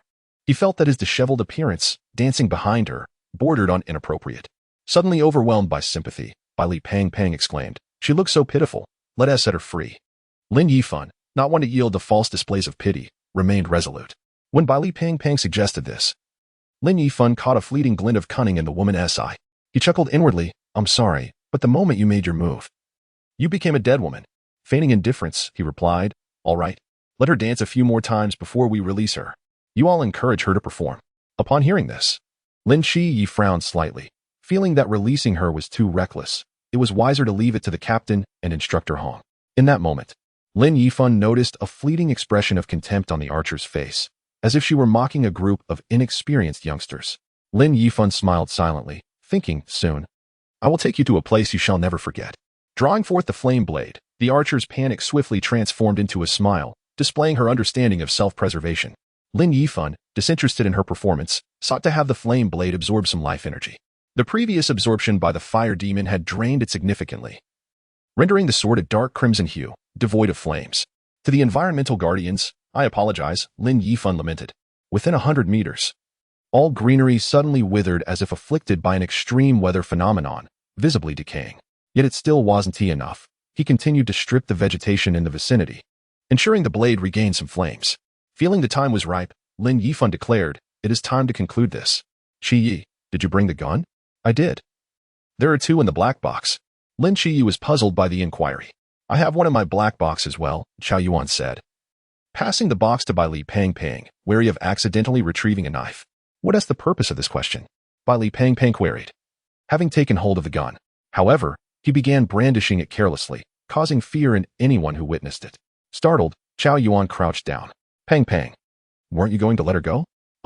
What's wrong?" Lin Yifan replied, "If you can hit her 3 times, I will let her go. Whether she lives or dies depends on your luck and marksmanship." Lin Yifan said this with a hint of amusement, while the archer's lips quivered in fear, filled with both terror and frantic curses, yet she dared not utter a word. This is easy. I am a sharpshooter." "You've already lost, Lin Yifan." With that, he attempted to tuck the gun into his pants, forgetting he wasn't wearing any, causing the gun to fall to the ground. The gun fired, grazing Li Pang's nose, prompting Chao Yuan, already crouching, to sit flat on the ground, exclaiming, "You clumsy fool." Lin Yifan laughed so hard his stomach hurt. Turning to Lin Qiye, "Let us practice our shooting, shall we? But we should stand at a distance of 21 meters." Lin Qiye rolled his eyes. "Have you forgotten I am also of the pool realm? No longer the sharpshooter within 20 meters, but rather a blind shot beyond that." "I don't believe you." "You must give it a try," Lin Yifan insisted, handing him the gun. Chapter 75, The Lost Empathy. The archer glared at Lin Yifan with a venomous look upon hearing that she would be used for target practice. Lin Yifan chuckled coldly, aware that the archer had likely cursed him countless times in her mind. Yet, the more she cursed, the more exhilarated Lin Yifan felt. Witnessing the impotent fury of one who could do nothing in retaliation was indescribably satisfying. Li Pang, standing 21 meters away, raised his pistol, holding his breath as he alternated between closing and opening his eyes, meticulously aiming. He genuinely did not wish to harm the female archer. The shot rang out. Chao Yuan rushed over, searching for the wound but finding none. "Pang, did you miss? With your marksmanship, you call yourself a sharpshooter?" With a confident smile, Li Pang replied, "It's just a graze on her left shoulder." He tilted his head towards Lin Yifan. "A graze counts as a hit, right?" Lin Yifan nodded. "Indeed, a graze counts. You are impressive. Your aim is commendable." He extended his thumb in approval, somewhat admiring Pang Pang's marksmanship and his overwhelming empathy. He thought to himself that he must give him a lesson when the opportunity arose. Lin Yifan held the pistol. "Old Chow, why don't you give it a try?" Chow Yuan shook his head vigorously. "No way, I'm not as twisted as you guys. I refuse to partake in this game." Lin Yifan smiled and shook his head. His principle was that mercy towards an enemy is cruelty towards oneself. Furthermore, his hellish legion was indeed in dire need of demons. Lin Yifan gestured to Lin Qiye. "You go first." Lin Qiye understood that Lin Yifan's insistence on using firearms was for his own benefit, yet he lacked the confidence. Recalling the teachings of Lin Qiye, he aimed diligently, took a deep breath, and gently squeezed the trigger. Bang. "Ah, I'm done playing. Who did I offend?" Chow Yuan complained as he ran over. The bullet struck a lamppost behind the archer, ricocheting dangerously close to Chow Yuan. Lin Qiye's expression darkened as he pondered the technique of aiming small to hit large. Convinced that he could succeed, steadying his hands, he aligned the gun, focusing on the button on the archer's chest. The words of Lin Qiye echoed in his mind. "I am a rock. Nothing can shake me. I am a rock. The gun is my hand." And my hand reaches to her chest. Huh? Chest? Why does that feel oddly perverse? No matter. I have my target. I will shoot. Bang. With a satisfying pop. Lin Qiye struck the archer's left foot. Sensing the thrill, he shot again without hesitation. Bang. The right foot was also successfully hit. Good shooting. It appears you do not want her to escape. I have high hopes for you. Lin Yifan's praise made Lin Qiye's face flush. He had actually aimed for her abdomen. Ignoring any notions of 3 shots or not, he continued firing. Bang. The shoulder was hit. Damn, I was aiming for the thigh. Bang. The calf was hit. Seriously, I was aiming for the bird in the tree. Bailey Pang Pang and Chow Yuan took refuge behind Lin Qiye, realizing the miraculous nature of his shooting. His aim was erratic, yet there was always a place he would hit, often yielding unexpected surprises or shocks. After exhausting his magazine, the female archer had sustained several more hits, blood seeping from her body. Though not fatal, neglecting her wounds could lead to death. Lin Qiye struck her chest with another shot, but strangely, it did not bleed much. This was puzzling. The woman's lips trembled, and even she had to concede to such marksmanship. Lin Yifan saw despair reflected in her eyes, as if she were pleading, "I surrender, please grant me a swift end." From 1,000 meters away atop a high-rise, Lin Qiye observed the scene through a high-powered holographic telescope. With a snap, the lens shattered. "What happened? Is there an issue?" Chen Mai inquired, frowning. Lin Qiye replied, "I might be getting old. I need to take blood pressure medication." Though he spoke lightly, his fingers continued to press the shutter of the camera multiple times. "Qiye, you sly one. Firing so many shots at once, I want to shoot again too." The protector of flowers just turned into the destroyer of flowers? Lin Yifan thought Bailey Pang Pang's transformation was too swift. What had been said earlier was bygone. And now is now. Bailey Pang Pang certainly could not divulge to Lin Yifan that the archer had undergone breast and buttock enhancements. If asked how he knew, he could hardly admit to having been fixated on her chest. Lin Yifan felt gratified by Bailey Pong Pong's unexpected shift. One must not harbor a saintly heart. The female archer gazed at the person who had just protected her, now filled with endless disappointment. She looked to Lin Yifan, imploring him for a swift resolution. Lin Yifan raised his gun and shot her directly in the head, bringing everything to a close. Approaching the female archer, he collected both her body and soul into the realm of hell. The demons that emerged were about to pay their respects, but Lin Yifan promptly halted them, instructing them to focus on their tasks instead of bowing in his presence every time they saw him.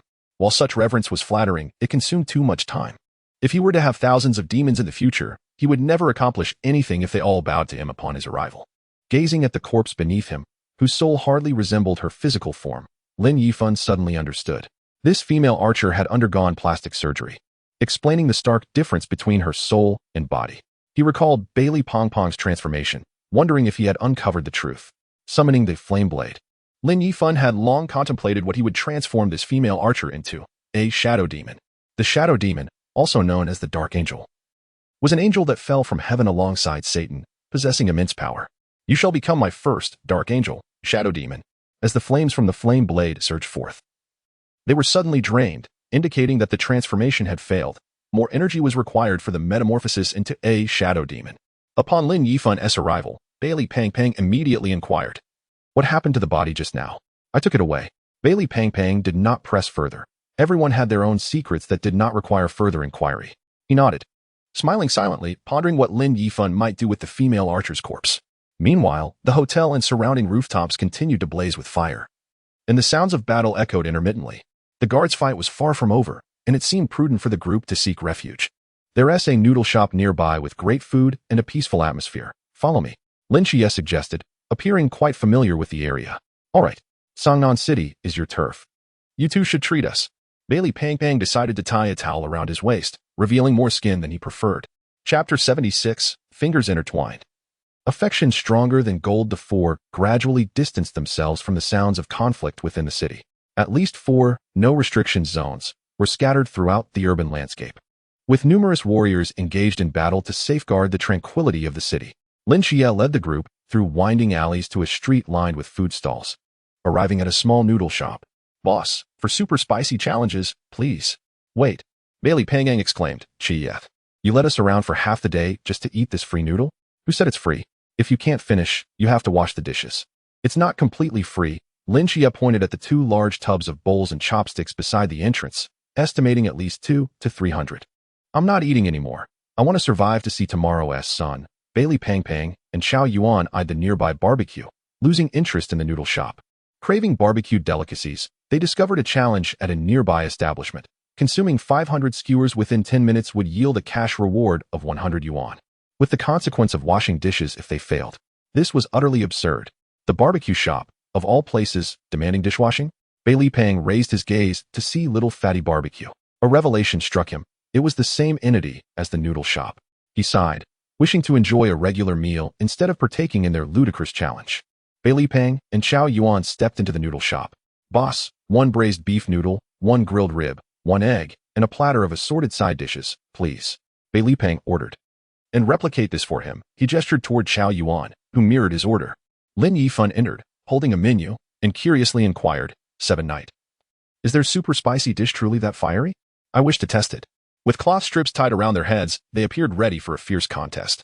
Boss. For servings of super spicy noodles for the challenge. Oh, it's you 4 again.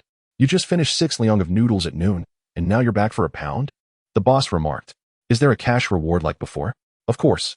Complete the pound of super spicy noodles in 11 minutes, and you will earn 200 yuan. The boss began preparing the spicy sauce, the sound alone promising an intense heat. Brothers, let's go for it. Finish this, and we claim 200. Boss, my mouth is still swollen from the noon spice. I think I'll pass, one protested. No, this is perfect. Your mouth is numb, so you won't feel the heat. Another encouraged. Are you serious, Shinchiju? The one with the cloth around his head glanced over. Oh, it's you 4. Bailey Pang, how can you come out without a shirt? That's quite uncivilized. Mind your own business. This is a long story. Bailey Pang pulled up a chair and started chatting. Regardless of the circumstances, their 6 months together had forged camaraderie among the new recruits at the training camp. Moreover, the tales of their brotherhood had become legendary, and everyone knew him to be a warm-hearted individual despite his cold demeanor. Lin Yifan, feeling somewhat aimless, manipulated some flying insects to scout the surroundings. He sought the battleground of the instructors, hoping to collect souls, or, if that proved elusive, some corpses. The demons seemed to possess an insatiable appetite for the latter, and sustaining so many alone was indeed a daunting challenge. As he contemplated, one of the flying insects spotted a wandering soul nearby.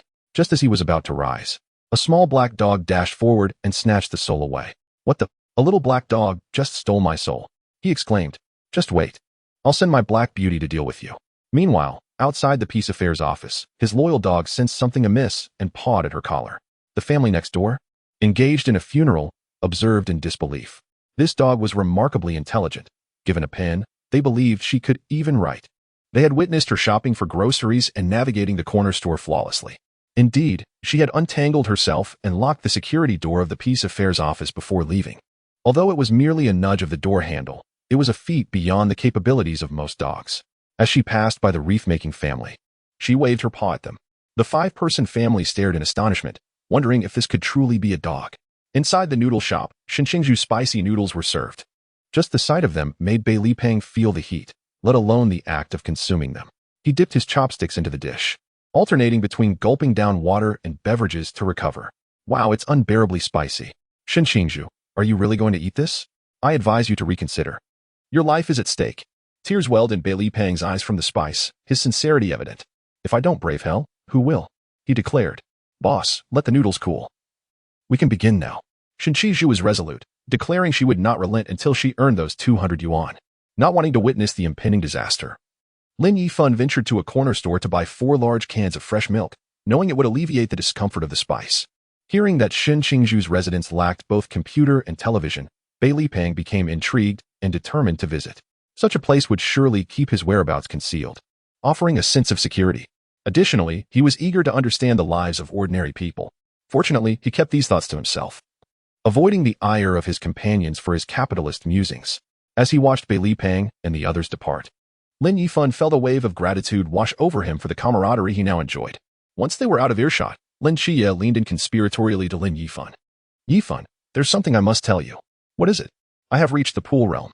Lin Qiye glanced around, as though wary of being overheard. I know, Lin Yifan replied. I should be able to open the door to the second room in the hospital. Are you referring to the gods? Indeed, Lin Qiye affirmed. They were all eager to unlock the second door and discover which deity resided within. Moreover, Lin Yifan had yet to extract any new skills from Nyx. He grasped Lin Qiye's hand, their fingers entwined as they rushed toward Hong Ying's residence. Their actions sparked various interpretations among passers-by, some wishing them happiness, while others marveled at the spirited youth. Suddenly, Lin Yifan inquired, do you have mahjong tiles in your psychiatric hospital? Perhaps in storage. If not, Li Yifei can make some on the spot. The two young men, fingers intertwined, dashed toward Hong Ying's home. Chapter 77, SpongeBob. We're off to catch jellyfish. Upon arriving at Hong Ying's doorstep, a cacophony of barking erupted. Black Beauty leaped into Lin Yifan's arms, continuing to bark incessantly at Lin Qiye. Lin Qiye's expression darkened, exasperated that this dog wagged its tail at strangers but barked wildly at him. Did it truly regard him as Michael's representative? All right, Black Beauty, no more barking. We are allies now. He slung his arm around Lin Qiye's shoulders, an unmistakable bond of brotherhood forming. Black Beauty emitted a low whine, seemingly understanding yet reluctantly acknowledging the new reality. Seeing the dog quiet down, Lin Qiye's mood brightened considerably. He opened the door with a fingerprint scan, cautiously pulling it open and peering inside. Lin Yifan was just about to follow when Black Beauty tugged at his clothing. Looking down, Lin Yifan saw 2 orbs of soul energy emerging from Black Beauty's mouth. Elated, he exclaimed, "Good dog," and affectionately patted her. Black Beauty strutted proudly, boasting of having defeated the Sun Devourer to claim her prize. However, the Sun Devourer had a different perspective. Upon seeing Black Beauty, he became paralyzed, as if she were a gift from him. Upon entering, Lin Qiye stood at the threshold, hesitating to proceed. Qiye, why are you just standing there? Come inside. Lin Qiye pointed toward the sofa, and following his gesture, Lin Yifan gasped in astonishment. What on earth? Is that a mop come to life? Or a grass skirt that's gained sentience? The grass skirt turned around, revealing 2 hands extending from a pile of papers, and spoke in a voice unmistakably belonging to Hong Ying. Hong Ying, are you all right? Lin Qiye asked, testing the waters with uncertainty. I'm fine, she replied, aware of her ridiculous appearance. Removing the mop-like headpiece, she revealed her true self. Indeed, it was Hong Ying, though Si Xiaonan's face was plastered with 3 paper strips. Was the disparity in their fortunes truly that vast? Mind your own business. Little Fan can cook, so come on, Xiaonan, let's continue. Wait, Hong Ying, are we really going to continue this? Come on, of course I'm coming. I refuse to believe that in this game of blackjack, I can keep losing.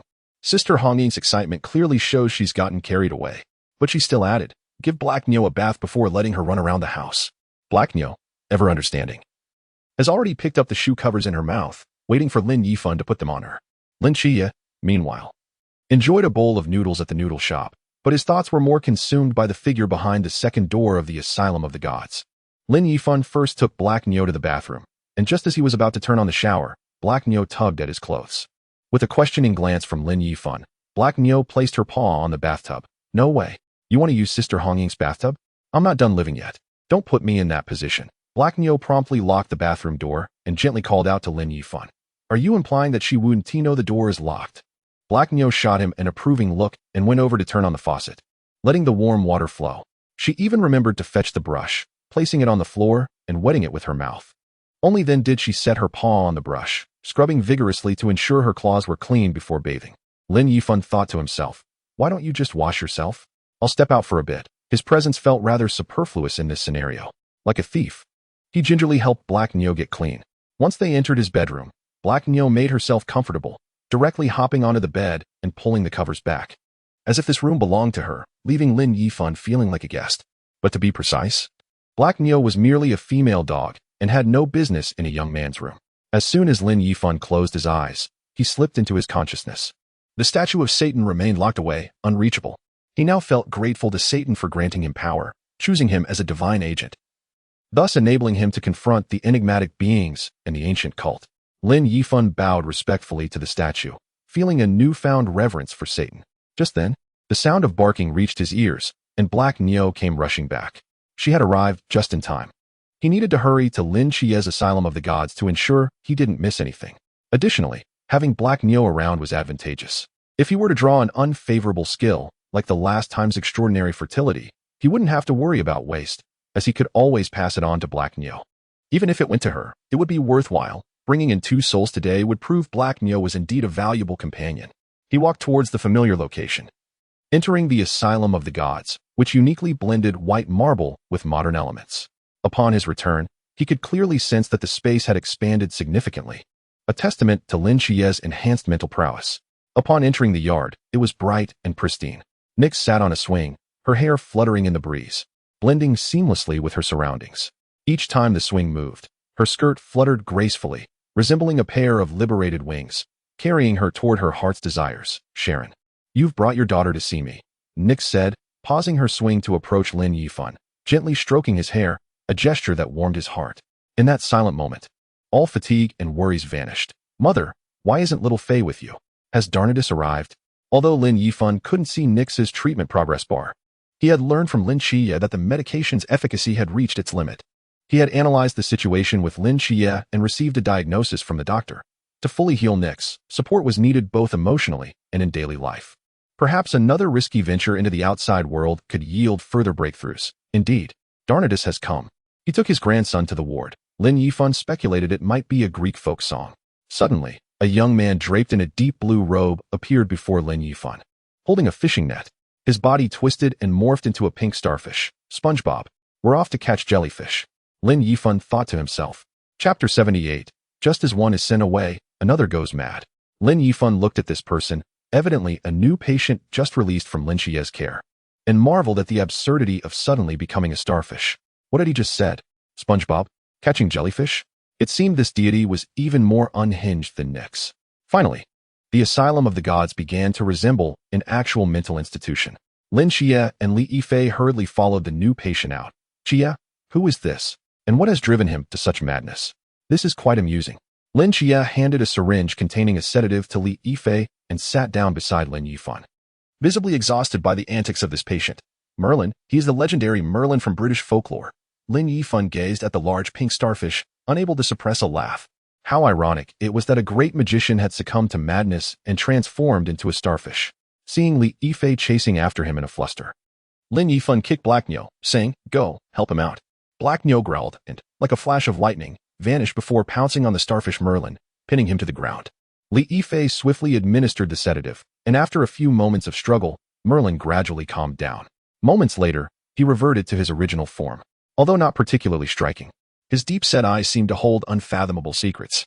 His gaze appeared to encompass the very fabric of the universe, with the patterns in his irises possibly concealing maps of long-lost civilizations or secrets to otherworldly dimensions, waiting for a moment to reveal their hidden truths.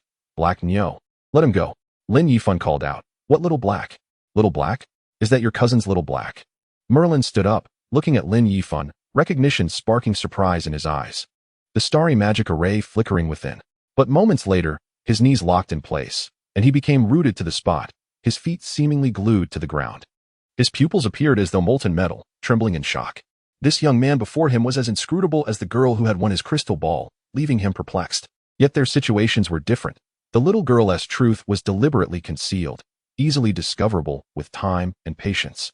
This young man, however, left him feeling adrift, with countless possibilities swirling around him like a bias strip, making it impossible to ascertain a final answer. Fake. Everything is fake. He pointed at Lin Yifan. Who are you? I am I. And I am not I. What the? Lin Yifan, why are you saying that to him? Do you want to drive him even more insane? Merlin repeated Lin Yifan's words obsessively, and soon he succumbed to his madness once more. Suddenly, Merlin transformed into a stunningly beautiful woman, only to morph again, sprouting a beard. And then his voluptuous form shifted into that of a muscular man. In the next moment, the muscular figure turned into a wolf man covered in fur. Lin Yifan cheered from the sidelines. Come on, change again. This is way more entertaining than a magic show. Every transformation is unique. Merlin stood still, muttering Lin Yifan's phrase, constantly shifting in appearance and form. Sometimes he was human, sometimes an animal, and at times even unrecognizable. The only silver lining was that he wouldn't scream and run around. Change as you please. However, at present, there is no way to treat you. Most of the doctors are on break during the holiday season. Seeking a psychiatrist seems to pose quite a challenge. Lin Qiye felt a sense of helplessness and a hint of resentment towards Lin Yifan. In the future, it would be prudent to refrain from discussing such profound matters in his presence. Very well, I shall refrain. I had not anticipated such a strong reaction from him. Lin Qiye pressed his forehead, fearing that should this occur again, his mental strength would surely be depleted. He clutched his chest, feeling an overwhelming weariness in his heart. Xiaofei, where do you intend to take your brother? Nike suddenly sat up from his rocking chair. Just as Lin Qiye was about to rise, Nike settled back down. Xiaofei, where do you intend to take your brother? Lin Yifan, witnessing this peculiar situation for the first time, inquired of Lin Qiye. Does he often behave this way? Lin Qiye was on the verge of breaking down. He too was nearing madness. Having just bid farewell to one, how could another spiral into insanity? Nike's again sat up, reiterating the previous exchange. It appeared as though he was entranced, continuing the same question-and-answer dialogue. Lin Qiye approached Nike's to bid farewell. Yet Nike seemed utterly indifferent to his departure, perpetually repeating the same words. Just as Lin Qiye attempted to turn away, Nike's abruptly seized him, exclaiming, Donatus, you have come. My child. Lin Qiye thought to himself, I have been here for quite some time. I must take my leave now. However, he held his tongue. Communicating with Nike's in his current state would prove futile. He could only acquiesce, saying, Indeed, mother, I have come to see you. Only then did Nike's loosen his grip. But as Lin Qiye turned again, he was once more caught in Nike's grasp, repeating the same dialogue. It was clear that Lin Qiye would not escape even for a fleeting moment. Lin Yifan sensed impending doom. If he did not depart soon, he too might find himself ensnared like Lin Qiye. He began to slide down from the chair, crawling toward the ward, for he had a significant task yet to accomplish. He had not yet extracted Nike's abilities. Earlier, he had attempted this around Nike's, but no prompt to extract skills had appeared. Previously, he had successfully done so within the confines of the ward. Once he crawled out of Nike's line of sight, he sprang to his feet and dashed toward the ward.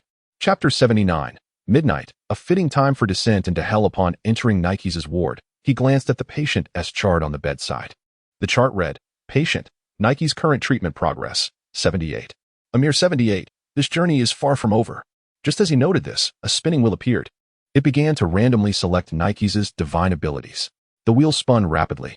Among the 20 or so segments, the option of extraordinary fertility was conspicuously absent, which finally relieved Lin Yifan. Should that appear again, he would begin to question whether Nike's was indeed the goddess of night or perhaps a deity of deception. The wheel began to slow, and the final outcome was about to be revealed. The pointer settled on a particular segment. Star-splitting technique. My goodness. Just the name suggests that this ability must be extraordinary. I must find a place to test it shortly. The wheel vanished before his eyes, leaving only the words star-splitting technique suspended in midair. Lin Yifan reached out and grasped the three characters. The words star-splitting technique erupted like celestial bodies colliding. As if a scorching radiance illuminated the ward like a sword, a tremendous shockwave seemed to radiate outward. The core of a star collapsing into a dazzling nebula manifested in Lin Yifan's hands, resembling fireworks in the cosmos. Ripples of gravitational waves cascaded through the room, as if unveiling the secrets of the universe. All light flickered and vanished, absorbed into the palm of Lin Yifan. Clenching his hand, he felt a lingering warmth, a most peculiar sensation. Once the warmth dissipated, Lin Yifan sensed an enhancement in his physical prowess. A few lines of text materialized before him. Star-splitting technique, a forbidden divine art of high-ranking deities, the ability to manipulate celestial bodies or trigger stellar explosions. Upon reading this description, Lin Yifan couldn't help but gasp. Just from the introduction, it was evident that this technique was incredibly powerful. Describing it as abnormal would be an understatement. It was exceedingly formidable. A forbidden divine art of high-ranking deities. Who else could compare? Lin Yifan dared not imagine the terrifying power unleashed by a celestial body, triggering a stellar explosion. His excitement and eagerness could no longer be contained. He had to test it, right in hell. It was an empty place, perfect for experimentation. Upon exiting the ward, Lin Yifan was tugging at a pink sea star with one hand while holding Nike's with the other, engaged in conversation. Although Lin Yifan longed to share a few more words with Nike's, hoping to convey a sense of maternal affection and care, the presence of Merlin disrupted his intentions. The next moment, he awakened upon the bed. The clock had just passed midnight, the perfect time for his descent into hell. That phrase sounded rather peculiar, midnight, and yet descending into hell. Well, since I am here, I might as well embrace it. With a mere closing of his eyes, he found himself in hell, where the surroundings had transformed significantly, appearing much cleaner. A wall encircled him within 10 meters, and at the edge of this enclosure stood a throne constructed from the bones of demons. Though it appeared somewhat rudimentary, it was undeniably a throne built by demons for him, a symbol and emblem of their master, Satan. At his feet lay the corpse of a female archer, her pale body enveloped in a faint flame. A bark echoed, and Black Neo had also arrived. Though Lin Yifan recognized the sound as Black Neo, the creature before him exceeded his wildest imagination. Black Neo's size was 3 to 4 times larger than what he usually encountered, easily comparable to a horse. Moreover, its black fur had transformed into a coat of hard, spiky scales. 3 heads adorned its massive form, each boasting 4 fiery eyes that blazed like embers. Its sharp teeth and claws could effortlessly rend prey asunder. The exhalations from its nostrils billowed forth black smoke, exuding a scent of sulfur. The tip of its tail bore a fiery spike. Black Neo's 3 heads leaned toward Lin Yifan, seeking his favor with a gentle, affectionate whimper. Producing 2 souls gathered by Black Neo, he lightly touched them with flame blade, enveloping the souls in flames, and moments later, 2 evil spirits emerged from the conflagration. The remaining fiery energy on the flame blade was entirely absorbed by the shadow demon, yet it still lacked sufficient power to undergo transformation. At that moment, several evil spirits passed overhead, but their flight appeared clumsy, lacking the usual grace. Lin Yifan, puzzled, beckoned them closer. To his surprise, they bore wounds upon their faces. Employing flame perception, he discerned the presence of flame demon and torment demon. Upon sensing their conditions, he realized they were not faring well. Mounting Black Neo, he need not direct its path, for it instinctively led him to the flame demon and torment demon. The flame demon was missing an arm and a leg, with flames flickering over its wounds, slowly healing them. The torment demon, however, fared far worse, reduced from a towering mass of flesh to scattered pieces strewn across the ground. The demons stuttered, perplexed by why their master could not understand their language. Suddenly, the flame demon sat upright. This action revealed the extent of its injuries. Its body bore the marks of countless tramplings, a myriad of deep and shallow wounds that were impossible to count. It sat up and simply uttered 2 words, fight. The prospect of communication was promising. Lin Yifan eagerly inquired, with whom? Castle, it replied succinctly, yet the meaning was clear. Had he not instructed them to avoid provoking the castle? If anyone defied Lin Yifan's commands, he would not hesitate to end their life immediately. They are coming. The flame demon paused for a considerable time before uttering another syllable. It was evident that someone was seeking trouble, which was hardly surprising given the castle's proximity, posing a hindrance to his development. Seeking revenge was clearly unwise, and Lin Yifan was aware that his strength was insufficient. At present, the only viable option was to relocate, in pursuit of long-term prospects. Yet, where could he possibly move to? The flame's perception extended behind him, searching for a temporary haven for these demons. By chance, Lin Yifan's folding knife fell from his waist to the ground, revealing a dark crimson blade. In an instant, the power of the deceased demons surrounding him was drawn into it. Chapter 80. The deployment of Star Rift technique. This folding knife was a forbidden artifact, confiscated from the individuals who had transformed into evil spirits. Blood boiling is a sequence of the Forbidden Abyss 209, capable of absorbing the essence of nearby deceased beings within a short period and augmenting the wielder's power.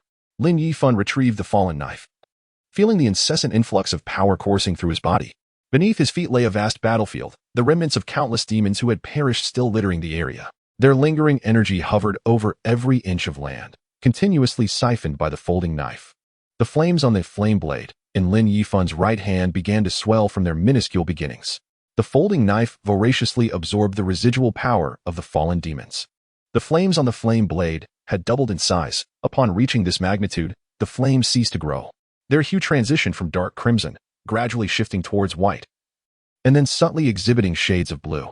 The temperature of the flames soared, stirring energy fluctuations within a kilometer radius. Lin Yifan hastily closed the folding knife.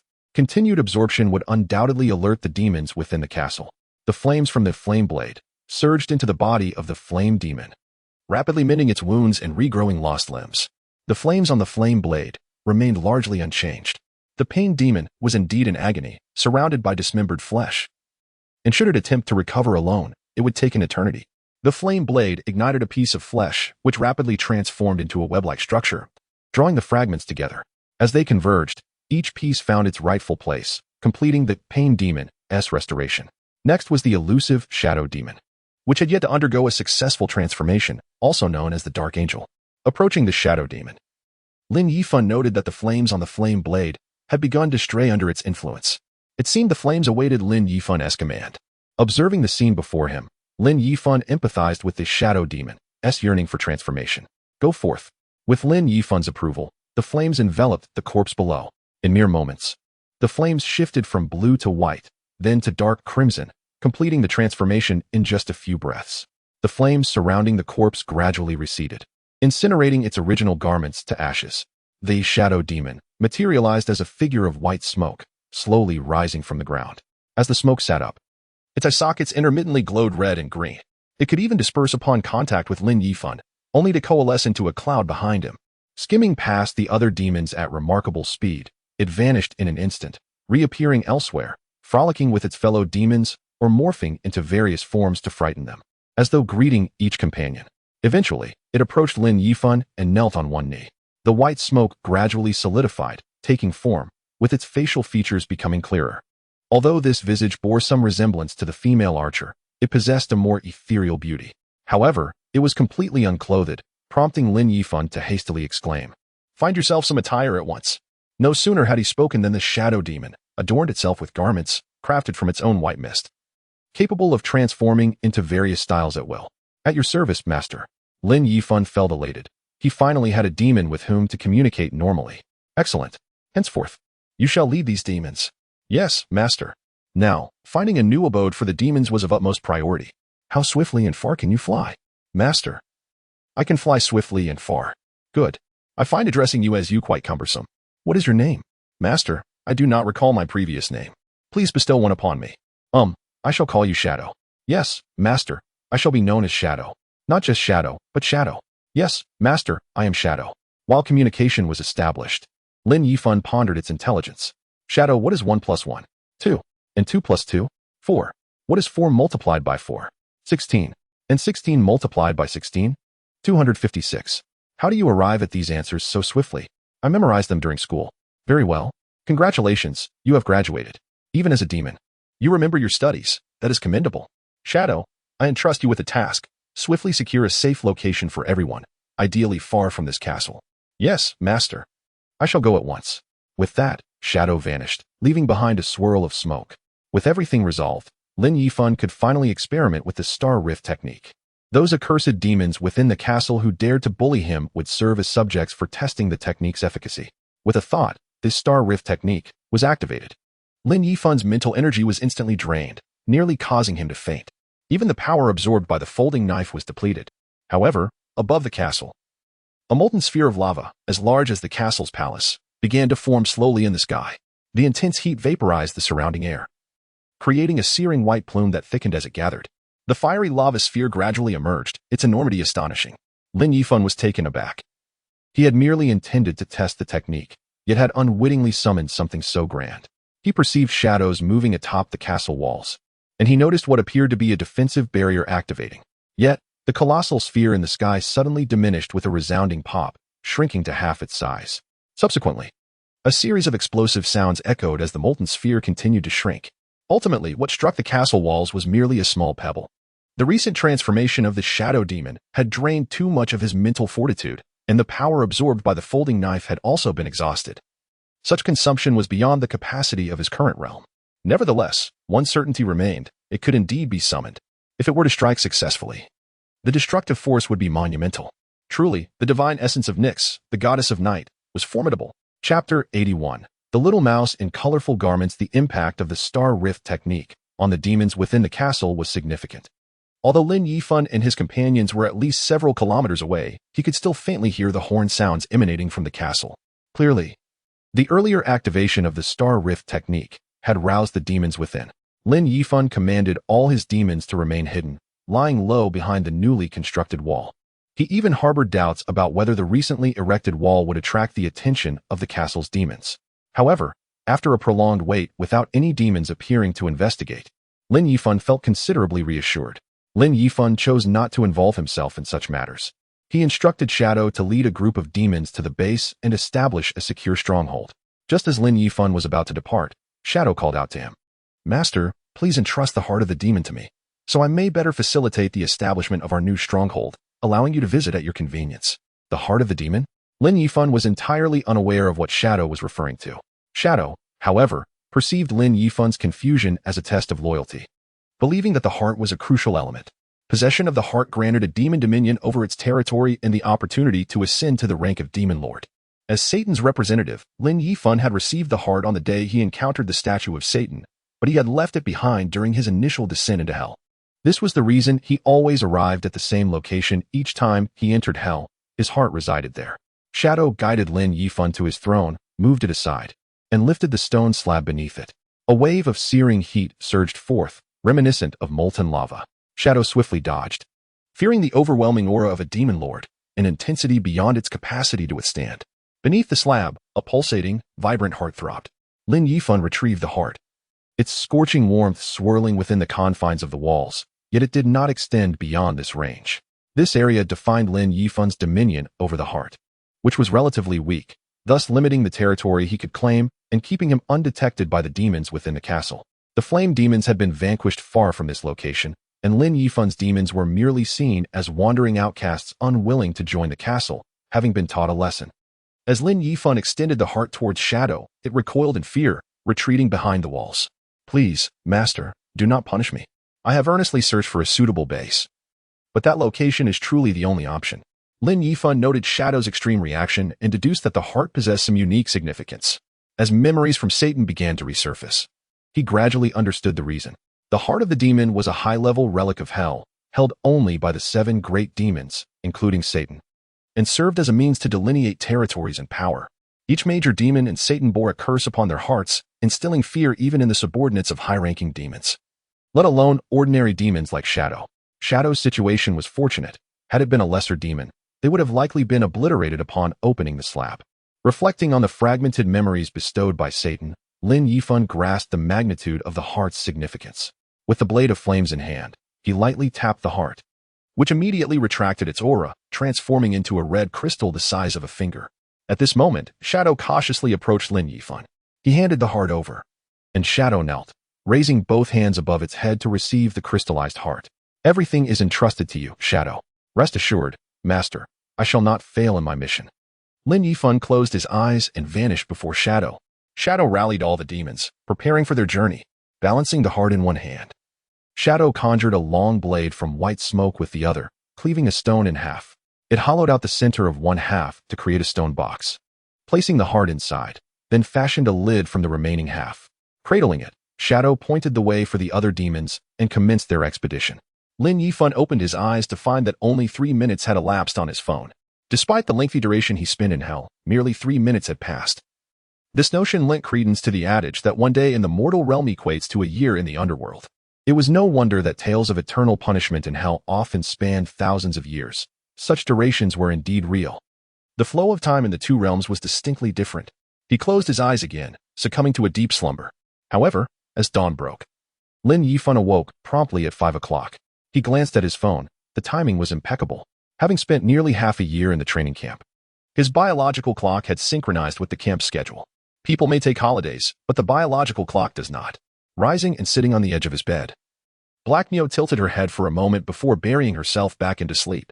Black Neo appeared more human than most. After freshening up, Lin Yifan opened the door and noticed the morning light seemed brighter than usual. Looking out the window, he beheld a world transformed into a vast sea of white. It was a rare snowfall in Songnan City. In the snow, a series of erratic footprints hinted at their owner's delight and excitement upon witnessing the snow for the first time. Additionally, a trail of animal tracks suggested the presence of a mouse. Could there really be a mouse in this villa? One that survived in the quarters of the night watchman? Either this mouse was extraordinarily lucky, or it possessed a sense of danger that was uncanny. Lin Yifan speculated that it must be the former. If it were the latter, it would venture into the realm of the mysterious. He employed the flame domain to scour the house, yet found no trace of the mouse. Lin Yifan chuckled, concluding it must have merely passed through. In the backyard, the sound of long guns slicing through the air and the sharp crack of fabric being pierced echoed. Hong Ying wielded her spear with grace, twisting her waist as the spear flowed with her movements, transforming into a crimson arc. As she thrust her spear, the red tassel danced like flames, her fierce demeanor akin to that of a female general. Meanwhile, a mouse stealthily descended from the rooftop, seemingly clutching a piece of paper in its mouth. Why would a mouse carry a note? Did it have homework to do? The sight of a mouse clutching a paper was not particularly strange. What was curious was that it wore a small floral outfit. In such cold weather, humans needed to wear extra clothing, so it seemed reasonable for a mouse to do the same. However, it appeared that I was losing sight of the main point. I wondered if a mouse's soul could be transported to hell and transformed into a demon. If so, the demon army might soon take shape. In the next moment, the mouse with the note approached Lin Yifan's feet. Chapter 82. A transaction with Qingyu before Lin Yifan could bend down to retrieve the note from the mouse's mouth. Hong Ying lunged forward with her spear. Lin Yifan, are you keeping pet mice in my house? That's disgusting. The mouse was more agile than Hong Ying, evading her determined thrust, as if mocking her with a flick of its tail. Redding, I assure you, this mouse is not mine. The note dropped from the mouse's mouth to the ground, piquing Lin Yifan's curiosity as he picked it up. Hong Ying, still gripping her spear, searched the room for any trace of the mouse. How can it not be yours? Why else would it be wearing clothes? Just because the mouse is dressed doesn't mean it's mine. Just then, Si Xiaonan emerged from the door. What are you two arguing about? Can't you let anyone sleep peacefully during the new year? Lin Yifan finally seized the opportunity, suspecting that Si Xiaonan, who often enjoyed dressing up, might indeed own a mouse clad in clothing. He promptly shifted the blame onto her. Si Xiaonan, still half asleep, looked bewildered. What? Who was keeping what? Both Hong Ying and Lin Yifan were taken aback, scanning the surroundings with shared bewilderment. Could it be that Lang Xian has arrived? Lin Yifan could intuit some of the dynamics between Lang Xian and Si Xiaonan, though neither had mustered the courage to take a decisive step forward. Meanwhile, atop a distant high-rise, Lang Xian shook off the snow that had accumulated on him, capturing Si Xiaonan's first photograph of the day. Lin Yifan did not find Lang Xian's shadow in the room and opened the note he had picked up from the floor. The message was brief. Meet Qingyu, a top student at school, was the most likely candidate to attend the best university in the capital. However, she had vanished following the Nantua snake demon incident. The captain had also approached Lin Yifan to inquire about his situation, but Lin Yifan was not well acquainted with him. Why had she suddenly appeared and wanted to meet him? In a swift motion, the note was snatched away by Hong Ying. Meet Qingyu? Xiaofan. Who is this person? Your girlfriend? Si Xiaonan leaned in. Qingyu, what a strange name. Did you meet her at the training camp? Dear sisters, your imaginations run wild. He's my high school classmate, and he is male. A male? Both Hong Ying and Si Xiaonan gasped in unison. Xiaofan. Could it be that the training camp has changed your disposition? Lin Yifan was rendered speechless by their comments. Thank you, but please think better of me. I'm perfectly normal. As he turned to head outside, a thought struck him. Sister Hong Ying, you are so curious about my affairs. Yet you are not intrigued by the mouse dressed in clothes that brought me a note? Hong Ying seized Lin Yifan, pulling him toward the dining room. What is there to be curious about? Trained animals and ordinary people with some control over them are abundant. Once you become a night watcher and carry out some missions, you will understand. Lin Yifan realized that compared to these peculiar matters, his own existence as a divine agent was the most fascinating subject worthy of study. At that moment, he felt immense gratitude towards those who had refrained from using him for live experimentation. As Lin Yifan was dragged into the dining room, he was greeted by a splendid breakfast spread before him. The perfectly cooked fried eggs, crisp on the outside and tender within, showcased remarkable culinary skill. The sausages sautéed with lily bulbs were soft and fragrant, while the preserved egg and lean meat porridge wafted delicious aromas. There were also appetizing cold dishes. Sister Hong Ying, did you make this? Of course. Today is New Year's Eve, and my spirits are high. Don't think you are the only one who can whip up a few home-cooked dishes. I can cook too. Hong Ying's words brimmed with pride and satisfaction as she urged Lin Yifan and Si Xiaonan to sit down and eat quickly. Lin Yifan complied, eager to discover what Qingyu wanted from him. While Hong Ying and the others may not have been curious, Lin Yifan was brimming with intrigue. His classmate had been missing for half a year and had reappeared with the ability to control mice. It was only natural for him to be curious. Hong Ying and Team 136 were primarily focused on dealing with the mysterious and the unknown. The disappearance and subsequent reappearance of a student like Qingyu was a matter for the police.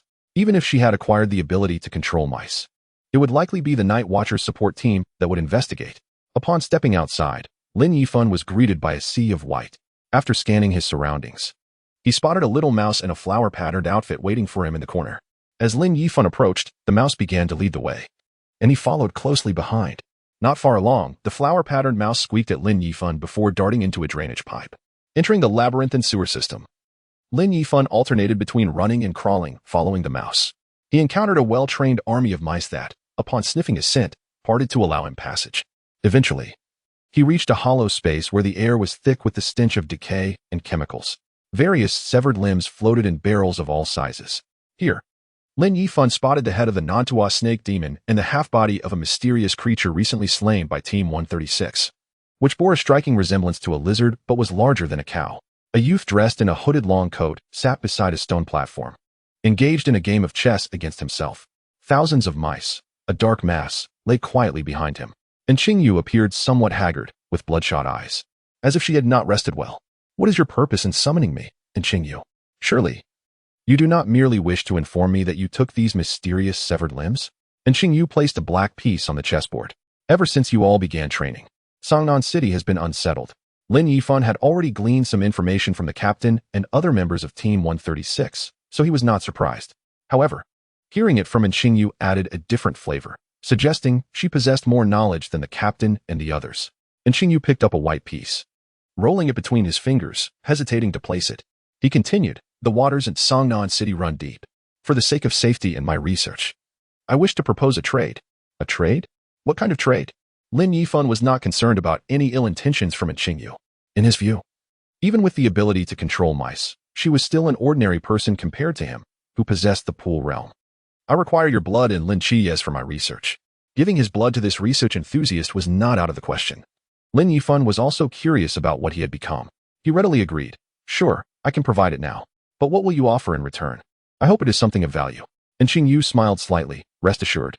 It will be something of great value. Detailed information regarding the individuals and locations involved in attacks on you, Lin Qiye, and your friends. Very well. The trade with the Night Watchers is settled. However, we need to discuss our agreement further. And Qingyu?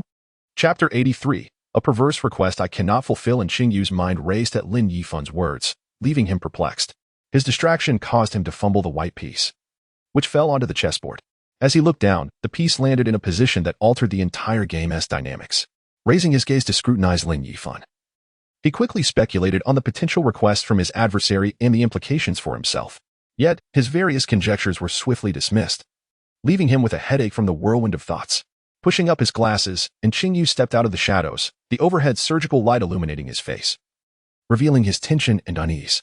Lin Yifan approached the stone platform, gazing at the chessboard for a moment before picking up a black piece, offering a lifeline to the black chess about to be captured by the white.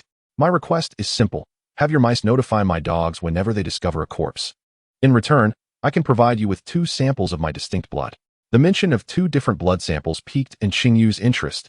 He quickly deduced Lin Yifan's intention. Are you referring to the blood from your transformed state? Lin Yifan cast him an approving glance. Indeed, I believe the blood in my body differs in various states, and I need someone to provide me with an answer. Upon hearing this, Qingyu became exhilarated. Through his research on the Nantua snake demon, he had seized the key to another world. If he could obtain blood from the divine agent in different states, he would unlock the doorway to another realm, unraveling the secrets of this world in no time. Very well, I can agree to such terms. With that, he approached the surgical table, retrieved a scalpel and 2 vials, and handed them to Lin Yifan. Lin Yifan accepted the vials, but declined the ordinary scalpel. To be frank, I no longer know what I am. My skin is impervious to ordinary blades. Extending his right hand, the blade of flames manifested, reduced to the size of a dagger, and he made a swift incision on his forearm. Blood flowed forth, but only a few drops spilled before the wound healed. Qingyu was utterly astonished by the scene before him. After observing the city of Songnan through the eyes of a mouse for such an extended period, he had encountered a plethora of individuals endowed with extraordinary abilities. Yet, he had never witnessed anyone with such rapid healing powers. Lin Yifan shook his head with a bitter smile, recognizing this as the healing prowess possessed by agents of the divine beyond the mortal realm. After enduring dozens of cuts, he finally filled a vial with blood, a treasure he regarded with unrestrained joy. Unlike Bai Li Pangpang, he did not have a robust physique to withstand the chill of winter. Lin Yifan retreated several paces, activating the curse of the divine ruins. He felt a surge of searing flames rushing toward him, akin to the blazing sun before him.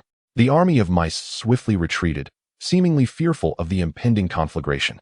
The air itself was boiling, and even breathing became a painful endeavor. Lin Yifan began to contain the fire, allowing its power to manifest solely around him. The tumult in Anqing U.S. vicinity gradually subsided. The figure that had once been unapproachable now appeared as a being with crimson skin. Yet the flames in his eyes remained, seemingly capable of incinerating one's very soul. To Anqing U.S. astonishment, he perceived another vision. Although Lin Yifan stood before him, he also beheld a fallen angel adorned with a crown of thorns behind him. Once boasting 12 wings, only a skeletal remnant remained on one side, while the other was composed of decayed, bat-like appendages. His skin was marred by fissures resembling serpentine scales, with 7 inverted crosses embedded in his chest. Lin Yifan felt a sense of frustration. No matter how he inflicted wounds upon himself, the moment blood threatened to spill, the injuries would miraculously heal. This phenomenon was intricately linked to his mental fortitude. Had he recently engaged in a fierce battle, the depletion of his mental energy would have rendered such swift recovery impossible. A few drops of blood would have been inevitable. With a determined grit, Lin Yifan resolved to uphold his word. He abandoned the flame blade technique, opting instead to pierce his forearm directly, creating a small wound. Drops of blood filled the vial, and after making 3 such incisions, he finally filled it to the brim. As he retracted the power of the divine ruins, the wounds on his arm gradually shrank until they vanished entirely. I say, Anqing Yu, I have offered you my blood. Do you have no recompense for me? At the very least, a cup of water would suffice. Oh, my oversight, Anqing Yu replied, rubbing his nose and adjusting his glasses. I have no water, but allow me to fetch you a can of Red Bull to replenish your strength. He gestured, and a mouse rolled over with a can of the energy drink, presenting it to Lin Yifan. Lin Yifan opened the can and gestured towards Anqing Yu, wishing him a happy new year. Anqing Yu nodded, smiling as he took a sip of his last cup of milk tea for the year, returning the sentiment. Lin Yifan wiped the drink vigorously. He still held reservations about consuming anything touched by a mouse. I say, have you truly spent the last half year here? Isn't it rather dull? Anqing Yu, holding 2 vials of blood, shook them and was astonished to discover that the blood drawn from the same individual exhibited 2 distinct states. Are you monitoring us? Lin Yifan seemed to have unearthed a pivotal question. When I sleep at night, do you also keep watch? Of course, occasionally, Anqing Yu replied. I monitor you night watchman. Eating, drinking, and even your bodily functions are all under my watchful gaze. Is that so? Lin Yifan mused, contemplating the implication.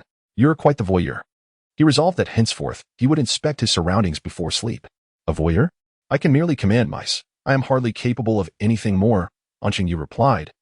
Resuming his tasks, Lin Yifan donned his clothing and, as he was about to depart, added, if you happen to come across any recently deceased animals, please inform my dog. Anqing Yu cast a glance at the assortment of dismembered remains floating in his barrel, pondering whether he had unwittingly stumbled upon a competitor in the trade of corpses.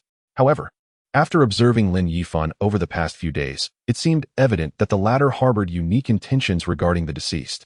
Although they had formed a cooperative relationship, it was prudent to clarify matters, as having another person vying for corpses was less than ideal. Do you require these bodies as well? Anqing Yu inquired, his expression turning exceedingly serious. Souls. This represents a new avenue of research.